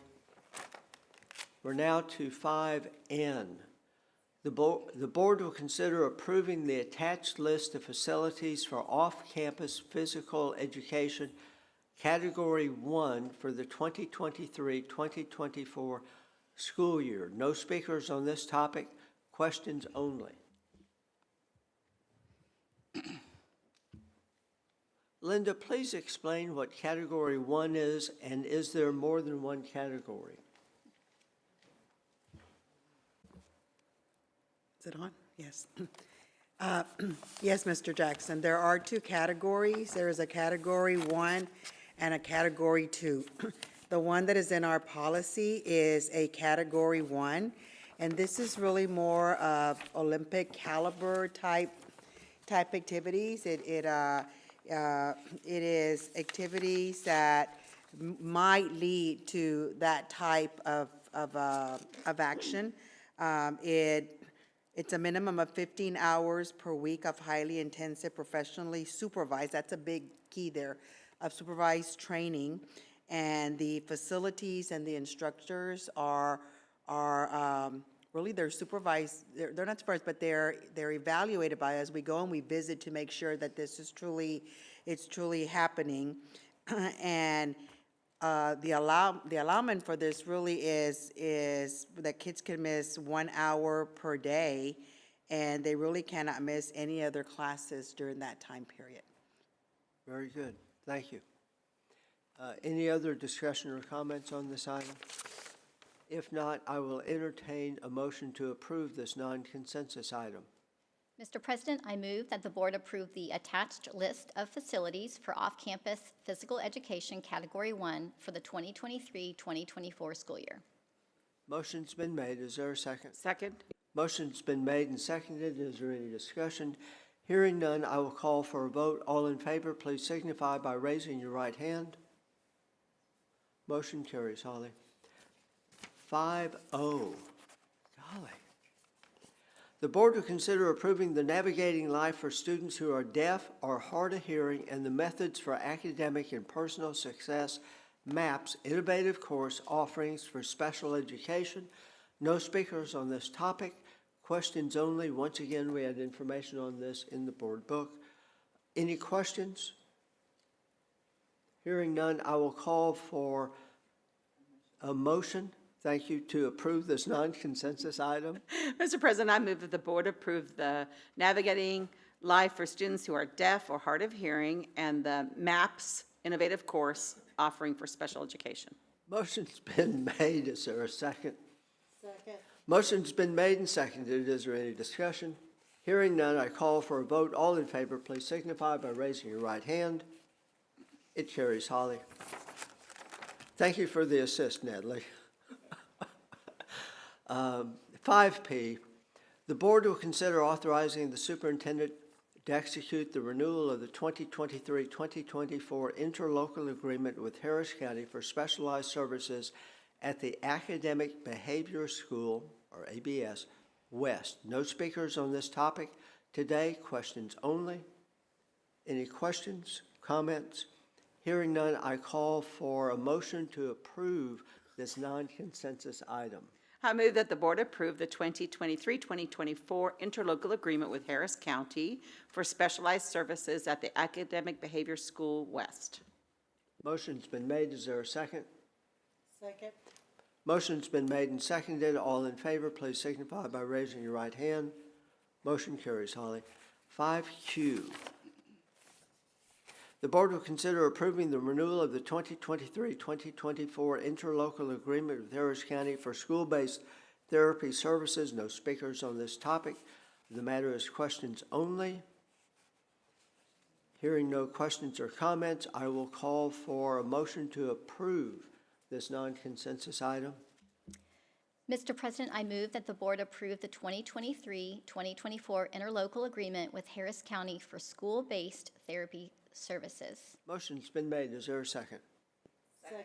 Motion's been made and seconded. All in favor, please signify by raising your right hand. Motion carries, Holly. 5R. The board will consider approving a request for a Texas Education Agency waiver that allows the district to train staff on various educational strategies designed to improve student performance in lieu of student instruction for the 2023-2024 school year. No speakers on this topic. It's a matter of questions only. Any questions? Do we, Mr. President? Yes. Yes. Dr. Macias, can you just please let everybody know, we know what this is for, but can you just give us a one-sentence explanation of what this is? Yes, earlier this spring, you approved the instructional calendar for the 2023-24 school year. And part of the calendar includes 4 professional development days that are within the calendar.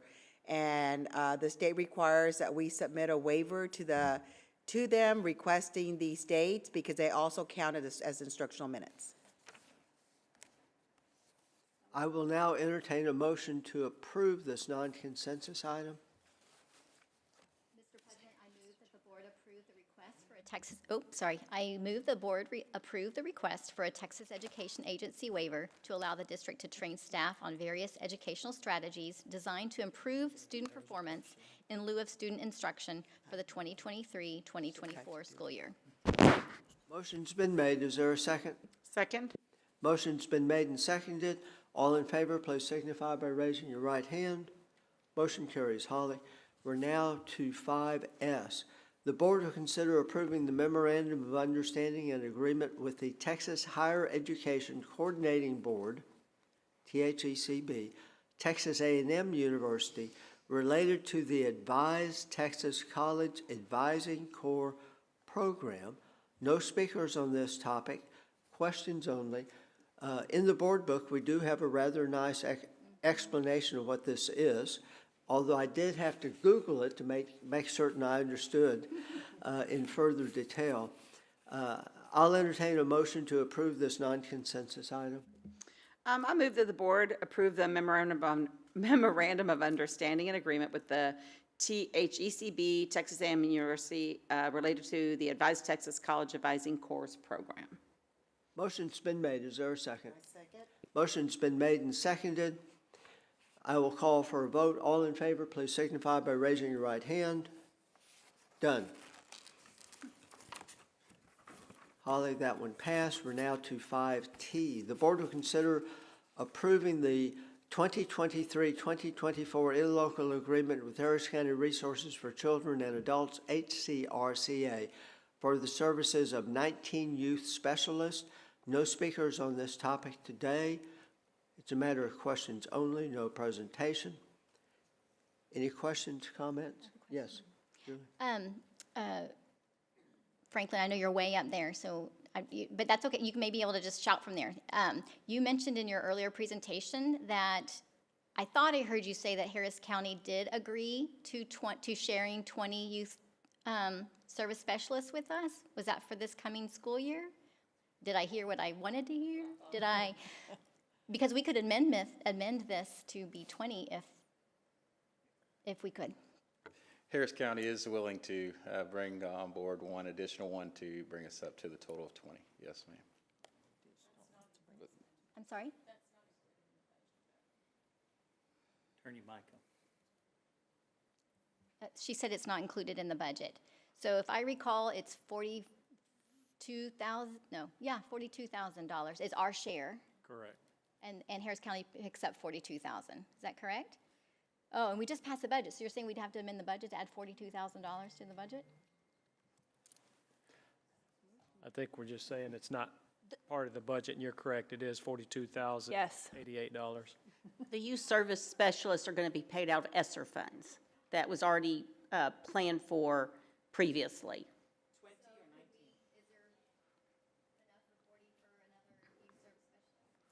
The additional 2, or 1 or 2, was out of ESSER funds, correct? And so we have that out of the ESSER funds, that additional amount that was requested. I believe it was 1 or 2 this year. Okay.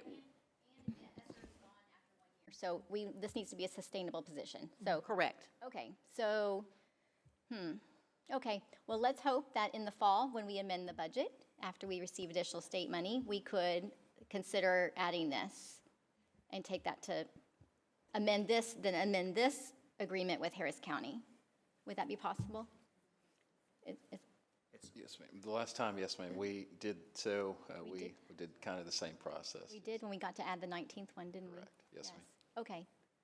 Okay. Thank you. So I think the number stays. I think the number stays at 19. I will entertain a motion to approve this non-consensus item. Mr. President, I move the board approve the 2023-2024 interlocal agreement with Harris County Resources for Children and Adults, HCRCA, for the services of 19 youth service specialists. Motion's been made. Is there a second? Second. Motion's been made and seconded. Any discussion? Hearing none, I call for a vote. All in favor, please signify by raising your right hand. It passes, Holly. Thank you. 5U, the board will consider approving a resolution to join and participate in the interlocal agreement with the Region 5 ESC and authorize the superintendent or designee to execute all necessary documents related to the interlocal agreement listed. No speakers on this topic. Questions only. Do I hear any questions, comments? So we do this, we've done this before, but I think it's always appropriate. The question is, what educational service center are we in, and are we using a different ESC than the one that we are part of?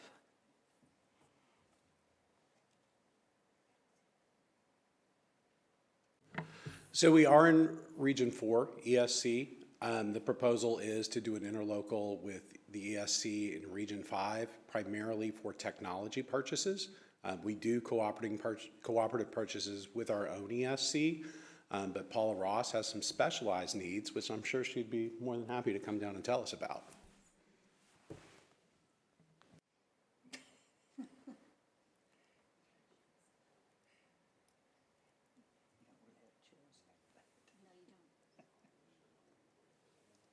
Thank you very much. So our educational service centers offer different services, and technology would like to take advantage of an agreement with ESC 5 because they will be offering an internet peering service that we might like to take advantage of in the future. And a peering service will give us a direct connection with Google, Microsoft, and Amazon Web Services without commodity internet. Very good, thank you. Certainly. We often have these agreements with other ESCs, but always, whenever we go out of ESC number 4, I always like to highlight for the viewing public, we have all this information in our board book. I will entertain a motion to approve this non-consensus item. Mr. President, I move that the board approve the resolution to join and participate in the interlocal agreement with the Region 5 Education Service Center, ESC, and authorize the superintendent or designee to execute all necessary documents related to this interlocal agreement. Motion's been made. Is there a second? Second. Motion's been made and seconded. Is there any discussion? Hearing none, I call for a vote. All in favor, please signify by raising your right hand. And the motion carries on this, Holly. We're now to 5B. 5B has already been addressed. We will now move to 5W. The board will consider awarding bids and contracts and or authorizing purchase orders as recommended in the posted agenda item. We do have 2 speakers on this topic this evening. Our first speaker is Mary Ann Jackson.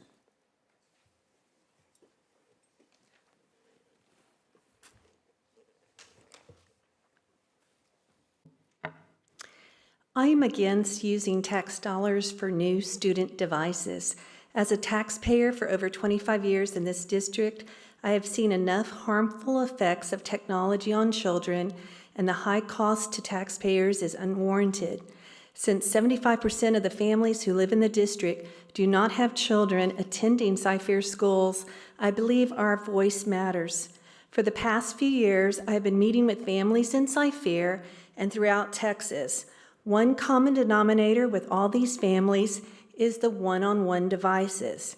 Too much information is hidden from parents, unscrupulous vendors are slipping in personal surveys, and big tech companies are mining students' data for profit. In Austin, I recently shared a pros and cons handout on one-on-one devices. I brought a couple handouts with research on this topic for you and gave them to Holly. Are any of you familiar with the harmful effects of technology on students? One-on-one devices have negative effects on the young. Children need movement, human interaction, and proper amounts of sleep. However, excessive screen time affects many children's physical and mental health. They do not need to spend most of their time at school on devices, then go home and be on devices. Instructional time is being wasted away by allowing students to play on games and watch videos on their devices. Families share that their children have failed classes because they chose to play games on their devices instead of completing assignments. It is obvious to many why students are not being successful in the classrooms today. It is obvious how harmful materials like pornography is getting in front of young minds, why students are distracted from their schoolwork, and why there is an increase in cyberbullying, why students feel isolated, and why so many young children are addicted to their devices. Is that it? Invest the money in classroom teachers. We know. Time has expired. Okay, thank you. Thank you. Our next speaker is Jen Williams. I guess it's good evening now. I started with good morning originally. My name is Jen Williams, and I'm a special education teacher in Cyfair. I'm speaking today on agenda item 5W18 regarding student and staff devices as well. Although I greatly appreciate the devices and thank you for funding them for our students. They're a huge asset to our kids. We all know that teachers are grateful for what you have approved for a raise, but we're still underpaid and overworked. I mentioned in the previous meeting that there is far too much on our plates. We're asked to do more and more and more every year. Well, this is an opportunity to lessen our burden. Please consider allocating a device for all of our paraprofessionals that work within our special education programs. Our amazing paraprofessionals who, again, are thankful and still severely underpaid and often overworked, could help collect data in real time while supporting our students. This will help both the general education teachers and special education teachers while ensuring we are keeping the most accurate data on our students. Thank you for your time.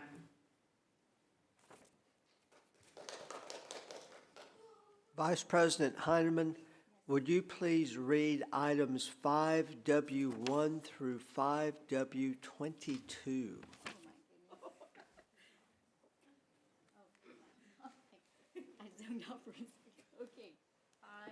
Okay, got it. 5W, the board will consider awarding bids and contracts and/or authorizing purchase orders as recommended in the post-agenda item. We just did that part. 5W1, art and miscellaneous school supplies. 5W2, athletic, all activities, student accident insurance renewal. 5W3, bananas for nutrition services. 5W4, commodity processed food for nutrition services. 5W5, dry grocery for nutrition services. 5W6, farm to school produce for nutrition services. 5W7, fresh and frozen bread for nutrition services. 5W8, frozen and refrigerated food for nutrition services. 5W9, fruits and vegetables for nutrition services. 5W10, group term life, accidental death and disability insurance renewal. 5W11, hazardous waste disposal. 5W12, modernization of elevator equipment at the Berry Center. 5W13, multifunctional device copier lease, maintenance, and related services. 5W14, pictures and photography services. 5W15, processed produce for nutrition services. 5W16, school liability, privacy and information security, and automobile insurance renewal. 5W17, software for STAR test analysis. 5W18, student, staff devices, accessories, and software. 5W19, software license, equipment, services, and maintenance renewal agreements and/or expansion. 5W20, transport cabinets for nutrition services. 5W21, vending, beverages, and snacks. 5W22, whole produce for nutrition services. Thank you, Vice President. Since there are multiple items on here, the way we're going to handle it is I'll ask a motion to approve. I'll ask for a second. Once a motion's been made and seconded, I will then ask if any board member wants to remove one or more of these items. So that's how we'll proceed. So first, may I have a motion to approve this non-consensus item? Mr. Jackson, I move that the board award bids and contracts and/or authorize purchase orders as recommended in the posted agenda item. Motion's been made. Is there a second? Second. Motion's been made and seconded. Does any board member wish to remove any one of these 22 items to be considered separately? Hearing none, I will call for a vote on this motion as presented and seconded. All in favor, please signify by raising your right hand. Motion carries. I would make a comment. Conversations with my colleagues, we are all concerned about the amount of time that students spend on computers. The state law does require students to be tested on computers. It does require parents to be more vigilant, and it also requires teachers to be more vigilant. I mentioned in the past I visited with a parent and referred the parent to counsel and also to technology. And the situation did occur where a bad actor was able to be invited into their device via a cell phone that the student had hooked up with the device. We did, in fact, have a lengthy discussion about additional steps that technology can take to try and keep bad actors out. But I think this is an ongoing quest by technology. The state has indicated these are here to stay, and it just requires all of us to be additionally vigilant. We are now to item 5X. The board will consider nominations for the Region 4 Position F Large District Member Seat on TASB Board of Directors. In early May, prior to the board meeting, Ms. Heineman indicated that she was going to resign her position from TASB. I opted not to put it on to the May board agenda for various reasons. We do have it here in June. If anybody has an interest, please visit with me. I will post this to be voted on in August, should anybody wish to take this position. Any other discussions, comments? Yes? I would like to share that if any of my colleagues are interested, I'd be happy to share the experience and what I learned in my 1 year of service on the TASB board. The best way to really understand how an organization works is to be a part of it, and to, it's just like serving on this board. We really understand how a school district works, and so I would encourage any of my colleagues to consider taking this on. There is 1 more year left in the term, so it would be for 1 year, but then obviously could be renewed. So we are fortunate because of our size that we are guaranteed a seat on the TASB Board of Directors. And so I would encourage my fellow colleagues again to consider it, and I'm happy to answer any questions. Our current Commissioner of Education served on TASB, oddly enough, at the same time that I was one of 42. Item 5BB, the board will consider the adoption of the 2023-2024 budget. We have already adopted the budget, so we'll move to 5CC. The board will consider a level 4 appeal, Burton and Tobias, of a level 3 decision, which will not be heard this evening. This item will be considered during the August 2023 regular board meeting. We already had information regarding this in our board packet. We will now proceed with the citizen participation portion of the agenda. 7A, per BED local, patrons may address the board during the regular board meeting under citizen participation on any matters of interest or concerns that are not posted agenda items. Individuals may only register to speak 1 time per meeting and must register in advance. Just a reminder, patrons who have registered to speak today may see the order of names listed on the screen behind me. Before your name is called, please move forward and sit in one of the 2 reserved seats on the front row. We have 11 who signed up. However, there are 2 at a minimum, 2 who have already left. And so we will take it in this fashion.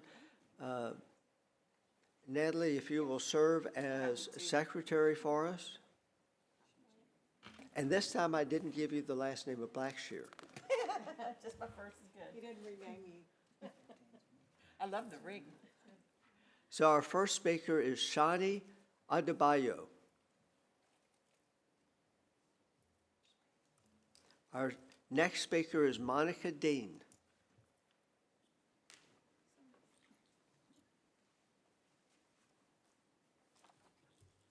It's already on. As another school year comes to close, I want to ask each of you sitting up there on the dais to reflect upon Cy-Fair's slogan, bringing out the best, and ask yourself, did you bring out the best for children when you brought in the No Place for Hate campaign and signed an equity resolution? Canceled dances and concerts for children, especially for the seniors of 2020, masked the children after the mandate was lifted, required children to sit in a classroom masked, surrounded by plexiglass, staring at their Chromebooks while listening to their masked teacher. How about allowing campuses to be made into experimental vaccine clinics, or promoting these experimental shots to the community, handing out gift cards at the Berry Center? Did you bring out the best for children by stocking the library shelves with sexually explicit books so innocent children could access them, and yet they still remain on the shelves as we speak and online? How about allowing an after-school club to invite a drag queen to speak? Did you bring out the best for children by exposing them to harmful material on the Chromebooks or tenets of CRT and lesson plans? How about not holding children accountable for their grades, absences, violating the dress codes, and allowing little or no consequences for out-of-control discipline? As parents voiced their concerns, we were shut down, mics turned off, or gaslit for questioning the district for simply wanting answers in what's best for our children. So as some of you finish up your tenures, put away your awards, and some run for re-election, know that you will be held accountable. I ask you, what legacy are you leaving? Did you bring out the best in children or harm them in the process? Our next speaker is Tamika Donovan.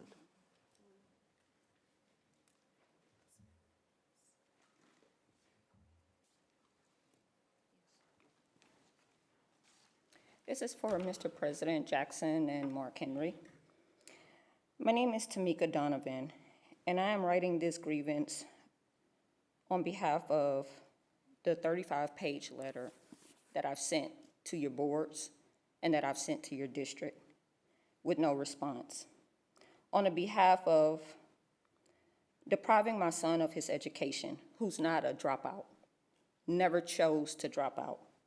This is not who this kid, young man is. Instead, who they chose to make him out to be without a split second of giving themselves the opportunity to know or understand him and the situation. Instead, the choices were made to gaslight and remain uniform with an excuse ready following a cover-up. If the use of a monument stands for something, why lie, bully, and discriminate a child and his family to cause it to be nothing? How can Cy-Fair ISD present that they are a monument from the bylaws and the way they're written when the actions cause them to be unethical, representing this monument of nothing / something? My son and all other students has to wear these IDs around their necks stating, if you feel suicidal, call this number. However, the lead by example, Cy-Fair ISD, is the negative enforce that's causing the mental, emotional impact to inflict the actions of the suicidal decisions for kids, for the people. That's bothersome. If you change the bylaws and add positive force, then we will save other innocent lives by stopping the bullying and the mental force from the antagonizing school and their staffs that they're inflicting. I'm sorry. This that Marvin Wade Washington Jr. and his family is experiencing should open the eyes to a world, unity, and most definitely to Cy-Fair ISD. No one has the right to dictate Time's another up. human being's legal rights. Our next speaker is Mark Golaby. give these to.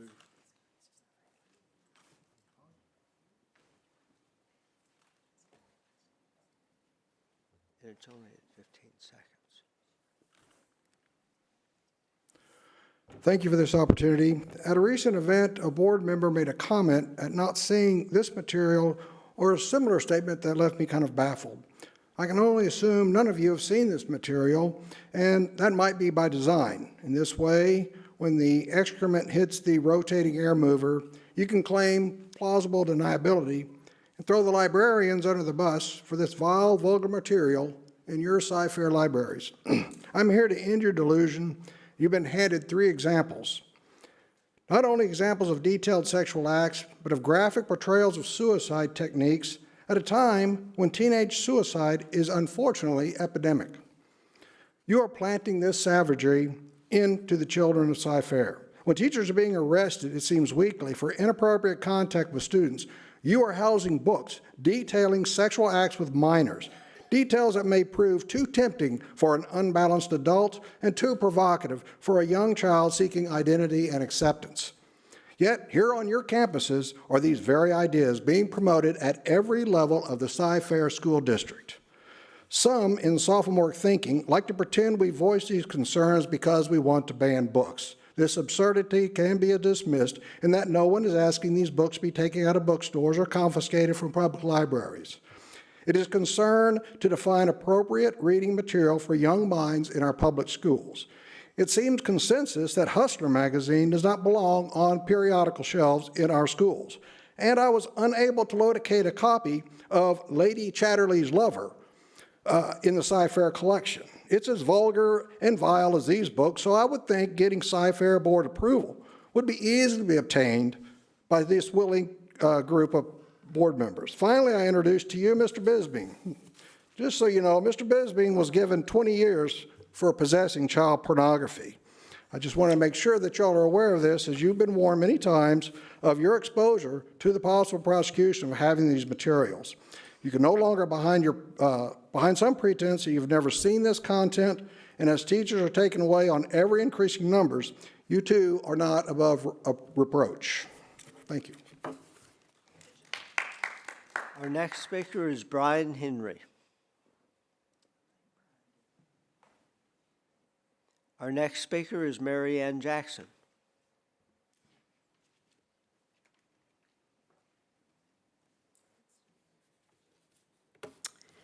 "40 years ago, I began my professional teaching career. Back then, I never thought that I would be attending board meetings or speaking to the public after retirement, but here I am again. I have serious concerns with Cy-Fair's curriculum, the reading, dual credit English, SEL, health, sex ed, to name a few. Speaking at board meetings because my local school governing body isn't protecting children isn't a pleasant situation for me. Knowing what I now know, I just can't sit back and let the insanity continue.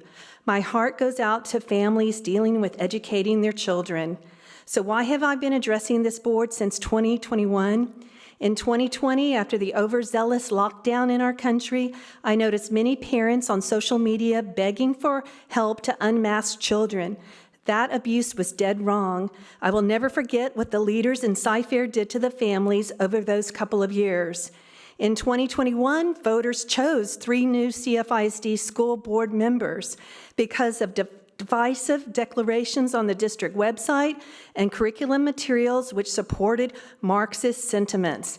Now in 2023, principals don't want to remove books with trauma-causing pornography from their schools. How did these books ever get into Cy-Fair schools? Student discipline is out of control, dress codes are non-existent. Childhood innocence seems to be of no value to district leaders. There is a globalist UN agenda in play in Cy-Fair, and it's obvious to many of us. Parents and taxpayers need to protect the children. I use these various helpful websites to help me stay informed: TexansWakeUp.com, FamiliesEngaged.org, and ConservativeCFISD.com. I am one of many community members who want our public schools to improve greatly. I'm against school vouchers and ESAs. I want our public schools to get get back to the basic academics. Thank you. Our next speaker is Julie Ricks. Our next speaker is Alexei Swirsky. Our next speaker is Christina Woods. Thanks for being here so long today. Thank you for your service. I'm here asking for transparency in the selection of volunteer members of the district's Library Materials Committee. Bethany Scanlon, wife of trustee Lucas Scanlon, was appointed to this committee even though she already serves on the SHAC. There were 800 eligible committee applicants, yet Ms. Scanlon was chosen to serve by a trustee. Here's a few of the divisive behaviors she's engaged in on behalf of the district. 28 book reconsideration requests at the middle and high school level, demanding the names of those that serve on the campus committees that rejected her requests, even contacting Ken Paxton's office in order to out these committee members, many whom are district employees, co-opting and even stealing the names of pro-public education organizations and groups, holding community forums with 3 specific board members serving as panelists, as though these meetings are aligned with the district. Todd LeCompte, who's a board candidate, is the moderator for Ms. Scanlon's community forums and was also selected to serve on the Library Materials Committee. Certainly the board can see how these appointments might look to the public. Clearly there was an abundance of possible committee members without partisan and divisive tendencies, or that have a personal agenda or ideology that they intend to force on the district. Let's keep CFISD focused on the needs of our students, not on the distractions created by adults. Thank you.